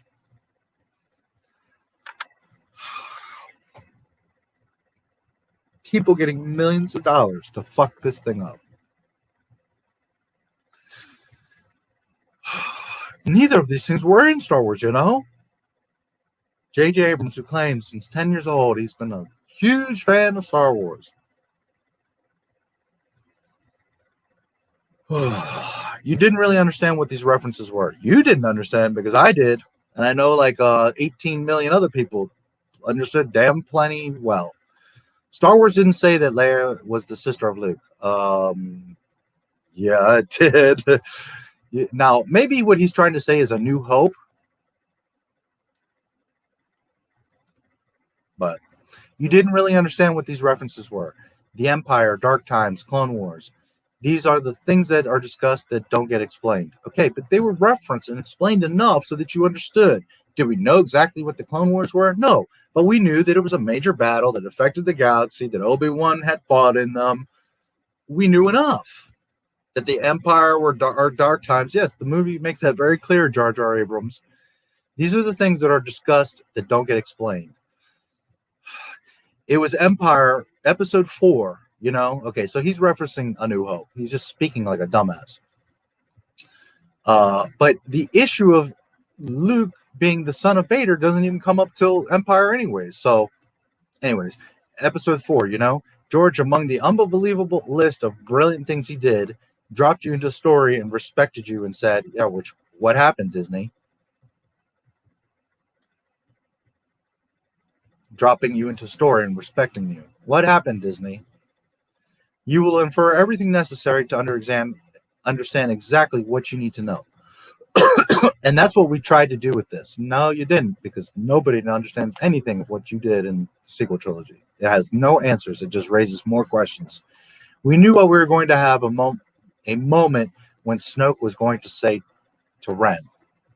We knew we were going to have a moment when Snoke was going to say to Ren, your dad's in the picture. Why? Because, oh, you're making Star Wars again.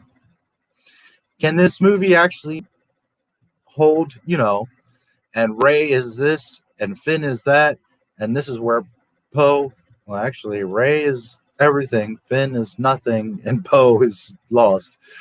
It was one of those things. And again, it speaks to your restraint. Look, this is the first. This is an opportunity of a lifetime to write a movie that is the first of the series, and there's a story to be told, and it will be. But this movie, it felt like the droid is in the hands of your father, Han Solo, was probably the one real revelatory familial piece we could get away with.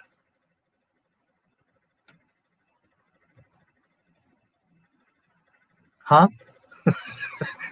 There's a dream sequence in the movie that's the first one in a Star Wars film that supplies a little bit of a hint of her background.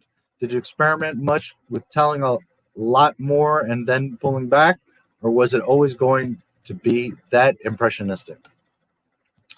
It was always impressionistic. That really has so much to do with JJ's wanting to. This is Kasdan, Lawrence Kasdan. That really has so much to do with JJ's wanting to see certain images, which we all found very powerful. And, you know, that's just a touch of the Knights of Ren. I want to see the movie about the Knights of Ren. I don't think I want to write it, but I do want to see it because they have great outfits. Okay. And they're really cool. Okay. They have no story, but they're cool. So you see a little bit of them in there. But JJ worked that thing again and over and never stopped, which we never see anything of them. They're just gone. And then they're in the Rise of Skywalker for 2 seconds and just get killed. There's no point in them.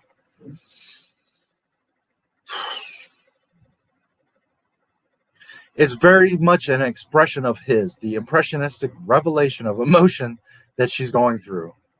What? She's mystified. She's really mystified about what's happening to her. And I thought JJ captured that. Did he now?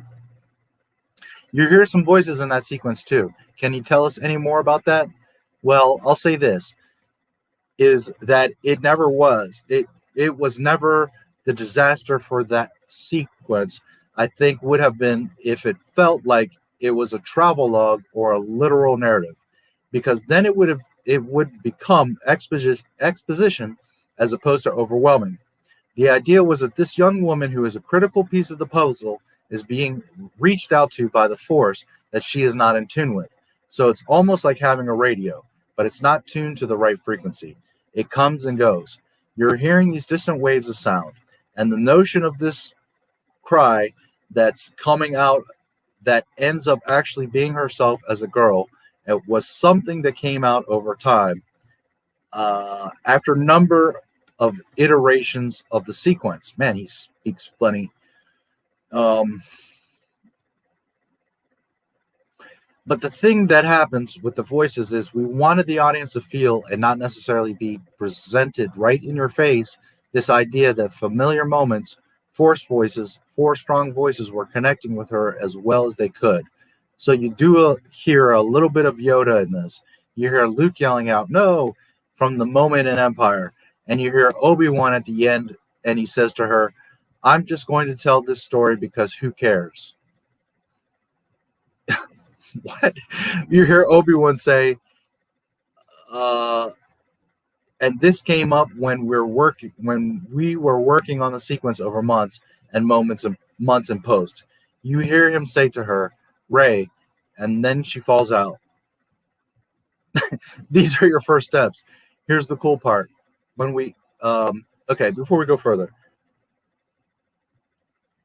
the Force never spoke to Luke or Anakin or any of these people, but Rey, you know, the Force is desperately trying to reach out to her and connect with her. Yes, Anakin the Force was guiding him in the pod races, and Luke, you know, had some guidance, but it was never like the Force, like a radio trying to tune in and like talk to you. And I mean, but you know, Wonder Rey, the Force is desperately trying to communicate with her. Oh Lord. We asked Ewan McGregor to come in and do the line. He did it and was awesome and was, you know, very grateful. He was incredibly sweet and handsome and all that stuff. And then he like went off on his motorcycle. Literally, it was the coolest voiceover thing ever. And it was like, makes motorcycle sounds. This handsome guy comes out. He does his, you know, "Hey, these are your first steps." And then he makes motorcycle sounds. Who the fuck was that? It's unbelievable. So anyway, he does that. And then Brian Burke, one of the producers of the film, said, "I have an idea." He worked on this one thing for a long time. He worked on this thing for a long time. And he literally brought me back this piece of audio that was Rey.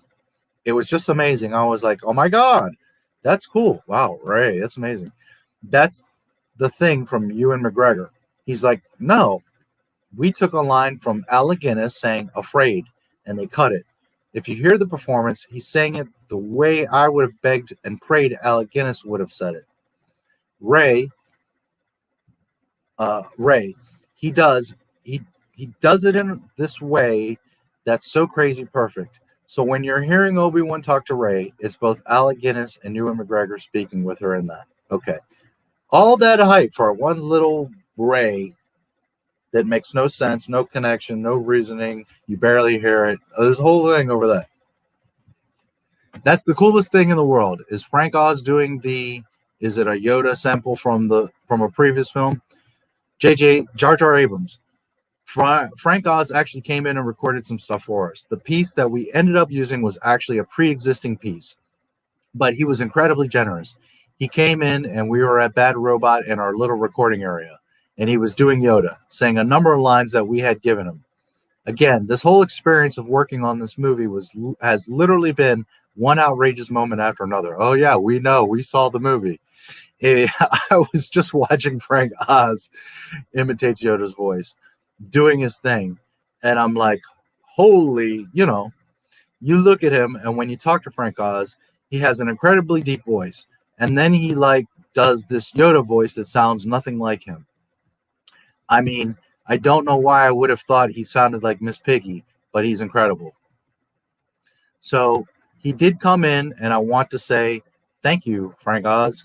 He was very generous to say, whatever makes the movie better, I'm happy to help out. Tell me about the collaboration with Rian Johnson. Now he begins shooting episode 8 next month. I think Kathy said a week or so ago.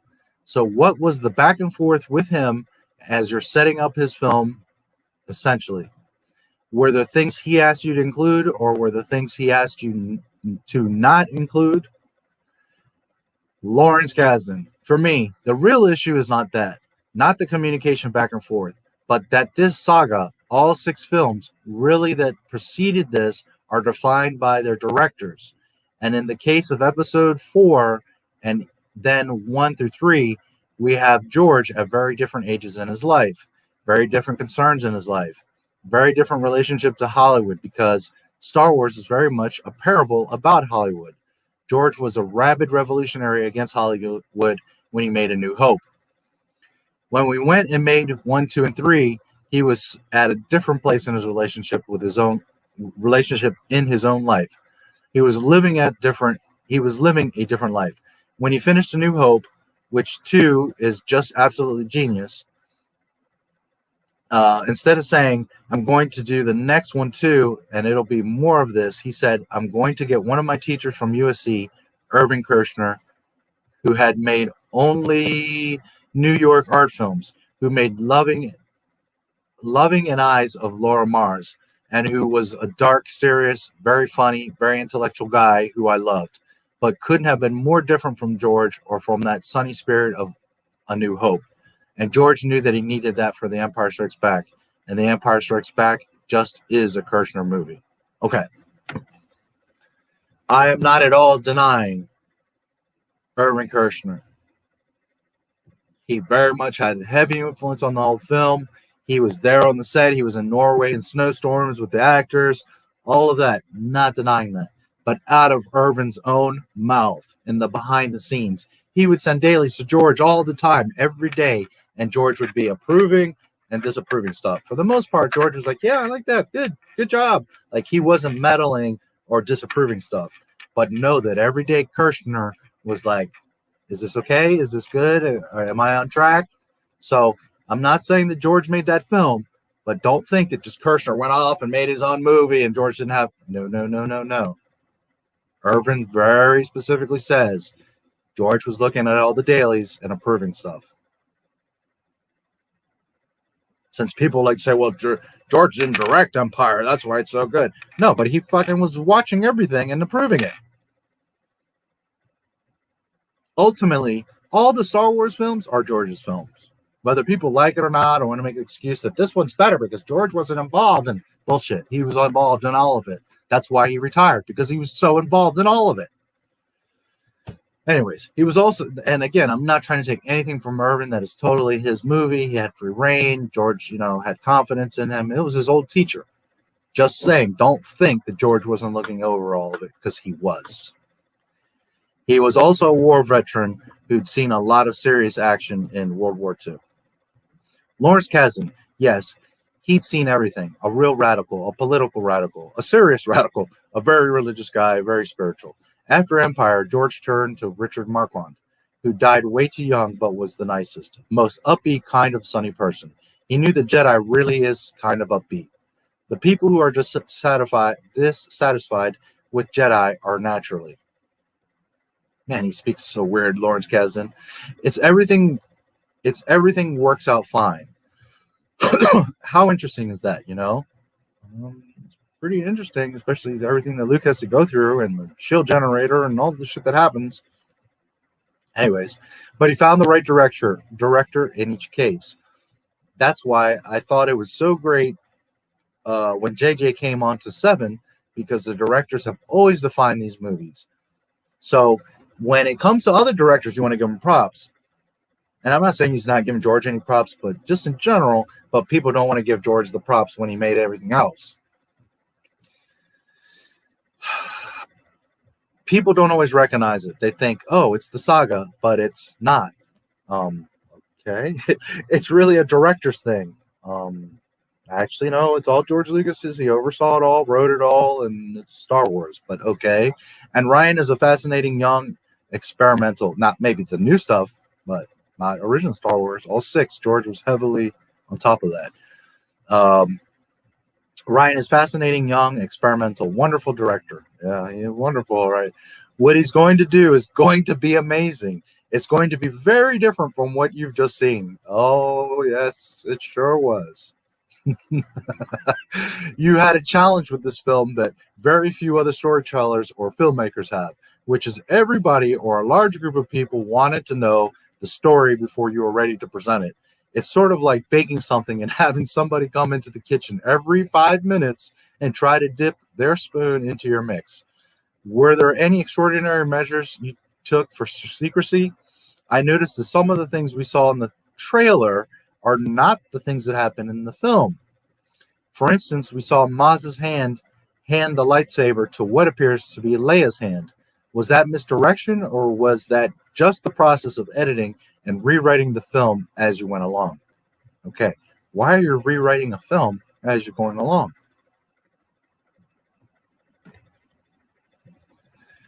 J.J. Abrams, Jar Jar Abrams, that was a scene that we actually filmed for the movie that we took out. At one point, Maz used to continue along with the characters back to the Resistance base, but we realized that she really had nothing to do there of value, and to have her sitting around, Lupita filmed scenes on the set for that sequence. It was a little bit like we were going right just to go left. Yeah, we totally understand all that one, and it was a lateral move and unnecessary. So we ended up losing those things, but the moment was nice, and the people who cut the trailer didn't give a shit what was in the movie. Probably didn't know, right? No. They didn't know. I'm kidding. Yeah, they're very mean. No, they're not. You know, there's a shot where Kylo Ren turns on his lightsaber, which is also not in the movie. There were a bunch of things that we ended up not using, of course. There were a lot of Disney-hired people walking around with earwigs who I never got to know, and in various ways helped make sure that all of the digital stuff was secure. But it was mostly about a cast and a crew who really wanted to preserve as much as possible for as long as possible the experience for the audience. I'm very grateful to them. I was especially happy in this day and age of instant information that we all feel entitled to know whatever we want it, whenever we want it. How many people in the last few weeks were saying, please, no more trailers. I don't want to know anymore. Don't tell me anything else. I think it spoke to this desire to have a communal experience and not to have it. Not to have it be like everything else in the world. Before I came here tonight, I sent out a little tweet and said, hey, I'm going to be talking to these guys. Any questions? And nobody had any. It was really weird. Number one question I got was if there was any insight you could give about R2's awakening at the end of the film. Michael Arndt. The whole movie is a series of character introductions, and you want all your character introductions to be A+. Okay, first of all, why does that have to be character introductions? You're showing the original characters of what you should have done. And then they should have been A+. Not one character introduction was A+. You want to give each person their moment when they come. Even the Millennium Falcon. That was Brian Burke's idea that they are running to get a ship. It blows up. And so you turn and there's the backup. The Millennium Falcon is the backup. It turns out to be the Millennium Falcon. Oh, look at that. Wow. Yet Rey knows all about the Falcon and knows how to fix it, right? I remember I had initially, see how they contradict themselves and they're making shit up? I remember I had initially written R2 and C-3PO showing up together. And Larry very intelligently said, well, maybe you want to meet them separately from each other. And of course, I'm like, no. Larry, you don't get it at all. But then you go, oh, of course. You want to have each to go where you are going to meet them and what feels logical. And I mean, it's asking the question about what happened to Luke. I'll just say very quickly that very early on, I tried writing versions of the movie where the girl is at home. Her home gets destroyed. She goes on the road. She meets Luke. And then she goes and she kicks the bad guy's ass. It just never worked. I struggled with this. This was back in 2012. It just felt like every time Luke came in and entered the movie, he just took it over. He's supposed to. It's his goddamn story. Suddenly, you didn't care about your main character anymore because, like, oh fuck, Luke Skywalker's here. So if you guys are having this reaction, why aren't you centering the movie around the point? Luke Skywalker. For fuck's sake. And if you would have shown Luke proper respect and passed the baton to Rey, then it would have been fine. But instead, at all costs, you're eliminating Luke from the movie because he's going to take over, as he's supposed to, and as everyone for the past 40 fucking years has been wanting to see. Luke Skywalker. Holy fuck. I want to see what he's going to do. This is like a huge thing. I feel so bad for JJ because it was like, the good news is you get to make a Star Wars movie. But the bad news is we had long conversations about this, and JJ so much wanted to have Luke Skywalker in his movie, yet he's nowhere in his movie.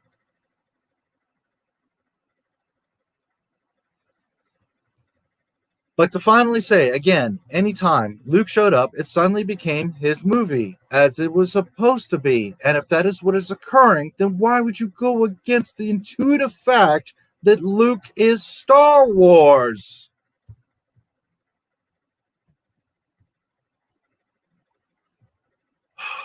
So you had to push it to the very end.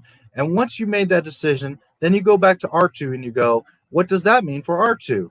It was just this thing that he hasn't been the same since Master Luke left. Now, that's just dumb, because R2 was Padme's to begin with, has been all over the galaxy. He's the one telling the story and saving everyone ass. And furthermore, he should have been with Luke on the island, or if not, with fucking Leia.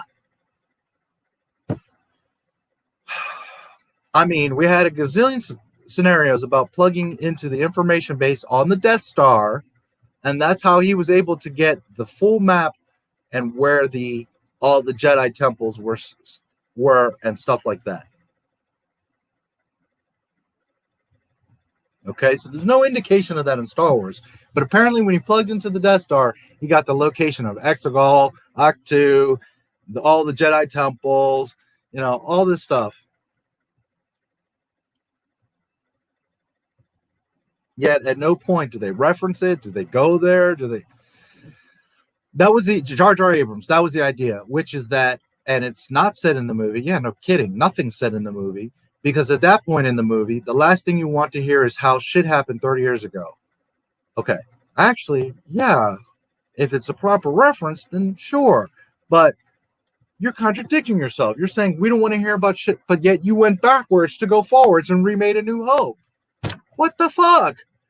But the idea was that in that scene where R2 plugged in that he downloaded the archives of the Empire, which, why would the Empire have all the locations of the Jedi temples? They're supposed to be hidden.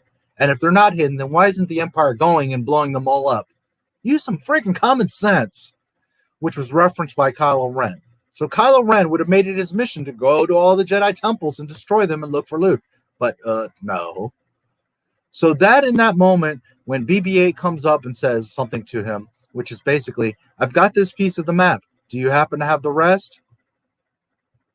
R2, who's been all over the galaxy, would, in his sort of coma, hear this. It would trigger something, and it would ultimately wake him up. That was the idea. Of course, while it may seem completely lucky and easy and a way out, at that point in the movie, when you've lost this person desperately, someone else you hopefully care about is unconscious. You want someone to return. It took a bunch of work and time and things, but it felt like the way to bring Archie back. That felt like the way to bring Archie back. Under a fucking tarp in a coma. But that line you stated is something you had literally in the earliest cards on the wall, which is R2 hasn't been the same since Master Luke went away. Okay, I mean, I can get that, but he would be with Luke on the island or he would be with Leia, so what's the fucking problem? Or if not with Han and Chewie, I mean, what is the problem? But even here, they're contradicting themselves because that doesn't happen in Force Awakens. Call me crazy, but it's not till Tross where BB-8 comes out and is like, here's the map. And he's not even talking to R2. He shows the map, and then all of a sudden Archie's like, oh, let me wake up now. Oh, by the way, I have the other piece of the map. That's how that shit goes down. So what are you talking about? All right, so that's the end of that.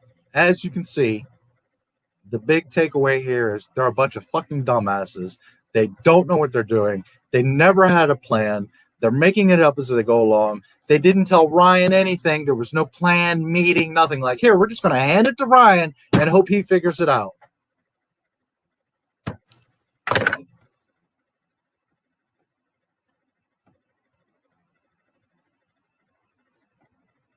The biggest franchise in the history of the fucking earth.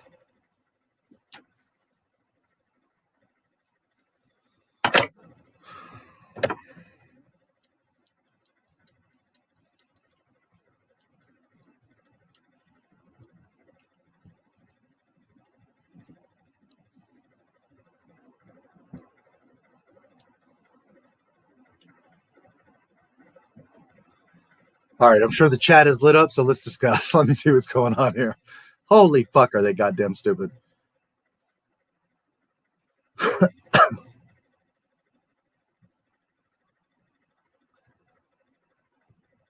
Geonosian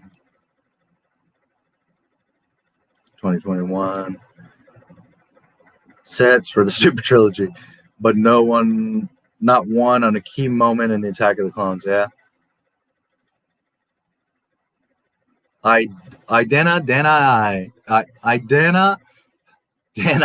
Sorry, gotta get used to that. Your two videos that brought us to your channel. Why Rey is not a Mary Sue. Okay, 1 and 2, because they're 8 hours long and 6 hours long, respectively. Yeah. Well, did you have fun on that one? Holy shit, that kid.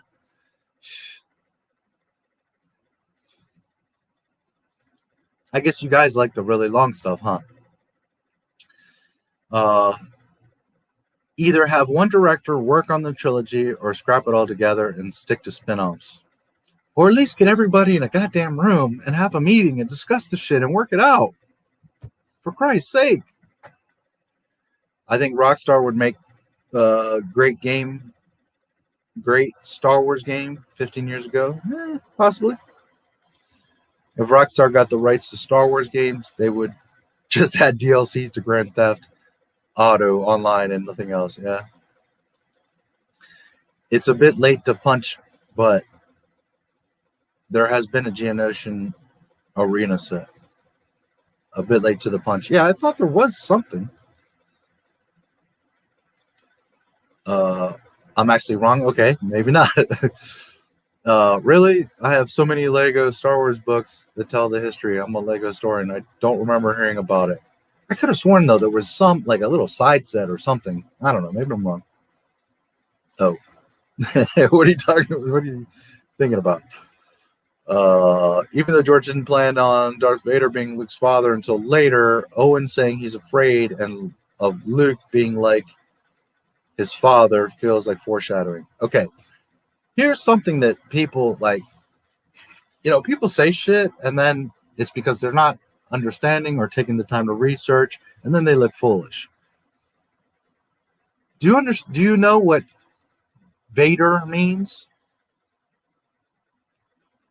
Vader, I forget if it's German or I can't remember. Dutch, maybe it is, means father. Dark father. So for people to say that George Lucas was clueless about that he was his father, dude, his name was always Dark Father. Did Lucas have every detail done and know exactly when and what he was going to do? No, but he already had the overarching idea of the Dark Father. So for people to be like, oh, you had no clue that Darth Vader was Luke's father until Dark Father, hello, he did know. Hi, Ryan. What do you think of Luke? Yoda, whatever. Yes. Doug Walker in the prequel trilogy was inconsistent. Really? And the stupid sequel trilogy? Yeah. Irving Kershner directed RoboCop 2. Nice. I didn't know that.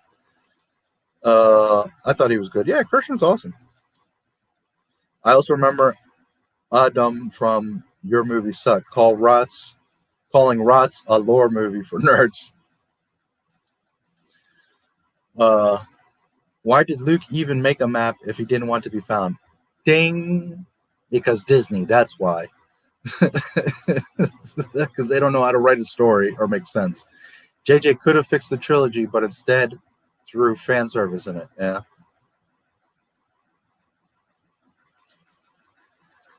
Luke is a legend in real life and within canon. He was and could argue still is Star Wars. Yeah, I mean, you know, we all have our preferences. Like a lot of people will associate with Leia, or of course Darth Vader is a huge symbol of Star Wars. But technically, when you think of the face of Star Wars, it's Luke fucking Skywalker. I mean, come on. But it's a problem that he always takes over the story. He is the fucking story, you assholes. The Force Awakens is the laziest one. The Last Jedi is the worst. The Rise of Skywalker was the most forgettable. Yeah, that thing is a hot mess, The Rise of Skywalker. Holy shit. Destroy the Unpure. Yes. Ryan took the money and ran. Yeah, he sure fucking did. Good to see you, by the way, Andor Man 901.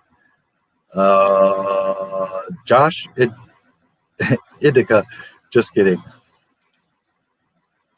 I have no words. The absolute stupidity that went into this trilogy. Yeah. Disgraceful. Yeah. My sister said there should be a Star Wars Marvel crossover. That's like if there was a crossover with Lord of the Rings and Star Trek. Yeah, no, there should not. Absolutely. There are two things that should not. Now, if they wanted to do like just one fun episode or comic book or something, just, you know, but to like literally put money into a show or something like that, no. Absolutely. Listen, you must. Oh, your sister. I don't know if she's around, but let her know that there's a cardinal law in this world that you simply do not fuck with. You do not break. There's something very important I forgot to tell you. What? Don't cross the streams. Okay. Tell that to your sister.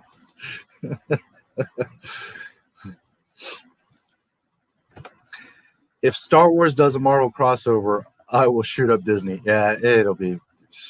Don't do it. Don't do it, Disney. What did you think of that stuff that got announced? Lando, Ahsoka.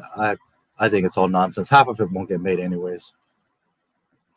And I really don't have any interest. Ahsoka I'll check out, but and Ahsoka going to be the world between worlds. That's where they're going to start splitting off everything and making separate timelines. Are you aware the next James Bond will be a black female? What are your thoughts? Yes, I am aware. And that is the stupidest fucking thing I've ever heard. Why? I have no problem with a woman, a black person, a black woman.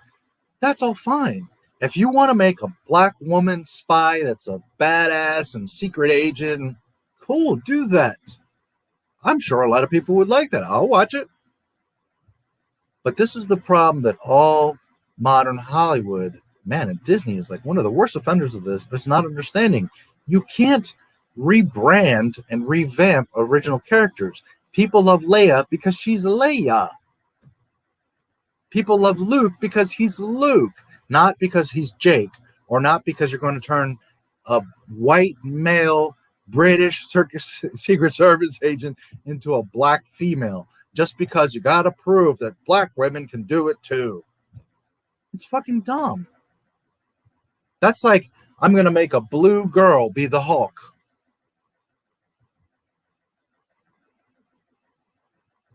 Just make a new movie, show, whatever, about a badass black woman secret agent. People will eat that shit up. But when you're going to try to change James Bond from what he is, first of all, it's disrespectful. And second of all, ain't nobody going to give a damn. Why do these franchises feel like they have to take the clout of something that pre-exists to put in their character? Why? Because they got no talent. They got no skills to create their own thing that will be successful.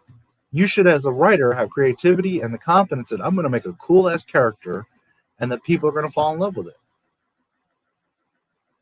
That's what all the original writers had to do. When they wrote Ghostbusters, they had to do that. When they wrote Terminator, they had to do that. When they made Star Wars, they had to do that. When they made Aliens, all these movies, an original person had to come up with an original character and idea that people fell in love with. Why is this lost on people today?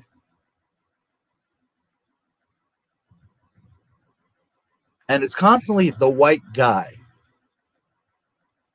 I think what needs to start happening is we start taking all these characters that were, black women and Asian women and all that, and we start replacing them all with white guys, and let's see how they like it.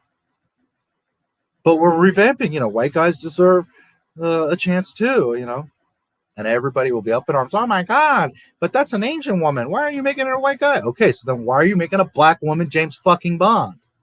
How goddamn stupid are you? That's what I think about it. It's ridiculous. And again, I want to stress, make a cool ass show about a black chick that's a secret agent. Cool.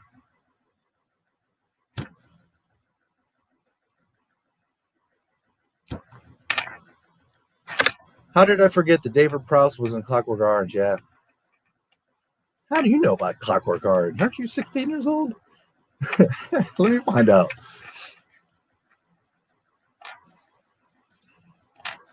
My sister's 12. She'll just ask questions about everything. Yeah. Well, that's good. It's good when people, questions are being asked. I really don't understand why they didn't plan anything. Like, seriously, I know nothing about making films, but come on, I can come up with a plot, characters, relationships, conflict, etc. Yes. I mean, if nothing else, a basic outline of like, okay, this is where we're going to start. This is where we're going to end up. So let's fill in what's going to happen. And then we all on one page in one meeting, we're all on the same page. And here we go. Instead, as I just read to you, they're like, oh, we're just making it up and whatever. And Luke's a problem. So we wrote him out. And then we're just going to hand it to Ryan and want him to figure it out. I mean, really? This is how you're making movies in 2020 or 2017 at Disney. Really? Holy shit. Meanwhile, Disney would take months or years to write out and make storyboards and create all this stuff for animations in their old movies, and like, unbelievable. Unbelievable. Don't cross the streams. She thinks Star Wars is too long, but Avengers Endgame isn't. Yeah, well, If I was a racist, I would hate Lando, Panaka, and Mace Windu. Yeah, all fantastic characters. Everybody likes those guys. James Bond, the Black Woman, lol, another dead franchise. Yeah, I mean, and what's even crazier is the owners of these franchises are like down with this. Like, yeah, make it fresh, go. And like, you've been making James Bond for what, like 50 years now? And you think it's a good idea to try and change him to a black woman? Why? Because you're so pressed on your appearance and virtue signaling and appealing to people and looking good, instead of standing to your ground and being like, this is what James Bond is, and this is what James Bond, make 009 a separate series of this black chick that's a badass, whatever.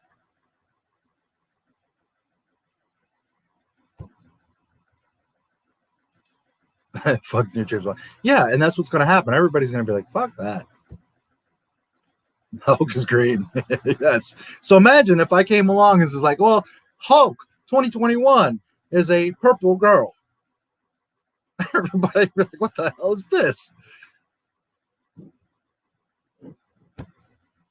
Even She-Hulk was, somewhat consistent with the Hulk. But now you like want to change this gender and the age and the color, and it's just like, come on, how can you all be so fucking stupid? What do you think of Godzilla vs. Kong? I haven't actually sat down and watched the full official trailer. I have seen snippets. I was never a huge Kong fan, although I don't have anything against it. I watched the old movies. It's okay. And Skull Island or whatever, it was okay. But I love Godzilla. I always have loved Godzilla. I think I mentioned it in an old stream. I used to have a big toy of him, back in the 70s. And he had sand in his belly to give him weight. And in the back of his head, he had this red knob, lever that you would push. And it was a flat piece of plastic, almost looked like a bacon strip, would come out. And it was him breathing fire. What a cool ass toy. I wish I still had that thing. I love Godzilla. I'm not a super lore guy that knows all his stories and variants and all that. Not at all. But I just, in general, love Godzilla. So I'm always happy to see him. The Godzilla with Matthew Broderick was, but oh well, it was something. It was cool. I think it looks good from what I've seen. I don't know if the story will be any good. I'm kind of over the Godzilla Kong thing. I nothing against Kong, but I just feel like Godzilla is a whole other level of creature. He would just spit Kong out he's a big gorilla. But we're talking about this massive dragon that has eye beams and fire, breathes fire, and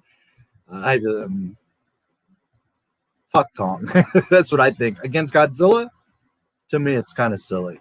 I'd rather see Mecha Godzilla or something like Pacific Rim robots against Godzilla or some. I don't know. There's just a lot of other things they could do. Kong, to me, that's just them. Again, member berries. Look, we're going to take this huge icon and this huge icon and make them fight. And it's just going to, I think it's potentially going to be really fucking stupid.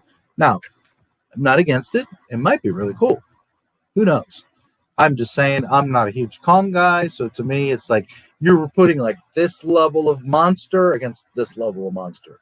Now, taking Godzilla out, Kong's cool. He's a badass. I'm not trying to diminish him. I'm just saying when you're looking at Godzilla's a whole other, to me at least, a whole other thing. He should whip the stink out of just his mouth, those teeth, the fire, the tail whip. I mean, it's just he should wreck Kong personally. But okay, whatever. That's just my view on it. But I'm not against it. I'll watch it. It looks cool. Hopefully they don't screw it up. At least hopefully it'll be interesting. And I think at the end it'll be a stalemate, or they'll become friends, or I just don't see them saying, okay, Kong is going to whip the shit out of Godzilla, or Godzilla is going to kill Kong. I just don't see them going there. So it's kind of what's the point? But, oh well, we'll see. I'm not against it. I'm not trying to trash it. Just saying from my eyes, Godzilla would whip that ass. So what's the point? Just saying. Don't kill off James Bond for lifeless dumbasses on Twitter who don't even watch the movies. Yeah, well, that's what's about to happen. They did it to Star Wars. Believe me, they'll do it to James Bond. But from what I have seen of Kong and Godzilla, it looks cool. Replacing a female with a male is sexist, but replacing a male with a female isn't. That's exactly what I'm saying. I want you to just somebody come and say, well, fuck you. Fuck your girl. We're going to make him a guy because, and then let's see how everybody, right? And then that gives us the ability to be see, if you don't like that, then stop trying to make fucking James Bond a black girl, or stop trying to make this character that. But the only way they're going to learn their lesson, sadly, human beings often, until the shit happens to them, then they don't care, and that's when they start to care. Or that's when they realize, is when the shit happens to them. Just like all the Mickey Mouseketeers, fuck the EU and fuck Star Wars. This stuff is new. But then if tomorrow Dave Filoni or Kathleen Kennedy said, hey, you know what? We screwed up. We just erased the sequel trilogy and we're doing something else. They would all be like, Until the shit happens to you, then you care. So that's why you got to be humble and consider, hey, maybe we shouldn't be trampling all over original Star Wars. Now it's way too late. They done fucked that up. But you understand what I'm saying? But I would love just one franchise. I don't know, Black Panther. Like, let's make it a white dude. Let's make it like a leprechaun. You know what I'm saying? So we can hear everybody go, Ree! And be like, fuck your feelings. It's equality. We have to have diversity. Because at the end of the day, it has nothing to do with equality or diversity or all that. It's about, we just want to fuck your shit up. That's what it's about. And they know it. But until someone takes them to task and holds their feet to the fire and be like, okay, now it's your turn, then nothing's going to change. There needs to be someone with balls to be like, hey, we're going to make your shit a white guy. Fuck you. Then the conversation's going to begin. I've seen Schindler's List, Clockwork Orange, and Taxi Driver. Nothing traumatizes me anymore. Well, after you've seen all that, Clockwork Orange, I don't know, modern times, maybe it won't affect people so much, but that was a very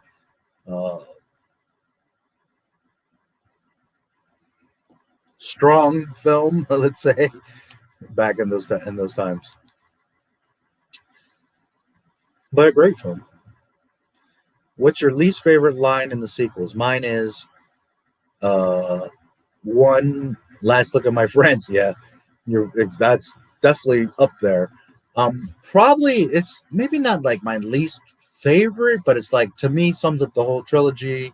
And it's like, how fucking dumb. And it's Finn to Rey, how did you do that? And Rey's like, I don't know. Yet you're doing shit in the Falcon that Han could never dream of doing. You're whooping Kylo Ren's ass. You're doing all this shit. Force heal that doesn't even exist and no other Jedi could do. And yet, I don't know. I mean, that sums up the whole sequel trilogy because they don't know. They're just so fucking clueless. Holy shit, that shit is just ridiculous. Another great one is, that's not how the Force works. But as far as my least favorite, I don't know. I'd have to think about it. All of it, it's just fucking terrible. I am all the Jedi. I am all the Sith. I am all the Jedi. I think that's just, that maybe is the one that's so fucking dumb. Another really dumb one, the beginning of the fucking crawl. The dead speak. I mean, the movie literally failed from the first 3 words of the movie in the crawl. Holy shit. Holy shit. Wow. I did kind of like, I mean, the concept's stupid because Palpatine's dead and then it would involve Snoke and all that. But I did kind of like, I have been every voice you have ever heard inside your head. Like, if it was like made sense and was done right. And I always thought that was kind of neat. But for the most part, all the dialogue is just ridiculous. It's just stupid. But maybe probably the worst thing is, I'm all the Sith and I am all the Jedi. You're not even a Jedi. I mean, come the fuck on. Holy shit. I heard the actress for Uhura on Star Trek wanted to leave because of her color, but Martin Luther King Jr. said she's beautiful and should stay. The show is also set in a future where racism is gone. Yeah, I've heard different stuff, and I'm not a Star Trek expert, so other people would know better than I am. But I've heard different stuff. There was some racial stuff, and then I've also heard like they were all very close and supportive of her, and she was like part of the crew and the family. So I don't know. I've heard mixed stuff there. You know, someone that's a really Trekkie could tell you much better than I could. But I don't think she was out of place or uncomfortable. I think she got along very well with those people. So from what I understand kind of from the outside, I don't think it was much of an issue. And I seem to remember, well, maybe it was an episode, but there's a time where Kirk hooks up with her, or maybe in real life that he hooked up with her. I don't know. There was something there. It might have been an episode where they hooked. Yeah, actually it was an episode, and it was like a controversy because he's kissing the black woman. I don't think it was a controversy to Trek fans because, you know, but just like kind of in TV in general, I remember it was a thing like, ooh, he's kissing the black woman. But again, I'm not the Star Trek expert, so I can't say for sure. Yeah, but Uhura was cool. She was awesome. She was a great character and real pretty, and yeah. Yeah, well, there's no racism. At least that was the idea. Is the antithesis to Hollywood. Thus, Disney has to destroy everything that made just to spite him, because people at Disney are bootlickers and just in it for a paycheck, clout, and power. Unlimited power. Yes. Yeah, actually, good call. Paint her green? Fuck yeah. I never thought of that. Holy shit, she would be awesome. Hell yeah. Nice call. That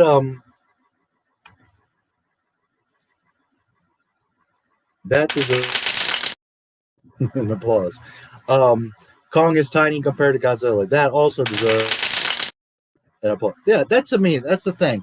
Like, you know, I know Godzilla's big and there's a lot of really hardcore fans, or Kong is really big and there's a lot of hardcore fans, but I mean, come on. Godzilla would squash his stupid little punk ass. It's like not even a,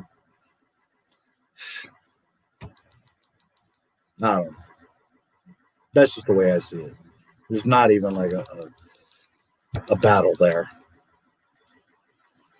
Did you see the lady director whose name I forgot give that interview for Rogue One, Patty Jenkins?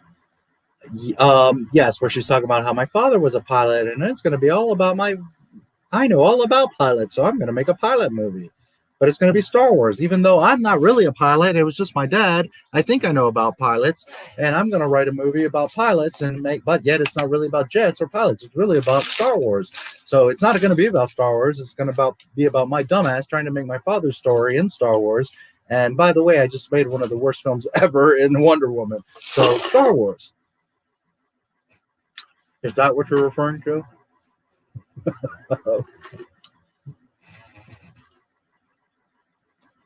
What a fucking train wreck it's going to be. By the way,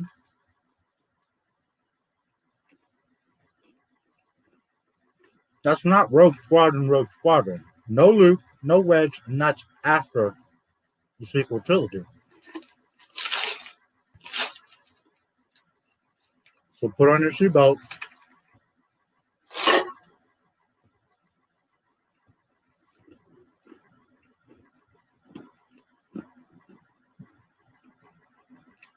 Assuming you're talking about the movie and not the game. I assume you're talking about Patty Jenkins.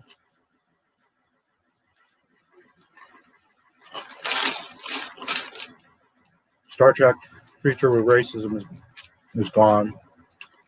But now it won't because of blue-haired moron. You think flirting is sexual harassment. Yeah.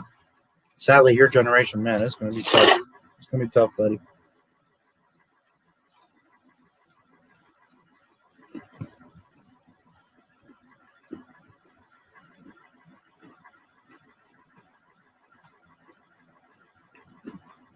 I wish I could give you advice, but man, the world is so different.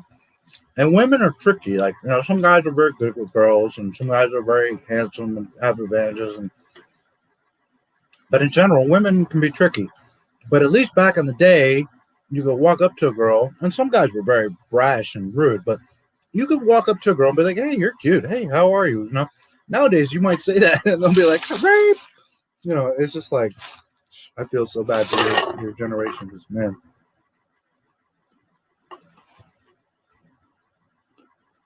Back then, if you weren't having girlfriends, and when I say girlfriends, it could be just like making friends that are girls, but also, you know, getting dates, whatever. For the most part, if you weren't, it was because you weren't grabbing her nuts and going to say hello to this girl. That was like the main thing, your fear. Now it's like, holy shit, can I even look? Because I might get shot or arrested, or you never know what the hell is going to happen. It's insane. So, yeah, man, it's, can't even imagine.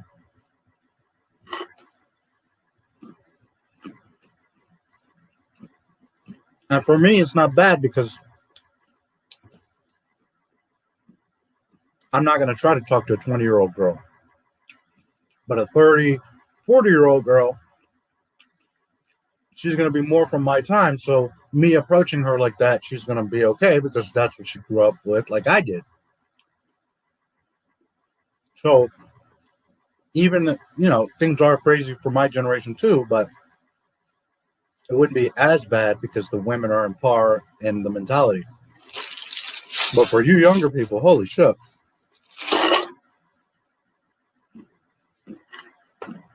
The population might dwindle because nobody's going to be able to talk to each other, or, it's insane.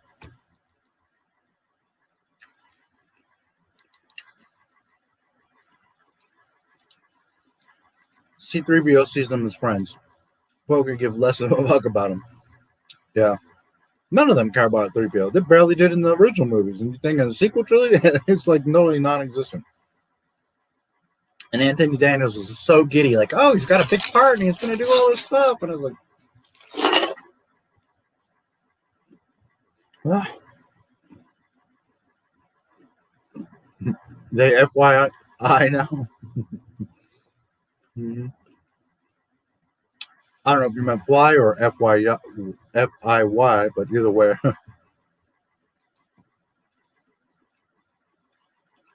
Oh, they fly now? They fly now. They fly now.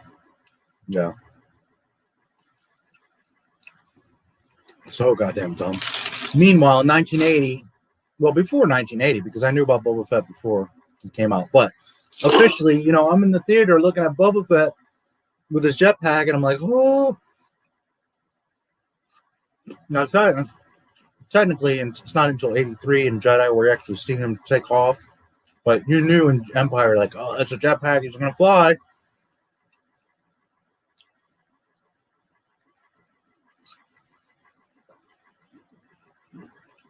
But they fly now.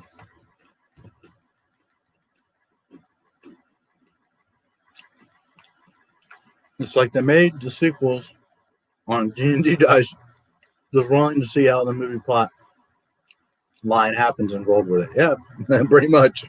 You got it. That's this Disney process. And it's actually worse than that. They literally make it up as they go along, which when I get into this next article, you're going to see. Holy fuck.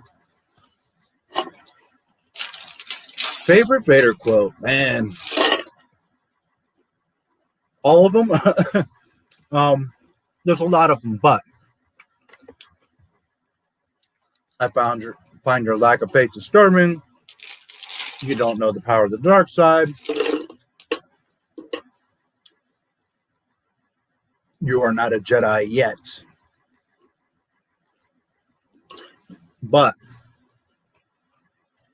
the one that really tickles my pickle, as I like to say,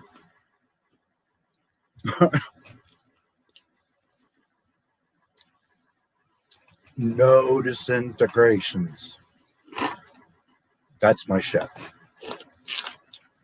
Not only do I love the line, but because it's referring to Boba. And it really shows and puts an emphasis. He doesn't talk to anybody else. He's like telling the group, you all can do what you got to do. But then he goes to Boba Fett and says specifically, hey, cool it, dude. Why? Because Boba Fett is the best bounty hunter in the galaxy. That's why.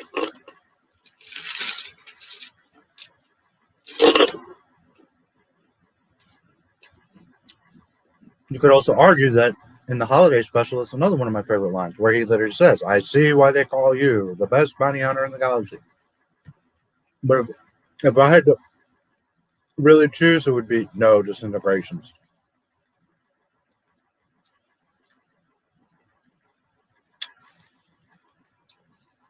I want her dead. I want her to kill me. I want her power. Make up your mind. Yeah. And that, again, is because they're making it up literally as they're going along, step by step. They're like, do this, do that. No, this makes sense. Well, we'll just throw that in. Everything they're doing is without consequence or thought. They're just like, we want her to do this. Okay, cool. Oh, she'll do this. Oh, all right. She'll have this. Okay. And they're not thinking, again, it's like I've said in so many streams, they're not thinking about what consequence that makes in the future. And also, how does that even fit in the past? They're just like, whatever. We want her to do this, so go. That's not how you write stories.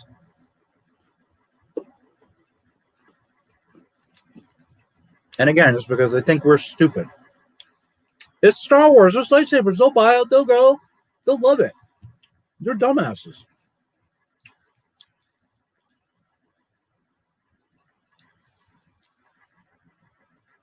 That's what I'm referring to. What a train wreck.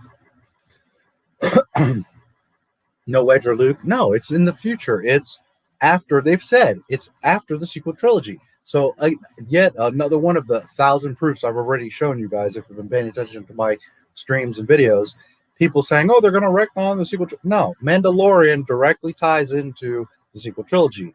And Rogue One, they have literally publicly said, is after the sequel trilogy.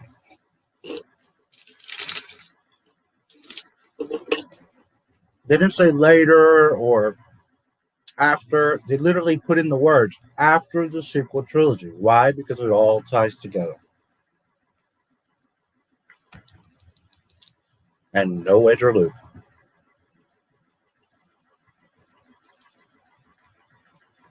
My dad loves guns, so I know all about guns. Makes a lot of fucking sense. Yeah.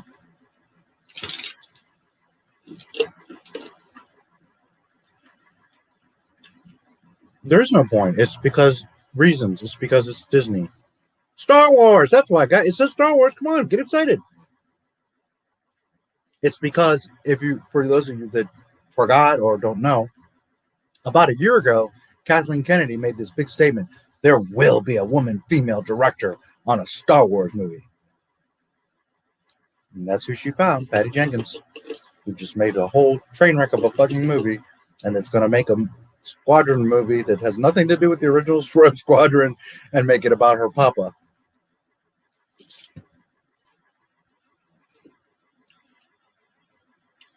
Now, I have no problem with her honoring her father and making a film about that. And, oh, that's fine. Make a jet fighter film.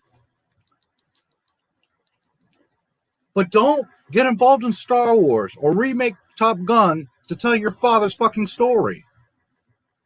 That's the problem. Make your own shit. But Kathleen Kennedy, the genius, was like, oh, girl power. Girl, you did Wonder Woman. We're going to have you come in and you can tell your daddy's little story about jets, but we'll make it X-Wings. And don't worry about Luke and all that. We'll just make it like way in the future with the sequel trilogy, and we can tie in Rey, and then it'll be great. Because Star Wars, because Disney.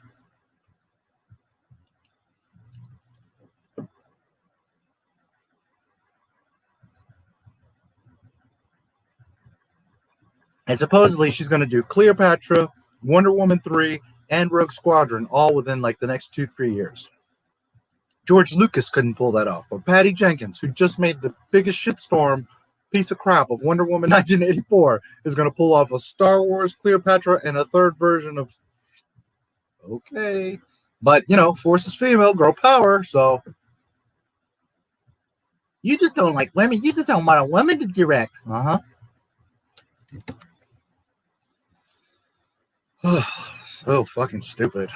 What if there were two best friends growing up and one joins the Empire and the other joins the Rebellion? That would be pretty cool. See their two perspectives, and then at some point they have to cross, and you know, there was something like that. It might have been like one of the Stormtrooper fan films where two guys meet up later and like cross paths. There was something like that I've seen. I don't remember the exact story or what or why, but it was something to that effect. Well, yeah, that sounds pretty cool. I'm down for that. I mean, they kind of sort of could have done that anyways. Finn, he leaves the First Order. He starts to become a Jedi, blah, blah, blah. And then maybe he could have met up with Phasma. Phasma, they could have spent time on, developed her correctly. She's a woman. They could have made her awesome and strong and a badass, nice story. And then later, you know, next movie or whatever, she comes in contact with Finn. She's much more powerful. He's now a Jedi or at least a Padawan. I mean, they could have done a whole, but, you know, brains. It's a thing that mice don't have.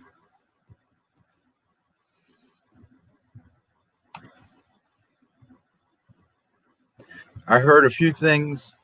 I heard a few years ago a man saved a woman from drowning, and guess what? She sued his ass because she considered it. That kind of stuff doesn't surprise me. People are insane these days.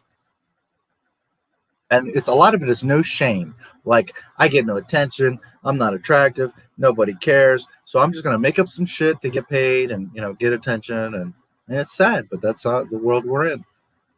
You got to be careful these days because, to be fair, the world has always been crazy. People have always done shitty stuff. It's just that now you see more of it because of the internet, and there's like the lawsuits and other stuff, and the police can get involved and all this shit. But to be fair, people, since Rome and back in ancient Egypt, people were backstabbing each other and doing all kinds of stuff anyway. So it's just humanity. It's life. Unfortunate that it's that way, but.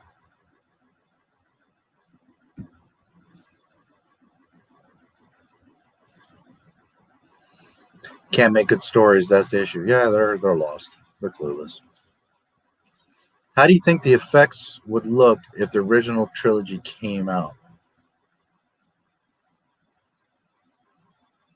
What do you mean? How do you think the effects would look? You mean if, like, today the original trilogy came out?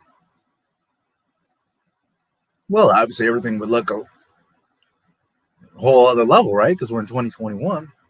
But, and I don't know if you were still around last night at that moment, but like I told you yesterday, Star Wars isn't about lightsabers or spaceships. At the end of the day, it doesn't matter. That's just paint. What matters, why everybody loves Star Wars, what the magic is the story, the tension, the stakes. So at the end of the day, it could be, toothpicks. Different colored toothpicks. It doesn't matter what it looks like. It's about the story. Listen, especially if you're younger, you're attracted to certain people. You see a girl, you like her. But at the end of the day, she could be the most beautiful thing in the world, and you could hate her guts because she's just not the right person or just annoying. On the contrary, you can meet a girl that maybe isn't as attractive or so attractive, but you get to know her, and she could be like your best friend or your wife. So it's always about the substance of something. It's not about the paint. Now, if you're lucky and you hope for, good substance and good paint, nobody's arguing that. But I'm just saying, at the end of the day, Star Wars, it doesn't matter. Sure, the effects would be amazing, but what would matter is George Lucas making it or is Disney making it? That's the question. Or if not George Lucas, well, someone that gives a shit and that actually understands. I'm going to just be honest. Boba Fett is just indescribably awesome to me. He's just so fucking cool. He's the best character in all of Star Wars. That's end of conversation, period, gavel, done. That's just to me. To me, he's amazing. But, not everybody likes him. Some people think he's dumb. Okay, well. And I love Luke and Vader and all these other characters as well. But Boba Fett to me is... I don't know why. I don't know which part, but yeah. Now? Now what? They fly now? Which part do you mean? To text some words at the end, yeah. I hate Mando's whistling birds. They're nothing but a plot device and excuse for people to say Mando would beat Boba Fett. Boba Fett would wipe the fucking floor with that punk. Please. Din Djarin's a fucking pussy. Are you serious? Jawas outdo Din Djarin. You think he's going to hang with Boba Fett? No disintegrations. Darth Vader had to give Boba Fett a warning. And you think that Din Djarin is going to do a goddamn thing? That little pussy? Please. I do like the whistling birds, though. I think they're cool. I have no problem with them. And I like that they're not like unlimited, that he has to... I think he has them too often in the show, but I think they're okay. I'm not against tech. As long as it's not like, this huge stress, I'm okay with them. I'm not saying they're like my favorite thing, but I think they're okay. By the way, who do you think would win? Boba Fett? Well, I think I just answered your question. Mando or Boba. It's not. It's again Godzilla and Kong. It's not even a fight. It's like, why even bother?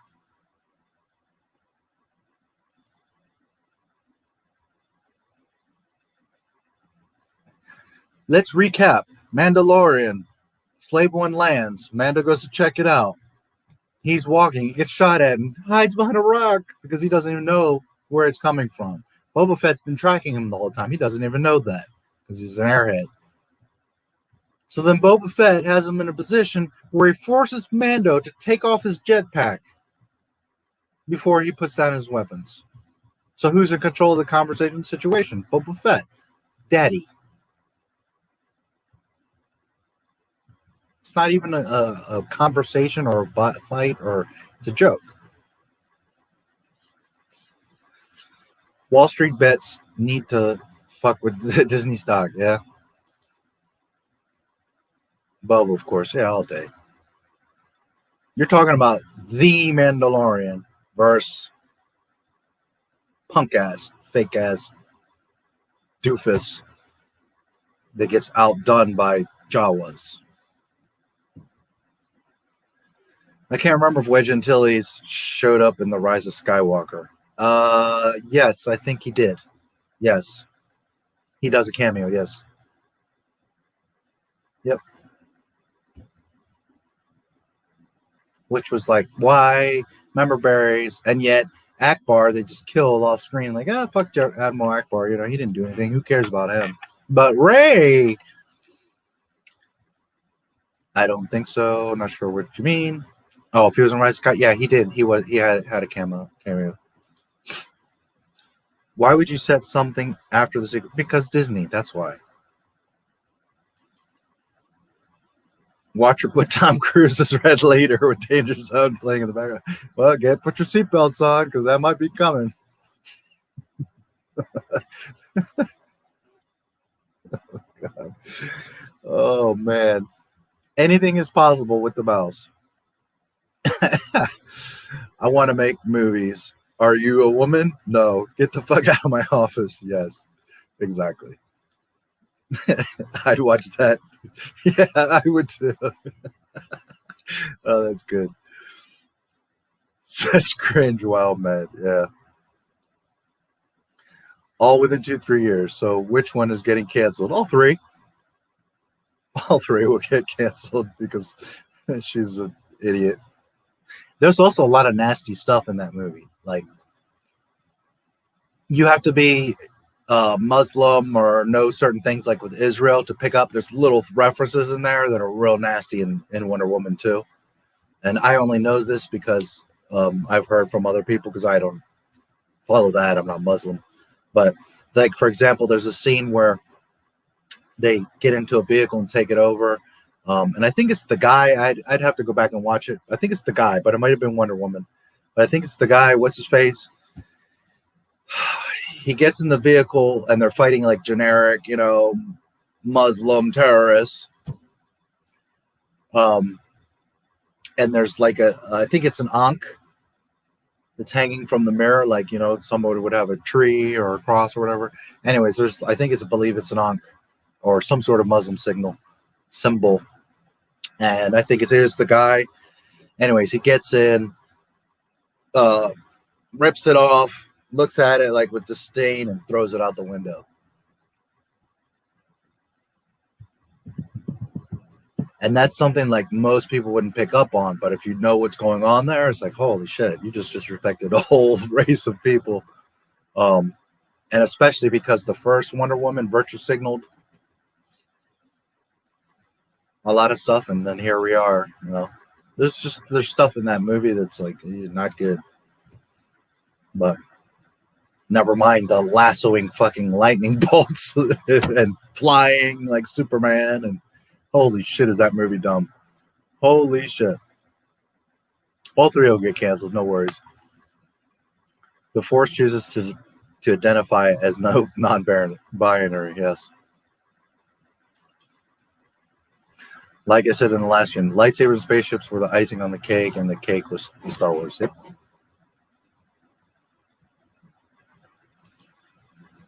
Boba Fett and the Black Sun are legit. Hell yeah.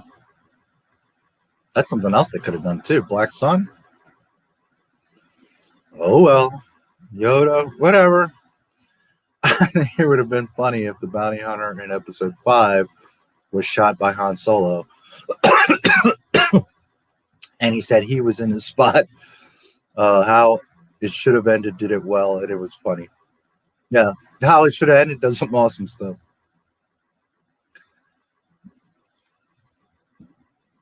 Yeah, it's not even like worth even a conversation, or it's just Alex from Star Wars Explained might be the biggest shill ever. Yeah, maybe. He never questions the lore, and when there's something that makes no sense, he accepts it. Yeah. Oh, and they've been caught like doing all kinds of stuff. Like there was a whole thing when he was defending Poe and making this big deal, and then in the movie they like shit on him, and he was like, there was this whole thing with that. But whatever.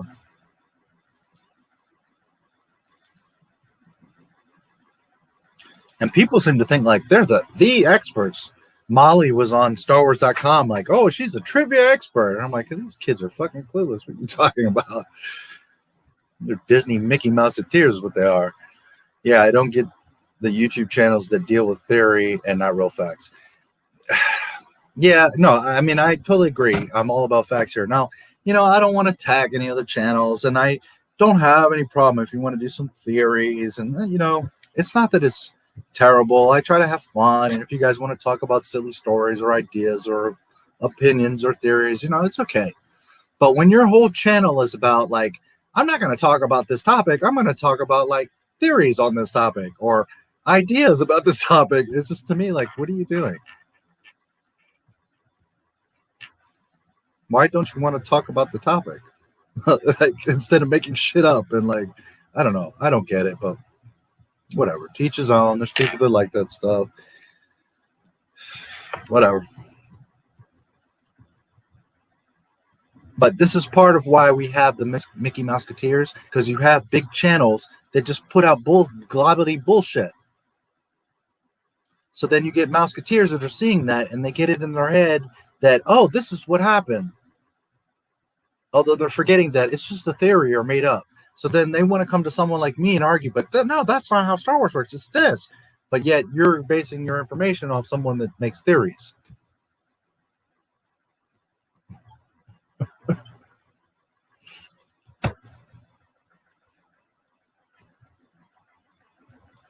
Anyways, I watched Rogue One before the stream started. I forgot how beautiful some of the locations are. Yeah, Rogue One, you know, has its stuff. I think Scarif is pretty awesome. The AT-ATs and on the beach, and like, I thought that was pretty neat. Really, like the last half hour, 45 minutes of Rogue is pretty good. The beginning is a little bit slow, and I like Chirrut. I'm not a big fan of Saw. Not that he did a bad job or anything, just not a big fan of him. But I really like Chirrut. Jin, baby girl, baby girl. That's my Star Wars wifey. I love me some Jin. Cassian, dumbass. Ugh. K2SO, it's okay.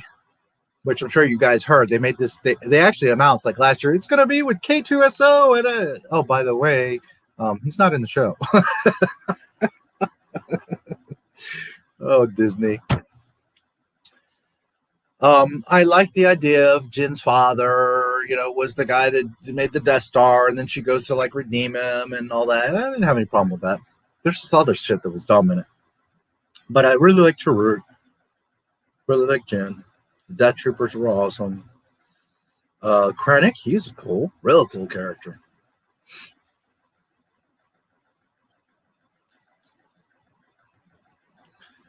Boba was definitely the best part of The Mandalorian. 8-year-old me rose from the dead when I saw him in the armor again. Yeah. Boba Fett's badass. They didn't get him quite totally right, and that painting over a suit bullshit was disrespectful, but I used to like Alex, but after hearing about the shady stuff I heard, I unsubscribed. Yeah, you know, there was a short time when I was kind of new to them, I subscribed and was watching because they would make little cool videos, and like he has a good talking voice, and he would do some real good information. In particular, like he has a video on like all the slave versions, which I had known like long before YouTube was even existed. I knew about all the slave ones and all that. So one day I was looking around for info, and he has like a decent video about all the slave versions and all that. But yeah, you start watching their videos, and it's like, one, there you go, so a shilly shill, but holy show. And you know, they talk about all this lore and canon, but it's all Disney stuff. It's all the Disney nonsense. So at the end of the day, they don't really know Star Wars. They know Disney Star Wars. That ain't my Star Wars. I'm not interested in that. Plus, there's other things like, you know, they were at Comic-Con and he's in a Princess Leia outfit with a chain around his neck, and Molly's got him. She's like a bounty hunter. I don't know, a little bit weird. And then you got the thing where, like, with Jeremy from Geeks and Gamers, where they were talking shit about him and trying to destroy his channel. And, you know, Jeremy rubs some people the wrong way, but you shouldn't be attacking other channels. And then they see him at Comic-Con or whatever celebration, and they go running away, and, like, there's all this stuff, and it's like, yeah, I'm good on Star Wars Explained. You know, and I'm not trying to, I don't like to talk about other channels because I don't want to attack anybody, or, you know, but it's like, there's some stuff that it's like, holy shit. Ugh. Anyways, thanks for subscribing, Carl Cavapil. Sorry, trying my best there. Thanks for subscribing, Scott Shaw. I'm a Harry Potter export. When was Ron Beasley born? 1955. I like Harry Potter, but I'm not like huge on it. An ex-girlfriend of mine back when I lived in California for a year was like crazy about Harry Potter, so she got me into it, and we watched some of the movies, and she's like, you got to read the books. The books are even better. And I got to admit, I read one or two of the books. I was like, oh, these are pretty good. But yeah, I only went so far with the Harry Potter stuff. But I think it's cool.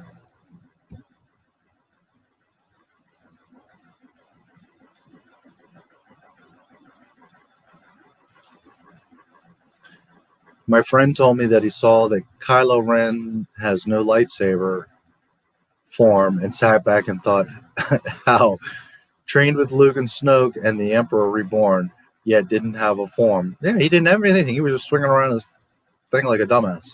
Both of them are just like, I don't know what happened to the choreography or the sword training. Or there's a girl, I'm subscribed to her, but I always forget her name. Chrissy or something. Man, I can't remember her name because I don't watch her religiously, but a lot of you know her. She's this like sword expert, but she's always using lightsabers in her videos. And this girl's a badass. She's like spinning around behind her back, and like there's this one shot where like she like jumps, spins, and she like tosses the saber, I think from like one hand, and they show from behind, and like the saber is flipping, and she like from one hand and then catches it with the other hand. I mean, she does some all wicked stuff. This girl's bad. She should have been Rey or a Jedi. I mean, this girl's awesome. Anyways, and she's pretty active. She makes videos like at least once a week, and she's showing like saber techniques and unboxing a new saber. So she'll do like stuff. She's really awesome, and I can't remember her name, but she's badass. See, and it's like, why not get someone like her or someone like Chloe Bruce, or better yet, get Chloe Bruce to do the physical stunts, get this girl to do Rey's lightsaber shit, and like, nah, we're cooking with gas. But instead, you got this. What the hell? It's so stupid. And then Daisy Ridley has the nerves, like in interviews, like, oh, my guns. This girl has arms like this. And she's like, my guns. And I was in shape. I'm like, girl, I will crush you with one hand. What are you talking about? It's just ridiculous. It's so ridiculous. Anyways, this girl, let me see if I can. I'm sure a lot of you know her, but let me just see if I can find her because she's worth mentioning. She's so awesome. Chloe Bruce is. What did I just lose 5 subscribers? What the hell's going on here? Oh shit! Damn it, YouTube. Now I have 89.95. Oh well, YouTube's funny.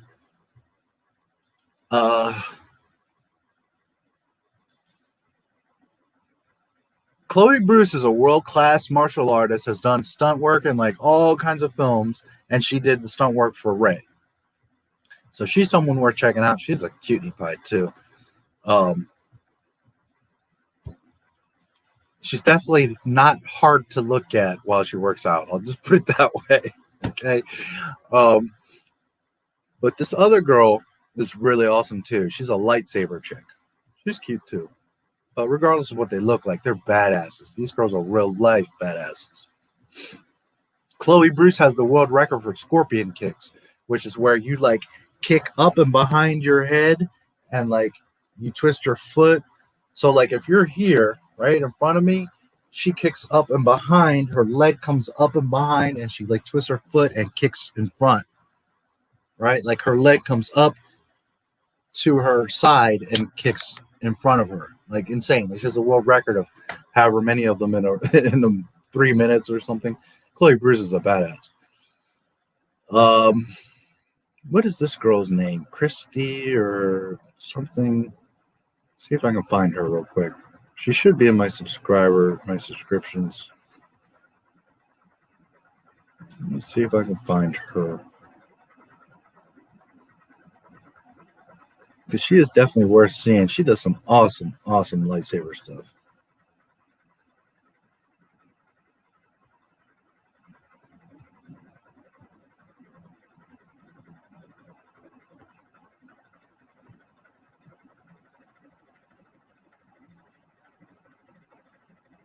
And it's funny because I see her in my feed all the time and I watch her videos, but I don't watch her like all like that to even remember. Is it her? Yes. Michelle Krista Smith.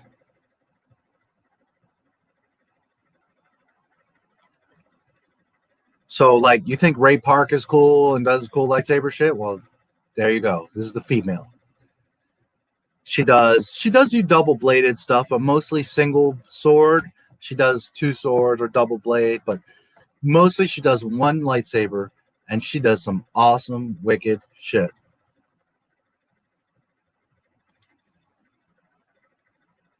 And she's not hard to look at either. But just like from an objective, she's a badass. She's awesome. I'm trying to see like where I know there was this one reel, man. She is freaking.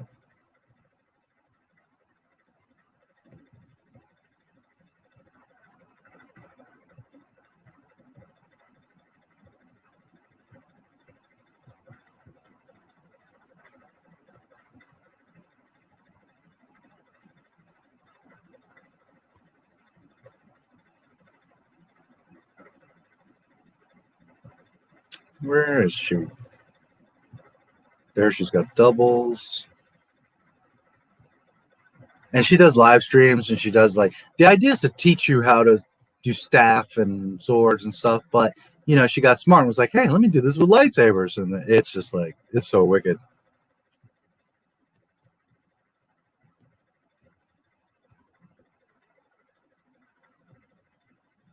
Yeah, it's this one. I wonder if I could watch it. Let me see if there's a.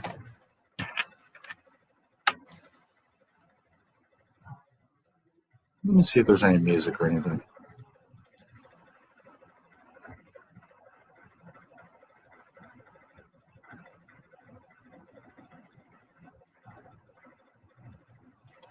I don't know if that music will be a problem, but we could watch it. There is a little bit of sound, lightsaber effects, but it's not a big deal. I'm going to watch it with you, show you guys. You know, maybe some of you've seen it, but it's really cool. She's a badass. Let's give her some props.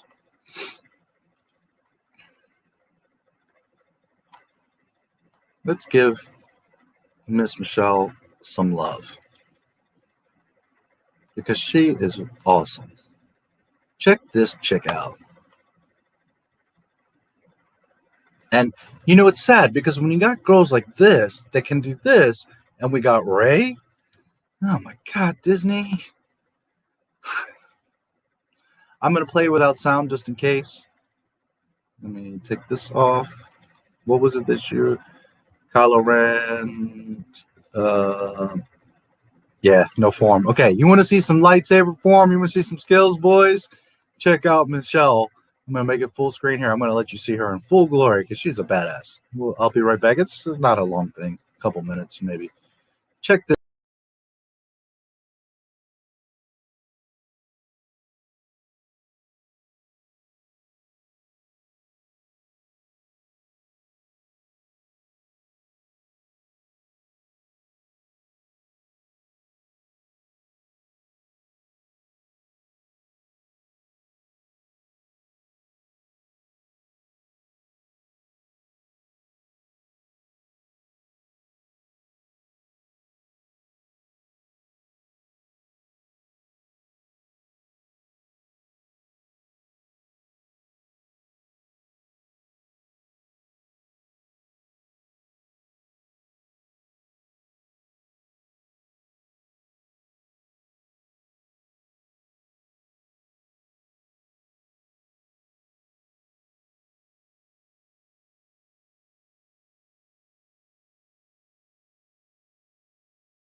And we got cardboard cutout Ray.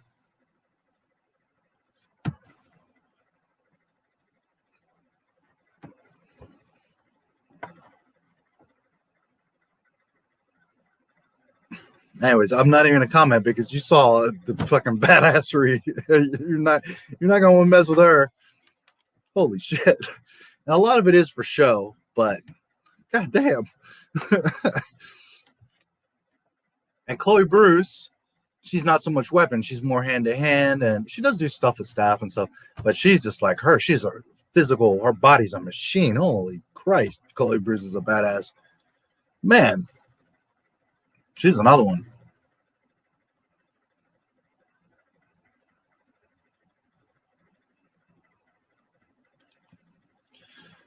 Movie Flame never claims to be a Harry Potter expert, but it feels like she is.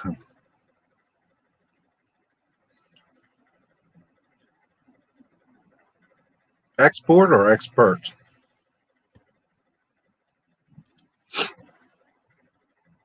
I watched was Jango Fett's life. Jango Fett video was revolutionary for me. I learned so much stuff I didn't know within 5 minutes. Yeah, I mean, he does some decent stuff, but at the end of the day, what he's doing is he's buying all the Disney stuff and making a script and reading from the Disney canon, because if you actually know a lot of that stuff, you realize it's a lot of the Disney stuff. It's not even, part of it is EU, but a lot of it's Disney stuff. And as we know, the Disney stuff is non-canon, it's nonsense, it's just made up. So at the end of the day, as cool as this video seemed, you're like, oh, fuck. It's all invalid and it's just dumb. Oh, well. The Ajago Fett video was from Star Wars Explained, by the way, but then he was Star Wars Minute. Yeah, I remember Star Wars Minute.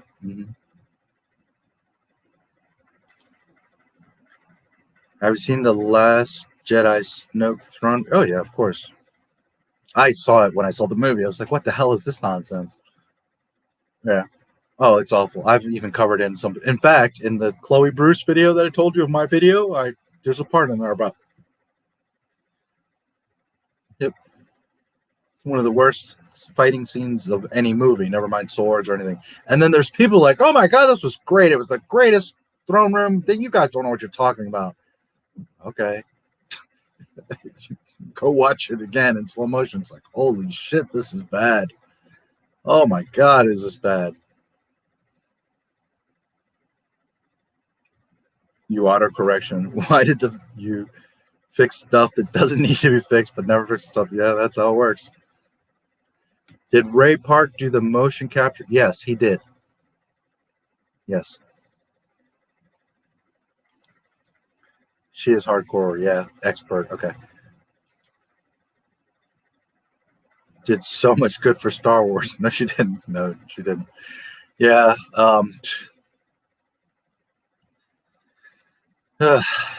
What can you even say, man? But yeah, Christina, check her out. She's I mean, that's what all her videos are. So unless you're really looking to learn about that stuff or whatever, I don't know if you want to subscribe. That's up to you. But I just think she's amazing. And again, she's not hard on the eyes. So now, personally, I think Chloe Bruce is much sexier and cuter. So just for like eye candy. And when I say eye candy, not just strictly like looking at a woman. I mean, like as far as her like being a badass and looking good at it, Chloe Bruce, nice. But she's legitimate. Like I said, she's a world champion martial artist. She has world records. She was Ray's stunt person, but also here. Chloe Bruce is no joke. And she's got the little British accent. I mean, she totally could have been Ray. And some people say, but can she act? Well, from what I see, and she's done tons of stunt shit, and Ray is a cardboard cutout anyways, yeah, give me Chloe Bruce. Shit.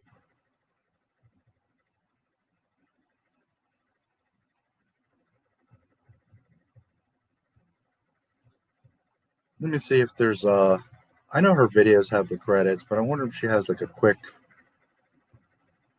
Well, I guess I could look at my own video, which really tells you.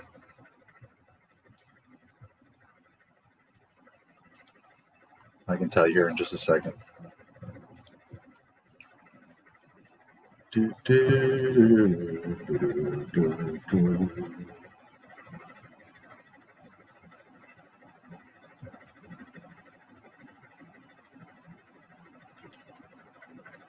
6 months ago.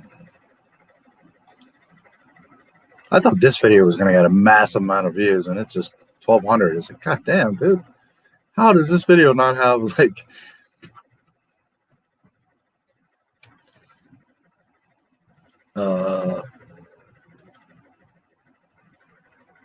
Okay, check this out. And this is just some of her credits, but some of the major ones.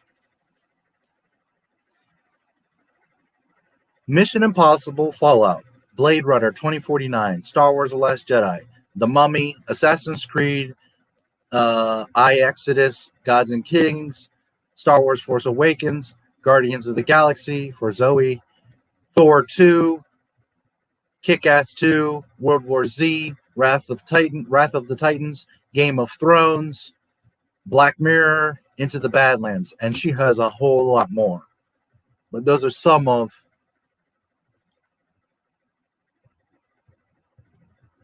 here's some more. The Mummy, 00, The Purifiers, John Carter of Mars, Wrath of the Titans, World War Z, Kick-Ass 2, Thor 2, Guardians of the Galaxy, Exodus, Gods and Kings, Force Awakens, Assassin's Creed, Blade Runner, Last Jedi, Mission Impossible, and again, she still has even more, but those are like the main ones. She has like world records, Guinness records, and she has world champion medals for martial arts. This girl is nuts. She's the real fucking deal. And as a matter of fact, I'm going to take a little break. I'll be back in about 5 minutes. Her video is 7:36, and I'm going to let you drool over the magnificence of Chloe Bruce because she's so freaking badass.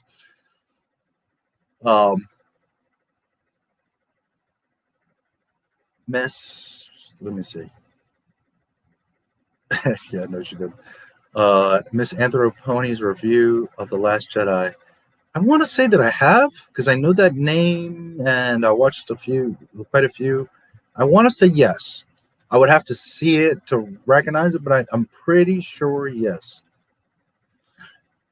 Did some good. I've saved so much money not buying any Star Wars merchandise or watching any Disney Star Wars content. Yeah, there you go. Yeah. What a shame, you know, because we all would love to buy the toys and all the stuff, and it's like, what a shame. Good point. Yeah.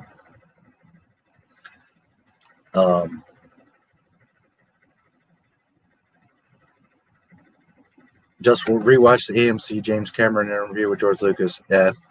And there is one of the places where he talks about the wills, if that's one you're referring. Yeah. I don't know if that is the AMC one, but there is an interview where he's talking about with James Cameron about the wills. That's what the trilogy would have been.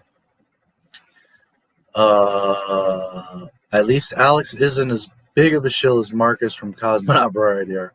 He hates it when anyone says the prequel trilogy understands Star Wars better than The Last Jedi. Yeah, well, there's facts in life. I mean, there's things are... Here's the problem with a lot of people, and it's sad that it is that way. Do I still have my little... must have got... Oh, no. Okay. Here's the thing, and for any of you that are younger, remember this. We all have our tastes, and if you really love something, cool, man. Don't let anybody tell you differently.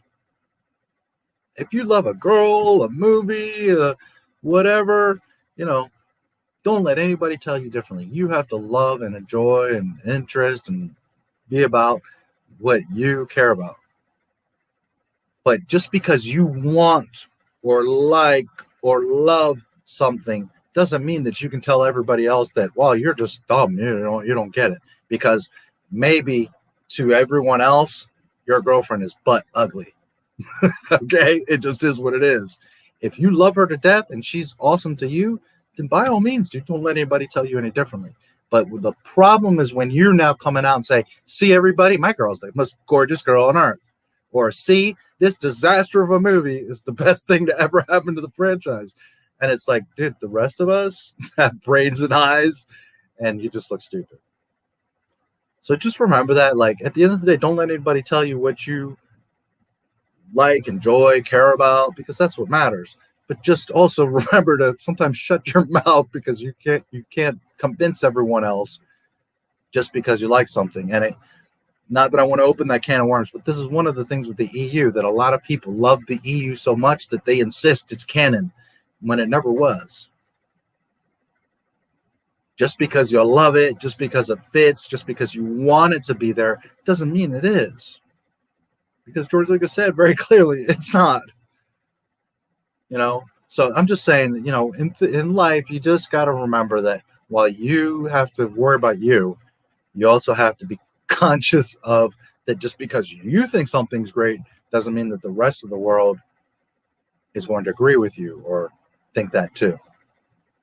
Just because you want Disney Star Wars to be awesome and be better doesn't mean that it is. You know, I get comments on my videos like, what are you talking about? It failed. It made billions of dollars, much more than the originals made. And it's like, what are you smoking? Disney has not made their money back yet. Meanwhile, George Lucas pocketed billions and billions of dollars. I showed you guys just the other day in a stream the numbers. And that was me going through it quick and not considering toys and other stuff and marketing and the date and the time. I showed you all for inflated, adjusted for inflation, all equal for today. Far and away, George Lucas made a lot more money. And I didn't even show you the cost of the films. But just know that the cost of the films was like nothing. Like the entire OT was less than $100 million. And then the PT, they were, I want to say roughly $100 million each. Like it had gone up, but still, you're talking about $100 million for Phantom Menace that made $1 billion. An 8-year-old can do the math on that. That's a shit ton of money. As opposed to spending like $700 million to make $1 billion in a film. Doesn't take a genius. But when you just look at the box office and just because you want it to be better, because you're convinced that it's better and it's your Star Wars, and instead of just being humble and being like, you know what, these are shit, and the other stuff is really better made and actually did make a lot of money, and like this is failing, but I like it. I like The Last Jedi. Cool. Total respect. But when you try to say that the real fans are idiots and that we don't know what we're talking about and that it made much more money than the other movie, then you're just being a dumbass. I mean, literally, you're just being a dumbass. You're only making yourself look foolish. I mean, it is what it is. So just remember that in life. Like, don't be so fucking hard-headed that just because you like peanut butter, you got to convince everybody that peanut butter is the greatest thing. Some people just don't like peanut butter. You might love shit sandwiches. All right? And I feel sorry for you. But if that's what you love, then eat the shit out of shit sandwiches. But don't expect everyone else to not be like, dude, that's shit.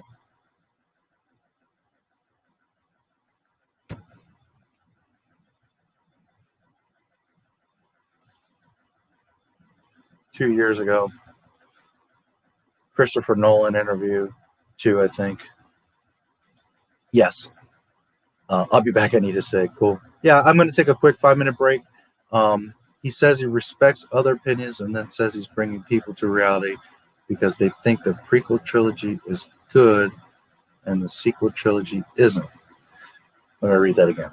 He says he respects other people's opinions and then says that he's bringing people to reality because they think the prequel trilogy is good and the sequel trilogy isn't. Yeah, well.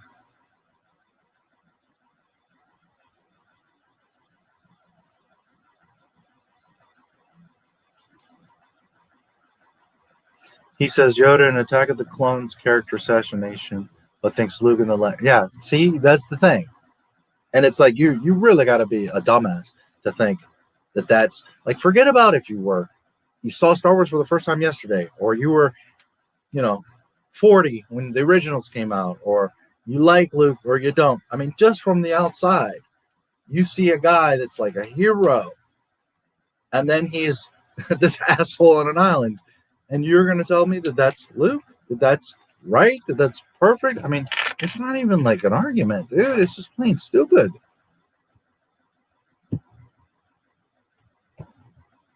It's lunacy. But at the end of the day, he doesn't believe that. Know this. It's just that he's trying to save face because he liked the movie. And instead of going back and being like, oh shit, I was a dumbass. This shit is ridiculous. This is dumb. Instead, he's just going to be like, just to defend, he likes Rian Johnson, or he just wants it to be better than the prequels, or just, for whatever motive he has, really, he's just convincing himself to try to convince you to justify that really it is a good film. When he, like anybody, can look at that shit and be like, holy shit, this is a mess. When you've got the actors and the writers and everyone at Disney admitting, we're just making this shit up, and yet you're dying on a hill trying to defend Disney when Disney has themselves killed themselves. That's the point of stupidity. When you're dying on a hill for a company that's already admitted their failure. What can you do, man? What can you do? That sounds like, yeah, well, I won't get too much into that because I try to stay away from politics. But let me tell you guys something, because I'm a little older and I know some of you are younger. Not so long ago, first of all, it's like Democrats and Republicans, the parties have like flipped. It's kind of weird. And second ago, not so long ago, okay, you like Democrats and you're a Republican, and okay, you this and you that, and you guys are doing this wrong and you're that. And then, okay, end the conversation. We go back to work, or we go back to playing pool or whatever. Now it's like, holy shit, if you're this or you're that, then you're a Nazi, you're a terrorist, you're this and that. It's just like, whoa, this shit has gone. Censoring the president? Listen, I don't give a fuck about Donald Trump. But the day that Twitter is censoring the president, boy, is it a sad day in America. And if you don't understand that, I don't care if he's freaking Hitler. Well, yeah, that would be extreme. But I'm just saying, the day in the Constitution you have freedom of the speech and press, and the day that the United States, anyone, any publication, social media, anything, is censoring the president, you should all be saying, holy shit. Whether you like him or you can hate Trump, but you should still be saying, holy shit.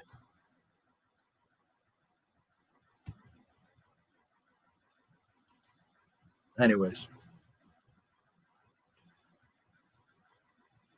Because let me tell you something. If they censor the president of the United States in the United States, they're coming for you. And you think they're going to stop at any cost on you when they're censoring the president. And then you got people celebrating that.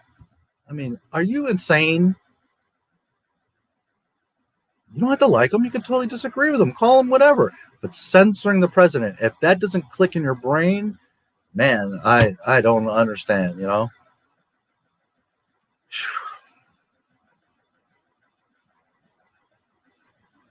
Being a jerk, yeah. Unlimited power. I love the Rob. I love the microchip. Yes, well said. Okay, I'm going to take like a 5-minute break. I'm going to put on Chloe Bruce because she's another badass.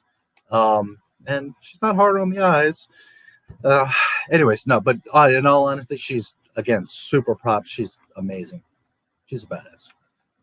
And a little bit of Ray poking here. So, and I will be back in just a couple minutes. Get a drink and stretch real quick, and I will be right back. And I'll go into the next article, which is the next phase, kind of tying into the last article, but now up to date today with Mandalorian and Jon Favreau. And you're going to see ain't a damn thing changed at Disney Lucasfilm. So I'll see you guys in about 5 minutes. Whoops. I did the wrong thing here. Hold on. All right. I'll be right back.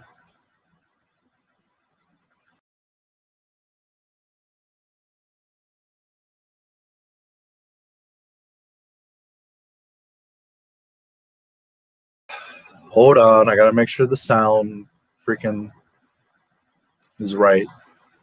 Hold on.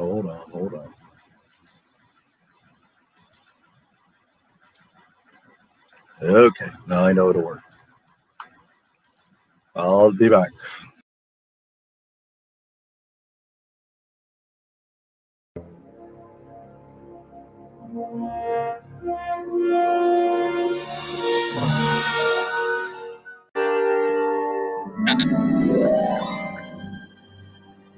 Hello there.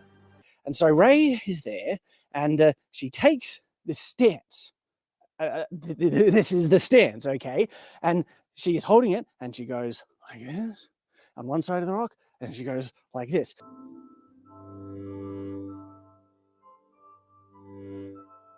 This is horrible because there's no forward and back balance. This stance like this, okay? Get a solid knock, you don't go flying back. Why do you think in martial arts the stance is always a foot forward and the foot isn't directly back behind that one? It's off, okay? So this means you get forward and back stability and also side to side stability. This is the most fundamental stance in so many martial arts. But this thing, okay? No! So after she does the whole thing, you look here, and then she does this twirly thing, grabbing it like, and she grabs it in an underarm grip like this.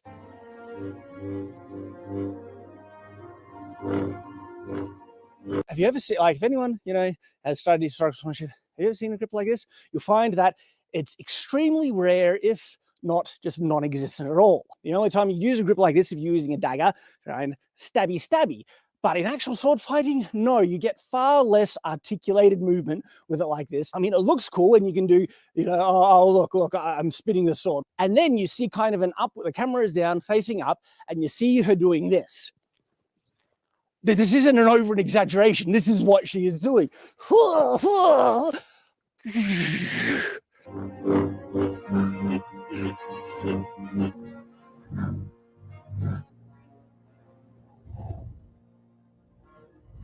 not only is the stance horribly wrong, okay, she's doing these wide baseball bat swings and ending like this. Overswinging is bad because if you miss your mark, you're wide open. A lot of sword strikes end with the sword remaining on point, okay, where it's there or it's ready to go into another guard position. Keeping the sword on point, very important. And the circumstances where you do a strike and you overextend, you don't do it all the way. You only do it enough, and you need to keep in mind the follow-up strikes that you'd want to do with the sword, unless that's the killing strike and you do this big slash and the opponent is dead. Ray doing this whole thing.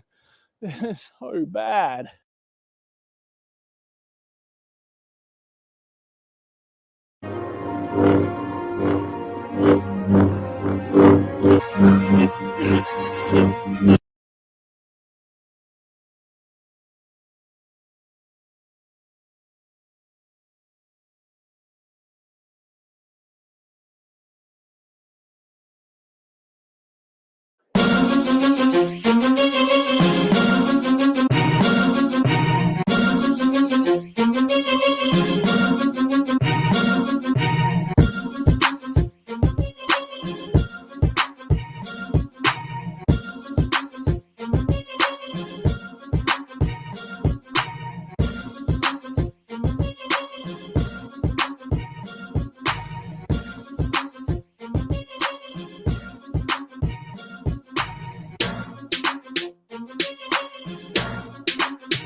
The first engagement, okay, there's this red guy, he hits, he gets knocked back, and then he's kind of just spinning around and stuff like that, and he goes in for an attack, but Ray is actually going to get hit, so he has to pull the attack and purposefully miss, and so Ray should be dead there. They really mess up the choreography in there, because there's one thing, there's this guy, okay, he's got this weird staffy thing, and he splits it into 2 daggers, and he's fighting Ray with 2 daggers, and there's this part where he grabs Ray like this, and the knife in this hand disappears.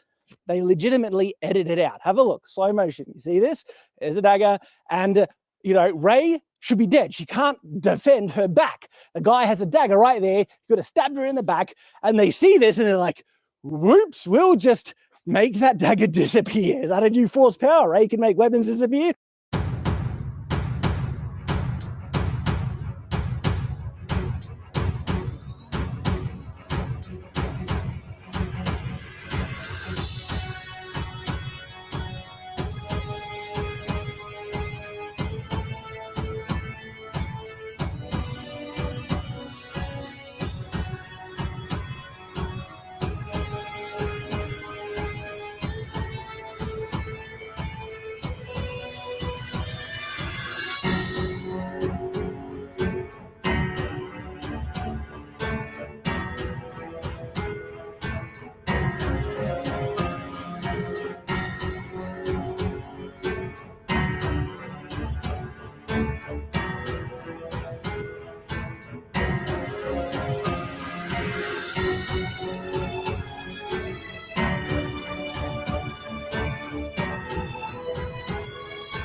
I started off counting, and then the more pain I was getting, I was like, I don't care, I'm just getting through this minute.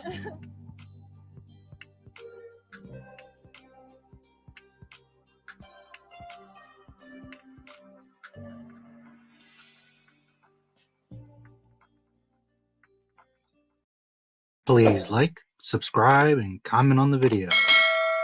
May the Force be with you.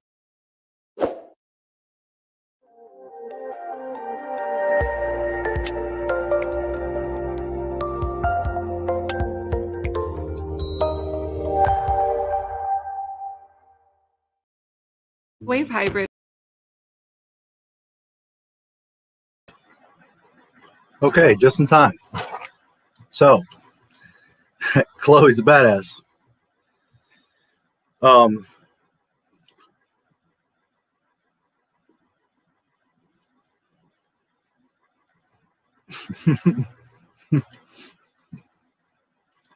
know what scene you're talking about. So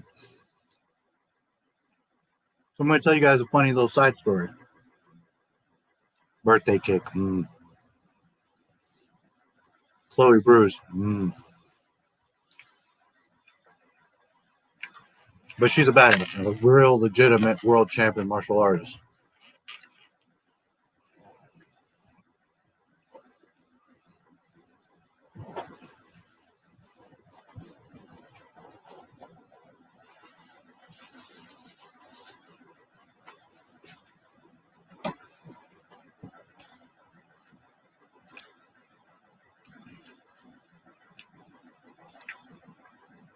Yeah.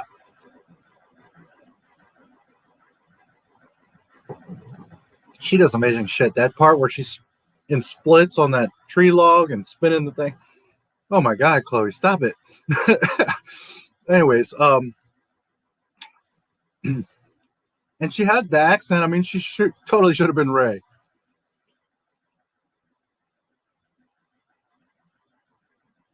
So here's a little fun side story, and it involves Shadiversity. He's cool. I don't agree with 100% of the stuff he says, like on EFAP, but for the most, you know, he's smart. He knows what he's talking about. He's awesome, and his videos are great. And he has over 1 million subscribers. I'm so happy for his success. He makes really cool stuff. Now, when I'm making videos, I always try to find like pieces that help enhance, right? And his little review of Ray's thing was like perfect. So I get slick ass people that want to come in my videos and write comments like, you know, if you're going to use Shad's stuff, you really should credit him. Well, first of all, how do you know that maybe I know Shad from high school and we've been best friends for 30 years and he's like my next door neighbor? First of all, you don't know that. So shut the fuck up. Second of all, if you bother to look in the goddamn description, it clearly says Shadiversity video, here's the link. Third, anytime I use anything, I reach out to the creator and I say, hey, do you mind if I use a clip? Do you mind if I use this? So not only did Shad say, yeah, sure, man, go ahead. But I credited him in the credits. And then afterwards, I was like, thank you so much. And here's the video link. I don't know if he saw it or liked it or whatever, but so the first part of that is, what do you think of the folding lightsaber? Nah, goofy. I'll get into that in a second.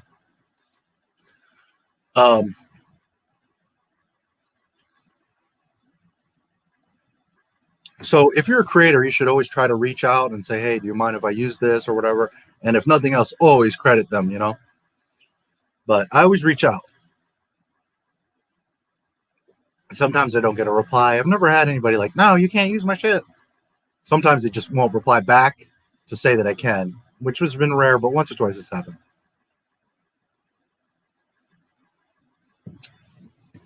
So when I was making the Boba Fett video, it was really important to me because Boba Fett's my dude. Since like 1979. Well, 78, the holiday special. So it wasn't my first priority when I started Not My Star Wars. My first priority was, the reason I started it was because I was pissed off at The Mandalorian and Disney Plus. I was already pissed off because of the movies and all this, but what really started me, I was like, fuck it, I'm making video, that's it, was the day that Disney Plus came out, November 12th, 2019. I watched The Mandalorian and I was like, all right, that's it. I'm making a video. This shit is ridiculous. That's the last straw. So Boba Fett obviously was always in my mind, especially since Mando was kind of what started this whole thing. Didn't start it, but like really it was like, okay, that's it, do it. So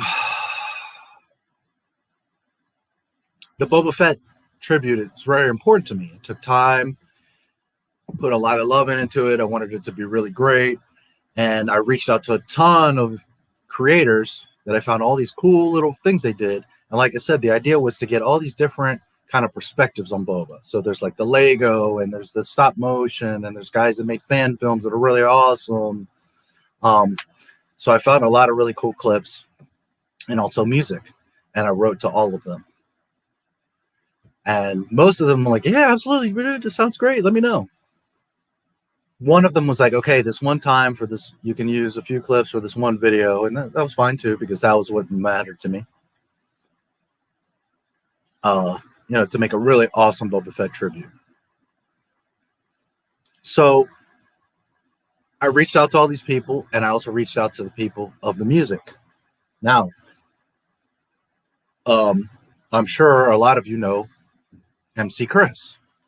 Fett's Vet is like the ultimate Boba Fett song. Some of you may not know him, but anyways, I'm sure most of you do. And it was important to me, like, I got to get Fett's Vet in here. So I wrote to MC Chris, you know, in a little letter, and was like, hey, I'm making this thing. I really would love your song of all songs, because, you know, it's like the Boba Fett song, this and that. So I was like, hey, do you mind if I use your song? You know, I want to put it in my Boba Fett tribute and make this thing really awesome. So, you know, I wrote him this email and explained it and whatever. And MC Chris, do you know what his reply was? Do it. And I was like, yes. So the Boba Fett has all the links in the description. All these people gave me their blessing. All these people afterwards said, wow, that was really awesome. Thank you for putting me in the project and this and that. And Fett's Vet is there because MC Chris said, yes, do it. So there you go. There's a little fun side story for you. Any of my videos, guys, if I reference an article, I use something, in the descriptions there. So if like you see an article and you're like, oh, I want to check that out or reference that, or like months later, like, what was that thing? It's there. You'll be able to see it. Like, I don't make shit up. I see so many videos like this article said, or this story, there's information that this is happening. And it's like, where's the article? Where's the link? Like, can I research and see? No, people just saying shit. Me, I'm the opposite. Like, if I say it, I'll show you where it is. I don't remember if this stream already has it, but if it doesn't already have it, the two articles I'm referencing tonight, you'll see the links if you ever want to go review them. I mean, you see it. I've read it in front of you, but you will have the link so that you can check it. And that's important to do if you're making videos, you know. But just know everything I tell you is the truth. I can show you where it comes from. So anyways, do it. The folding lightsaber, it's fucking dumb. Maul's is one thing, the two blade, you know, but that folding shit, it looks lame. And the High Republic just literally released a new character that's Rey. It's literally Rey, the white suit, the hair, and the double blade thing, but it's two blades. That the dark Rey, you know, the the fold down. I think it's lame as hell. I don't know. I think it's dumb. Anyways, the High Republic just made a Rey, generic Rey, and she has that. Personally, I don't care for it.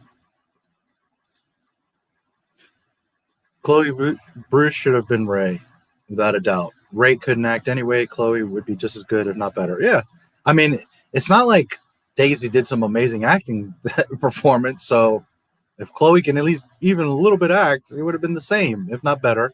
And at least we would have had like a not only gorgeous woman, but, you know, smile and like attractive. But when I say attractive, like charisma, and a legit badass. Like, man, the things she could have done as Rey. Oh well. And it's not like they don't know who she is. She's been the stunt woman for like all these movies, including Star Wars. Like, they knew who she was. Oh, well. Helicopter lightsaber was so stupid. Imagine Darth Vader using this. Yeah, it was silly. And I like the Night Sisters and the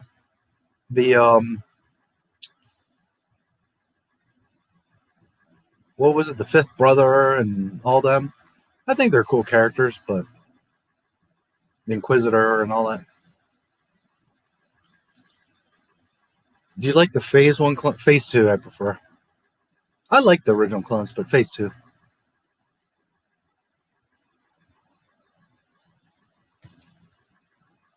Better, I assume you meant from Clone Armor. Yeah, Phase 2. Now I keep thinking it happens. It boils my blood when people say that Rey would immediately be good with a lightsaber because she uses staff. I train with staves at Taekwondo. I have an Ultra Saber. It doesn't translate. No, they're two totally different things. Like, furthermore, like if you could be a black belt in one martial art and be a piece of shit in another. It's not how it works. You have to like seriously train in each discipline.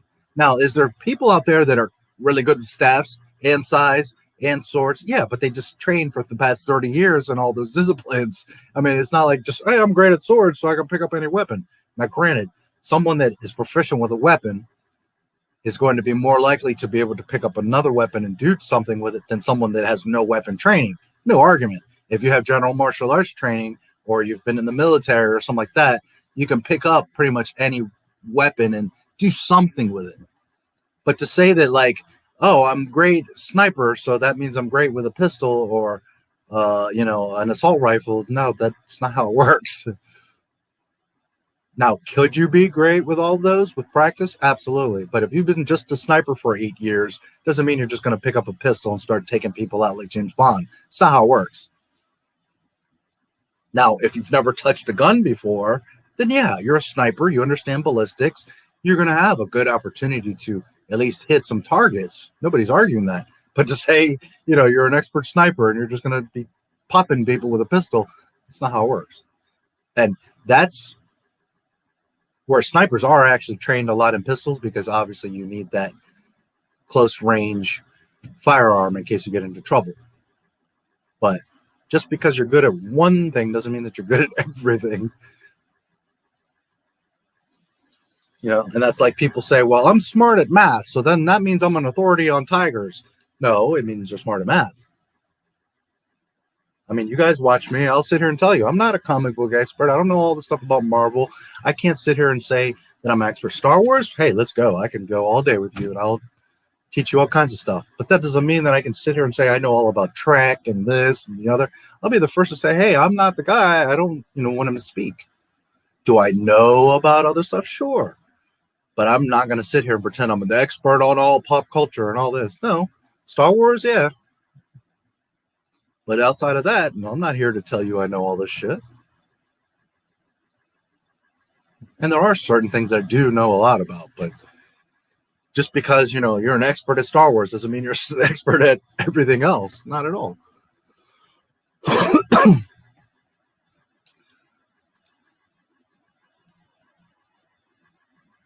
Ray has a nice... I thought you were talking about Chloe there for a second. It ain't all that. Chloe. That's a juicy steak. My Lord. And Ray, I'm not saying... She's not ugly. She's cute. But she's very, to me, stick figure-y. I don't know. I don't want to pick her apart. I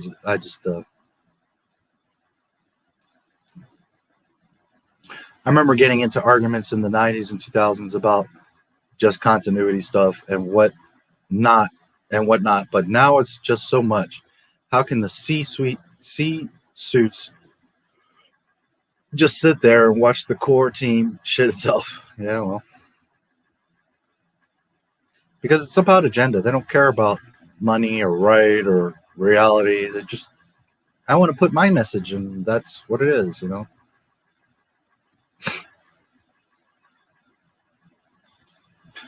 She has no charisma. She has no issues. She is really dumb. Why would I want to look up to someone like that? Nobody does. There's no girl.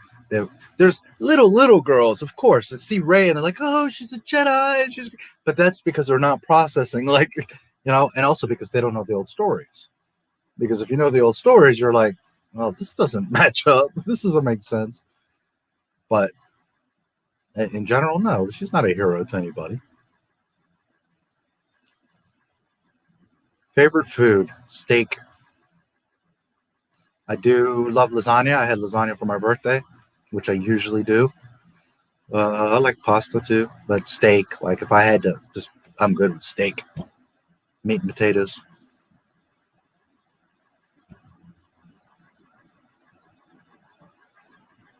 And Twi'leks.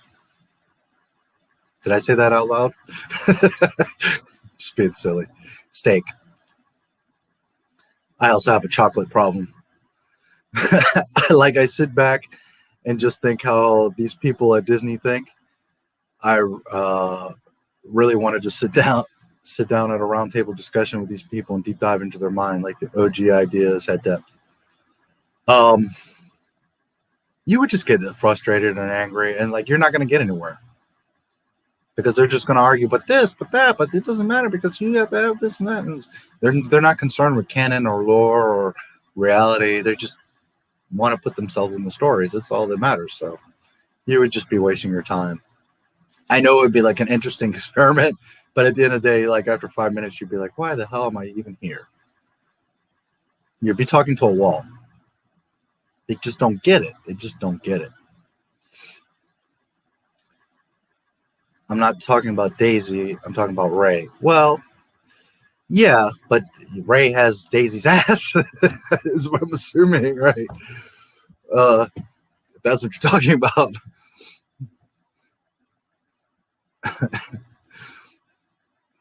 What Star Wars character do you think has the best ass? Jyn Erso.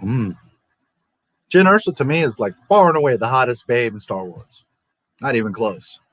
And Leia was gorgeous, although she was super thin, to be honest. I like me some Lila Sakura. But just overall, head to toe, Felicity Jones, Jyn Erso, yum, nom, nom, nom, nom, nom. Not even close for me.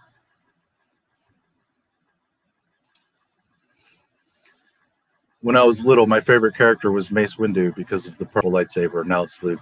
Yeah, they're both awesome. You know, and Luke doesn't have to be your favorite character. But I mean, come on, he's the face of Star Wars. We all want him to be respected and to be a badass. Even people that like love the Empire are like me. I'm a Boba Fett dude. But come on. I want Luke to be Luke.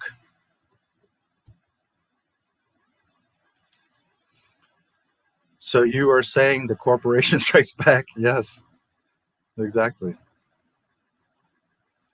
That's okay. We got a rebellion.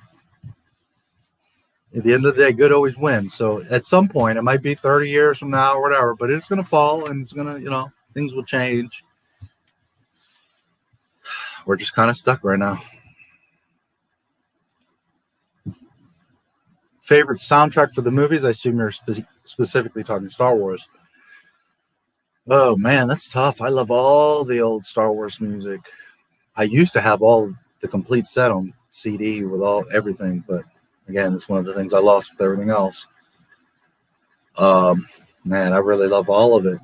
If you're talking about, if you said favorite soundtrack, so what do you mean, like favorite movie or favorite song? Or, I mean, it's hard to say because I really love all the Star Wars music. The real Star Wars music.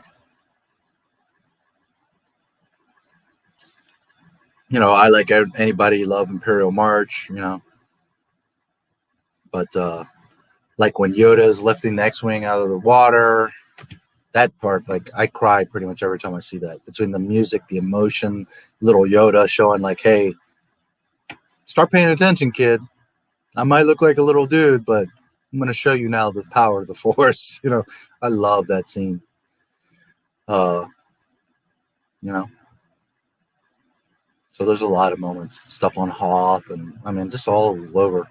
Even the prequels have a lot of... I do like the original music. It's a little more traditional and classic than the prequels.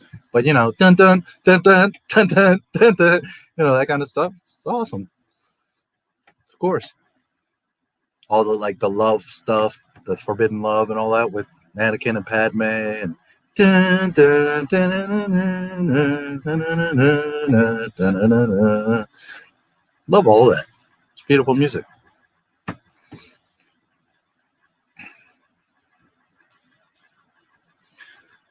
I have to shower. Cool. I'll be here, buddy. I don't know why you'd care. Oh, that you're going to take a shower? Well, I mean, that's cool. We're friends here, you know. I don't want details, but that's cool. Mine's the entire Hoth melody. Yeah. I mean, awesome stuff.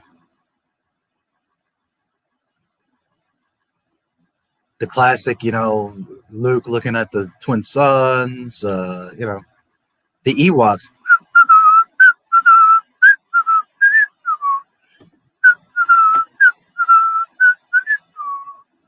Love that. And yes, I love Yub Nub. I love Yub Nub. Dun, dun, dun, dun, dun, dun, dun, dun, dun. Dun, dun, dun, dun, dun, dun, dun, dun, dun. Dun, dun, dun, dun, dun, dun, dun, dun, dun. Love that.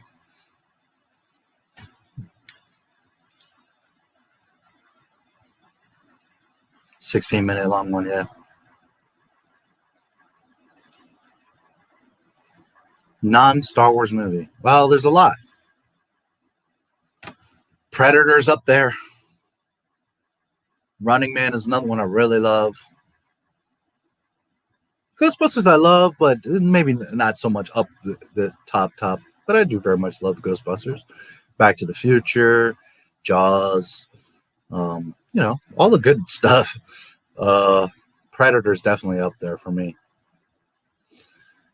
The original Batman that my buddy D sent me. Spaceballs, of course, but that's basically Star Wars. But like the first Batman, love this movie. Love it. Michael Keaton.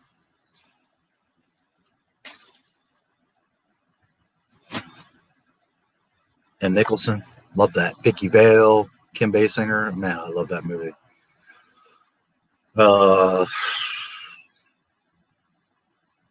There's lots of them.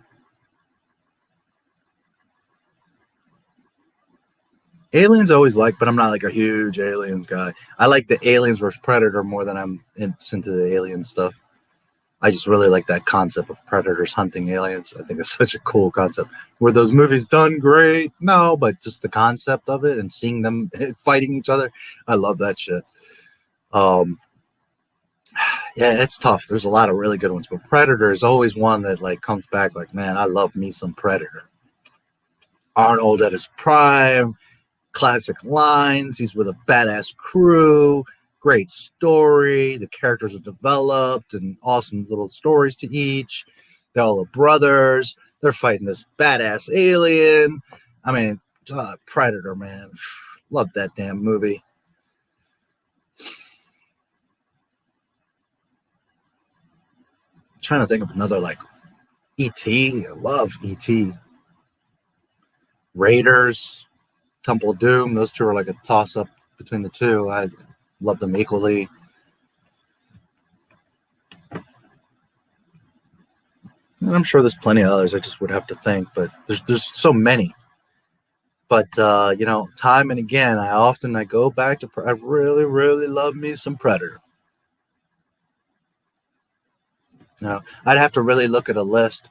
There's also like obscure stuff like Akira or one movie that I really love that people don't always know or talk about is Who Am I?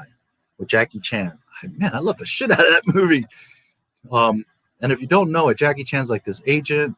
He gets like, falls out of a plane or his parachute fails or gets kicked out. I don't know. It's been a while. But he has like this accident and he loses his memory. So the whole movie he's trying to remember who he is, but he's like this really important agent. And he just does some like badass shit in that movie. And there's the scene, to my opinion, the baddest car stunt that I've ever seen. And it's this girl is driving that he hooks up with later. Not hooks up like hooks up, but that he's like teaming with.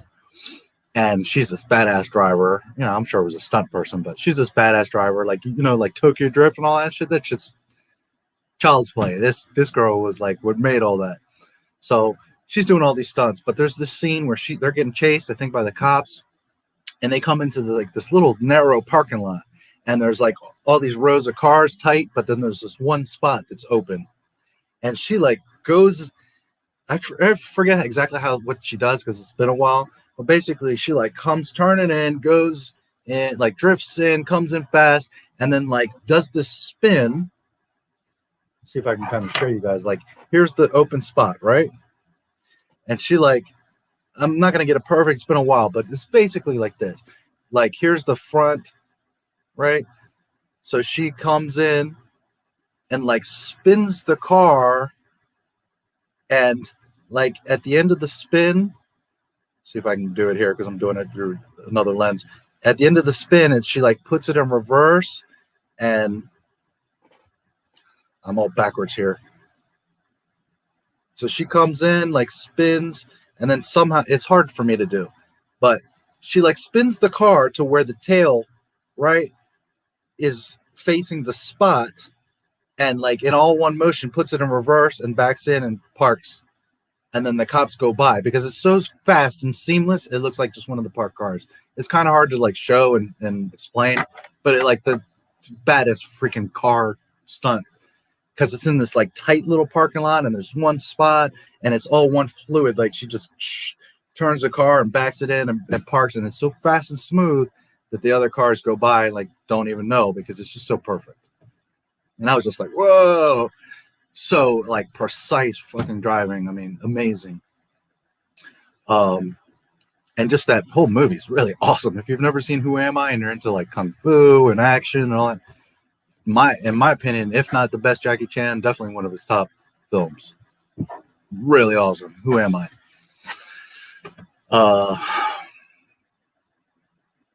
So there's stuff like that.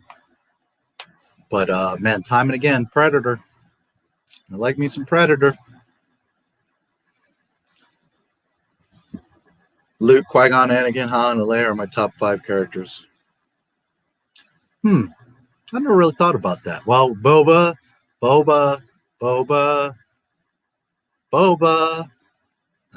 Boba Fett. No, Boba, Luke, R2. I love me some R2. That's my dude, R2. And he's a little robot, trash can, whatever, but I consider him one of the characters, one of the main characters, part of the gang. You know, I look at him like a little person. So Boba, Luke, R2, probably Jyn Erso. I know that sounds so crazy because I can't stand Disney, but man, I love me some Jyn Erso.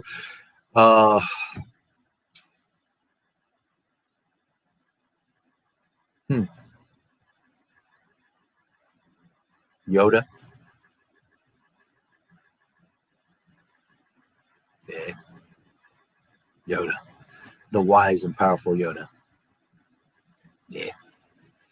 I love me some Vader and Han and Leia and all that, you know, of course.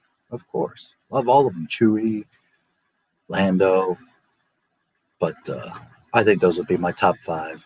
Boba, Luke, R2, Jyn, Yoda.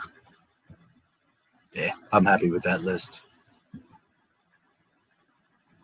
And I know it's kind of crazy because to put Jyn right with these other, but I think the actress is great. I have it bad for Jyn Erso, but outside of that, let's take the sex thing out, right? I just think she's a real cool character. I think she could have been better. She could have been much better. But like the whole premise of the little girl and her father created the Death Star, and then she grows up and she kind of doesn't care, but then she realizes like it's the right thing I got to do. And like, you know, to give her credit, she fought tooth and nail to get those fucking plans to the rebels and blew up on that planet for everybody. And, you know, Disney went farther with it. Like, well, because of Jyn, you know, Luke didn't do anything. No, that's bullshit. But we have to give Jyn some serious props and love. Cassian was there as the byproduct because he was going to assassinate and he wasn't there to be the hero. He got like pulled in. Jyn legitimately went to do the right thing for everyone. She sacrificed herself and got blown the fuck up so that the rebels, so that Luke and them would have those plans. you know, so love Jim.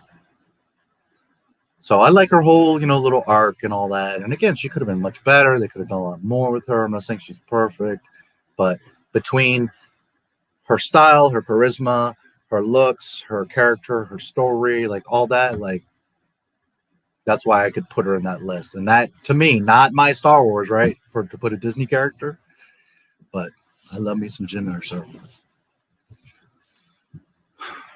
Rebels was when it started to mess up the lore. Now there's time travel in Star Wars. Well, that's not when it started, but that was a big part of it. Yeah, it started to get really bad, like blatant. Really, what started it was behind the scenes when they threw away George's scripts. That was the first ultimate fuck up. Then making the EU, you know, not that it was official canon, but like totally saying, it's just legends, that's nothing, you know. Then you started having stuff in Clone Wars. It was like, oh, come on, Dave Filoni. You know, and it was more subtle, but it was like, come on, Dave. And then Rebels is like where they're like, fuck it, we're just going to do it. You know, so. Yeah. It's just there to bring back Ahsoka from the dead. Yeah. Dave and his pet. Obi-Wan could have gone back in time to stop Order 66. They could have done a lot of things, but there shouldn't be any time travel or multiverse or any of that shit. Because again, by doing that, you're now putting the original movies at risk. Now you're opening the door to, well, we could go before in time to change everything. Or it's an opposite timeline. So maybe the OT really wasn't Star Wars. Maybe George Lucas' stuff wasn't actually the real thing. That's an alternate universe. Here's the real story made by Disney. You see what that's going to do? And people are like, oh, please, just make an alternate timeline because they're not going to erase the sequel, so just make it separate. And it's like, no, don't do that. Because now you're giving them the green light to say, well, you know, the OT, here's what really happened. You see, that's what they're going to do. So we cannot encourage that. There's only one solution. I've explained it to you several times in several ways, and no matter how you slice and dice it, it might sound like a good idea for a second, but when you really look at it and think about it, there is only one solution. Wipe them out. All of them. It's the only answer.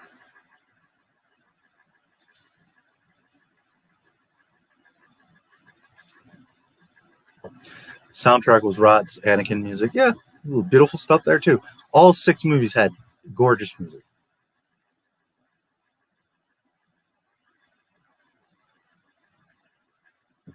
No argument from me. It's not my favorite, but by all means, beautiful.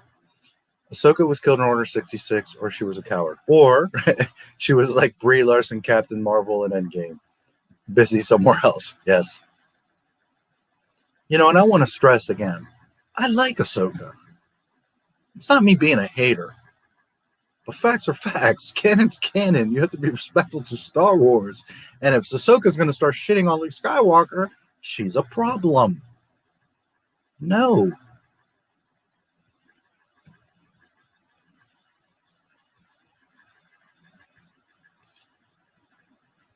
The Rogue One space battle was epic. The Death Star trench run pilots raiding the imps, then getting counter-raised by Vader at the end for A New Hope. Yeah.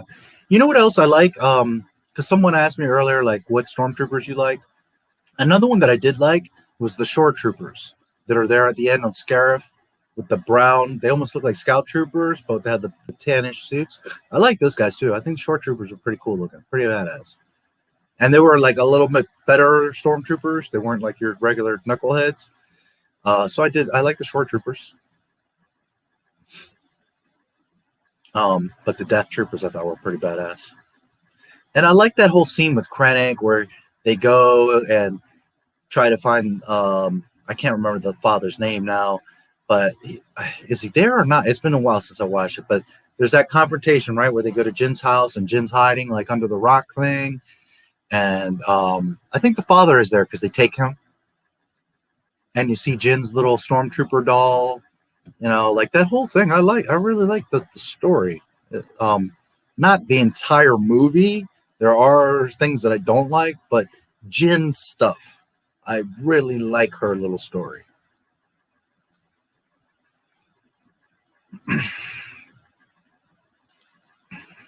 Rogue One really felt like it fit in the universe. Yeah, I mean, I'll be the to me, it felt like Star Wars. Not 100%, not fully official, authentic, full George Lucas, but okay, I was like, I like this. This is okay. It feels Star Wars. It's pretty close. It's a little bit Disney-fied, and they're a little bit off the mark, but okay, it's Star Wars-y. Everything else is like, you're trying to be Star Wars instead of just being Star Wars. And Mandalorian's the same thing. Like, people say, that's Star Wars. I feel like... I don't feel any Star Wars in Mandalorian. That feels like some other... I don't know. Doesn't feel very Star Wars to me. And I don't hate the Mandalorian, but it doesn't feel like Star Wars, and it's got tons of problems. Rogue One or rewatch. Yeah, maybe after I do the... I don't know, unless you guys want me to do like Rots and then Rogue, and then we'll go into 4, 5, 6. I could do that because it is close enough to where, okay, we could say it fits. Maybe I'll do that if you guys want to do it. Maybe I'll put up a poll and see. You know, I could do that. Outside of that, like any of the Disney stuff, then we're going to do after we do official Skywalker, because that's separate, if I even do those. But yeah, I would consider Rogue there before A New Hope. But I definitely, I got to watch it again. It has been a while. And like the X-Wings feel real good, and like the space battle, and there's a lot of cool stuff there. And I certainly would like to see Jen. It's been a little while since I Googled over her. I'd be more than happy to see baby Jen. Why couldn't and let me tell you something. Everything that has come out from Disney, the only toy I have considered, literally, and it's not like me like being a hater or not being stubborn, like honestly, from my heart, that I was like, oh, I would like to have that toy, is Jyn Erso. Like, I wouldn't mind having a Jyn Erso action figure. There was this cool like Lego thing one that I was gonna get, and then for whatever reason I didn't. But like, I wouldn't mind a nice, like maybe a Black Series or something, like a nice Jyn Erso. That I would buy, or maybe a Death Trooper or something. But like that, I've actually considered buying a Star Wars toy. The only thing has been Jyn Erso. Why couldn't Ahsoka and the Mandalorian just be another character who's an expert of the Jedi that isn't Force sensitive? Well, because remember, Ashla was George Lucas's. Filoni's the one that fucked her up, because she was supposed to be a legitimate Padawan to Anakin and be, you know, a nice story and a cool Jedi. And then that's part of the tragedy. Again, tension and stakes. Understanding that Ahsoka's going to die, now you really love her. Now you really want to hold on to little Ahsoka. Now you cry over Snips because now you know she's going to die, or you see that she dies, and that's like, oh. And now she would be adored. She would be a legend. And instead, she's like disrupting and fucking up and bothering people and doing extra and going to be in 18 appearances in every show and do the World Between Worlds, and she's just going to piss everybody off. You'll see. By the end of it, Dave's going to have everybody hate that girl instead of just letting her die, and everybody would have been like, we love you, baby Ahsoka.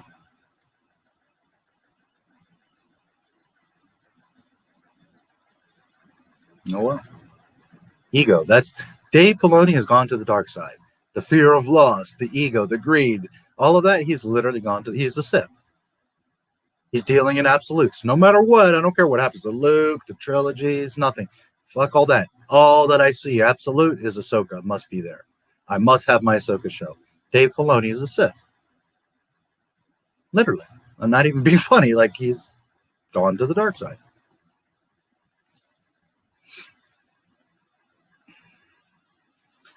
But, you know, Ashla is a legitimate Jedi and all that because it's George's baby. He created her. Again, like I told you guys, for his daughters, he made Ashla.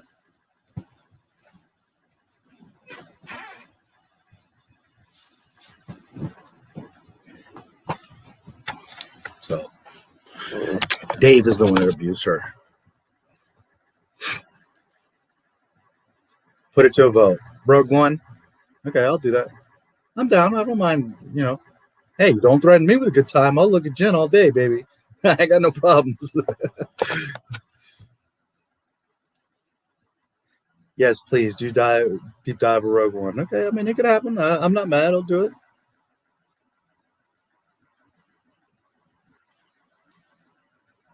Now, to be fair, I haven't seen it that many times, and I don't know like so many little behind the scenes and all that, but I can do a little research and we can have fun, you know. By all means, I can show you like my perspective and why I love Jin and all those little things. Yeah, sure, we can have fun with Rogue One. I have no problem. And the sequel trilogy, I haven't seen them a ton of time, like all the way through, but I know them well because of picking apart pieces and problems and stuff. So I can show you just the opposite deep dive. Like, here's the train wreck that is the sequel trilogy. Because I have very little of good to say about them. And that's not me hating. It's just I really don't have anything much to good. They're a mess. So that would be like a flip coin deep dive. But a Rogue One, sure. It would be kind of a little bit more neutral because I don't know. But there are stuff, like I've mentioned, guys. Saw Gerrera, Jin, Cassian, all these characters were developed by Lucas years ago.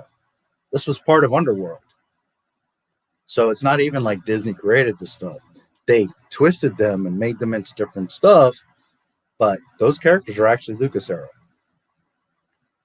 So there's little stuff I can pull up about them, and we can have fun with Rogue One, sure.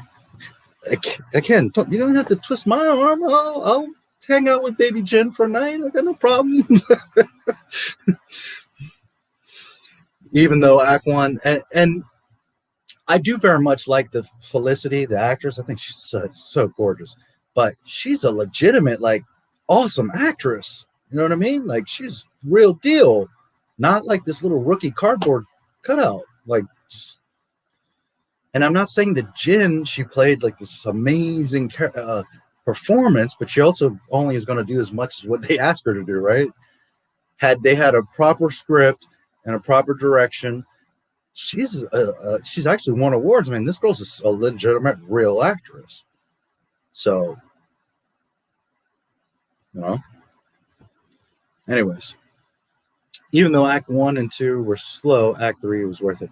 Yeah, there's some stumbly part. Like I really like the beginning of Rogue One. Like I said, you know, the little baby Jin and her doll and how her father's taken and hiding and all that. And then it starts to get real slow. Saul gets her. And then there's all that in between. And then, you know, they meet Sharut. I really like Sharut a lot. And there's some little things here and there. So there's a good bulk of the movie that you're kind of, it's like not terrible falling asleep, but you're like, But then, you know, the last half hour, 45 minutes are pretty cool. Scarif and the space battle and the whole tension of the plans and Krennic. And yeah, there's some good stuff there. We can do it. I'm down. I'll sacrifice my eyes for Jin for you guys. I'll do it for you because I love you guys so much.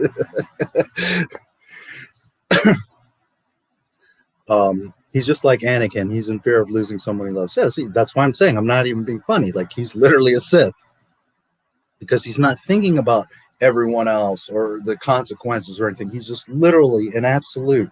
His thing, like Anakin for Padme, he's for Ahsoka. He's not thinking clearly. He's just like, I got to do Ahsoka. I got to do Ahsoka. Fuck everything else. Doesn't matter what else happens, how it affects, who it hurts. I just got to do Ahsoka. He's a Sith.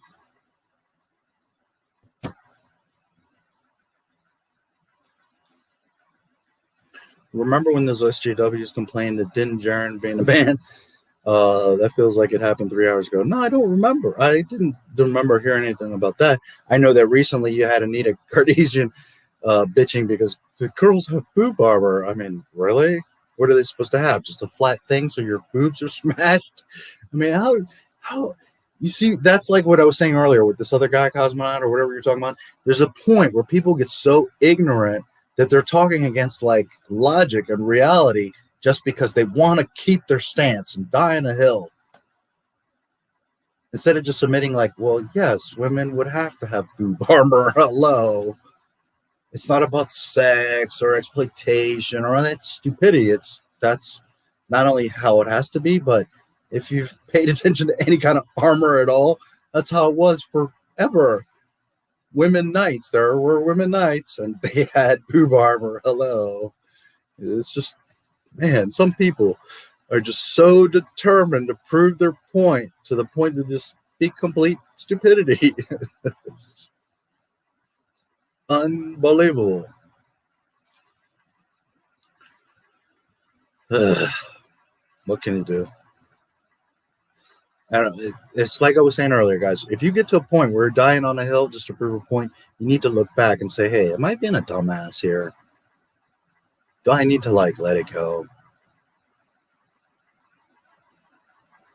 Now, if you have a whole list of solid facts and you're like, but guys, look, I mean, here's the reality. Okay. But if you're just like, because I think it was a great movie and I'm going to argue it, it's like, oh, God. So Baby Jen Urso stealing plans over Cowboy Cal Katarn doing it. I love me some Jen Urso.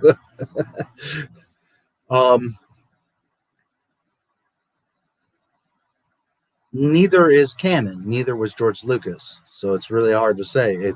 I wish George would be the tiebreaker. Although, like I said, Jen was actually a George Lucas creation. Or at least George Lucasfilm creation. So if anyone is actually more kind of canon, Jen actually is. Not necessarily the Jen that you see in Rogue One. Just saying that Jen, the character, she is a George Lucas creation.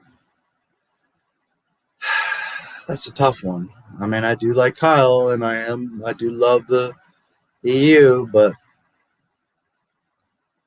I love Baby Jen. So you're putting me in a tough position here. I'm gonna lean with Jen. I really like her character.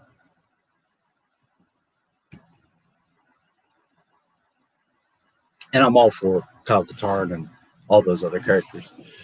You know, it's not that I wouldn't be opposed to that. Just saying.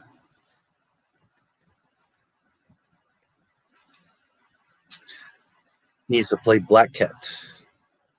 I'm happy to see her play anything. I think she's awesome. And, you know, I want to stress, I think she's a babe. I like as a man, mama. But it's not just me being like, oh, I think she's hot. So, I mean, she's a legitimate actress. This girl's awesome. So to me, it's like, man, she should have played Rey, and silly ass Daisy should have played Jen, that side character. But whatever. I'm letting thousands die for one person. Yeah. Yeah. And you're talking about Filoni, right? The Sith, yes.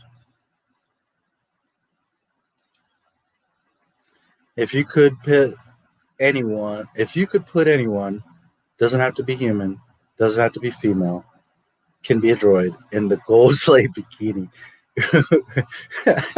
Well, first of all, it's definitely not going to be a droid. Well, first, obviously, you already know what I'm going to say. Baby Jen. Jen all day, Jen. Ayla Secura. She would be my probably direct second.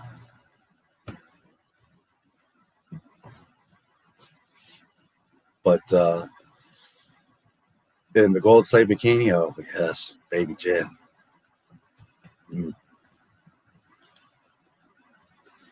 And I don't think I've ever seen her like in a bikini, or she tends to dress more classically, so I don't even really know.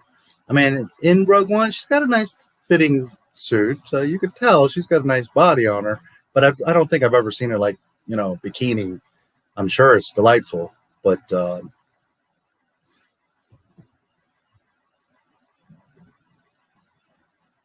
I love her face. I think she's so pretty.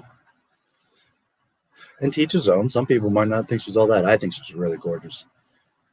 Shadowversity did a good video. Yeah. After that, I saw it. I watch a lot of. I don't watch all of his stuff, but I watch quite a few of his things. He does really good videos. I'm just not into weapons and especially like medieval stuff that much. So, but yeah, I've watched quite a few of his videos. Good stuff. He has a good voice and explains it well.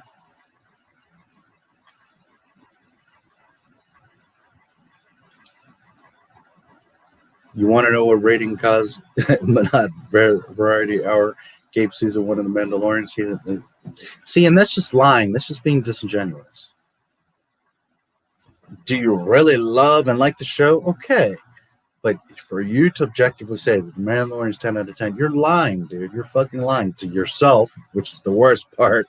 But then you're trying to lie to everyone else just to try to convince, like, see, it's great. We all got to, like, yeah. And you know what's worse is that you know that it's not a 10 out of 10. And by you saying that, you're encouraging Disney to say, oh, okay, well, that's all we got to do. So then they're happy. So now the shit that we're going to get is the shit that we're going to get. Because you're not pushing Disney to say, okay, it's a pretty good start. You're starting to warm up. We need you to get up there and better. But at least you're on the right track. Instead, you're like, oh, Luke Skywalker saved Star Wars. And now we're all fucked because they know they can fuck up for another 5 years, and then we'll give them Luke Skywalker for 2 minutes, and they'll shut up. You can't do that. We all should have been like, okay, well, that was great, but Luke should have been there from the beginning. Now it's time for you to destroy the sequel trilogy. Then we can start having a serious conversation about Star Wars again. But now you've shown Disney that, well, it takes 2 minutes of Luke, and we can move on. You see, you all have fucked it up for yourselves because everybody got all excited about Luke. Yeah, it was nice to see Luke, but it wasn't all that. The CGI was terrible. And don't forget about all the black eyes they've been giving you for the past 9 years. Wake up, guys. Come on. 10 out of 10. My fucking ass. I got to look at this one again. You could put anyone, doesn't have to be human, doesn't have to be female, could be a droid in a gold slave bikini. What did you think I was going to say? Lando or something? Oh, that's funny. Yeah, Jen or so all day. And there's, other ones there. Sam, I wouldn't mind seeing. Not that she's really my thing, but I wouldn't mind seeing Sam in that suit. Ula, there's some other ones here and there. But Jen all day. Mm-hmm.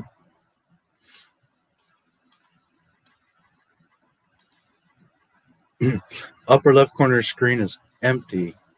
Put a Jen. Actually, I can't put anything here. I can put something here, and I can put something here where Leia is. It doesn't allow me to put anything up here. And for you guys, it's just blank. But for me, it says live, how long I've been on here, and how many people are watching. So it tells me 8 hours, 13 minutes, and 44 seconds. On YouTube, I've got 8 viewers. And on Facebook, there's 0 because after 8 hours, it cuts out on Facebook, which just 13 minutes ago it cut out. So I can't put anything up in this corner. I can. And now you went and done it because guess what you're going to see in the next stream? Guess who?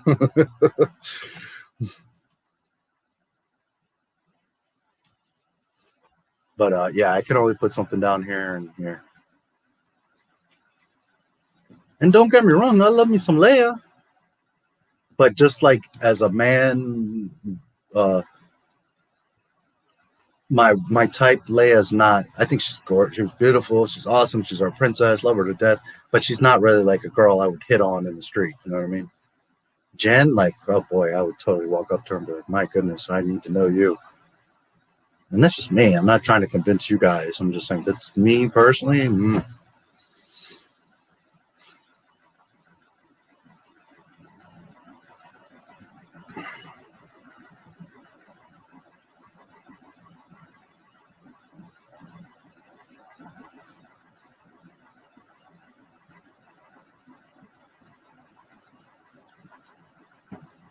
Let's see where you went. 10 out of 10, Mandalorian. You're right. For me, The Mandalorian, and I'm not even being a dick, like 5 out of 10.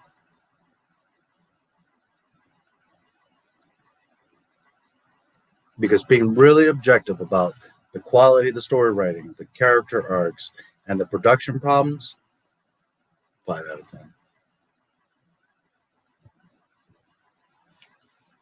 Is it fun to watch? Can I turn off my brain and just enjoy it like, you know, kind of Star Wars, having fun, blasters, ships, stuff? Yeah, but just because I have fun with it and just because I can digest it doesn't mean I'm going to be here and be like, yeah, it's actually well made. Because as far as the quality of what it is, oh, Lord, it's a freaking mess. It's a mess. But that's the thing that a lot of people have problems distinguishing is like just stuff you like and what's real, you know. And just because I like something doesn't mean, you know. Now, when it comes to Baby Jen, I personally really like her, and I know that she's not everybody's cup of tea, but I'm pretty sure any guy, and probably most women, but anybody in this chat is not going to argue like that's a really good-looking woman. I mean, you can't really argue that. Do you like her personally? Do you are into Jen? You know, that's different. I mean, just objectively, that's an attractive woman. You know, that's reality. So, you know, and it's the same thing I'm saying with The Mandalorian. It's like, yeah, it's fun and it looks good. That doesn't mean it's any quality. You know, and I like me some Felicity, but maybe I talked to her and I can't stand the woman. She's married anyways and had a kid recently. Just saying. Maybe we wouldn't get along at all. Anyways, I doubt I would ever meet her anyway, so it wouldn't really matter.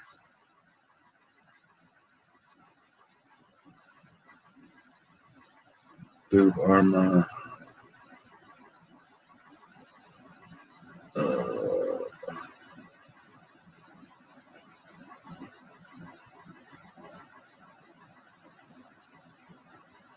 Yeah, so no, I can't put anything in the upper left corner, but she will be appearing in the bottom left or top right at some point. I'm sure. You can count on it. I just got to think of like a good shot or scene to get her doing something.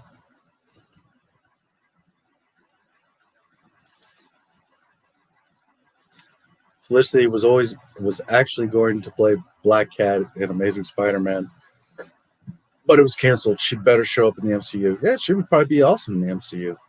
I think she's a very underutilized actress. You know, she's really pretty and she is really talented. Like, I'm shocked she's not in a bunch of other stuff. And I'm not saying she's the best actress in the world and everybody's favorite, but just again, objectively, I mean, that's a win-win for any project that she's on. She's great to look at and she's very talented. So I'm shocked that she's not in other stuff. She has a pretty voice. Well, I don't know. I'm kind of shocked. Then again, you don't know. Maybe she's not interested in certain stuff, or you know, there's always something you don't know in the background. So, but I am indeed shocked that she doesn't have more roles.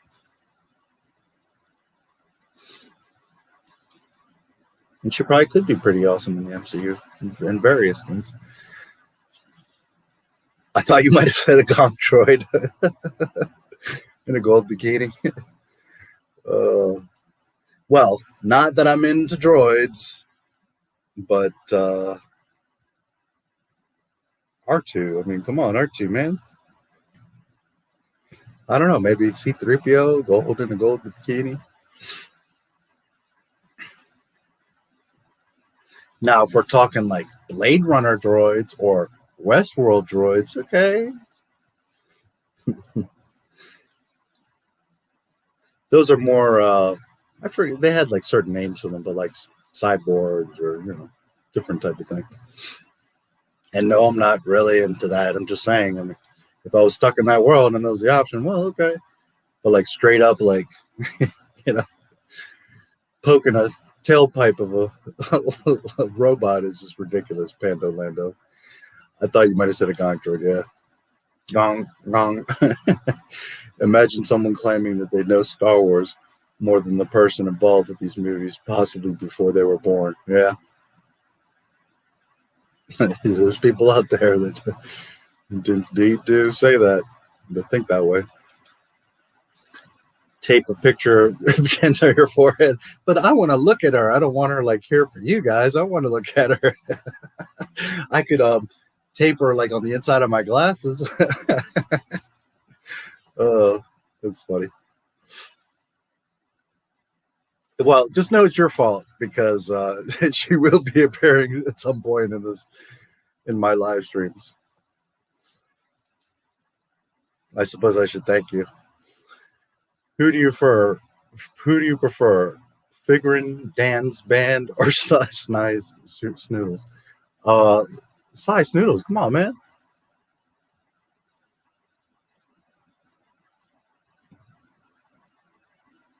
I mean, they're both great, but I like Size Snoodles. I really like the Jabba's Palace. Like, not that I'm a CD person, but if you were like, hey, let's go out to the bar and drink, do you want to go to Tatooine Mos Eisley Cantina, or you want to go to Jabba's? I'm going to Jabba's. Talk some smack with Boba Fett. Check out the babes. Yeah, I'm going to Jabba's.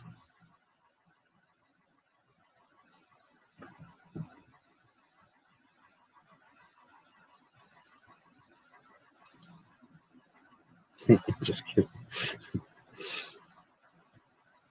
The Last Jedi truly gets Star Wars because of the themes. We haven't seen themes since The Empire Strikes Back. Yeah, well, according to Ryan Johnson, everybody hated The Empire Strikes Back. So, what a freaking airhead. Big round head, and there's nothing in it. Marbles. You would look cross-eyed as you look at her. Yeah, I would definitely go blind because I would just be like,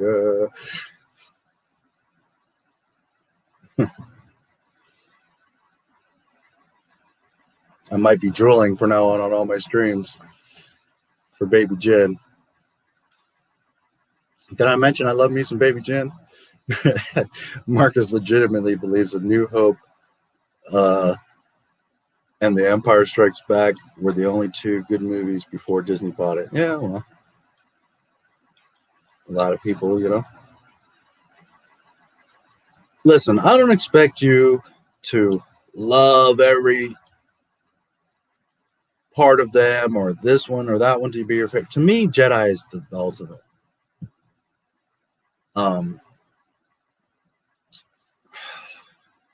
But when you start talking stuff like the only good Star Wars movies was this one and that one, or this one, then you don't even understand Star Wars, because if you don't appreciate and love 1 through 6, and again, that's not to say the prequels are the best thing and I love them as much as the OT or vice versa, or this movie, or, you know, Attack of the Clones or Phantom Menace, whatever could be your least favorite. But if you don't understand and appreciate the six movie Skywalker saga, then you're just not a Star Wars fan, dude. You're lying. Shut the fuck up. Sorry, but it is what it is. Do they all have to be your absolute favorite? Do they all have to be the best film you've ever seen? I'm not saying that. But if you don't appreciate the 6 of them together as one story, then shut up. You're not a Star Wars fan. You're a poser. And to make a statement like that, like the only ones worth watching are just Empire and A New Hope and all the shit is trash, then you're not a Star Wars fan. You're just a freaking idiot. And because you're not a Star Wars fan doesn't make you an idiot. But because you're making statements of the only good films are those two, that's what's making you an idiot. Because if you just shut up and just say, well, I don't really care for the rest, and this is the ones I like, and that's it. But when you're making videos and acting like an expert and saying, well, the only 2 good ones are this because I know Star Wars, then you just look like a dumbass. Because the rest of us don't understand and we can see through your dumb stupidity.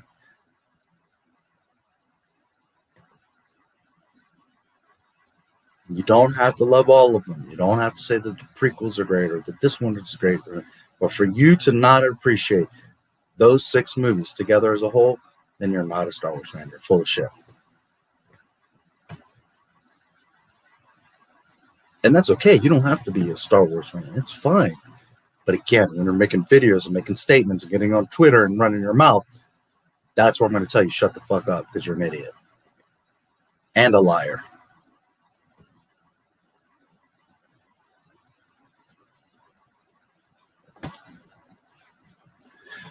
You think this new Dune movie is going to get butchered or be decent. It's hard to say. I've seen a lot of like things that look really good, and Oscar Isaac is a really good actor. There's other stuff that Oscar Isaac has done that's really good. So I think it has a lot of potentials. Dune is a great franchise. Like, a lot of people don't know it or don't really care about it. It's kind of underground. But Dune's a cool movie. It's not like the best thing ever, but it's cool. It was fun. It has been a long time since I've seen it, but it's good. I think it has a ton of potential. I think positively of it, and I think it probably will be good. We'll see. I don't know. I haven't seen a ton of it. They're being very quiet about it. I heard that they have canceled it at times, then brought it back, and then now it's delayed and all kinds of stuff. But I've seen little things. Oscar Isaac, again, is very talented. There's a movie, I can't remember the name of it, and it's probably more so for the mature crowd, but, you know, for some of you younger ones that really enjoy movies, like James, you know, Clockwork Orange, so, you know, nothing surprises me with you now. But there was a movie that Oscar Isaac did, and I can't remember for the life of me the name, but I saw it about 2 years ago, around The Last Jedi, I believe, where he's in Argentina. He's like a kind of a spy or like an agent, and I believe it's around World War II times, and he's in Argentina, and there's this whole thing. And it's been a while. I don't remember the whole story, but I saw it in theaters, and it's pretty good. He does a very good performance in there, and it's worth watching. You know, not something you're going to watch a ton of times or maybe buy the disc, but you're going to watch it and not be upset. You know, you're going to be like, okay, it's a decent movie. And I don't remember the name of it, but it was cool. So Oscar is a good actor, you know. Poe, they made a little cuck in Star Wars, unfortunately, and he started off decent, but oh well. But I have a positive outlook on it. I think it should be good. We'll see. But what I've seen, it looks good, and I feel good because Oscar's. I don't know if he's the main character or one of them, but I think it'll be good. Now, is it possible that they butcher the shit out of it and fuck it up? Well, totally, it's possible nowadays. But again, from what I've seen, heard, read, I feel good about it. I think it should be okay. We don't need Alfred Molina and Jamie Foxx back. We need Felicity Jones. Yes. Felicity for president. Felicity 2021, 2022. Not president, but Felicity for Star Wars. No, but in all seriousness, like, I'm shocked this girl isn't in like a bunch of movies. She's awesome.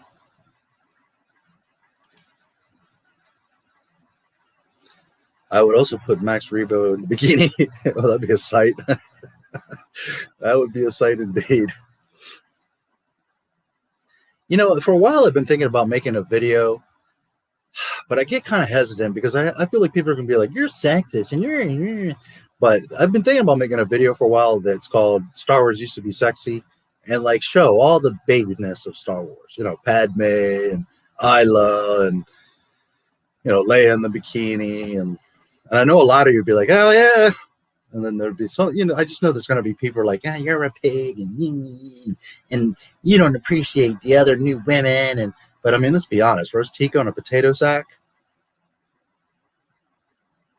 Star Wars used to be sexy.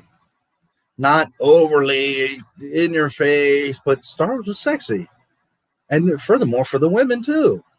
You know, Han Solo, Luke, Lando, these are smooth dudes.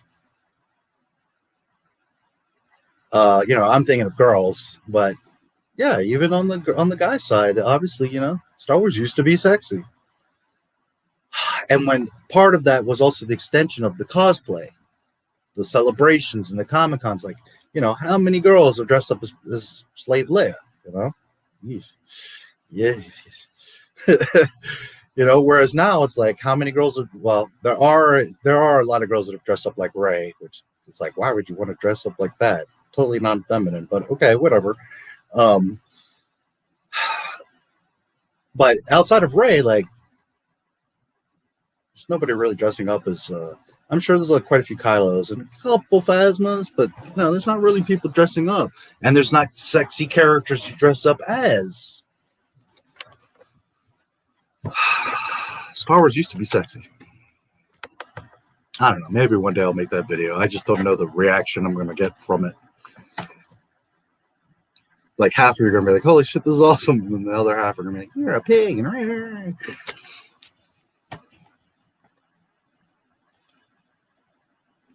What do you think of the people that say that Boba flirting in the special edition was out of character? You know, that's an interesting one.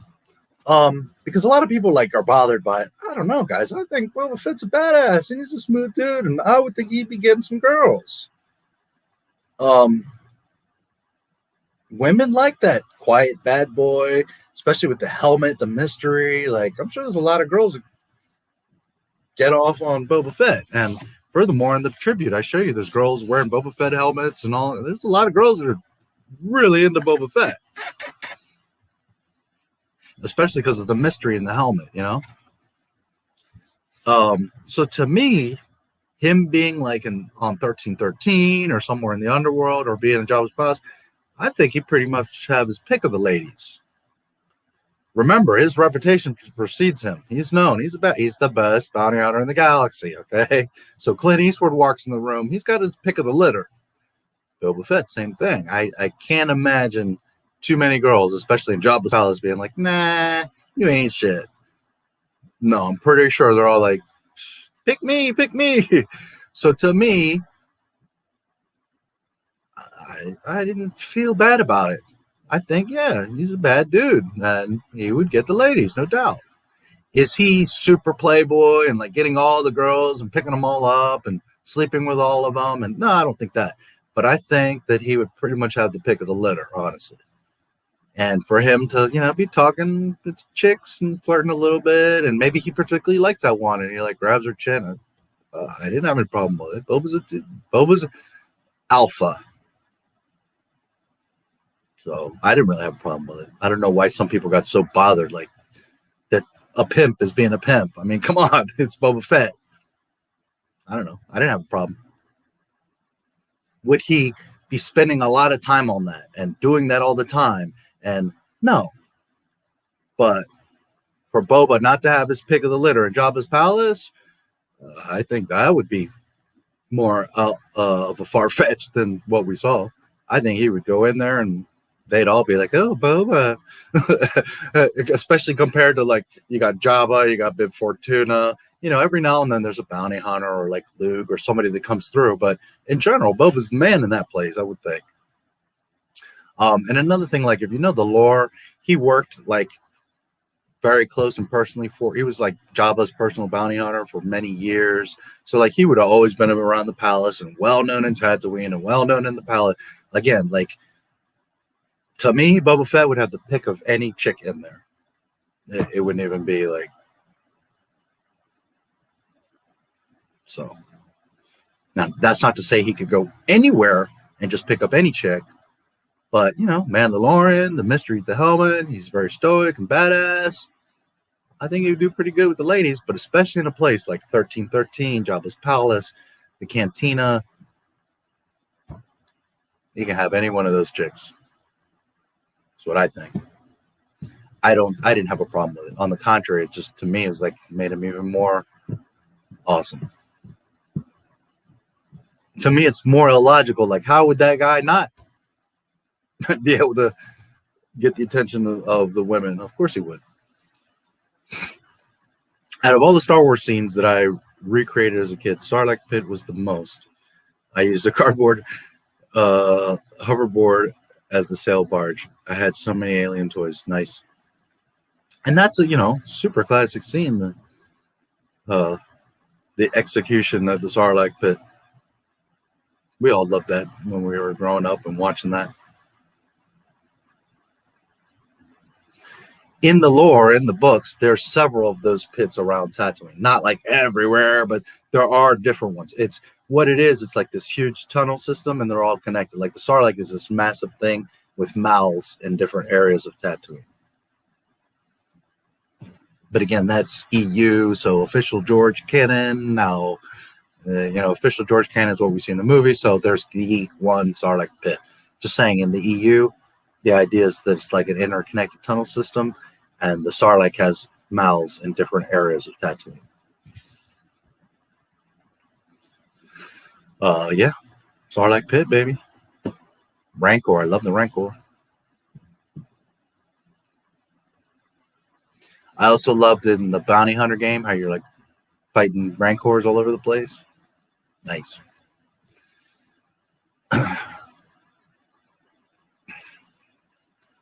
What do you think the best lightsaber duel is? Everyone says Mustafar. No, I don't think Mustafar is the best. It's awesome. Bespin is fantastic and I love it, but it goes back to what I think is the ultimate. Jedi, Throne Room, Vader, Luke. You can't even come close.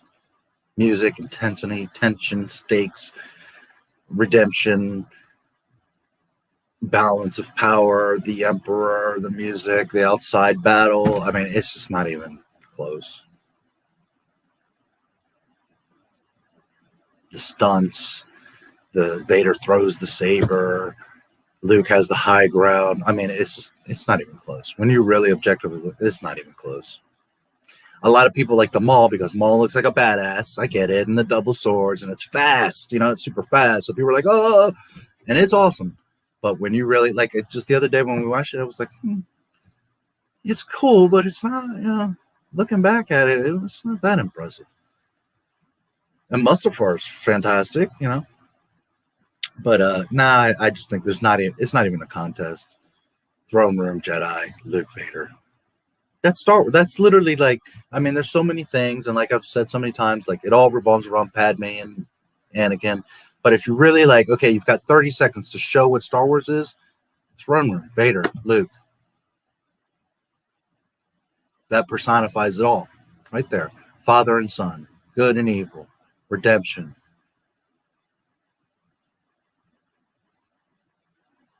And there's good, solid sword fighting there. And there's stunts. And there's meaning and purpose and different stages to the fight. And they move around the throne room. And you've got the Emperor on top. Like, just Jedi, Throne Room, Luke, Vader. It's not even close.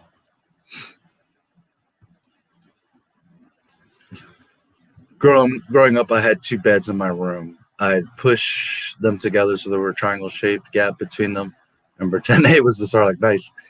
But back when I had imagination, nice. So did you get eaten? Did you escape? Did you spend 1,000 years digesting? Are you 1,000 years old and have you come back? That's awesome. That's something the Star Wars used to make you do, is dream. And not just dream like your typical dream, but like daydream and recreate and want to be a part of that universe. You wanted to, you know, now Star Wars is like something you just look at. Whereas the old Star Wars was something that you wanted to be a part of, you know?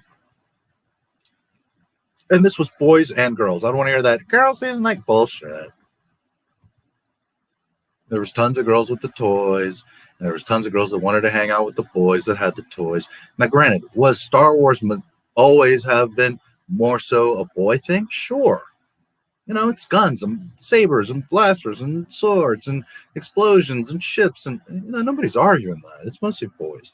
But to say that girls didn't love Star Wars, I mean, come the fuck on. Be real. They maybe weren't as fanatic. They weren't at the school, you know, wearing Darth Vader shirts, you know, because girls are thinking more about being pretty and what they look like and all that. So were they going to school with the nerdy shirts? Maybe not back, maybe now, but not back then. Sure. But to say that at home they don't have the videotapes and her and her family don't love the Star Wars franchise, all girls did. Come on, be real. Is it their favorite thing? Do they watch it all the time? Maybe not, but there wasn't many people that didn't like Star Wars back then, you know. But yeah. I need to read the Dune book and watch the 80s movie. Yeah, it's been a shit long time since I've seen Dune. I would like to see it myself. Some people say, like a lot of people do. By that logic, Star Wars ripped off every movie, or George said he was inspired by nothing is original. Yeah. First of all, nobody invented anything because everything you know has been invented like thousands of years ago. Second, George didn't rip off of anything. One thing is like just copying and ripping off. Another thing is paying homage to or taking elements of and respecting and honoring. That's what George Lucas did. He didn't rip off anything. And if you want to say that he took elements, well, yeah, he may have took some stuff from Dune, but he also took from Kurosawa and Buck Rogers and Flash Gordon and just like a massive amount of fables and history, and like it's like you couldn't even begin to narrow down what he did because he took from life, from history. So it's just kind of silly when people say, well, it's Dune. He just ripped off Dune. No, he didn't. Come on. And that's, again, people that are just being dumbasses because you know that's not true. It's just people like sometimes are so adamant to find a way like, oh, but it sucks because, see, I found the hole. Here's the reason why it sucks, because he just ripped it off of Dune. It's not even original. We all know goddamn well that there's nothing like Star Wars. I mean, come on, dude. We're not blind. We're not dumb. And I know this personally because, like, on my video that's reaching 3 million, I've got comments like that. Like, well, he just ripped off Dune anyway, so he didn't do shit. Not even you believe that, and you're coming on my video to make that comment because your little comment is going to convince us all. It's going to convince the 70,000 plus people that have a like on that video that, oh, you're right. Actually, George Lucas didn't know shit. He just ripped off Dune. You're right, dude. Let's all put a dislike and wreck this video. That's what it's about. Is you don't like me. You don't like my channel, which you've never really seen my channel, because if you've seen my channel, then you really like Star Wars, you would actually know that this is an awesome channel. So you're just hating, and your justification is to try to rip down my video by saying, well, it was just Dune. So you think that everybody's going to jump on and dogpile like, yeah, you're right, man. George Lucas is stupid. He just copied Dune. And you know what? This channel sucks because this guy thinks George Lucas is good. That's what it's about. That's literally, like, I know psychology very well, and that's literally what's going on there. But again, when you try to die on those hills, you just look like a dumbass. You really just, and as a matter of fact, let's check in on that video because I haven't looked at it, and I'm going to show you. When you're trying to prove something so hard and you know that it's like not even realistic, you just look stupid. You could dislike Star Wars all day. Not saying you have to like it, but for you to say that it's a fluke, it's bullshit, it sucks. Right. That's why it's the highest selling thing of all time. That's why like the entire movie industry is revolved around Star Wars because it sucks. It's like, come on, dude. You're just lying to yourself.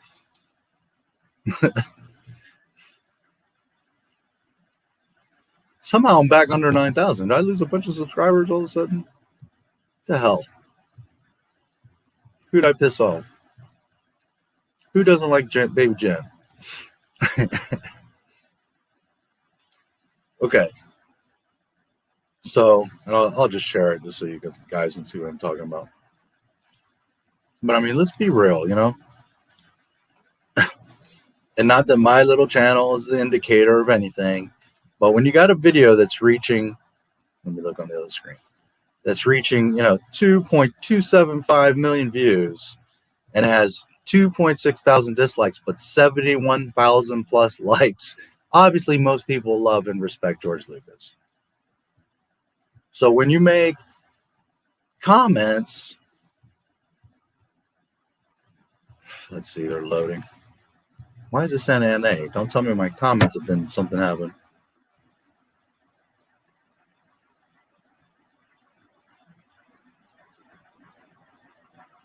$5,000 plus comments. And then, I mean, I would have to look through, but there's some comments on here that are just plain ignorant. George didn't know what he's doing. He just copied Dune. The only good movies were the ones he didn't direct. He destroyed Star Wars long before Disney bought it. Because at Disney, we finally got real Star Wars. Star Wars was dead until Disney brought it back to life. Just stuff like that. It's like, I mean, really? This thing has been around 43 years because of Disney? Really? You're just talking out of your ass. And again, you're not convincing anybody. You're not looking cool. You're just looking like a freaking idiot. Anyways, it's loading and it's not wanting to do it right now, but you guys see my point. When a video has reaching 3 million views and has 71,000 likes compared to 2,000 dislikes, most of us get it. You know, it's pretty unanimous. Like, and it's like I always say, like the prequel hate and the Lucas hate, and even like all this SJW crap on Twitter and all that. Just remember, guys, it's a small crowd. It's a few people with loud voices that are just ree, but in reality, they try to make it look like it's all of us. We really hate this, and Disney is great. No, it's like 3 of you just yelling to give that perception, because the reality is there's a lot of people that just don't speak up or just don't care. But obviously, when you've got a video reaching 3 million views with 71,000 likes and 2,000 dislikes, I mean, there's not much more to say there. I'm trying to understand what happened to my damn subscribers. Why am I back under 9,000? I'm not happy about this at all. I'm back to 8,999.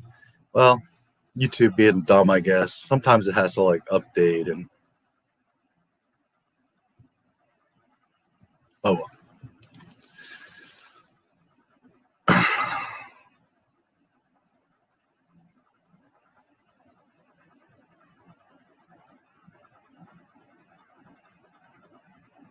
Let's see where we're at.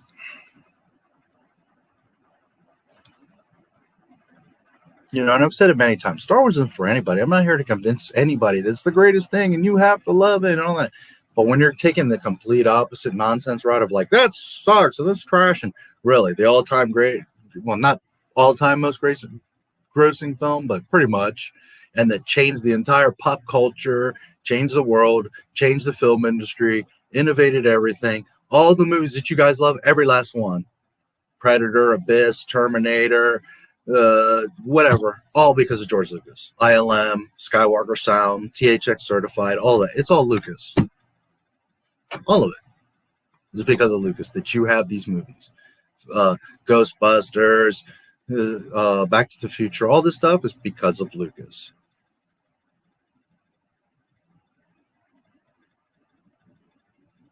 So when you say stuff like that, not you guys, you know what I'm saying.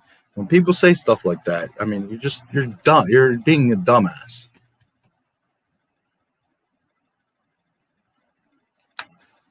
And ultimately, you just make yourself look stupid. I think Oscar is playing Paul's father, Duke. Yeah, sounds right. Compared to Jurgen Prochnow, who played Duke Leto. Man, it's been forever. I gotta watch Dune. Shirtless Harrison Ford was a fox. Yeah, I mean, the ladies, you know, like I said, for the ladies too, Star Wars used to be sexy. I don't know any girls that are into Pando Lando. I have never heard a single girl like, ooh, he's hot. Maybe as, I forget his rap name, but, you know, maybe as the rapper, he's got girl fans and other stuff. But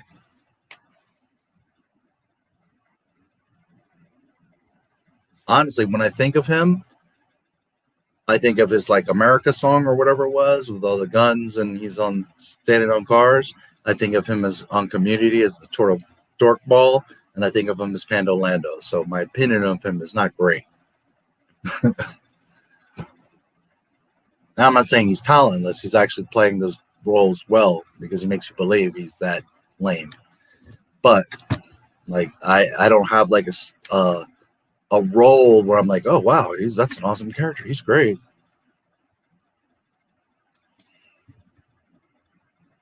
Billy D. Yeah, of course, Billy D. Colt 45. Why Boba Reaper in his armor, it makes him look like a noob. Because Dave Filoni's a dumbass.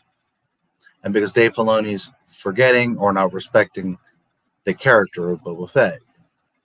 We're going to do something different. We're going to make him look all shiny. And, you know, Boba Fett would never in a million years paint the shit. The whole point of Boba Fett was that is like his trophies. That's his battle scars. And that's when people see him, one, it instills fear. And two, it's like record, a document of all of his exploits. The last thing the Boba Fett would ever do is fix and paint his suit. Now, if there's like a major piece of damage and he's got to fix it for functionality, okay. But as far as like, you know, a dent, he could have fixed that dent a million times. That's a badge of honor. He goes around and people are like, don't fuck with me. I've got a dent in my helmet. Do you want to find out what will happen to you? That's the point. Battle wounds, battle scars, you know, he would never in a million years paint his suit. And then he even like filled in the dent. It's just like, come on, Dave, you're being a fucking dumbass, dude. Seriously? He wouldn't. That's Filoni fan fiction. He would never do that. Not in a million years. Especially when the basis of all of Boba Fett was his suit represents his exploits and his trophies. He's got little trophies all over. The most obvious one is the Wookiee parade. But just know that suit is full of trophies, memories, and death. There's all kinds of tricks and traps and weapons and stuff all over that suit. From the spikes on his shoes, to the rockets out of his knees, to the rocket on his back. I mean, Boba Fett is just pure death.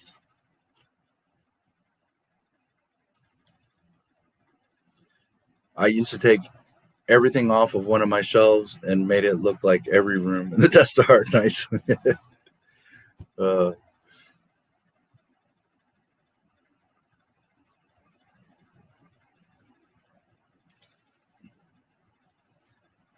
Spice Mines at Kessel was George's tip of the hat. Yeah. My generation as kids, yeah, we would make like forts and stuff like that. But I think more so, like, we had a ton of the toys. There were so many cool Star Wars toys and access to them. Not like when it first came out, but when the toys came, they came. And not everybody had money to have all the figures and sets. But we all, like Star Wars fan, at least had like 2-3 action figures. So what we would do is go to like the park or like a rock quarry or wherever, and we would start making our own set and new battles and stuff like that. We were much more the action figure generation, as opposed to like making our bedroom that way. And I'm not saying none of us did that. Just saying in general, we were more so like the action figures, and like we would go outside and try to make Hoth, you know, battles. Like I literally took my AT-AT into the snow and, you know, did all kinds of stuff. Yeah. I lost a Tusken Raider at the beach because I was like, I got to take my Sandman to the beach. So, yeah, we were more so that, as opposed to like setting our room up or a playroom or something like that. We would have the figures and we would take them everywhere and play with them in different environments and try to recreate the battles or make new battles, but with our figures. Whereas I think later, you know, kids would have been more so doing stuff with their room, or, you know, have a room set up or something like that. Now kids don't even play Star Wars. That's the biggest indicator of all of it. Not the box office failure, not the toy sales. Like, kids don't play Star Wars. Kids don't care about Star Wars. For us, like, dressing up in Halloween and talking about it and watching it and wearing the shirts and having the figures, it was like everything was about Star Wars. And it's not to say you didn't like other stuff and that was the only thing that you cared about, but just saying, like, you know, Star Wars was a big deal. Now kids don't give a crap.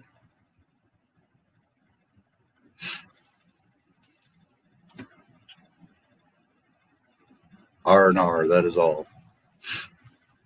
Dana Shu, hey.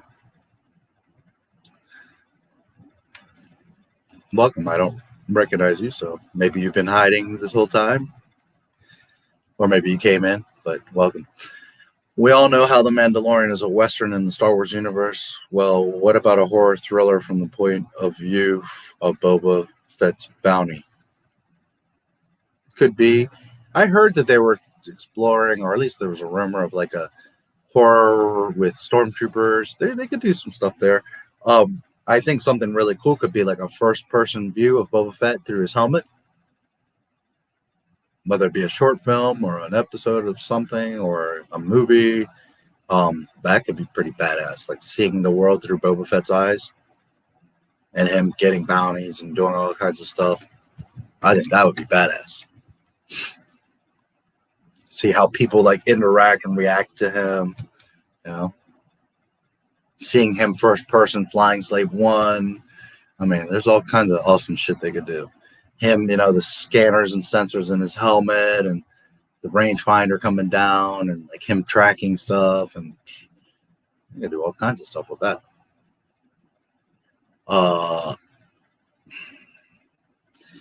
Some stuff it's hard to say, like a sexy Star Wars or a horror Star Wars film or a comedy Star Wars film. Some of that stuff's kind of pushing it because now you're going away from what Star Wars really is.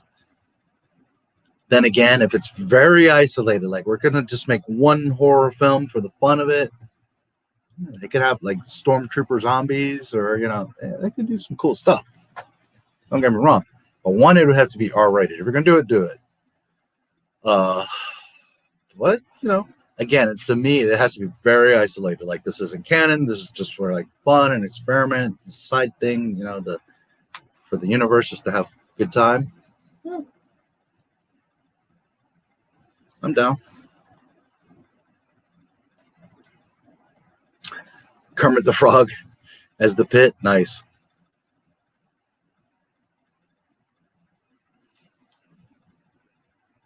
Low.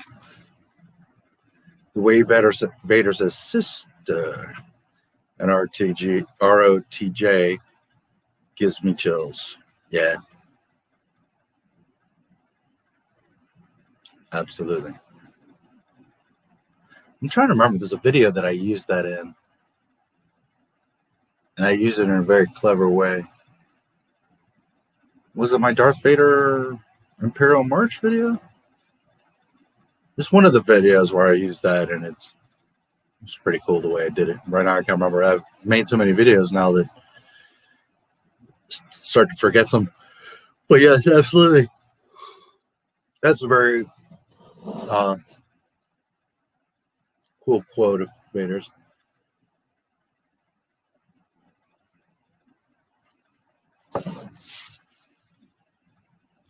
The Geonosian duel is the worst in the series. I'm bringing you all back to reality so you can like the newer movies more. The Jedi, the arena battle, is that what you're saying? Or Obi-Wan, Anakin, Dooku? I happen to think that Anakin Dooku is pretty badass.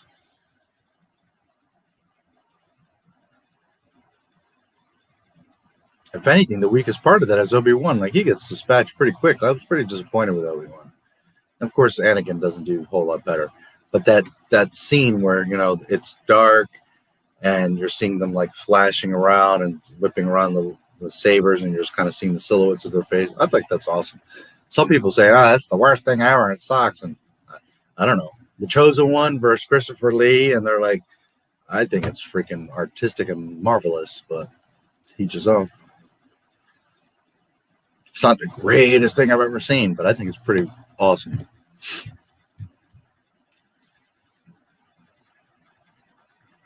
Well, that Disney, because, you know, Yoda, whatever, that's what I think, you know, just more Disney stupidity. And then you've got people like, you know, I've been talking about tonight, dying on a hill. Oh, well, you know, that's just, you're nitpicking, or, you know, that's still, outside of that, it's the greatest battle ever. That throne room is amazing, and wow, and it's just like, holy shit. I mean, seriously, that knife disappearing alone should just make it all fall apart for you, period. That just in itself. But that whole scene is a freaking ridiculous. It's like a kids playing in a yard. It's so terrible. Guys like moving out of the way and swinging over their heads on purpose, and like standing there waiting and then attacking. I mean, just like the whole thing is absolute garbage. It's ridiculous. And yes, that knife disappearing is just like, jeez, man. This is what Lucasfilm has become. Wow.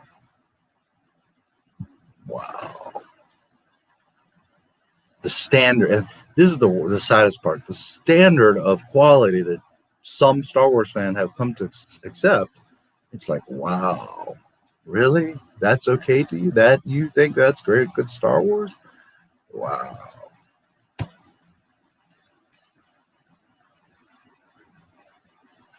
From a young age, my favorite was ROTJ because I loved all the Tatooine stuff. I used to and still do find the Rancor awesome. Hell yeah. I love all this Tatooine stuff. I like all the Star Wars stuff, you know. Rancor, yeah, definitely one of my favorite beasts. Love the Rancor. I think he was cool. He was vicious. Made cool sound. I like his body, the way he moves, and I really like when he grabs the Gamorrean guard and rips him in half, and like, awesome. Love it. Luke puts the bone in his teeth. Yeah, it's good stuff. And to think that's a little puppet. That they were trying to do stop motion and it wasn't really working, so it's oh shoot, I'm drawing blank on his name right now. Phil Tippett. It's like a puppet. He's got his hand inside the Rancor's mouth. And you see some of that in the Skywalker Legacy, in my Skywalker Legacy, you'll see that. Yeah. Badass, the Rancor. Definitely one of my top beasties. I would even be okay, like, in a horror setting, Rancor, like, eating up a bunch of the slave girls. Like, I don't know. I just think that would just be cool. Just for some reason, like, he's scooping up the slave girls. And, like, for some reason, weird reason, I just think that would be neat.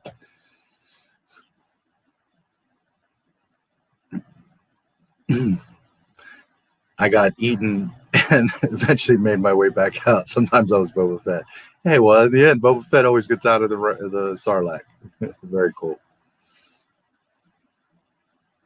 I'm sure it was fun sometimes to get digested down there for a little while. Back then, being a nerd was a curse. 40 years later, being a nerd is a gift. Yeah, I've always been kind of neutral, you know, so I like never had problems with nerds, and I never really considered myself a nerd. But yeah, no, I totally understand what you're saying. Like back then, it was like you were shunned, and then now it's like it's cool. Me, I just always liked Star Wars, you know. And when I say like don't really consider myself a nerd, it's not to put anyone down. I think nerds are awesome. I'm just saying like I was never like super nerdy about all these different things. I like a lot of different stuff, and I had a lot of the toys and all the comics and all that, but I was never like uber nerd like that. I was like a skateboarder for a lot of years, which skateboarding too back then wasn't that cool. People would chase you, cops hated you, the jocks hated you. There were some girls who were into skating or in skaters, but back then it was like now, like you're a skateboarder, you're a pro skateboarder, you're like a superhero, make tons of money, it's awesome. Girls love you. Like when I did it, it wasn't. So I totally understand. But what I'm saying is like I was never super nerdy like that. I actually was a little bit popular and into sports and like but I always had a saying that I'm not really a nerd, but if loving Star Wars makes you a nerd, then I'm the biggest nerd on this fucking planet. And I've been saying that since I was, I don't know, 10 years old. So take it as you want. And again, it's not me like looking down, or it's just I did never consider myself really. Well, whatever. And yes, absolutely. Back then it was like a terrible thing. Now it's like, oh, you're cool, you're smart because you're a nerd. You're what's that show? Oh shoot, what's that damn show? Y'all know what I'm talking about. Sheldon. Big Bang Theory, you know, like, oh no, it's cool to be a nerd. Anyways. I always just kind of looked at people as people, you know. Have I read Dune? No, honestly, I haven't. I probably have read little excerpts or something, but like actually owned or read the book, no, I haven't. I know it from the movie.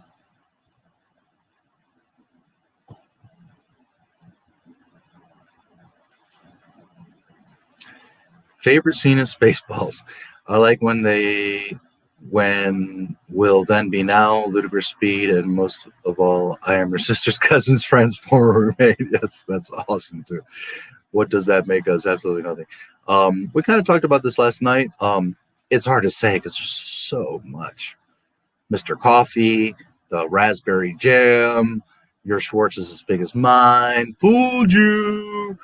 The bear when the what is he, Supreme Leader or whatever his title is trying to escape an escape pod. Probably two that really stand out to me is the coffee. Like, I always drink coffee when I look at my radar, and I'm a big coffee person, and like I really always get a kick out of that. And that one, like, when was then, and it was just that. When was now? It was just then, and when will then be now? And in a few, like that whole thing, and they're like looking at each other on the screen, like, brilliant. Love that.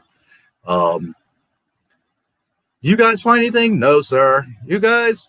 No. What about you guys? We ain't found shit. God, I love that. With the pick, the other guys are with the comb, and then they got the pick. So good. I love that. There's just so much. Spaceballs, the flamethrower, merchandising. No, it's hard to pin down because that whole thing is just freaking genius. Ludicrous speed. What's his name? Like running across the ship. He's like, man, it's gonna take me forever to get across this damn ship. Even the intro, like, the ship just keeps going and going. From suck to blow. And now Rocky 5,000. It just Pizza the Hut's gonna order out for you, or whatever it is he says. I mean, so many great moments in that, and it's one after the other, and it's so snappy and so brilliant. I'm surrounded by assholes. It's just so hard to say, but definitely the where they're seeing themselves on the screen, and they pull out Spaceballs of the movie, and they're like, "When's now?" and is that just then? And that whole thing is just amazing. Like, that's like on a technical level, those two to one keep a straight face, but to get the dialogue right and go back and forth, and you see them on the screen, like from a technical level, that's like really wow. In all seriousness, that little scene right there is some shit. But man, so much, your cousin's sister's former, that was great. Did you see me playing with my toys or with my dolls? No, sir, I didn't see you play with your dolls. There's just so much in that movie, which I guess I'm gonna have to watch that one too. I guess we're gonna have to do that one too. So much good stuff in there. I really wish they would have made part 2. And I thought when the prequels came out, they were like, okay, now we'll do a part 2 that's kind of focused around that trilogy, but never happened. I really would have loved to see that. Gets me every time. Yeah, love all that stuff. Baby Jen should be attracting subscribers. Yeah, but she never got promoted. That movie has been kind of like buried and forgotten. It's all about Wonder Ray, and Mandalorian. But if they actually would have promoted her and promoted that film right, yeah, Baby Jen should actually be very popular. But and I really like her. So I'm totally biased, and like I don't know so much how other people feel, but I've never heard too many people say like, she sucks, she was terrible. And again, I would think most guys would be like, oh, it's a babe. I mean, you can't really argue too much. Is she your type, your thing, your favorite girl? Maybe not, but I don't think there's too many men and probably women on this earth that say like, that's a good, that's a good looking woman. So it is kind of shocking. But again, a lot of that is promotion and love. Disney doesn't love their own characters, so of course Baby Jen's not going to get love.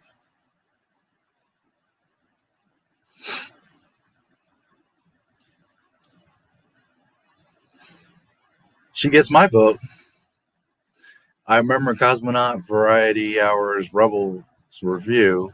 He showed footage of George saying Star Wars is for 12-year-olds, and then Marcus said, no, it isn't. Yeah, that's the age-old argument. I mean, yes and no. The core group, and Lucas has said it, it was made for 12-year-old boys, specifically. Not even 12-year-olds, 12-year-old boys. For that coming up, to Lucas, that's what he says. That's like your coming of age, where you go from like a boy to a young man. That is indeed the core of what Star Wars is and who it's for. But Lucas also has said and understands that it's for everyone. 8 years old, 80 years old. You can and should love Star Wars. It's not to say you can't grow with it or that there's not other stuff. There's a lot of serious themes in Star Wars. So to say it's just for 12-year-olds or just for kids is ridiculous. Then again, it kind of depends on who you ask, because some people think they're experts, and Star Wars is for fucking kids.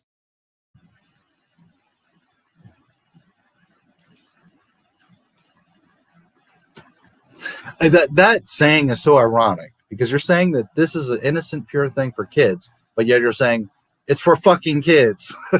I mean, how stupid are you, Freddie Prinze? How much of a fucking airhead are you? Anyways, the core target was 12-year-old boys. I mean, there's no denying that. But that's not to say that women and girls and people, it wasn't only for them. Lucas never said that.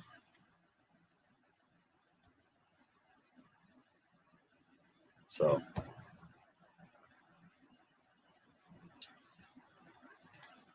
the damn creator said something about the movies, and Marcus says not. Yeah, well, that's the thing, guys. The things that I tell you, again, if you ask my opinion and we want to have fun and theorize, by all means, I'm here to have fun with you guys and talk and, share my thoughts and my experience and knowledge, and we can speculate and all that. But if I make us like a statement, or you see my videos, it's because right now I can show you where George Lucas said that shit.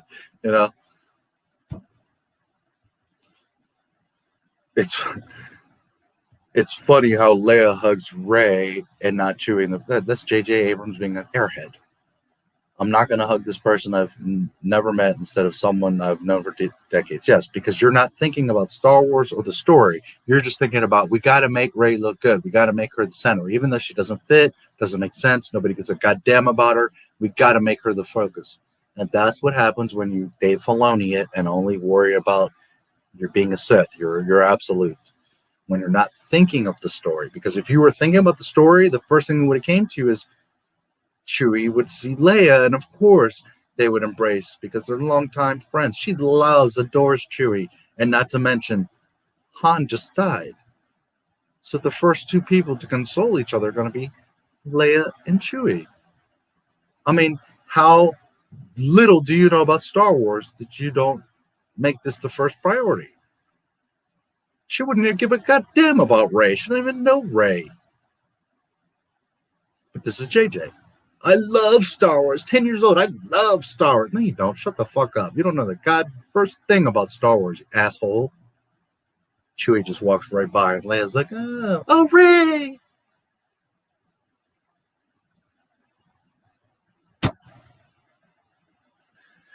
I don't have to convince anybody. I don't have to they themselves, Disney, you just watch, you really pay attention to the movies, and they themselves show you, we don't give a fuck about Star Wars.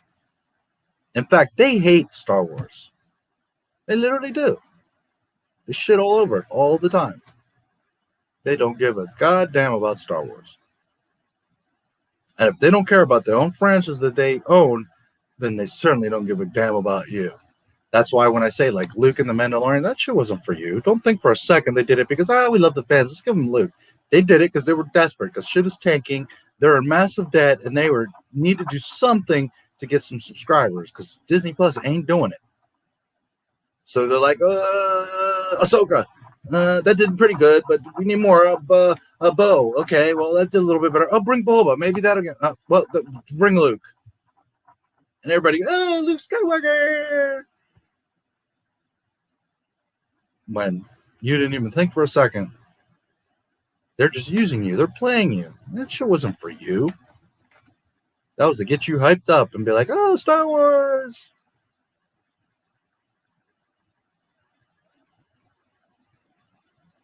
Luke Skywalker was not for you. That was for the mouse. I want to see a Grand Theft Auto style Star Wars game where he plays a smuggler and a bounty hunter that both work for Java. That could be interesting.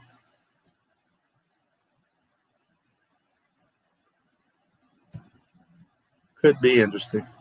Me personally, I would, like I said, would like a very open world, like a Fallout or like the Star Wars Galaxy thing, and you can just like, you can go travel to different planets and do different missions, and do different characters and classes. And I don't want it to be like super deep, like World of Warcraft or some of these other games where like you have like 30 classes and 50,000 customizations, and like sometimes PC games go like so deep. And I know a lot of PC gamers like that, but it's like, okay, can we just make it like 5 classes and like 10 customizations, keep it a little bit contained so that you can focus on playing and enjoying the environment instead of like, you know, having to get 35 fucking amulets to make this thing. You know, to me, sometimes it goes a little too far. Everybody's different, some people like that. But, you know, having a big world, I'd definitely be down for that.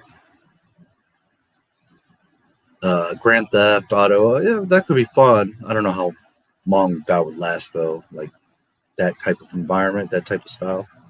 Yeah, it could be fun, though.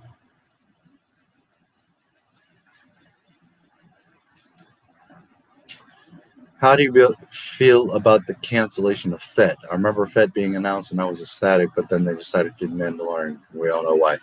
Well, first it was going to be a movie, then it was going to be a TV show, then Underworld, then 1313 game was about Boba Fett, then it got sold, then Disney did announce that they were going to do, very quietly announced that they were going to do Boba Fett, then they had the writers, they were working on it, and then it got canned, and we can thank fucking Solo for that crap. That's literally directly why they canned Fett, because of Solo's disaster. I feel pretty disappointed because that's what they should have just done Luke and Boba Fett and these things in the beginning. And right now that would be all good, but instead they wanted to do some other mess. So I wasn't too thrilled, and yes, it turned into then the Mandalorian. So if you're gonna take Boba Fett's weapons and his look and his suit from 1313 and his basic story, and it was gonna be a Boba Fett movie and show anyways, like you're doing all this Boba Fett stuff, but to make it a half-ass fake Boba Fett, and then later even bring in Boba Fett, it's like, why did we do this whole thing? Why didn't you just make a Boba Fett show from the beginning? He's a badass. He's established. You have the lore.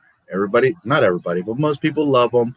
It's like I've said many times in many videos. If they would have announced in the beginning a Boba Fett show, everybody would have been like, holy shit.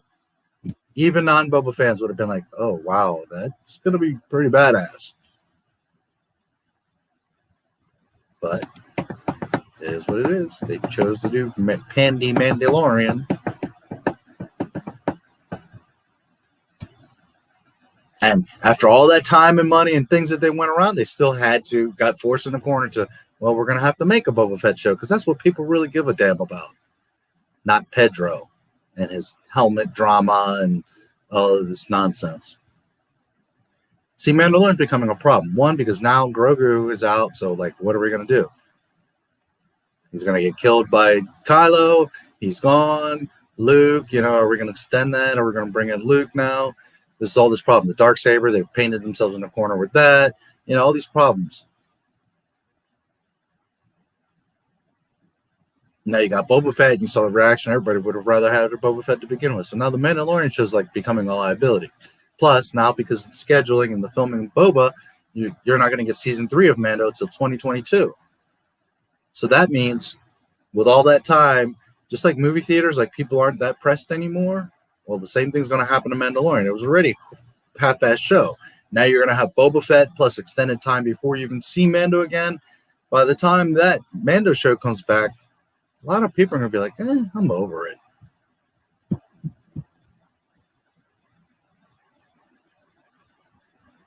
You know, and if it wasn't for Luke and it just ended like with everything else that we saw, most people would be like, and already forgot Mandalorian. Now, the only reason Mandalorian had a little bit of life and is still being talked about is the Luke. And why did anybody in the first place care about Mandalorian? Because of Baby Yoda. Because nobody cares about Din. So it's like that shows a problem now. So it just goes back to what you should have done in the first place. Just made a fucking Boba Fett show. Why are we wasting time? It's so stupid.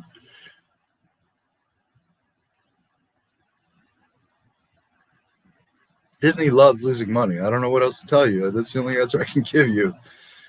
And although we're getting the book of Boba Fett, I can't help but wonder what could have been. Yeah.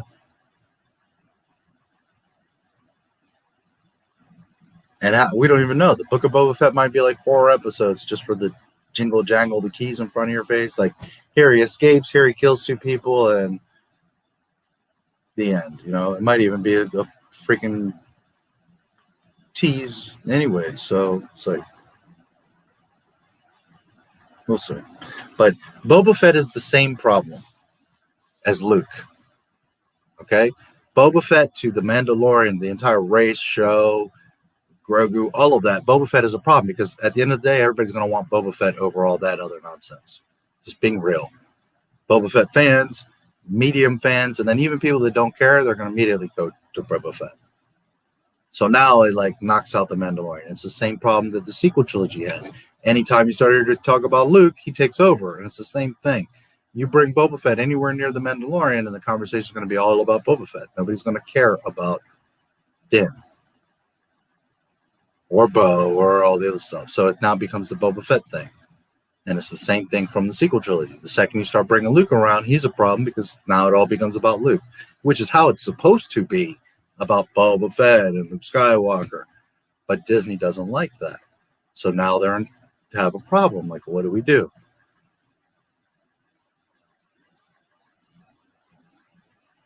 Oh, well.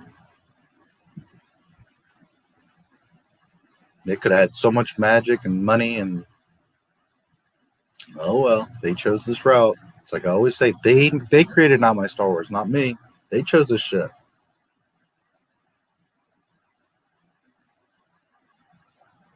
But the difference is I have the truth, I have the Force, and I have reality behind me. So Disney's fucked. And it ain't going nowhere. Why do so many people complain about Yoda having a lightsaber? It's a weapon of a Jedi. I think it's required for a Jedi to have a lightsaber. Obi-Wan said it's their life. I have never known a true Jedi to not have a lightsaber. Or a Sith. Again, nutballs. If you have a problem with Yoda having a lightsaber, I mean, have you seen Star Wars? Are you sure you like Star Wars? Or what your interpretation of Star Wars was? You know, I've said it many times as well. Star Wars is not yours and it's not mine. It's George Lucas's. So at the end of the day, if you choose that you don't like that, that's okay. It's not somebody says you have to, but you have to understand that it's George Lucas's. So shut the fuck up. Either you like what he did or he didn't. It's not about your opinion or what should have been or how he should have done it. You don't have that opinion. Either you like what he made or he didn't. That's that. End the conversation. You cannot like it. Nobody's forcing you. But if you like Star Wars, it's because you like what George did, not because what you think George should have done. That's where people get twisted. It's just ridiculous. And there's a big difference, by the way, me saying, well, shut up and like it, because he's the original maker. It is what it is. Before him, there was none of that. So the reason you're even into this is because of Lucas to begin with. So therefore, yes, he makes the decisions. And if you like what he made, yes or no, then that's what it is. That's different from you've, loved fried chicken all your life. And then one day, I serve you, ham and be like, shut the fuck up. You need to like the ham. That's totally different. But if you've never had any food and you're introduced to fried chicken and you love it or not, but that's what it is. That's how the beginning is, fried chicken. Well, then you don't have any say. It's fried chicken, dude. It is what it is. It's when later, 30 years later, you come with your little opinion and try to say, nah, fried chicken's ham, dude. Shut up and like it. That's where the problem is, Disney. That's where you fucked up. You had fried chicken. You had millions of people that love some fucking fried chicken, and you had to go and change it. Not just change the recipe, but you went and now it's made it ham and said, too bad. We don't care if you like fried chicken. Eat the ham and shut up. It don't work that way. And they're learning the hard way. Here's my ranking of all movies. 5, 4, 3, 6, Rogue, 2, 1, Solo. Man, wow, that's well, Solo, 7, 8, 9 don't even exist. It's like not even to me. Rogue One would be at the bottom of the list. Sorry, baby Jen. And like I've said many times, 6, 5, 4, 3, 2, 1. That for me is from reverse order straight down.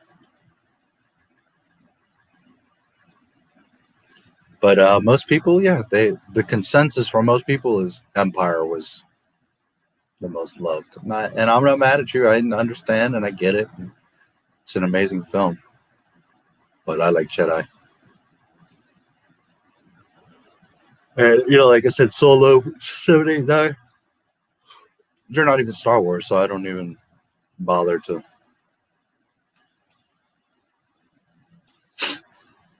Parents bring their kids to skate parks and yell at kids who are skateboarding because they're being rebellious. Yeah. Only go to a skate park if you want to skateboard. Watch the skateboarders and learn. Yep. And in my day, we didn't have all the skate parks, and we were getting chased and harassed and bothered, and it wasn't easy being a skater. Plus, there wasn't many shops, and it was a whole thing, and it was not cool. And I come to find out, like later, some girls were like, "Oh my God, I thought you were so awesome. You were a skater, and I had a crush on you." And it's like, "Well, why didn't you tell me this?" You know, it's funny. But in general, yeah, you weren't cool. The girls weren't flocking to you. It wasn't like, you know, you were like this punk weirdo, funny hair and funny style of dress. And now it's like, man, you're a pro skater. Wow, that's a real sport, legitimate. And like, wow, you're amazing. Gee. Well, you're welcome, guys. I was skating long before there was X Games and all that stuff. Oh well, it's what it is. Still can't believe they gave Chewie a medal. Fan service, yeah.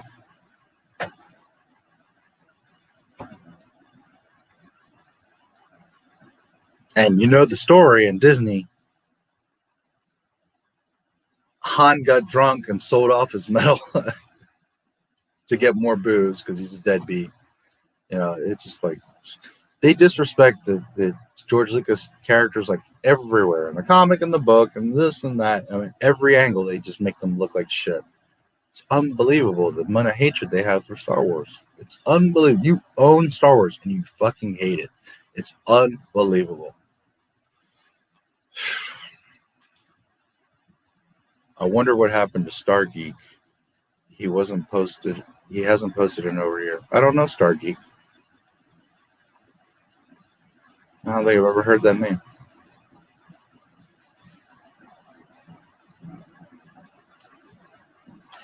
Yeah, and it's kind of weird. Like, you know, if you spend time on YouTube, you start to get used to certain creators and they're around and they make, and you know, like me, I might disappear for a month. Well, not disappear, but I might be working on bigger stuff and you might not see a video for a month, although that's rare. But yeah, in general, you get used to some of these creators and it'd be weird if you don't see them for quite some time. But some people just fall off, get over it, do some other stuff, have a child, or you know, lots of things could happen. You never know what's going on in people's lives.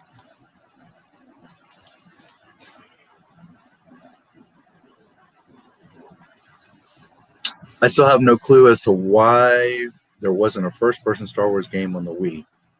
It would have been great. Yeah, I don't know why. I'm not a big Wii person. Wii! But, yeah. Wasn't there some lightsaber game with the... I thought there was something, a lightsaber thing. Maybe not.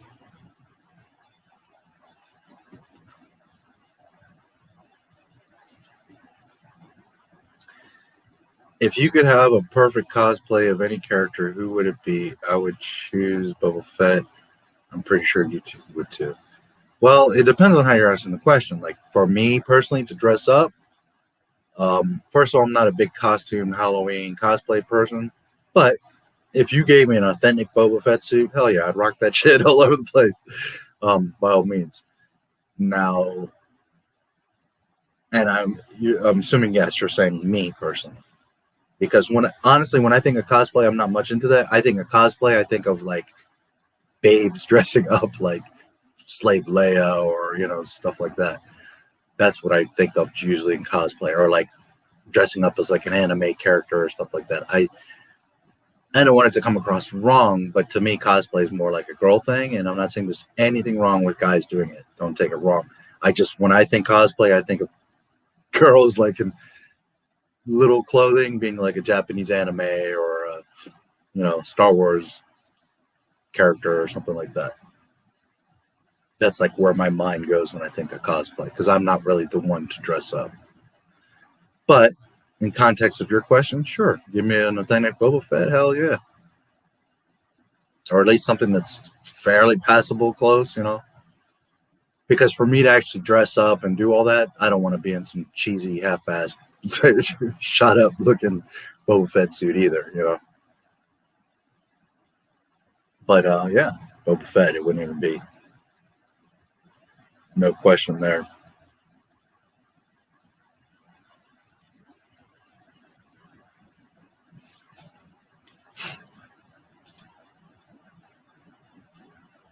I played first person game on Wii. It sucks. Yeah, I mean, I never was much into Wii, but I know that was a very popular system. They sold the shit out of that thing. A lot of people did like it. Which one? Are you asking me which game? I don't know. I could be wrong. I just seem to remember there was some lightsaber game with the controller. Maybe I'm wrong. I don't know. I just thought there was. Cabela's hunting. Oh, which one did he play? Is that what you're saying? Interesting. I enjoyed Solo. It wasn't incredible, but I liked it. I'm curious as to why you don't.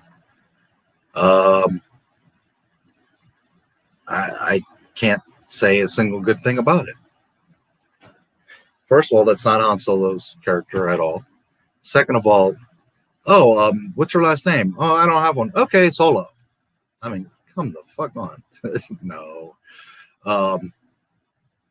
He just speaks Wookiee out of the gate, like out of nowhere. He goes, hey, I'm going to speak Wookiee and we're going to team up. And that was just dumb. If you know the lore also, which again, I'm not beholden to lore, but if you know the lore, what the story really is that Han finds Chewie enslaved with a bunch of Wookiees. He frees not just Chewie, but like thousands of Wookiees. So therefore, thousands of Wookiees on Kashyyyk love Han Solo, and especially Chewie. That's why they're so close friends, because he frees a shit ton of Wookiees. Like, he basically frees Chewie's race. Not every last Wookiee that ever existed, but a lot of them.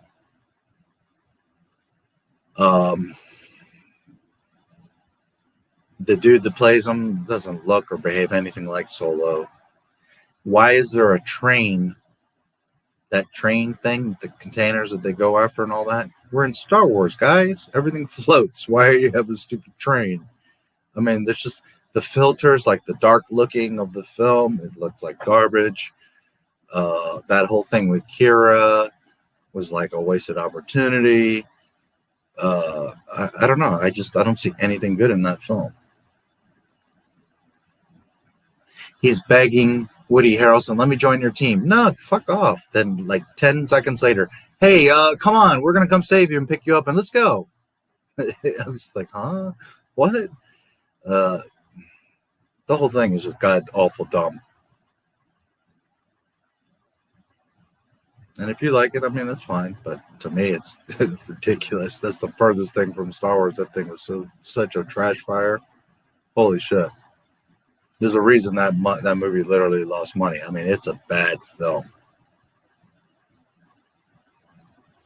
And it's not like Last Jedi where it like directly spits on the OT. It's more like separate and isolated, but as its own thing, it was just like, holy shit, is this dumb?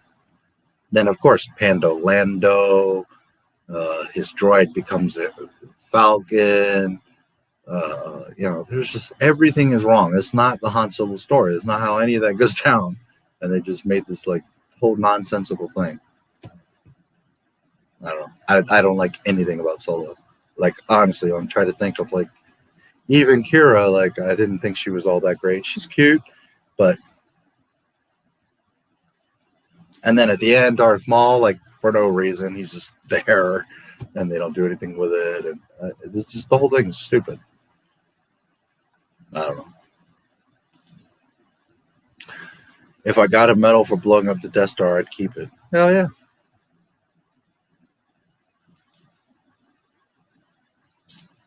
I might give it up for Baby Jin. My friends are telling me to watch Clone Wars. It's kind of boring. Do you think I should? The first few seasons of Clone Wars is pretty slow and boring. I personally, I think it looks nice and it has some cool stories and some stuff, but one, to me, those aren't how the clones behave. The Gendy clones are the real clones. And two, it's all, at the end of the day, fan fiction. It all breaks canon and disrespects Star Wars, so if you just want to watch it for fun, but is it authentic and great Star Wars? No. And it drags on, and there's tons of issues. Plus, at the end of the day, Ahsoka survives Order 66. So it's like, if you don't see it, you're not really missing anything. It's not god awful. It's watchable. It's got its fun moments, and you know, I wouldn't say no. Don't waste your time. Like Solo, I would say, dude, don't even waste your time. Rise of Skywalker, Last Jedi, don't even waste your time. So I'm not saying that. It's, you know, it's got its things. It's decent. It's half decent. I don't know. It's a personal taste. I can tell you that the first 3 or 4 seasons is pretty slow. And that's why a lot of people don't like it. It's because you try to get into it and it just keeps dragging and dragging. You're like waiting for it to pick up and just, it takes a good while for it to warm up.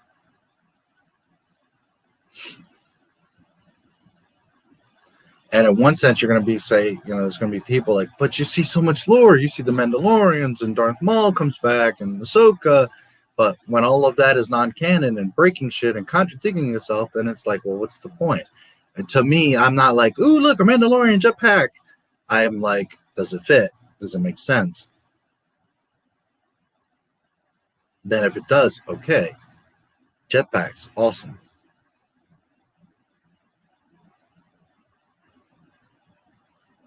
You know, we watched Attack of the Clones today. Bringing Boba Fett backwards like that and making him the clone template and all that, it fits. It makes sense.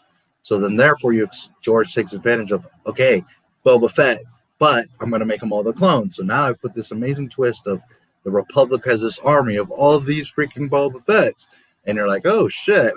Yes, that fits. That makes sense. So now you can have fun and you can give them different space suits and weapons and, you know, Clone Commander Cody and do stuff with it because you're like, okay, it fits within the narrative and it makes sense. So now we can have fun. But when you're coming from, well, we just want to make shit and then we'll figure out how it fits. And that's what, like all Filoni stuff, that's how it is. I want to make shit and I'll make it fit later. It's not how you got to do it. You got to make shit fit and work first. Then you put the paint and do all the fun stuff. Well, first you must earn and establish things. You can't just, you know, and that's the problem with the Clone Wars. At the end of the day, it's just fan fiction. So to me, to like really invest and tell you it's great and you should watch it, I can't do that. I would say compared to a lot of the other Disney stuff, yeah, sure. And again, it's pretty. There's some cool stuff there.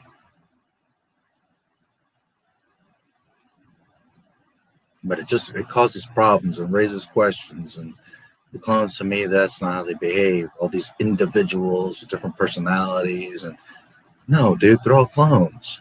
First of all, they're all about business. They're all there to fight, not hang out and talk and my feelings. And And they're all the same. They're not going to all be behaving differently and different haircuts and different way of talking. I mean, they're all going to be, because they all are isolated and growing up together and under the same programming and under the same training, and they're all going to talk and look and act the same. You know, they're almost like droids at that point. They're not going to be all these individuals. Now, if they were all deployed all over the place and in different things, growing up in different lifestyles and environments and situations and experiences, yeah, by all means, 5-10 years later, this clone is going to be very different from this clone. No argument. But when they're all working together, fighting together, going to the same battles, training under the same people, they're all going to talk, act, and look the same. And people just don't seem to understand or connect that. They're not going to be all individual, and I've got a buzz, and I got a mohawk, and I've got this, and I do. No, they wouldn't. It would all be the same. So I don't know, your choice. I'm not telling you not to watch it. It's not terrible. There is fun, and it looks pretty. Is it like essential, amazing Star Wars? No. Does it cause problems and break things, and it's more Dave on his Sith bullshit? Yes. So I don't know. It's your call. I would recommend it before a lot of the other stuff. That's for sure. Rebels, garbage. Resistance, sequel trilogy, Solo. It's not even worth your time watching. So, and it gets worse because season 7, now you got the Ahsoka the Superstar, and she survives Order 66, and it's like, oh fuck. So I don't know. It's hard to say. I think you should. Yeah, I mean, it's not terrible. It's fun. It looks nice.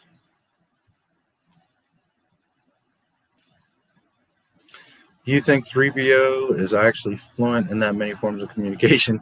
He has never an accent and he said he couldn't understand the Ewoks.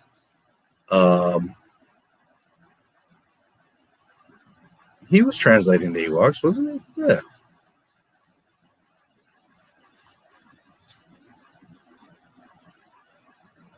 Yeah, remember Luke's like, tell them if you don't free us, I'm going to use magic. And then 3PO tells them, you know, and they think he's the golden god. He talks to the Ewoks. And yeah, I mean, if they say that he could speak that many forms of communication, yeah, we have to take by what he says.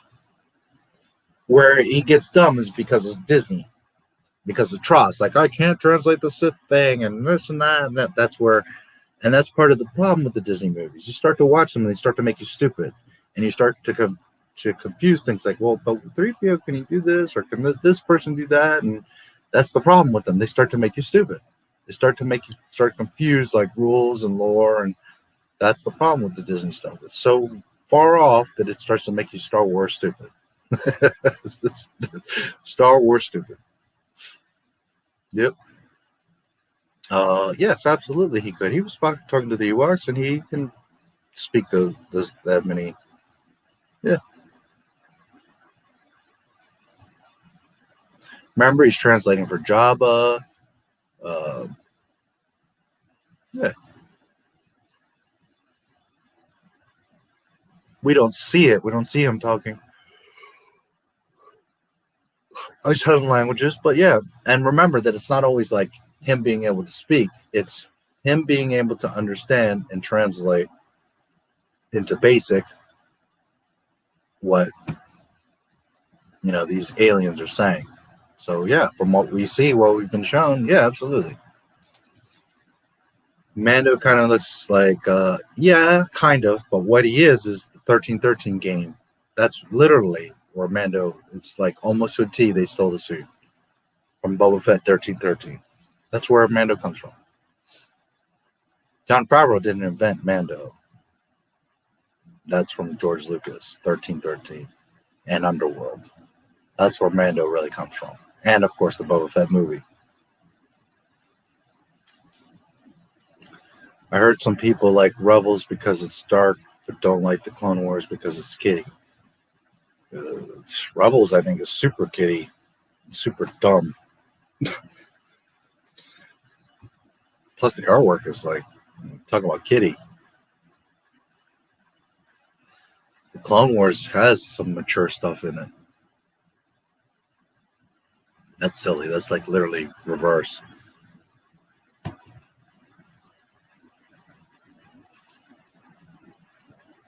That makes no sense. Yeah. Sure doesn't. What do you think of Darth Maul being alive? I don't care which species you are or what force powers you have. You don't survive being cut in half. I can't really argue that.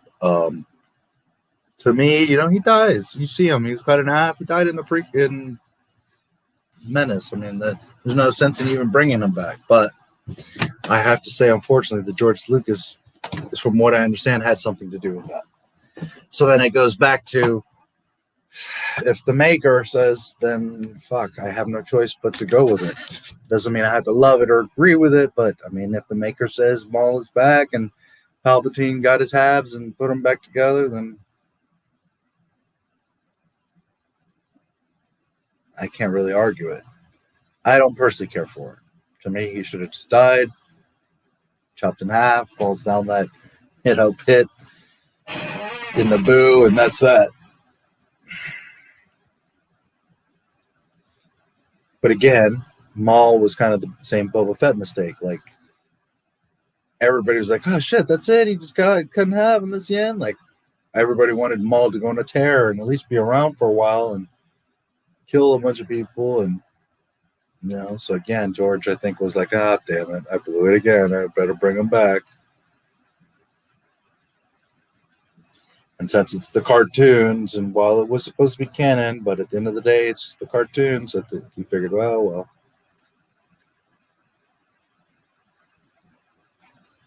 I'm not a big fan of it, to tell you the truth. That reminds me, what's that? Growing up, I always thought the cremation in the Phantom Menace was of Maul. I always thought the cremation in the Phantom Menace was of Maul. The cremation? What cremation?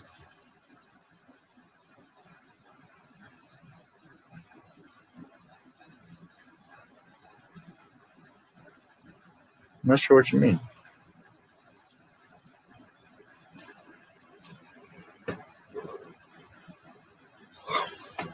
Not sure what you mean there.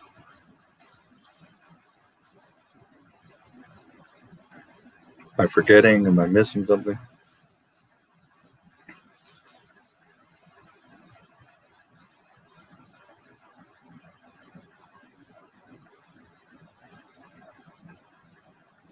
It's the other way around. The Clone Wars darkest cartoons, yeah. Scooby-Doo in space. I hate Rebels. Vader's cool in it. See, and that's what Disney does. They'll do like one little glimpse. Okay, Vader looks cool and was cool, and we get more Vader, but then Ahsoka survives him. So now you got Ahsoka surviving Maul, Vader, and Palpatine. Come on, man. She wouldn't have survived any one of them. Never mind all three of them, you know? So it's like they go one step to go three steps back. You know, oh, look at Vader in this way, and then he's a cuck because he can't beat Ahsoka Tano. Come on. Anakin, of all people, that knows his apprentice. He would have wiped the floor with Ahsoka Tano.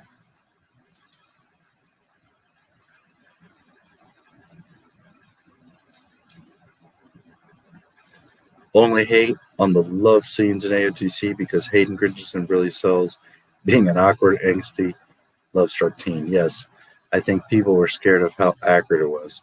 Yeah, that's probably part of it, you know.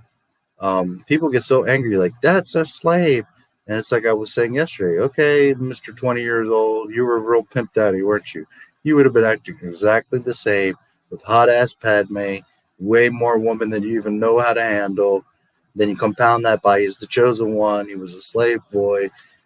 It's perfectly fine what Anakin does and says. It's totally realistic. And in fact, he did better than most of you would have done at 20 years old against Padme.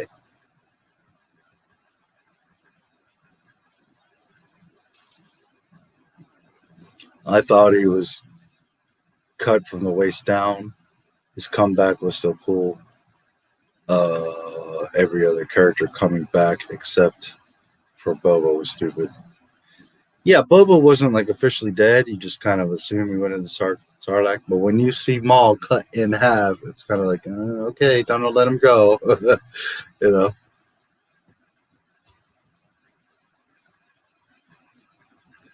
Just know this, that the next time you fight a Sith Lord, you need to cut him in half this way and not this way, because he might be coming back.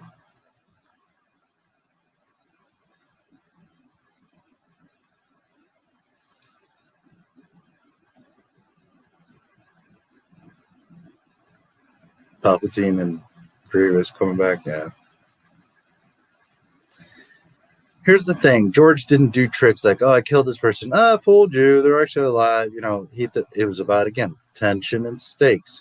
So if you kill Maul, but then he just comes back, well, then what's the point of having any tension or stakes? There are none. There's no reason to care then about Maul because he's just going to come back.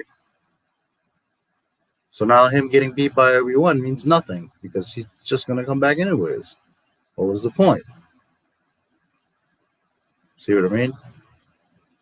And that's why stuff like cartoons and comics and EU, it can't be canon because it starts to create problems.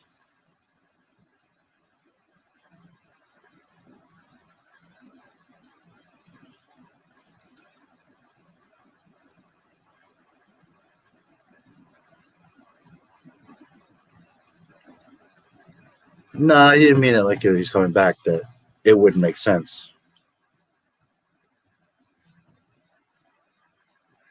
You know, dead is dead. No, I hope not, yeah. He was translating the Ewoks, but he said he doesn't completely Well, yes, that's true, that there was kind of a dialect that he doesn't totally... But, I mean, come on.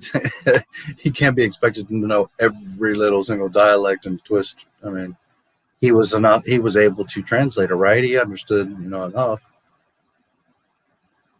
for him to understand every little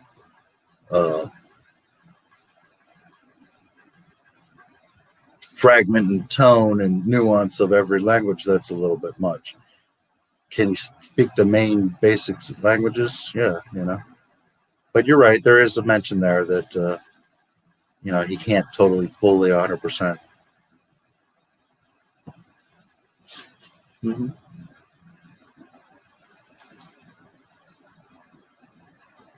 No idea, honestly. No idea.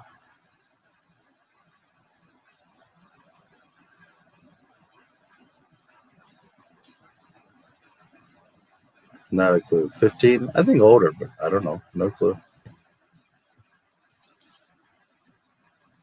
After I guess? Man, I have no... I don't know. No idea.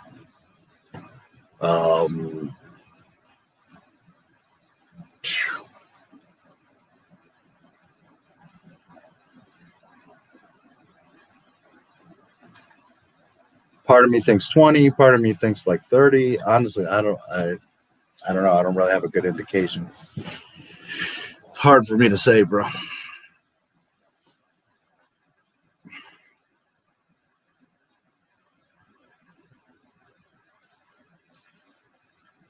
I don't really have too much to go off of, you know.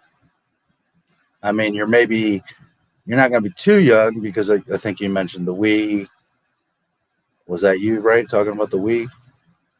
I don't know. But I really don't have much indication as to where I don't have a ballpark, any kind of clues, really.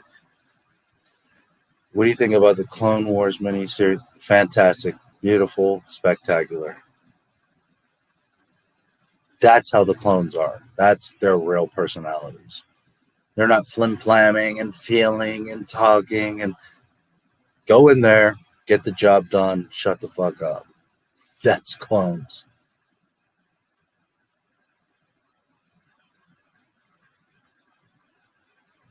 Absolutely love the Gandhi.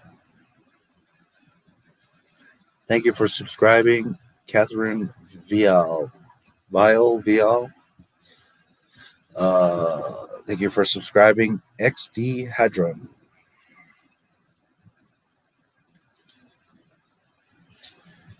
Anakin getting ranked a night and before is canon to me. Yeah, the candy was never meant to be official canon, and the biggest thing there you can see is like Grievous and nothing like, you know, and Asajj, and but oh man, that shit was awesome. Love the Gandhi stuff. And yeah, there's a lot of cool stuff like 3PO, how he gets his gold finish because Padme pimps him out. Yoda slicing off Anakin's braid and making him a knight. You know, just so many cool little things. Mace punching the fuck out of those battle droids, just whooping total ass. It's awesome. You know, there's just so many awesome things in that show. Yoda and that little snow battle with Padme and her little snow parka. Awesome. Yeah, those Gendis are fantastic. I used to get so excited, you know, they would come on Cartoon Network like between certain shows, and there were like little tiny little episodes, and I would be like so hyped, like I want more, and you couldn't always catch them. They were on certain days and certain times. It was like they were kind of tricky to catch, but man, I always just be like, yeah, they were so awesome. That was the only thing I didn't like is they were like so short. It's like, no, anymore. I have to wait for another episode. You know, because I think at the most they were like 3 minutes tops or something. So you're like, ah. So yeah.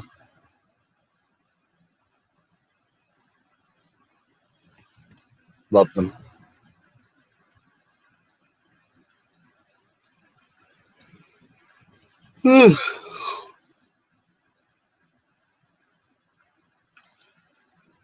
The chat is only just showing that my alt account's subscribed. Oh, those are your okay. Yeah, for some reason it's like a big delay. Like I've had people say like 5 hours later, you know, it's showing that it's subscribed. It has a big delay.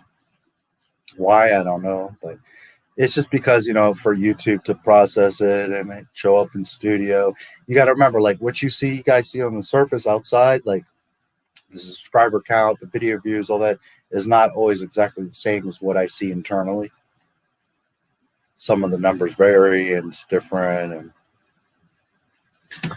And for example, like, excuse me, I was looking earlier and it's like I lost 5 subscribers again.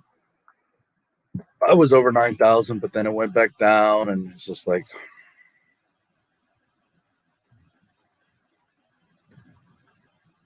so for example, on my main homepage, it says 8.99 subscribers.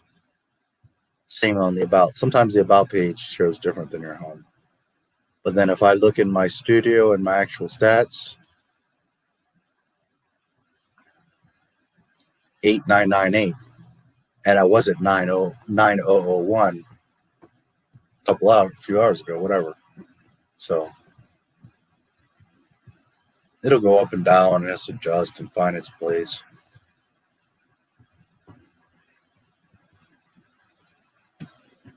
But right now it says 8998.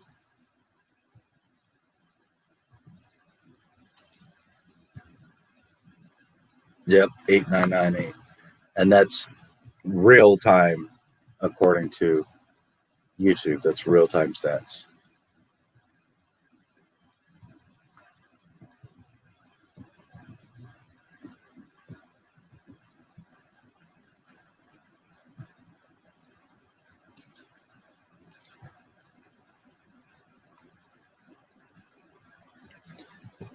And that's probably also there's a delay because I'm using through StreamYard, a streaming tool.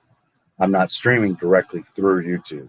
So some stuff, like there's a delay on my other laptop. There's certain things, like sometimes you might chat and it might show up later. Or, you know, there's just little There's like a step in between, so some stuff.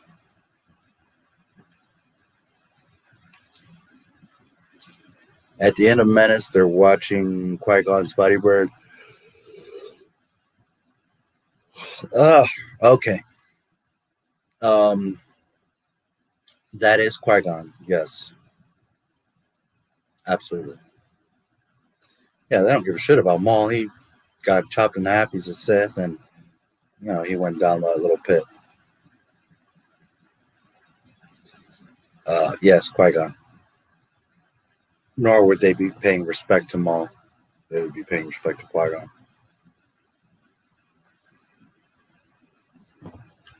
That's why I was like, Maul? Cremation? What are you talking about?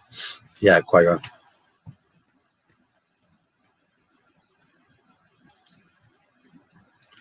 Clone Wars miniseries was a really Lucas canon-friendly show. Everything meshed well with the films. No Maul here. Yeah. Oh, I love them. I think they were fantastic.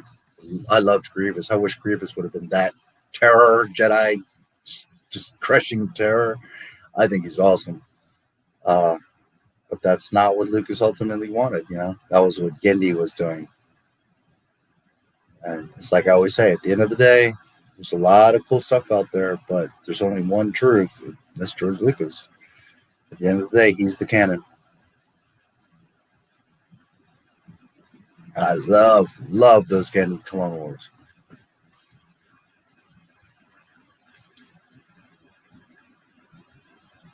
Shadows in the Empire, that also fits well into Caps, yeah. Shadows is one of my favorite stories. At the end of the Clone Wars, when Ahsoka and Rex are looking at the graves, Ahsoka is a Force ghost. Rebels ain't canon. The Stupid Trilogy ain't canon. Resistance ain't canon. Well, to me, and some of you are newer, so you don't know that, but I've been saying this for a long time. This has been my hashtag that I created.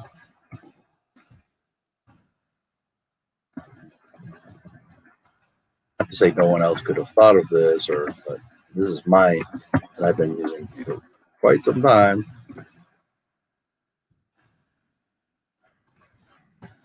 My hash brown, as they would say.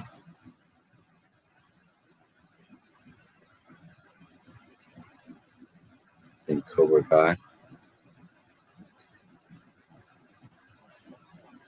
14, really? Wow, I thought you were older, man. I think you're pulling my chain. What are you doing up at this hour? It's Friday night. It's all good.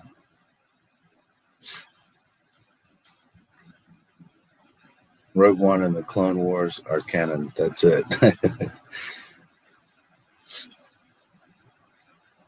I haven't seen the special editions. Really? How have you not seen the special editions?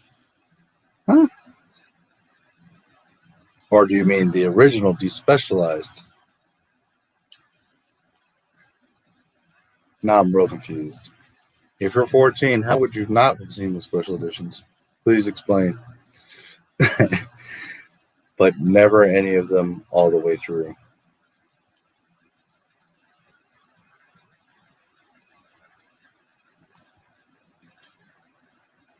Feels like post-2005 Star Wars starts to go off the rails. Never continue a story after it's done.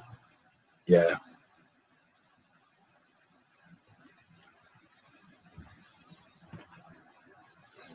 I mean, that's arguable. You know, artists, they always are like, even me as like a video creator and editor,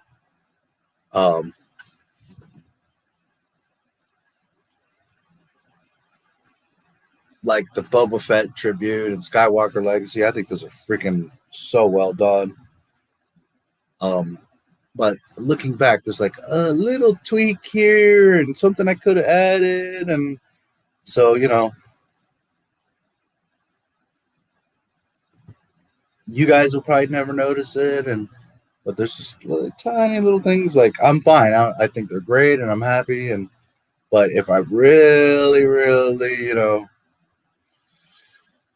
the problem with YouTube is you can't like edit what's there. You can cut out stuff, you can blur out stuff, but you can't like physically edit or add. once it's uploaded. And so for me to like make the fixes and then re-upload it, it's like, it's cheesy. It sucks to like re-up the edited version, you know, unless there's a major something you needed to fix and change. But in general, to like put in just a small tweak or fix, it's like, that video is not going to go anywhere.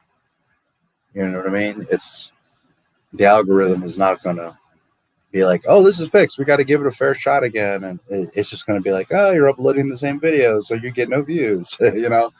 So, but I understand as a creator that, yeah, there's always a little something you could probably fix. But there's a difference between making a fix and then adding a bunch of stuff and changing a bunch of stuff.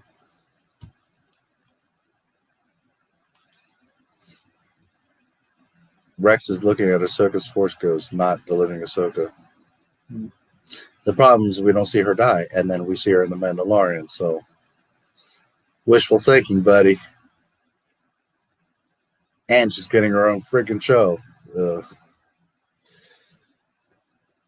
Growing up, I'd see toys, Sarlacc, and be confused as to why they had a beak because I hadn't seen the special edition. Okay. Yeah. I'm not a huge fan of the beak. There's worse problems than that, but yeah. I like the good old just fashioned pit.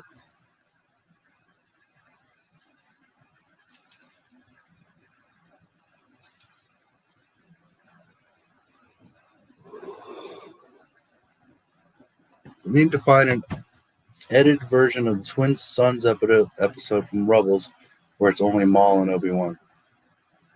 It should have been about Maul finding Obi-Wan, not Ezra digging around with the Tusken Raiders. Yeah, there's a lot of dumb stuff. That whole thing with like Ezra and Thrawn, you know, Thrawn is a grown badass, and Ezra's like this little kid Jedi, and it's just like they wouldn't even have interacted or met, or I don't know. The whole thing is just, I don't know.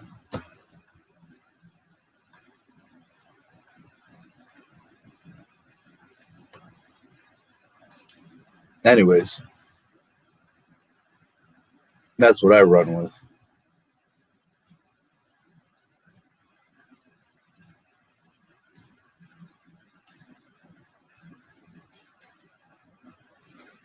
What are your favorite older LucasArts games, Star Wars or not?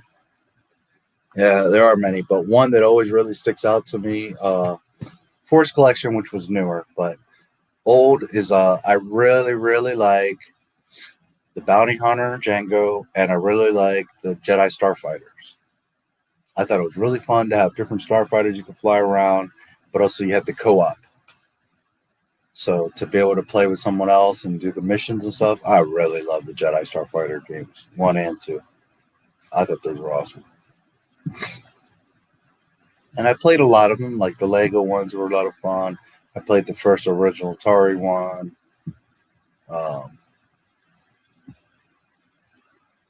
As I've said before, I just now have been playing the Old Republic. So I was always a console guy and never had a chance to play the Old Republic. And I have KOTOR and KOTOR 1 and 2, which when I actually have time, I will play them. I'm dying to play them. I'm just too busy, too much stuff. Editing videos and doing these streams and news and Disney being acting a fool and life, and it's just I can't get time to play. And generally, by the time I get some free time, I'm just like to fire up the game and get all into it. I watch a YouTube video and chill out. But I will get to them. I'm definitely looking forward to them. So what I'm trying to say is Old Republic is cool, not great, but it's cool. I think KOTOR I'm going to really like. So I don't have a fair assessment, but I'm pretty sure I will like those. But Jedi Starfighter 1 and 2 really stand out to me.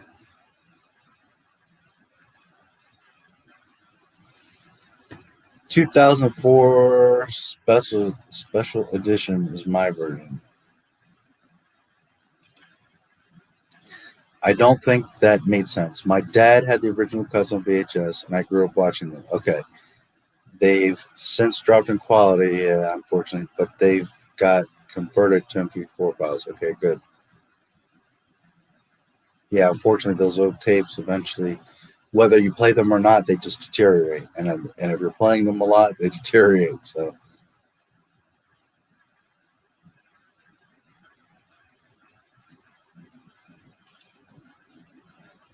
I have the original cuts on my computer, and my dad showed me them when I was in. Okay, cool. Makes sense.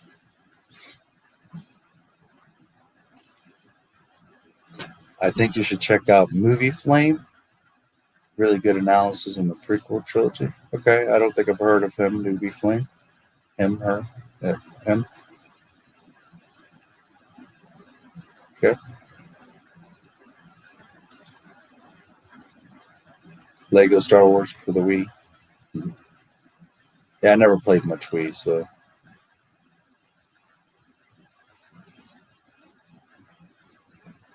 Force Unleashed. Oh, I forgot. Force Unleashed, of course. Awesome game. Lego Star Wars. Yeah. So a lot of the Legos was fun. But Force Unleashed, of course, was badass. Especially at its time. I mean, it's still cool now, but back in its day when it first came out, it was nothing like that. And while it was ridiculous, and Lucas even said it's too much, pulling the Star Destroyer out of the sky with Star Killer was pretty badass. Oh, so you still are here. There's a third version of the yes, Meg Griffin. You are correct. That might be the best one. No, I like the original. Very good though. Yes, Meg Griffin.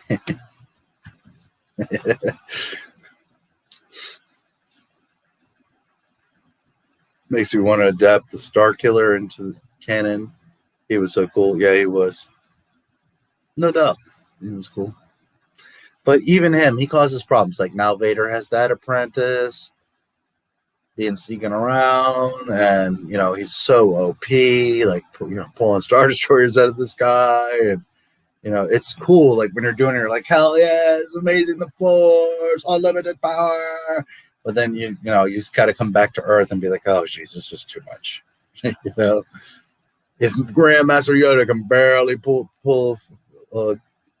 X-Wing out of the swamp, you got this young punk pulling down Star Destroyers out of the sky. It's a bit much.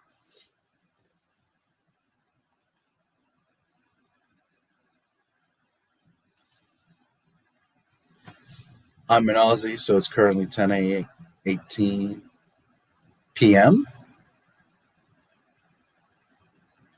Are you that? Or a.m.? Are you that much? For me, it's 6:30 a.m. Wow. Are we that much of a difference in time? My lord. I have school tomorrow, so I should probably go. I'll be back next time. Once again, thanks for the good content. Yeah, my pleasure. And I don't know if I'll do another live stream this week, although I might because I didn't get through the Favreau article and I'm getting tired. But definitely Friday I'll be doing Revenge of the Sith. So, a lot of that depends on you guys. If you guys are going to show up all the time, and I mean, I don't know if every day I would do streams, because if I did one, I would just be exhausted. Plus, what would I talk about? Plus, that totally takes me away from editing and making videos, But I enjoy it. I mean, if I knew you guys were gonna be around, then there's nothing saying that eventually I wouldn't do streams 2-3 times a week. So I don't know. I also like once a week. It gives me time to do other stuff and focus, and makes you guys miss me a little bit and get excited for Fridays. So I don't know. We'll see how it works out. But if at the end of the day enough of you are like, we want more, then I can do more streams. We'll see.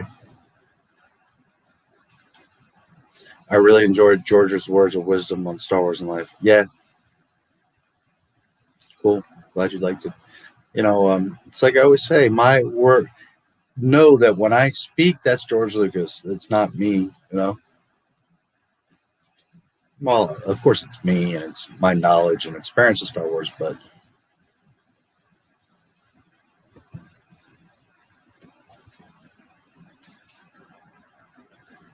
Meg, I'm just thinking about the Sarlacc Meg. Movie Flame was the Harry Potter guy. Oh, okay.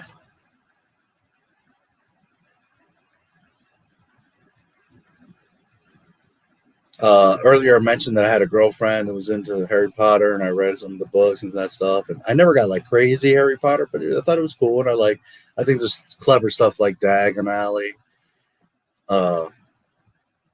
But anyway, side note, one Halloween, I was Harry Potter. I got a string for a necklace and got these little pots, little tiny flower pots from like Home Depot or something.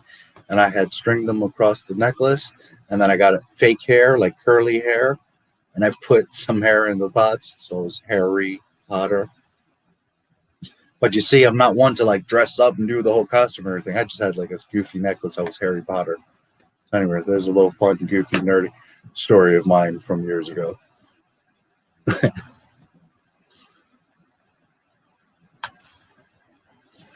KOTOR 1 is very stereotypically Star Wars, both good and bad guys, right? KOTOR 2 has a lot more interesting story. Yeah, and I'm not totally oblivious. Like, I've seen and read and have some little understanding, but I haven't literally played them, so by all means, I don't know them super well. A lot of force and philosophy, yeah. Excellent writing dialogue. A pity LucasArts rushed its development. Yeah.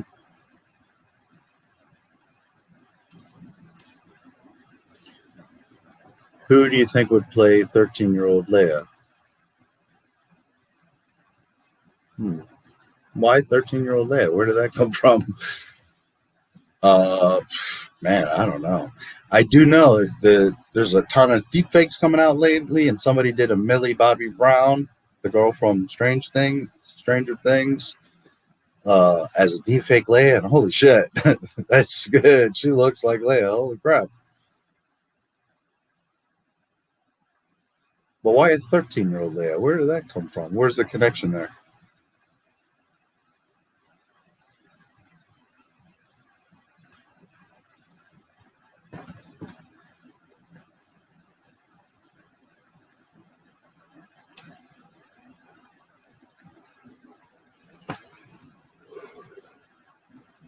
Any chance of game streams, maybe even Star Wars games? Yes, I have another channel, Not My Star Wars Gaming, which you can search, or you can, if you go to the homepage of my channel, and scroll down the playlist, you'll see I have 5 YouTube channels. So I have a comedy channel, a clothing, which is really like occult and knowledge and stuff.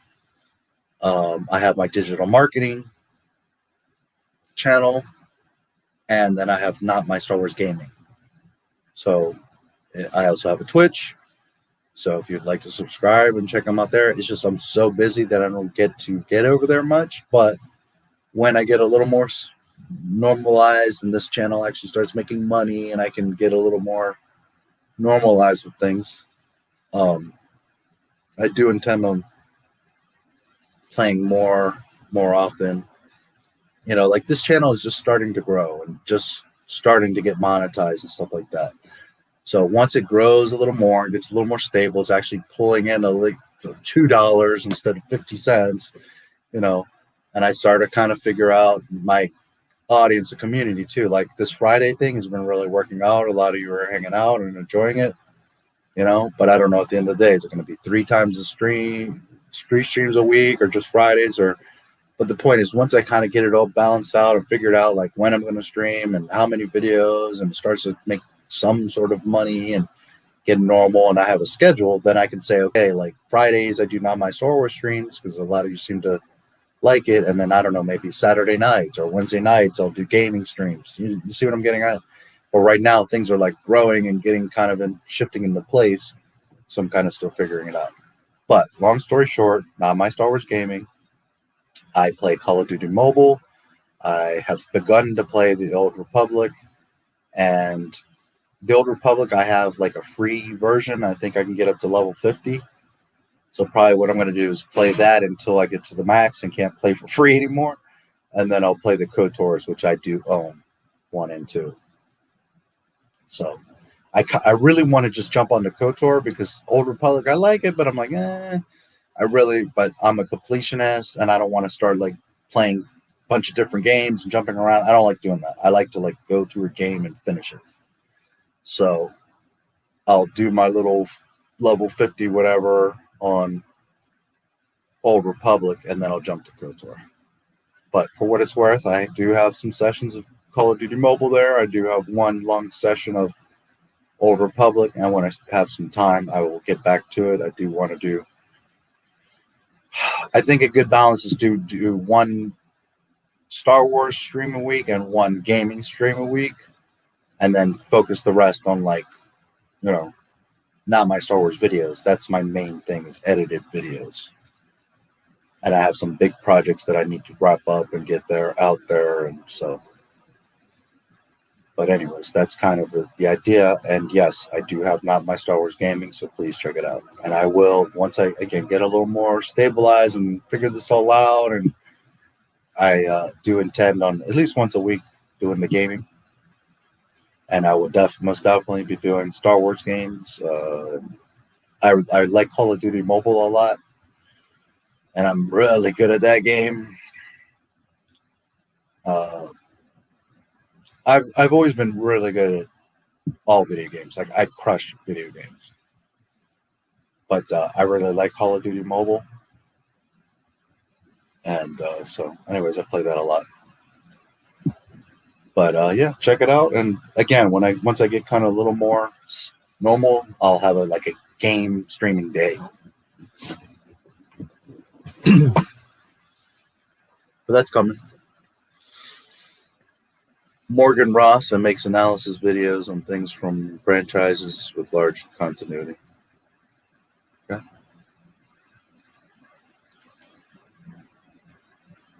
Harry Potter, Star Wars, Avatar, Last Airbender, Percy, Hunger Games. Cool. You know, I never got into like the Airbender Avatar thing, and a lot of you guys like what is it, Yu-Gi-Oh! And the Super Saiyans and that stuff. Like, I don't like hate it and think it's stupid, but I never, my generation, I don't think grasp that stuff too much. Or not grasp, because I understand it, but just like embrace it. But I know that stuff, man, a lot of you love that shit. And I have some friends that are about my age that do like the Dragon Ball, and I never got too much into it. Honestly, I like a lot of things, guys, but at the end of the day, I'm a Star Wars guy. That's why I don't have a Star Wars channel just because I casually like Star Wars, but I like pop culture. I like a lot of stuff. This channel wouldn't be called Not My Star Wars if it was about so much other stuff. It's like, I'm a Star Wars guy. That's what I really love and really know. And, I've talked about other stuff, but, I'm a Star Wars freak. Well, yeah, that's not to say I won't watch or check out other stuff, and I've dabbled with Harry Potter. I think one of the most beautiful scenes in all movies is, Harry Potter, and I don't remember which one it was, like maybe 3 or 4. And again, Lucasfilm, ILM, John Williams, Like, it's just like, if you literally look at all these big movies and you start to trace it back, it all goes back to George Lucas. Anyways, there's this scene, and I think it's right outside of Hogwarts. There's like the fence, and I think Harry's there, and he looks at something or other, and there's the owl that I think, if I remember correctly, it's been a while, but the owl's perched on the fence, and then the way the camera moves and the owl takes off and it follows, and it's almost like the owl's view, but the whole thing shifts and moves. It's hard to describe, and some of you might be like, yeah, I know exactly what you're talking about, or you might, it's kind of an obscure thing. But to me, that little section, the owl, the way it takes off and pans and the whole thing, I just think it's one of the coolest, most beautiful little short shot things in cinema. I thought it was amazing. And it's like this obscure thing, right? Like the owl thing, but I just think it's so well done. So awesome.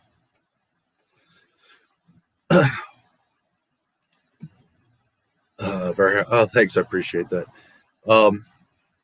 You know, some stuff is shorter videos and little stuff, but if you really pay attention, you know, and this is the sign of when you know you're doing good, is when some people are like, oh, it's awful editing, or like, there's not any editing there. And that means, man, I am doing really good, because you guys don't realize like some of the shit that's involved in it.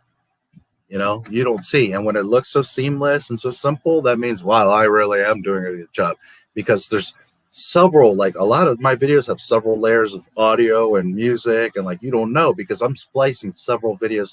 You want to see a really tricky video is season 2 Mandalorian extended trailer, and that's me taking like 3 trailers plus the short spotlight whatever thing they had, and like I spliced them all into one trailer as if it's the official Disney trailer. And a lot of people like are like, some people are like, that's not very good, and it's because you're not understanding that I took all kinds of pieces from different trailers to put them into one.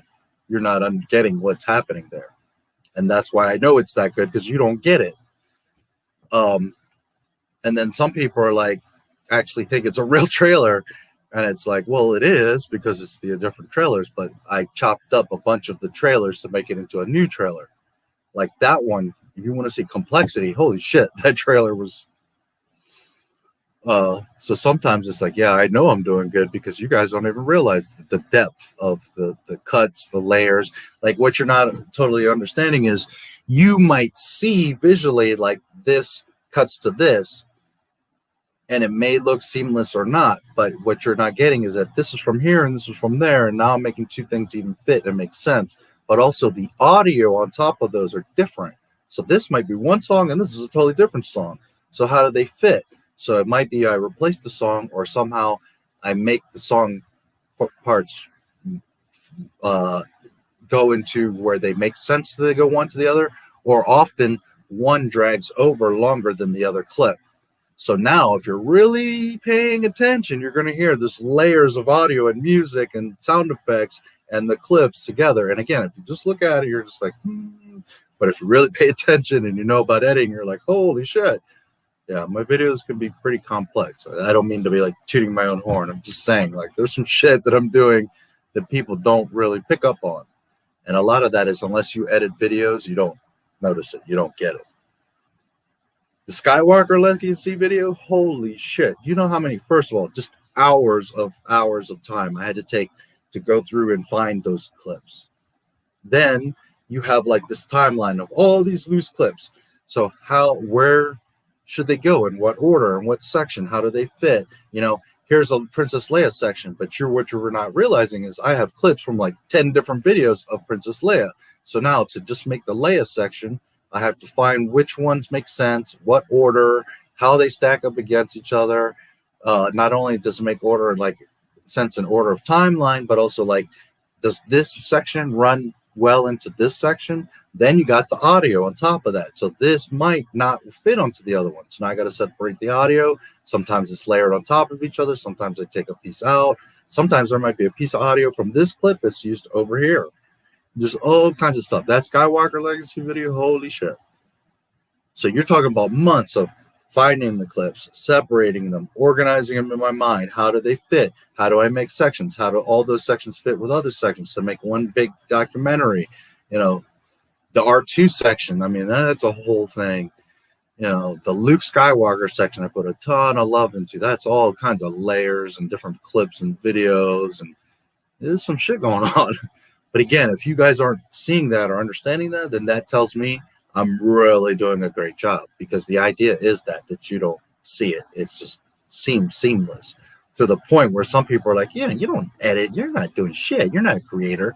And if in a way you think you're insulting me, but what you're doing is you're telling me, yeah, dude, you're doing awesome. Because you're not even getting that that's 10 different videos in this one little thing. So anyways, I appreciate it. What about Attack on Titan? Please refresh my memory. I know the name, and right now I'm getting tired. I've been streaming 10.5 hours. Titan. Is that even a Star Wars thing? Right now, I'm like, my brain is shutting down, so give me a little refresher. I think I need to leave now. Make sure you drink your blue milk. Good night, James. Yeah, I'm going to wrap up soon here. How do you feel about super weapons in Star Wars as a concept, the second Death Star and later? I like the second Death Star because we see it like under construction, and the premise is a little bit different. The context and the story is different.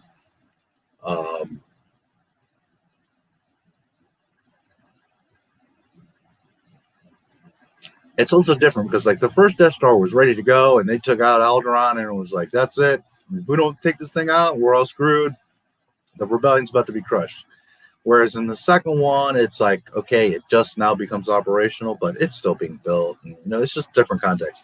It was about Vader and the Emperor, and the throne room was really the issue there. So kind of a different thing. I don't hate it. I like the second Death Star. Some people are like, well, he just did the same thing again. I thought it was okay. I didn't have a problem with it. A third Death Star, yeah, that would have been it. That's too much. But I was okay. Plus, remember, there was some film in between. So I don't mind. Now, Disney, of course, in their arrogance, oh, well, now we're going to bring up yet another planet killer. And guess what? It's 1,000 times bigger than anything you made because we're better. It's Star Killer Base is lame. The concept's okay, if it had never been done or anything, but at this point, it's like, now we're doing Star Killer Base, we're doing a whole planet, and it's that much bigger. It's too much. So at the second Death Star, I was good, and that's it. After that, there's other stuff they can do. There's no need to keep copying and redoing the same.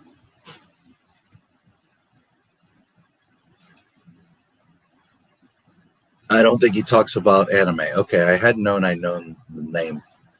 I don't know much about it, and yeah, I'm not really an anime. Although, I like Akira, Desert Punk. There's a few things, but I'm far from an expert or know much about that stuff, so I can't tell you much. I've seen it.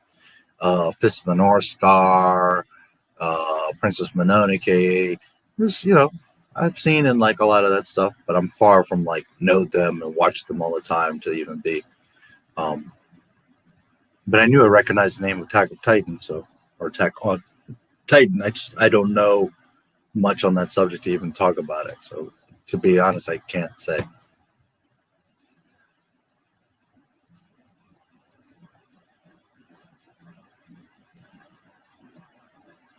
And it's not that I dislike that or I'm against it. I don't know it that well. I don't think so, but he mentioned Yu-Gi-Oh, right? I mean, I'm hip to the game. It's not like I'm oblivious and like blind to stuff.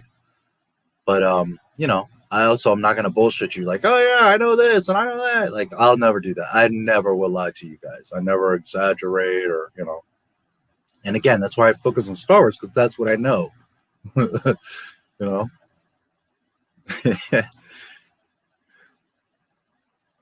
Are you talking about Morgan? If it's John Williams, it is the first 3 HP films. The Al scene is, yeah, I think you're right. Prisoner of Azkaban, film 3. Yeah.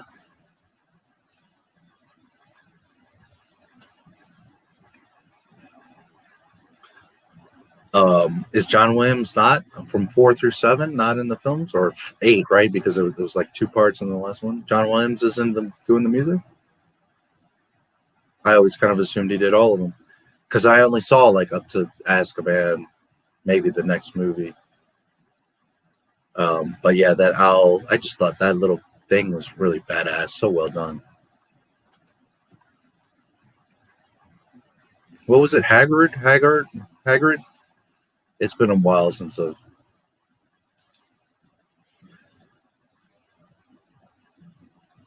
I thought we were both talking about the Not My Star Wars guy. If I'm not sure if Morgan watches AOT.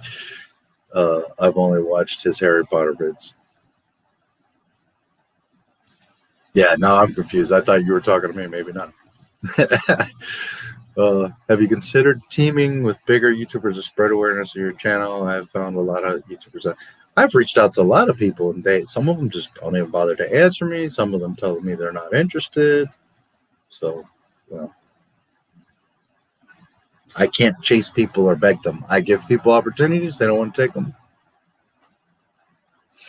You know, Robot Head is one of my absolute favorites. I wrote out to him. He's like, I don't do live streams. I'm not interested.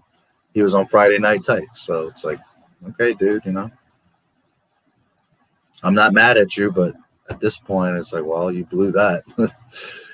John Williams only composed films 1 through 3. His themes are reused by other composers. Oh, okay. Yeah, I just kind of assumed you did all of them. But again, you know, I haven't seen them all, so I can't say. All right. Well, I'm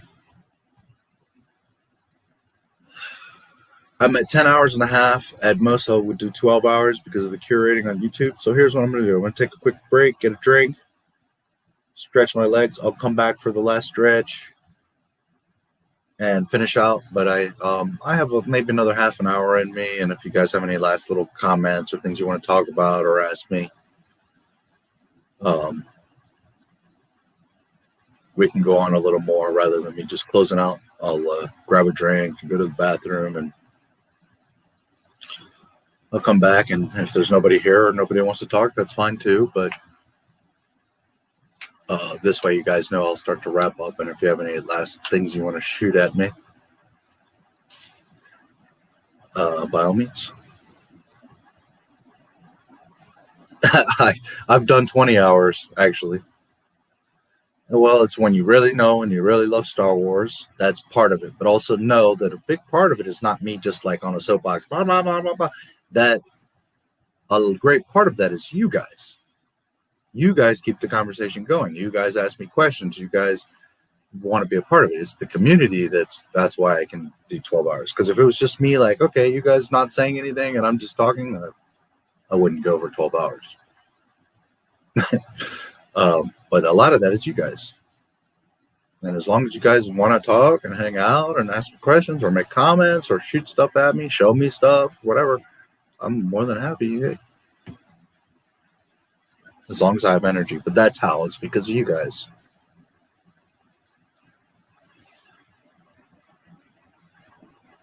With the Force, yes. I'd tire out. Yeah, well. My midichlorian count is too low. Well, you got to keep training, Padawan. I don't force myself to do this. That's another thing. Like when I make videos or when I do streams, you can't force yourself or push yourself to do it. You have to do it because you have the energy and you have the love and the enjoyment from it. But again, just remember that a lot of this is because of you guys. That's how I can do it.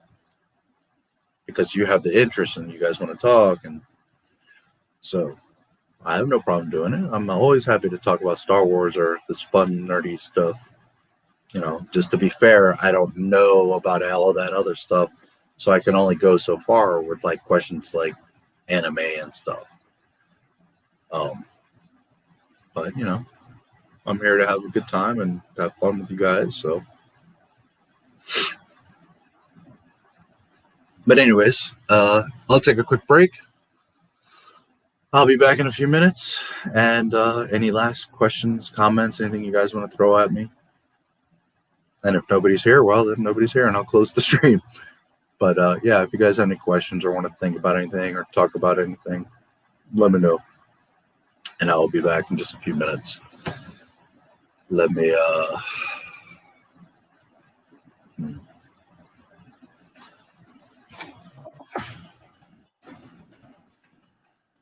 let's see.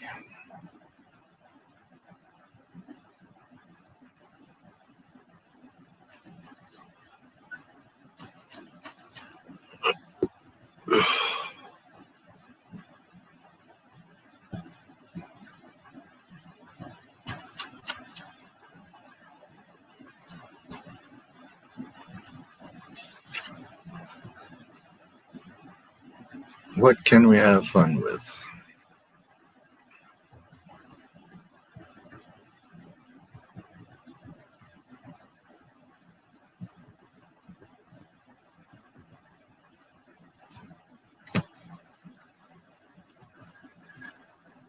Well,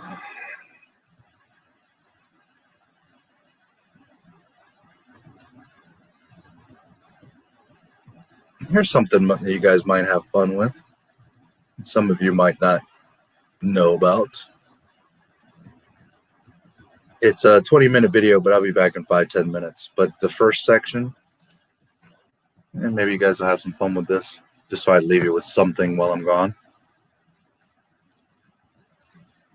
I don't believe it. Most of you have seen it, so.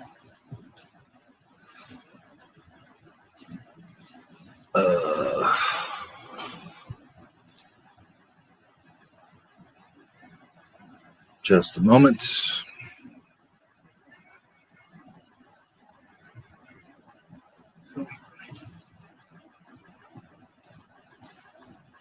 All right.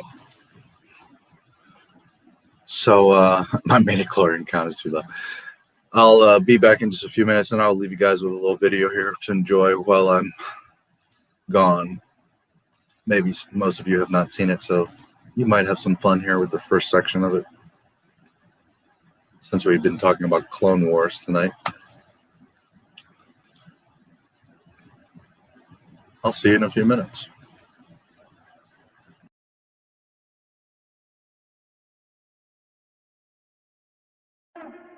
Kobe Bryant is a Clone Wars droid, and Disney retcons.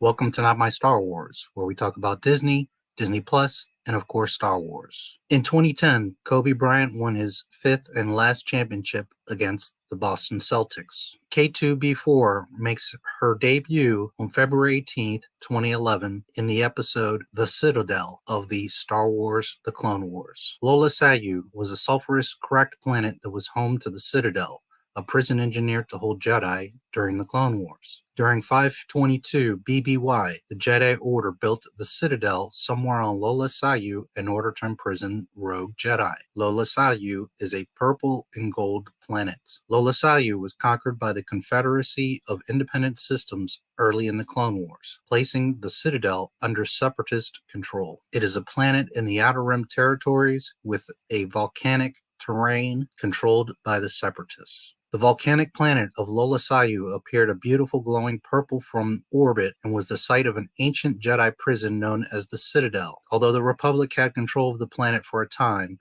it switched hands early on during the Clone War conflict, and the Separatists used the planet as a prisoner of war camp under the control of Osi Sobek. The Citadel was intended as a flawless contingency for an unthinkable problem. The Stark prison was built to hold Jedi, should any in the Order even turn against the Republic. Constructed 500 years before the Clone Wars, it fell to Separatist control when the planet Lola Sayu was conquered by the Confederacy early in that conflict. The Separatists populated the prison with battle droids and used it to hold Republic captives. It is an imposing, heavily armored fortress seated atop a monolithic butte. K2B4 was a T-Series tactical droid who served the Confederacy of Independent Systems during the Clone Wars. She has feminine programming and is voiced by Ashley Eckstein, the voice of Ahsoka Tano. She is a commander from the planet Bactoid Prime. She also bore the logo of the Citadel on her body. Here is the final draft of K2B4. You can see the Citadel logo on her back and front. Note, this is a reuse of the tactical droid. The droid has been painted to match the colors of the Lola Sayu environment,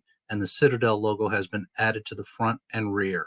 And this is dated 1/29/10. Kobe won his championship in mid to late 2010, and then the droid was featured in February of 2011. So it's a bit of a coincidence because this droid was actually created for the planet and the Citadel. But being as Kobe won the championship, they gave him a nod, named her K2B4 in honor of Kobe, and she appeared in 3 episodes of the Clone Wars Season 3. It's unclear why she is a feminine droid, but it is what it is. They made her a feminine droid. While it is definitely a nod to Kobe Bryant winning his championship, this droid wasn't created specifically for Kobe Bryant. It was created going off of the colors of the Citadel and Lola Sayu, but it just happened to coincide with Kobe winning his championship with the purple and gold colors already being there. They called her K2B4. The concept, the droid, is based off of the planet and the story that was established, but the name is a nod to Kobe Bryant, and of course the colors happen to work out.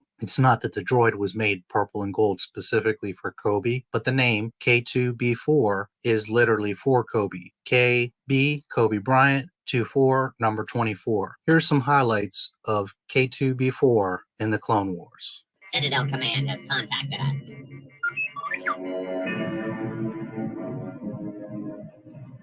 This is Central Command. Please identify yourself. This is Shuttle 81572, requesting access to Citadel Prison. Make sure every part of that ship is scanned for life forms. Yes, Commander. What is your cargo? What is our cargo? Supplies and frozen rations. Do not deviate from your current course until we have confirmed your cargo. They're scanning us for life forms. The shuttle has no life forms, Commander. Scan complete. You may proceed. Where are my special units? They are here, sir.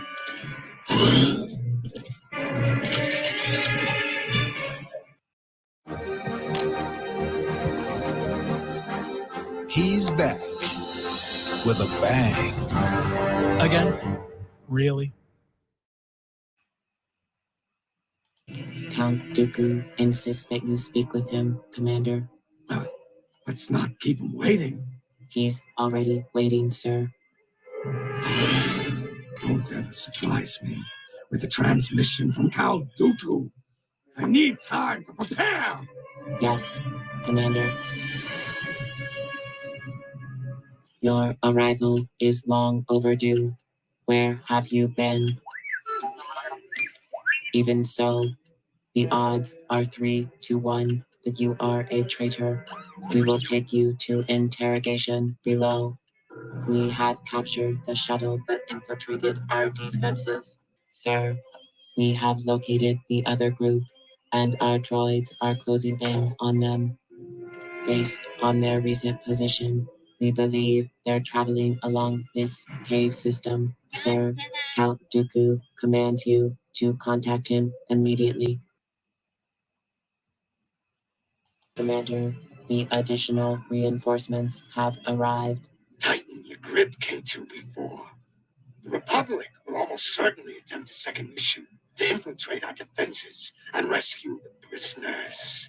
As cool as the Clone Wars cartoons are, they have several continuity issues. In the same Season 3 episode, The Citadel, as the K2B4, Obi-Wan, Ahsoka, and Anakin freeze themselves in carbonite with some clones to slip into the Citadel undetected. Carbon freezing is in The Empire Strikes Back, which is several years after the Clone Wars. It's not to say that the technology didn't exist in the Clone Wars, but we don't know that it did. They take the risk of getting frozen when an Empire has clearly stated that it's a very dangerous process and that Solo may even die. In the Clone Wars, they get released from the carbonite by R2. They're a little bit stiff and sore, but they can see just fine, and within seconds, within a minute, they're all fine. The clones are a little more shooken up, but they're fine too. Within a few minutes, they go on about their business and infiltrate the Citadel. I've never been carbon frozen before, General. That's the first time for us, too. This is your idea. Carbon freezing? Hey, you wanted to shield us from the lifeform scanners. Are we sure this thing is safe? I don't want to end up a wall decoration. Try to relax. We'll be unfrozen as soon as we arrive.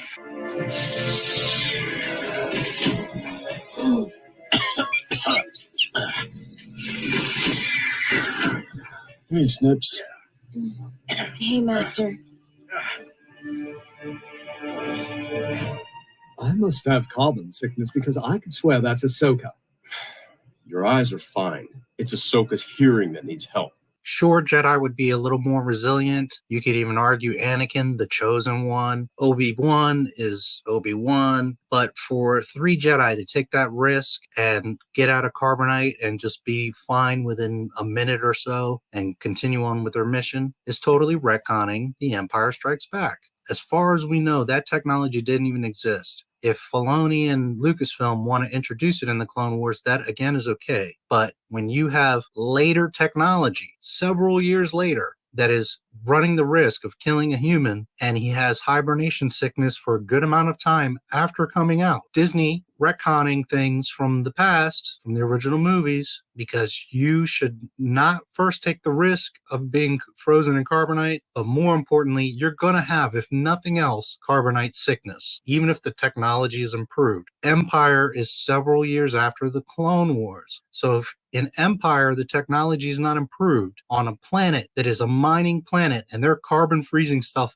all the time, probably daily, hourly, to move shipments of ore, yet in the Clone Wars they have a huge setup with several chambers and they're taking the risk of carbon freezing humans. Huge plot hole, huge inconsistency in the canon of Star Wars. And it's not even EU, it's literally the films. Lord Vader, we only use this facility for carbon freezing. You put him in there, it might kill him. I do not want the Emperor's prize damaged. He will test it on Captain Solo. What's going on? But you're being put into carbon freeze. What if he doesn't survive? He's worth a lot to me. The Empire will compensate you if he dies. Put him in. Oh, they've encased him in carbonite. He should be quite well protected. If he survived the freezing process, that is.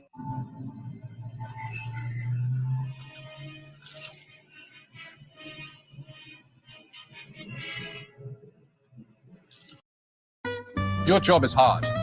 Maybe not knife juggling on a unicycle kind of hard, but you have it tough.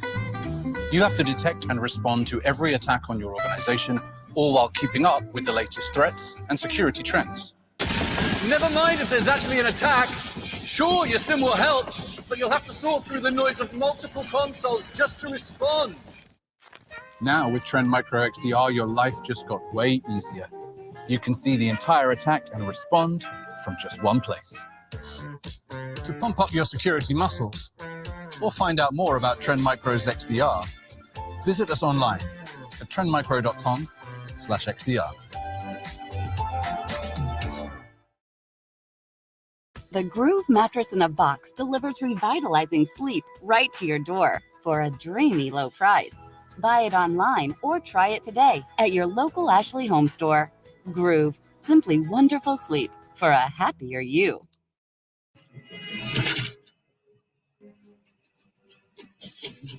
Just relax the moment you're free of the carbonite. You have hibernation sickness. I can't see. Your eyesight will return in time. Chewie, is that you? Chewie!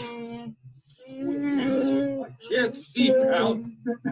So after Han is freed from the carbonite, he gets put in a cell and reunited with Chewie. Shortly after, Luke shows up at Jabba's palace. Then Luke confronts Jabba. So some time passes from the moment Han is released to the Sarlacc pit battle. And in the Sarlacc pit battle, he is still very much blind. At best, he says, well, instead of dark, I see light now. When Han is released from the carbonite, he's all sweaty. Slave and Leia. a mess. He can't see at all. He's not necessarily physically disabled, although he's shaky. He immediately...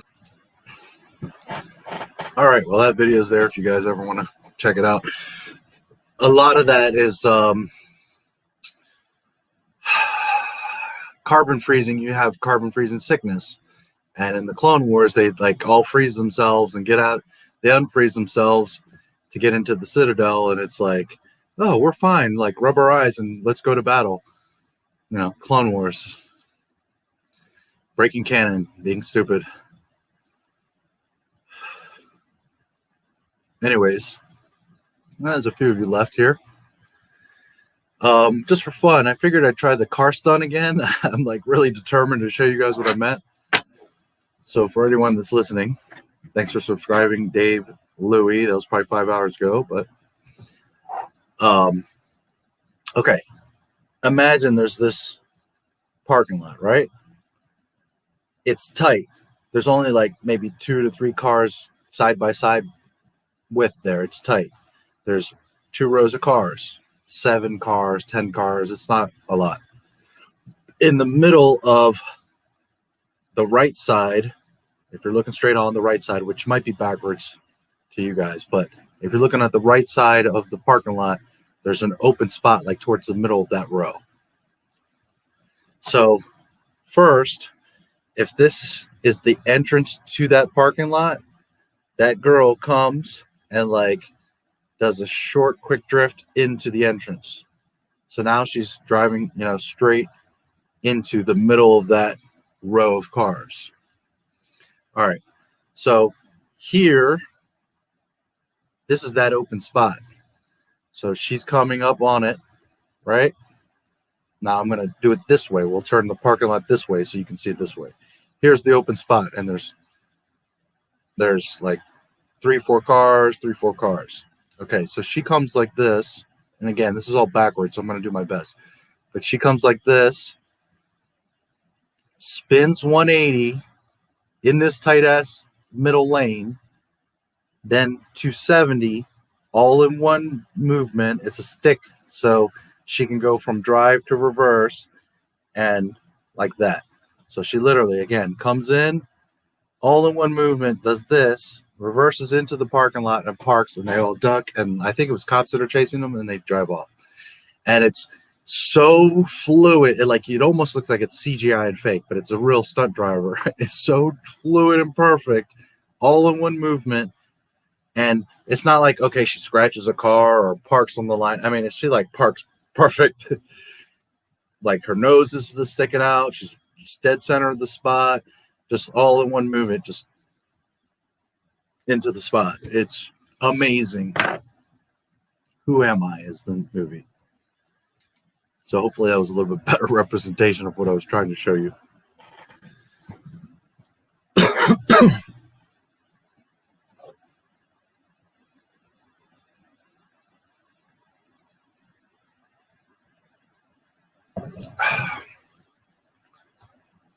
Anyways, I have another article I was going to share, but at this point I'm tired and there's not many of you, and it would lose its value. So next stream or the next few days or something, I'll do something with it, maybe a short video or maybe in the next stream. We'll see. But next Friday I will, of course, do Revenge of the Sith. That film, I think, probably moves the fastest of the 3, which is probably a big reason of why people like that one the most. It has, like, not necessarily the most action, because Clones has a ton of action, but it's like the movie seems to move the fastest and has the most things going on. It's a lot less about like the love story and talking and all that. But yeah, I'll do Revenge of the Sith. I'll put up a poll. I'm sure you all are going to be like, yes, do Rogue One, but I'll put up a poll and see how we work that out. I guess I'm going to have to, for baby Jen, sacrifice myself. Poor me. I used to. I've read a lot of the books, and then I went through a very bad financial situation, and I lost everything, all my collectibles and toys and books and everything. So I don't have any more of that stuff. But I have read quite a few of the comics. I've read a lot of the EU, like the majority of it. But a lot of it is also a long time ago, like Splinters of Mind's Eyes, read like 20 years ago or something, 20, 30 years ago. But most of them I have.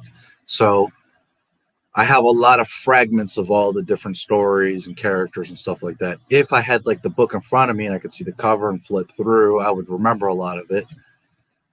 But right now I just have a lot of fragments. I haven't read a lot of it in a long time. But yeah, absolutely I have. And I love them. I love the EU. And there's stuff I haven't, like Plagueis. I never read that one. But like Heir to the Empire, Shadows of the Empire, really like Shadows of the Empire. The Bounty Hunter Tales, I really like that.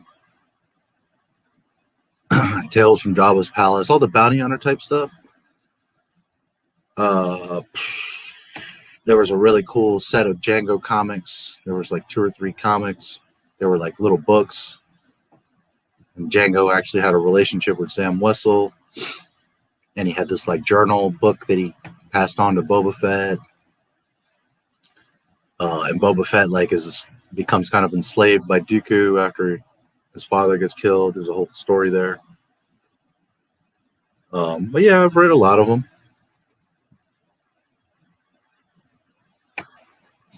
It's just a lot of them I haven't seen in a while or don't remember. I just have fragments of them in my mind. It's not easy to keep like actual real official canon straight. Then you've got stuff like Clone Wars, Mandalorian, and this sequel trilogy, and all this extra stuff to keep track of, plus all the stuff that Disney's doing, both Lucasfilm and Disney themselves. And it's like a lot of stuff, and it's hard to keep it all. Plus the EU, plus the games. But most Star Wars stuff, games, books, toys, I've touched it, played with it, looked at it.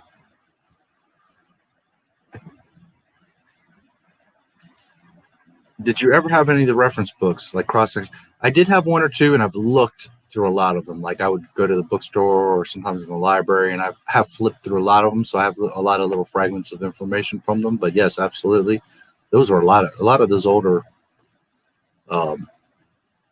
galaxy guides, so to speak, were really awesome.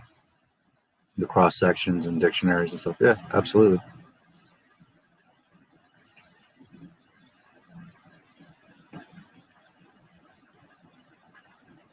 Yep. Really a lot of great stuff, those books. And they're cool because they show you, details about ships and characters and stuff like that. Yep. Cross sections of the ships. Really cool stuff.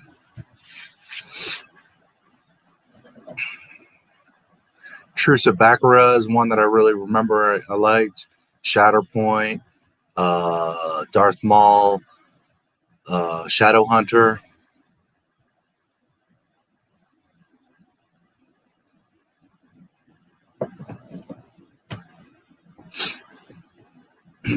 Yes.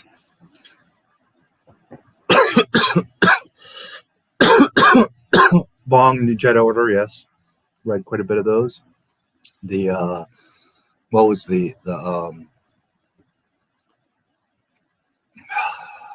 well, of course, the New Jedi Order, but there was another Jedi line, Jedi Knights or something like that. It's been a while. But yeah, of course, the Vong and the New Jedi Order. There's a shit ton of books. Like, not everybody realizes, and I even made a video about this. I mean, actually, my first video goes over it, and there's this massive list, more than most people realize, of Star Wars books. It's insane. Hundreds and hundreds of games. Like, people don't realize there's a shit ton of Star Wars stuff out there. And that's why sometimes people say, like, well, Star Wars was dead for a while. No, it wasn't. It was always alive. There's a lot of us fans that were keeping it alive. And nothing against you younger guys, but the reason you guys know Star Wars is because of guys like me. It was never dead. There was some book, reference, game, something around. Comic. I mean, there was always something. And we were constantly buying and consuming and loving that stuff and talking about it. That's why it kept going. But sometimes people say, like, oh, it was dead. And no, it wasn't. Never was. Were there eras where there was a lot more content? Sure. But it was never dead. Revenge of the Sith. I've heard a lot of people say that. Matt Stover, the guy who wrote Shatterpoint and Traitor. Yeah, but I don't have it. And for me to get it before next week, it's not even a reality. But I've heard a lot of good things about it. There's a lot of things that people say are in there.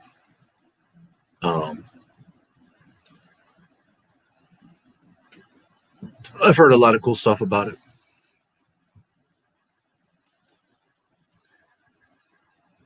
If you don't sleep at all, well, I do sleep. It's not that I don't. You can fit in a novel. Yeah, but the problem is I don't have the extra cash to go buy it. Plus, where do I even get it? Would I get it in time? Would I have the time to read it? I'm not a fast reader.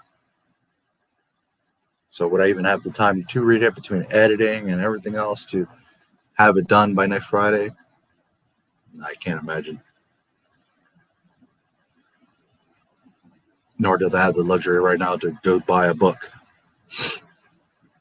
So, and it's not me not wanting to. Believe me, if I had the extra money and time, I would be all over it. I'm more than happy. It's not realistic right now.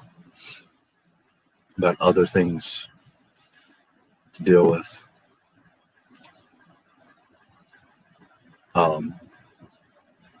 But yeah, one of these days I'd like to check it out. I've heard, like I've said, I've heard nothing but really good things. But I also these days try to stay away from too much extra material, because at the end of the day, there's always some contradiction. There's always some problem. And when you start to read all that extra stuff, it starts to convolute your mind from what is true canon, and that's the movies. So, but anyways, I have to go, but enjoyed the last part of your stream. We'll rewatch from the start. Cool. I hope you enjoy it. It's from the asteroid field chase on of Attack of the Clones, and I hope you enjoy it. And of course, I have many other videos. So, have a good night. And Friday, I will be doing ROTS, as I call it, Revenge of the Sith.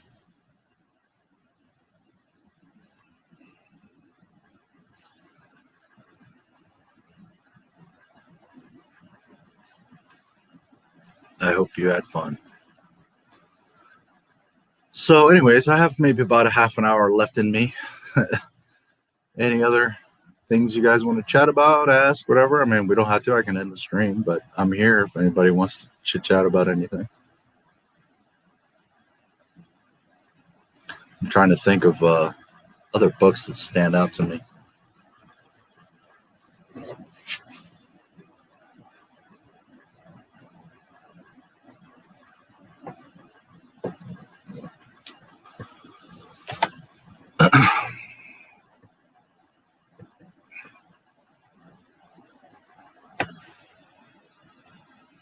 Hey, look who popped up. Doing good. Winding down. Probably going to hang out for another half an hour or so, but doing okay.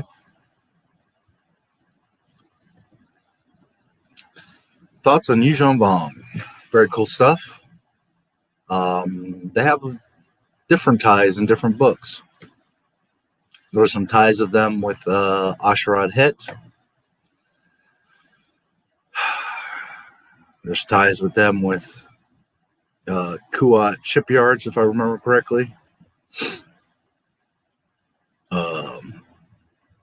Again, there's a lot of stuff that I haven't seen in a while and a ton of stories in my head, so I don't remember all the stories. A lot of this, like if I see a synopsis, I remember it and I start to get it back in my mind. But very cool syndicate, if you will, or clan or faction. Yeah, I think they're awesome. It's just right now, between being on streaming for 11 hours and going off of old memories, it's hard for me to kind of zero in on specifics on them, but definitely they're a huge part of the EU. And I remember a lot of cool stuff about them, or not details, but I remember that they are very cool and very important. So I think they're awesome.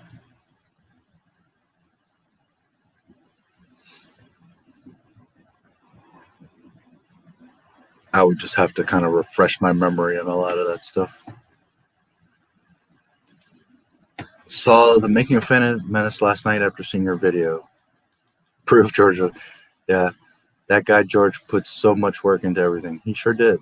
You know, that's a big part of it. It's like people, well, it's, I guess you weren't around, but like I was saying earlier, like somebody was talking about my editing, and like, I know I'm doing good editing because you guys don't even realize like what's involved in that. You're not realizing that it's like 10 different videos that are making one. Sometimes you may not be catching that. It looks like it's one thing, and you might be seeing different scenes, but you're not realizing just how much different stuff it is, plus how the scenes mesh together and the audio and all this stuff. So my point is that sometimes people don't appreciate or understand or give love to Lucas because they think, oh, well, he didn't know what he was doing and he didn't do shit. But that's just a testament to how good he was doing and how detail he's doing everything, because you're not even understanding the depth of it, like how seamless it is. You know, people are like criticize him, and it's because you're not even appreciating the fact that it does look simple. It does look like it's not that complex. But if you break it down and really look at it, you start to realize, like, holy shit. And, you know, here's the thing is, the main thing of anything, George Lucas doesn't break continuity. Everything fits and makes sense. And sometimes people bring up questions, but how come this? Or how come he doesn't recognize this droid? But if you think about it and you look at all the pieces and it makes sense. There's not a problem there.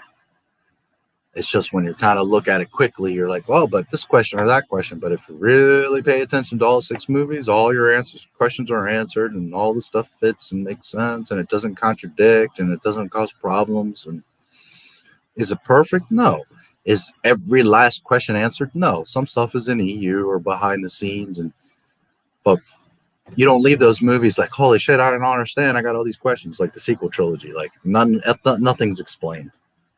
Whereas Lucas, it's like, it's there. You just have to pay attention, and it's throughout the movies. But anyways, long and short of what I was saying is like he would do it so good is that you don't realize, and people sometimes think it's so simple. But that's because he's doing it that well that you're just not even seeing the depth. And that's a testament to how well it's done. It's like anything, like you see a skateboarder or an athlete do, you know, a stunt, and you're like, well, man, that looks super simple. You make it look so simple. But that means that's how good they are at it. Because if you understood the trick and the technicality and skill and training and amount of times they had to fall and perfect it, then you would understand, like, holy shit, that's amazing that they do it so smoothly. That's a testament how professionally it is done.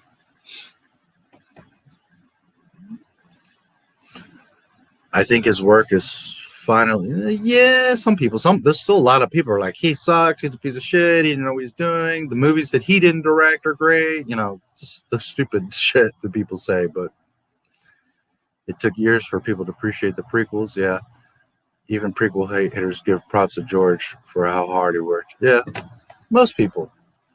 Some people are just blockheads. Some people are just convinced that they suck or just don't want to admit it, or, you know, are stuck in something that they saw 20 years ago and aren't objectively watching it again. Some people are just Disney fanatics and don't want to admit, like, that the Disney shit sucks. They just don't want to admit, like, you know what, this really isn't that good. It's not quite up to the Star Wars level. They just hate to have to admit that. So there's different motives and reasons there.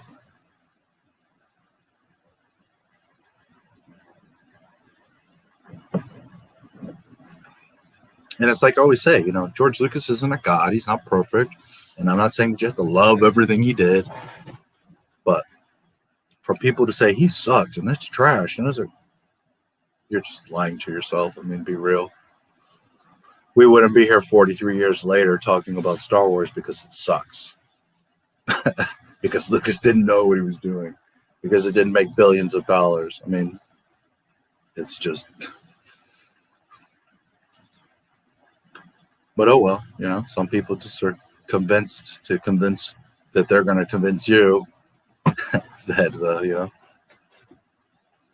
My favorite is like when people come on my videos and they're like, Star Wars is gay or Star Wars is lame. Star Wars died 80 years ago. And it's like, okay, but yet you found a Star Wars video, took the time to watch it and to comment on it because Star Wars is dead, right? And because you don't care. If it was so dead and you didn't care, you wouldn't watch the video. You wouldn't even bother to comment. You wouldn't even look at it. But the fact that you're coming on my video to say that Star Wars sucks shows me that you do care. Duh. It's just like, it's so fucking stupid. It's so silly. Because if it truly wasn't relevant and you didn't give a damn, you wouldn't even be looking at a Star Wars video. Never mind commenting on one. What do you want to see in the upcoming Kenobi series? I definitely don't want Kenobi and Vader. Yeah, first of all, that's a huge problem. If they show Vader right there, it's breaking canon and causing a huge problem. Definitely, I do not want to see that. They are not supposed to cross paths. The first and foremost thing I want is that they hopefully respect him and don't destroy his character like they did Luke Skywalker. But I'm warning you all, you saw what they did to Luke. I could pretty much guarantee they're going to fuck up Kenobi too. Everybody's so anxious to see the Kenobi show. It's like, are you thinking? Are you sure you want to see that? Because Disney's track record, now you're going to hate Kenobi. Now you're going to be like, oh, shit. But then again, maybe that's what needs to happen. They need to fuck up Kenobi, and then finally people are going to be like, all right, that's enough. You destroyed Luke, and now Kenobi, that's enough, Disney. And maybe they'll get this big revolt against them. Maybe that's the best thing that could happen. But I've just... I'm a very optimistic person, positive-minded, but man, when you see the track record and the facts, they're going to destroy Kenobi. They're going to fuck him all up. So that's the first thing, is I want them to respect him and hopefully do something decent, but I don't have much faith in Disney. So that's the first priority, is that they just respect the character and do him well. And, what do I want to see? Well, there's not anything to see. He goes to Tatooine and just watches over Luke. He goes to the cantina every now and then. He likes to have a drink. I have a feeling Kenobi maybe has a few women here and there. But outside of that, he's hanging out, meditating, growing old, relaxing, chilling, staying out of trouble, staying out of sight, and just making sure Luke is... Here's the thing.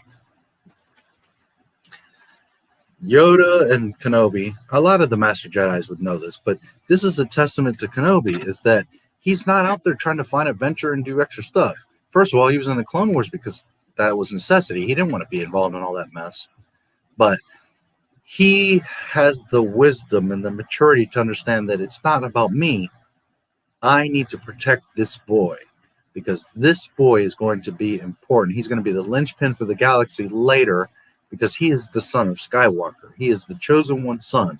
So I have to be unselfish and put my life, I have to become somewhat of a monk, a hermit, and behave myself and stay out of view and just be quiet, because the priority here is not me. It's just much bigger than me. I have to worry about that Luke is safe and that he can get to an age to where I can teach him at least the basics, put him on his path, explain what's going on, and that we can hope and pray that he will be able to, fix this galactic problem of Vader and the Empire. So, what are you going to see? What is he going to do? He's not doing anything. He's chilling. He's being unselfish and looking over Luke. And if you want to see 4 episodes of him sitting around looking over Luke, well, okay, because that's what's supposed to happen. Now, of course, they're going to make it like he's going to this planet and doing this adventure and killing this and fighting that and reuniting with Vader. And they're going to do all kinds of stupid shit and destroy Kenobi's character and the timeline and the OT. And it's like... So what do I want to see? Them leave him the fuck alone, and he's just chilling and doing what he's supposed to be doing, protecting Luke, staying out of the way and staying quiet. Because that's what Kenobi did. He wasn't out and about and doing adventures and missions and all that.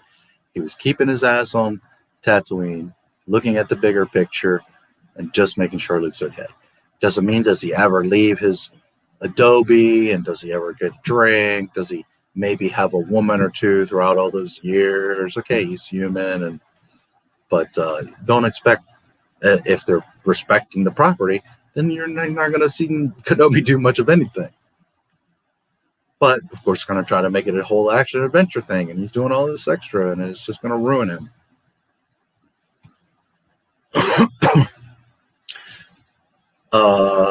Lucas version, a hunter that has to bring fear to the Jedi, otherwise the Jedi realize he can be destroyed easily. I love that Grievous.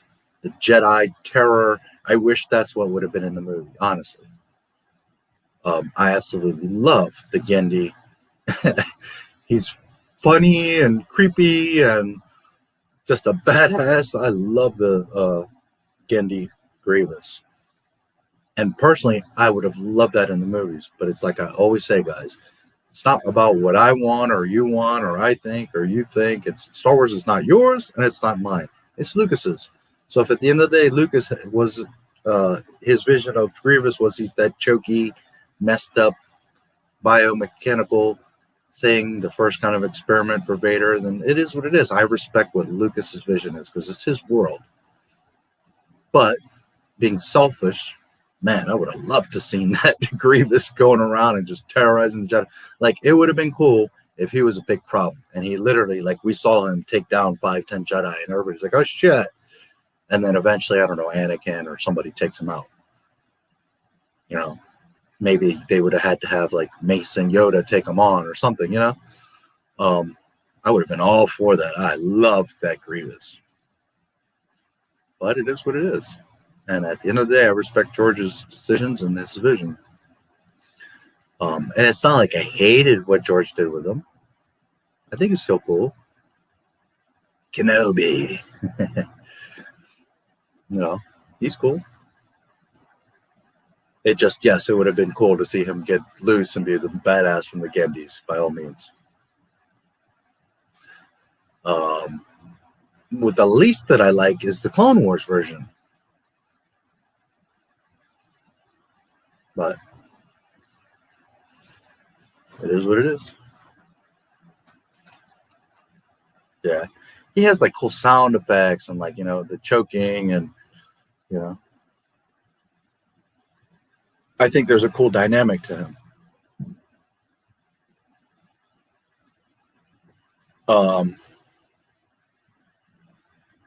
Like the way he moves and flips and creeps and crawls, and I just think he's awesome.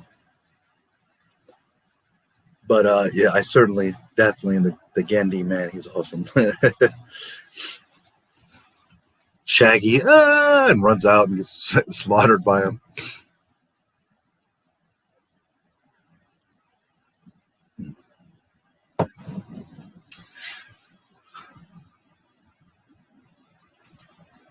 Thoughts on Darth Krayt?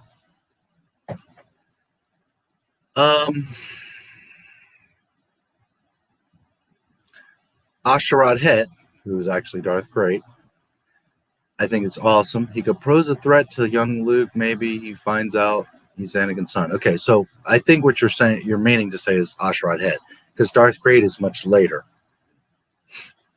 This is way after he gets banished by Obi-Wan. Okay, first of all, let's go back to the basics. He doesn't exist. All the Jedi die in Order 66, so he couldn't even be there to begin with. But we'll play along with the EU, and it's one of the cooler stories. I like Asherad Het a lot. Okay, so he's a Jedi. He becomes a Tusken Raider, which is also bullshit. That's not how that works. But we'll play along with the EU. So you're talking about Asherad Het be able to fit as far as Tatooine and timeline and Luke.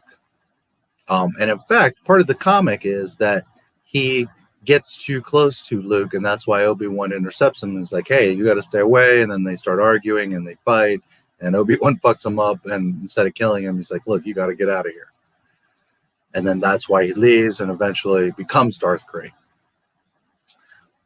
So they could do something like that. At this point, they've destroyed things and made a mess anyways with Ahsoka, so keeping true to Lucas, he can't be there. He's dead. There are no Jedi. But since we're in the Ahsoka Filoni fanfiction world, okay, so you bring in Asherad Het, it could be cool. And they could even do, like I said, that he crosses path with Kenobi, and Kenobi whoops that ass, and it's like, you got to get out of here. So he's not Darth Krayt till much later. That's the thing. The timeline wouldn't fit unless they just said screw the timeline and then did that.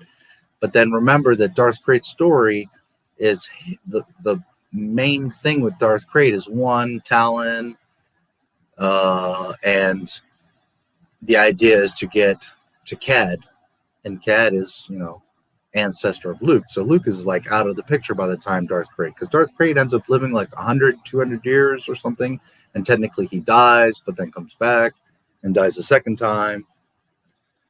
So there's a whole thing with Darth Krayt, but he's much later. He's Cad Bane era. Or Cad Bane. Why am I saying Cad Bane? Cade Skywalker. Sorry. I'm tired. It's late. Cade Skywalker. So that's later. So Darth Krayt wouldn't technically fit.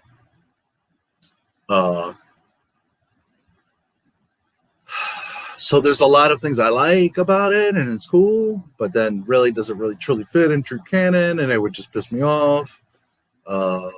So, you know, I'm very like, you know, and if I had confidence, like, okay, they're going to do it right and do it, smart, and well, then it has the potential to be awesome. But as they break and make everything stupid, so that's a tough one.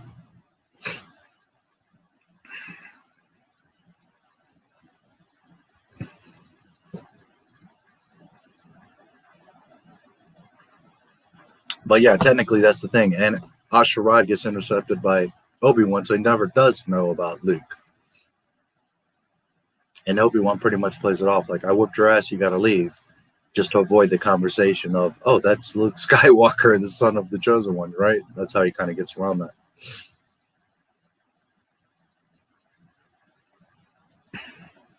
But I do like Asherad Head, like as an alternative, expanded side thing, I think is awesome. Even though that's not really how the Sand People work, but okay, we'll play along. It's cool. He's just a coward. Yeah, that's the thing. Like in the Clone Wars, it's like, man, they totally bitch made him. And it's like, I don't care for him. And there are some cool little scenes, like Dooku trains him, and but it's just, I don't mean no likey that Grievous. And I really like of the prequel toys and characters. Grievous was one of my favorites. I had a few Grievous figures. I just thought it was neat. But anyways, I'm reaching for something cool that's going to fuck up the first trilogy the least, and also isn't a Filoni fanfic. Yeah, no, I know what you're getting at. It's just here's the thing, though. The reality is anything that touches that Kenobi era is going to break and cause problems. Like, they shouldn't even be making a Kenobi show. They should not be fucking with it. But they're just so desperate because he's such a popular character. They know, like, we'll make a show and we'll have him spin his lightsaber and everybody get excited. But they're not respecting the story that, no, leave it alone. If anything, they should go back into the prequel era and do, I don't know, some like side mission or side thing or something with Kreese, or I don't know, they could do something else. But to get involved in that middle section there where he's supposed to be quiet and away from Vader, no good.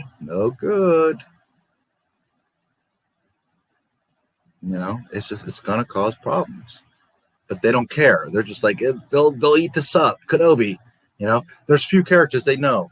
Vader, Kenobi, Yoda, Luke, they know if we pull that out and put it out there, people are going to be like, ah.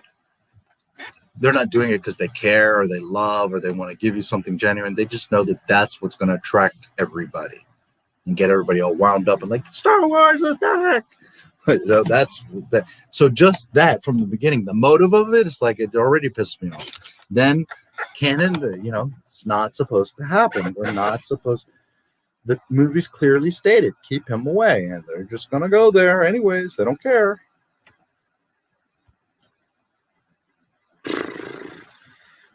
He's much later, yeah. And don't get me wrong, I love that whole Asherad Head, and he goes and he gets kidnapped and turns into Darth Krayt and learns somewhat of immortality and gets like frozen in stasis, and he survives like, I don't remember if it was 200 or 400 years, but at least 200 years. And then he gets Talon, and I can't remember his little group, the Sith, one Sith, I think it is, right? There's awesome aspects of that story, but it's like I always say, a lot of the EU stuff, as awesome as that is, a lot of that is problems. It doesn't really truly fit in Star Wars canon. So therefore, it's like it can't really be canon to begin with because it's conflicting with the films. As amazing and awesome as that Darth Krayt and Asherad Head story is.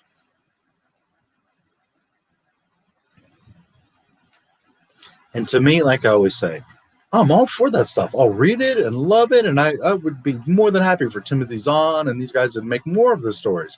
All I ask is to respect the fact that it's not true canon, because if it's contradicting the movies, then it's not true canon. That's all I ever say. That's all I ever ask, is that you acknowledge that that's not actual canon, that you love it and it's fun and it's great and it should exist. Absolutely, by all means.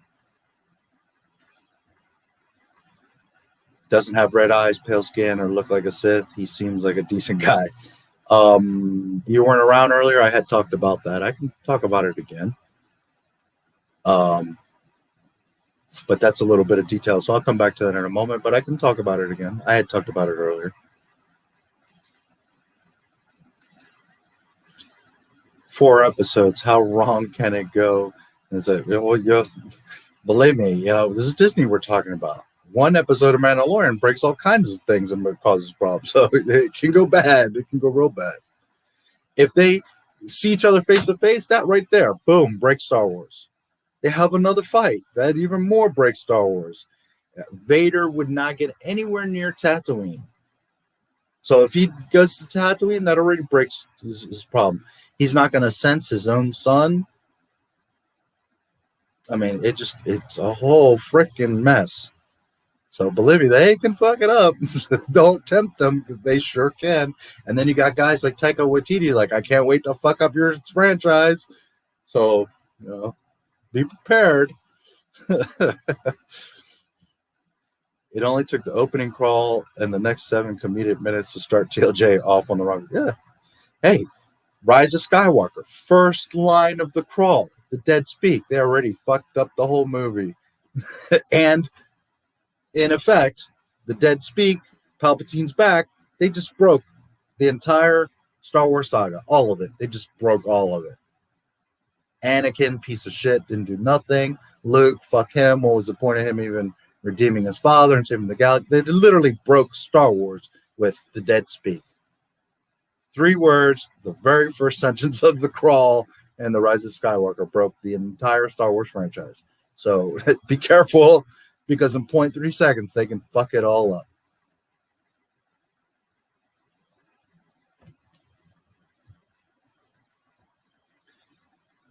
D, I assume you left in an hour back. I didn't go to the second article because I wanted you to hear it. Anyways, okay.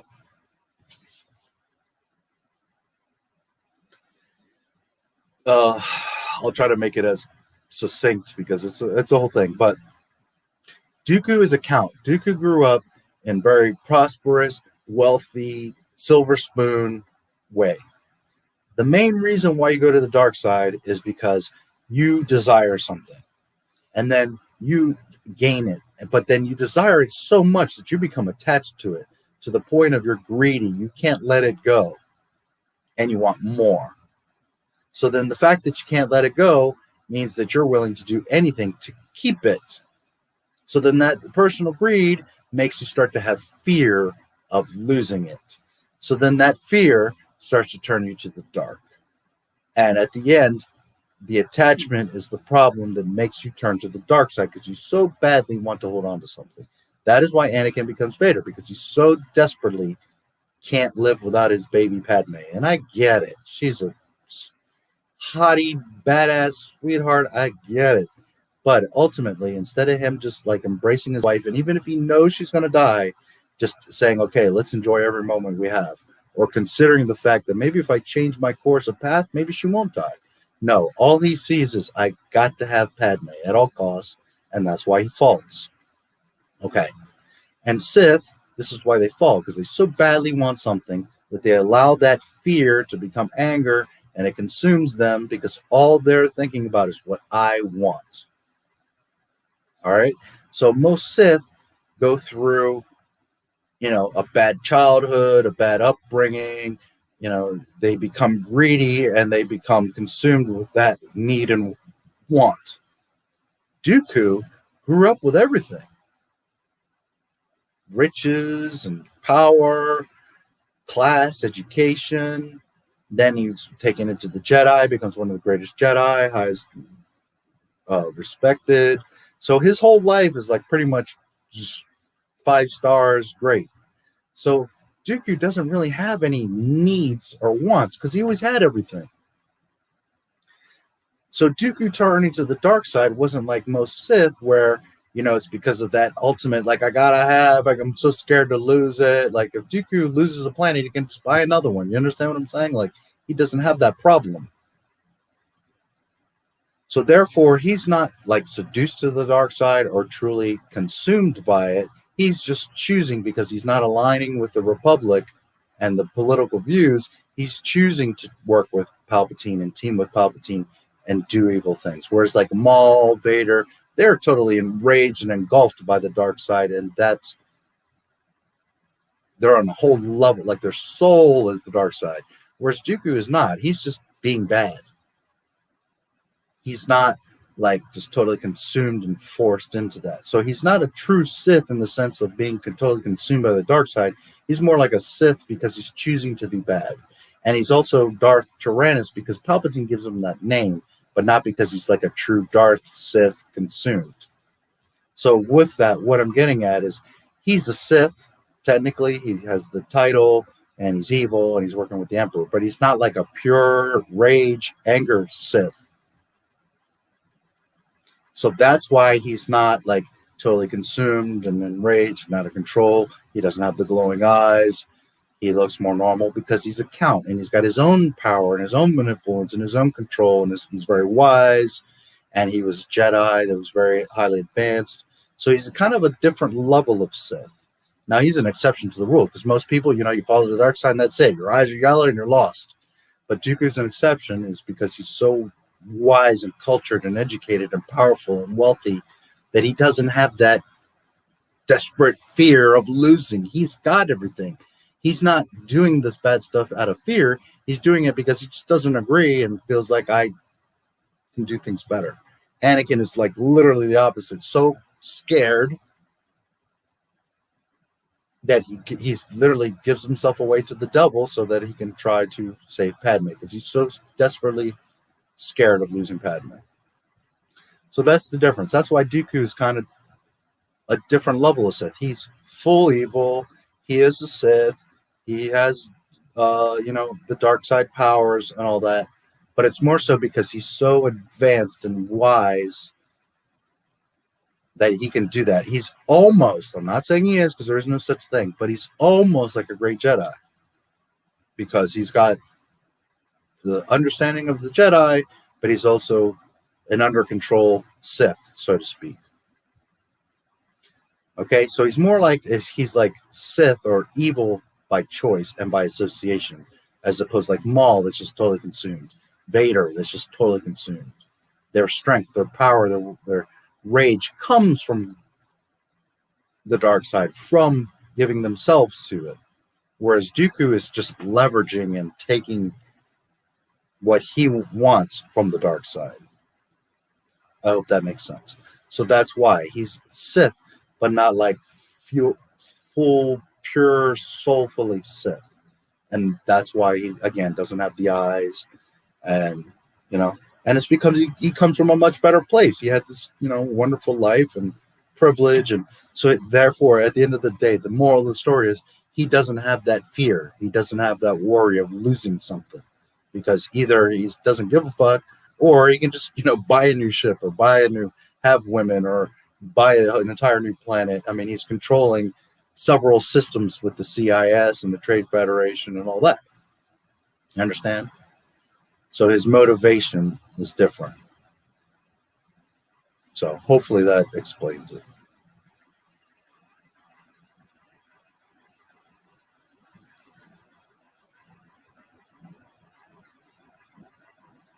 How wrong could it go? Yeah, like I said, the dead speak. So what is that? 0.1 of a second? It can go just that fast. You might have talked about it when I wasn't here, but I haven't fully understood what Dooku's plan was. He wanted to stop the Emperor or destroy him, as he said. Did he want to save the Jedi Kenobi? Okay. All right. So we'll elaborate more on Dooku. And I'll do the kind of condensed version. Dooku, as I just said, came in privilege. He became Jedi early. He had all the benefit of training early through the years. He was Yoda's apprentice. He ends up becoming one of the best Jedi that they ever had. There's the story of how he was such a good lightsaber fighter that they used those tapes of him fighting, and they would use them to show younglings on how to properly do lightsaber techniques. Like, he became a shining symbol of the Jedi. He became one of the wisest and most powerful of the Jedi. He was like legendary. There was a point where he becomes master and he gets offered to be on the council, but he chooses not to. He declines the offer, not because of any problem, but because he just felt like on a ground level, kind of like Qui-Gon, like, if I'm free and I can actually interact and do stuff, I'll be more useful. Which is, again, George Lucas poetry. That's why Qui-Gon is somewhat the same mentality and doesn't join the council. Same thing. Qui-Gon's a master, and he was offered to be on the council, and he declines. Okay, so Dooku declines, and then I think it's like 10 years. I would have to check back exactly, but he goes, he continues on, Master Jedi, doing stuff, doing good, and then years later, I think it's 10 years, I could be wrong, but years later, he then does go on the council, and he's very wise and helps with the politics and the Jedi Order and all this stuff. But then over time, he starts to see like problems in the political landscape and in the Republic, and he starts to become disillusioned. And really the big key turning point for him is when Qui-Gon gets killed. Which is ironic because the Sith kills Qui-Gon, but yet he goes to the Sith. But anyways, that's the dynamics of life in Star Wars. So he then becomes really disillusioned and leaves. And he becomes one of the Lost 20. The Lost 20 are masters that walk away from the Jedi. They're not because they die, but because they are considered like lost because they lose their way. So they're masters and highly skilled Jedi that walk away from the Order. And throughout the centuries, Dooku is one of the Lost 20. Okay. So his motivation is that he's not aligning with the Republic. He's seeing that the Republic is broken, and he's someone like Anakin thinks there's a better way, that things would be better, more so centrally controlled, someone kind of dictating and controlling and keeping an order, as opposed to how things are all over the place and argument and bureaucracy and all that stuff. There's always a problem, like dictatorship's too far where you got one person, but then also we got a democracy. There's, as we all know, there's a million holes. There's tons of problems. There's all kinds of red tape and skimming and corruption and all these things, right? And we see that both in Star Wars, but also in real life. We know that, So he just feels like the system is broken. So he on his own starts organizing and conniving things. But then at one time, and again, a lot of this is EU, but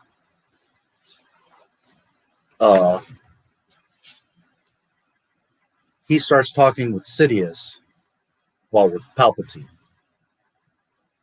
not quite yet knowing he's Sidious.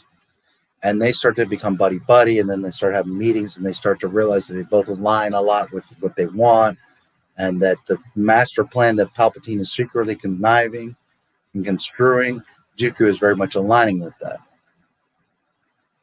So then they both see see eye to eye, and they want to start working together, and they start teaming up. And then they start, really it's Palpatine's grand plan, but also Dooku on his own was kind of going towards the same ends of, reorganizing and maintaining order, making some sort of control. So Dooku's overall motivation is to get the Trade Federation or the CIS to get all these powerful groups and systems together so that they can control certain things and maintain order, right, in their idealistic way. Palpatine on paper wants the same thing, but he's also all other level, right? He's this maniacal Sith Lord that wants to, it's not about order, it's about I'm the man and I run this shit and I'm the Senate, right? You know what I mean? All other level. So it's not that Dooku wants to be the Emperor. He just kind of wants order. He just feels like there's a better way. Okay, but a lot of that aligns with Sidious, so they team up. So let me look at your question here. Dooku's plan. So that was basically Dooku's plan. Basically what Palpatine was doing is organizing these systems. Part of Palpatine's plan comes from what Dooku is planning and how he's going about it. to organize these systems, create the CIS, control systems and trade routes and all this stuff, so that they have the order. And then it grows, and then Palpatine reveals himself to Dooku, and come to the dark side, become a Sith, and this and that. So then Dooku, obviously, he's already disillusioned and against all that, and aligns with Palpatine and all the things that he wants to do. So he then joins Palpatine and becomes his apprentice. But again, because Dooku is older and mature and never had a need of anything, he doesn't fall to the dark side. It's like he chooses to align with Palpatine. He's a different type of Sith. He's like, by association, by designation, appointed a Sith in a sense, as opposed to like he falls to the dark side and like Anakin falls to his knees, Master, I'll do whatever you want. That's not Dooku. Dooku's like, okay, I can fucks with you. We'll be homeboys and we'll work together. But Dooku's much more advanced and powerful and wise and cultured. It's not like Anakin that literally falls to his knees like, I'll do whatever you want. It's not like that. So he didn't want to stop the Emperor. He wanted to help Palpatine, right, take over the Republic and get their version of order because they align. Now, ultimately, all Sith, they want more power and they want to take the guy out above them. So, yes, ultimately, Dooku would have liked to take out Palpatine and him be the leader, right? But he's not like the typical Sith where that's their direct motivation. Like a Sith master automatically knows that that's what their apprentice is planning from day one. That they always try, the apprentice tries to go find another apprentice so that they can team up to take out the master. That's like, Palpatine talks about Plagueis. That's how it is. And then you see Vader, like in Force Unleashed, he has Starkiller with that same idea. Also, Vader's like, Luke, join me. We can take out the Emperor, right? You've got, and then you've got where Dooku has Obi-Wan as a prisoner. He's like, hey, the reason Dooku tells Obi-Wan about, hey, there's a Sith controlling the Senate and this and that is not because that was part of the plan. That's because Dooku on the side is like, hey, this is what's going on. Join me and we'll take him out. But not because that's the right thing to do or we'll stop him. It's because him as a Sith is trying to get an ally so that he can take out Palpatine. All right. So it's not that he truly wants to join with Kenobi. He'd backstab Kenobi in a heartbeat. What he probably would have really liked is to be disillusioned, go off on his own, start this thing, and get Qui-Gon. And then they take out the Emperor. That's ideally what he would have liked. But things didn't unfold that way. So ultimately, yes, he would have liked Kenobi or someone to join. And that's why in the Clone Wars, they bring in Asajj and they experiment with that. But again, the movies are what is canon. So he tries to get Obi-Wan to join him, but not out of like the correct thing or the righteous thing, or it's because, now I've got an ally to help me take out Palpatine. But Dooku's not so much an obsession. It's him wanting to just put order and has an idealistic way of seeing the galaxy. Whereas Palpatine and the typical Sith are obsessed with power. Like Dooku's not pressed on power. He's had power and wealth all his life. He just wants order and things to be like as he sees them idealistically. Whereas Palpatine is just sheer evil. Like, it's not even about like, I think things will be run better. It's like, I just want everyone to be my bitch. I just want to control everything. I am the devil. Literally, George Lucas says he is the devil. He's the metaphor of the devil. Anakin sells his soul to the devil. Okay, so hopefully all of that makes sense and ties in. And that's what's going on. Is that Dooku, that's why he's not like the other Sith. He's not obsessed. He's not consumed. He's in his own way wanting to do this. Whereas Anakin is like desperate and like feels like his only option. So he sells himself off. Right? And that's why he's literally becomes a Sith in his core fiber. So Dooku just wants to maintain order, but at the end of the day, there's always going to be Palpatine who's going to be above him and have the true order. So then it comes to a point, like all Sith apprentices, it's like, hey, Obi-Wan, this is what's going on, dude. Let's be friends and we'll take out the Emperor. But at the end of the day, he would kill the Emperor so that he could take power and then just backstab Kenobi. And he wouldn't, I don't know, maybe at that point he would turn true Sith and just be consumed. But I think that what George is implying and what would have happened is he would kill Palpatine, backstab Kenobi or whoever it is that helps him, and then just be the Count. You know what I mean? Calm, cool, normal-eyed, just bad guy, like a manipulator, a shithead, but not like this obsessed demon, not consumed by the dark side, but leveraging it and using it to his advantage, which is something very rare. Like, you know, for him to be able to maintain that not getting engulfed is like, shows a lot of wisdom and discipline and all that. You know, that's something very rare. I like Mace. Mace's vapid sword style has a lot of dark techniques, and they're even talking about it in the EU. Like, others have attempted to do it and they fall to the dark side. Like, it's very dangerous to use his lightsaber style, his form. But Mace is so like disciplined and powerful and wise that he can use it. But that's Mace. That's not like anybody. You know, that's a very exception to the rule, because you don't cross the streams. You don't dabble around. You don't play around in the dark. And it's like in real life, you know, it's like, well, I'll just steal a candy bar, you know. But no, once you start dabbling, then it's like, well, I'll steal a pack of candy bars. Well, maybe I'll steal a case. Now, next thing you know, you're robbing a candy factory. You know, that's the thing. You don't want to like start tempting and dabbling, because then you become consumed. So in general, the average person can't just like, you know, grab an apple and take a bite because they can control themselves and doing it out of necessity. Most people will take the apple and be like, well, I could just take that apple. So next time I can take 3, and now 8, and now I'm taking over the whole orchard, because you get consumed in that. And that's why it's dangerous. You don't ever want to dabble with the dark side. Mace is an absolute exception. So, and on the flip side, Dooku has that much discipline and control that, yes, he's a Sith because by nature he's evil and doing these things and he's aligned, but it's more so out of choice.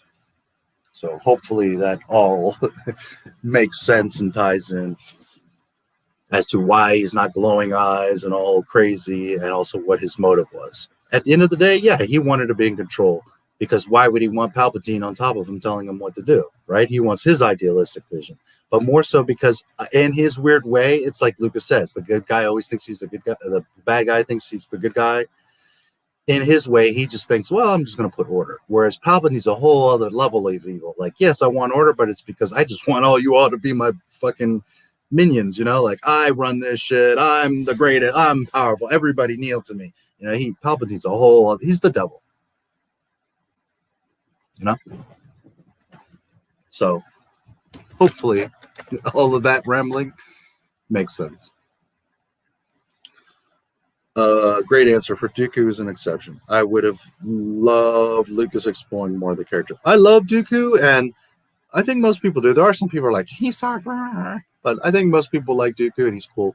But it, you know, it becomes those movie decisions. Like, you know, I'm sure he would have also loved Christopher Lee, the Count. You know, he would have loved to do all kinds of stuff. But then it gets to a point where, you know, you start elaborating on these characters, and, you know, smart story writing is, you know, how much to give and context, because again, it's all about, right, Padme and Anakin. That's the point here. Anakin's fall. It's Anakin's story. Everything is Anakin's story. So it's not about this character or this story or this planet. It's about how does this all revolve and connect to Anakin. So in that sense, when you're looking at unselfishly the big picture, Dooku was plenty, because it's about his relation to Anakin. It would have been awesome to have like a side movie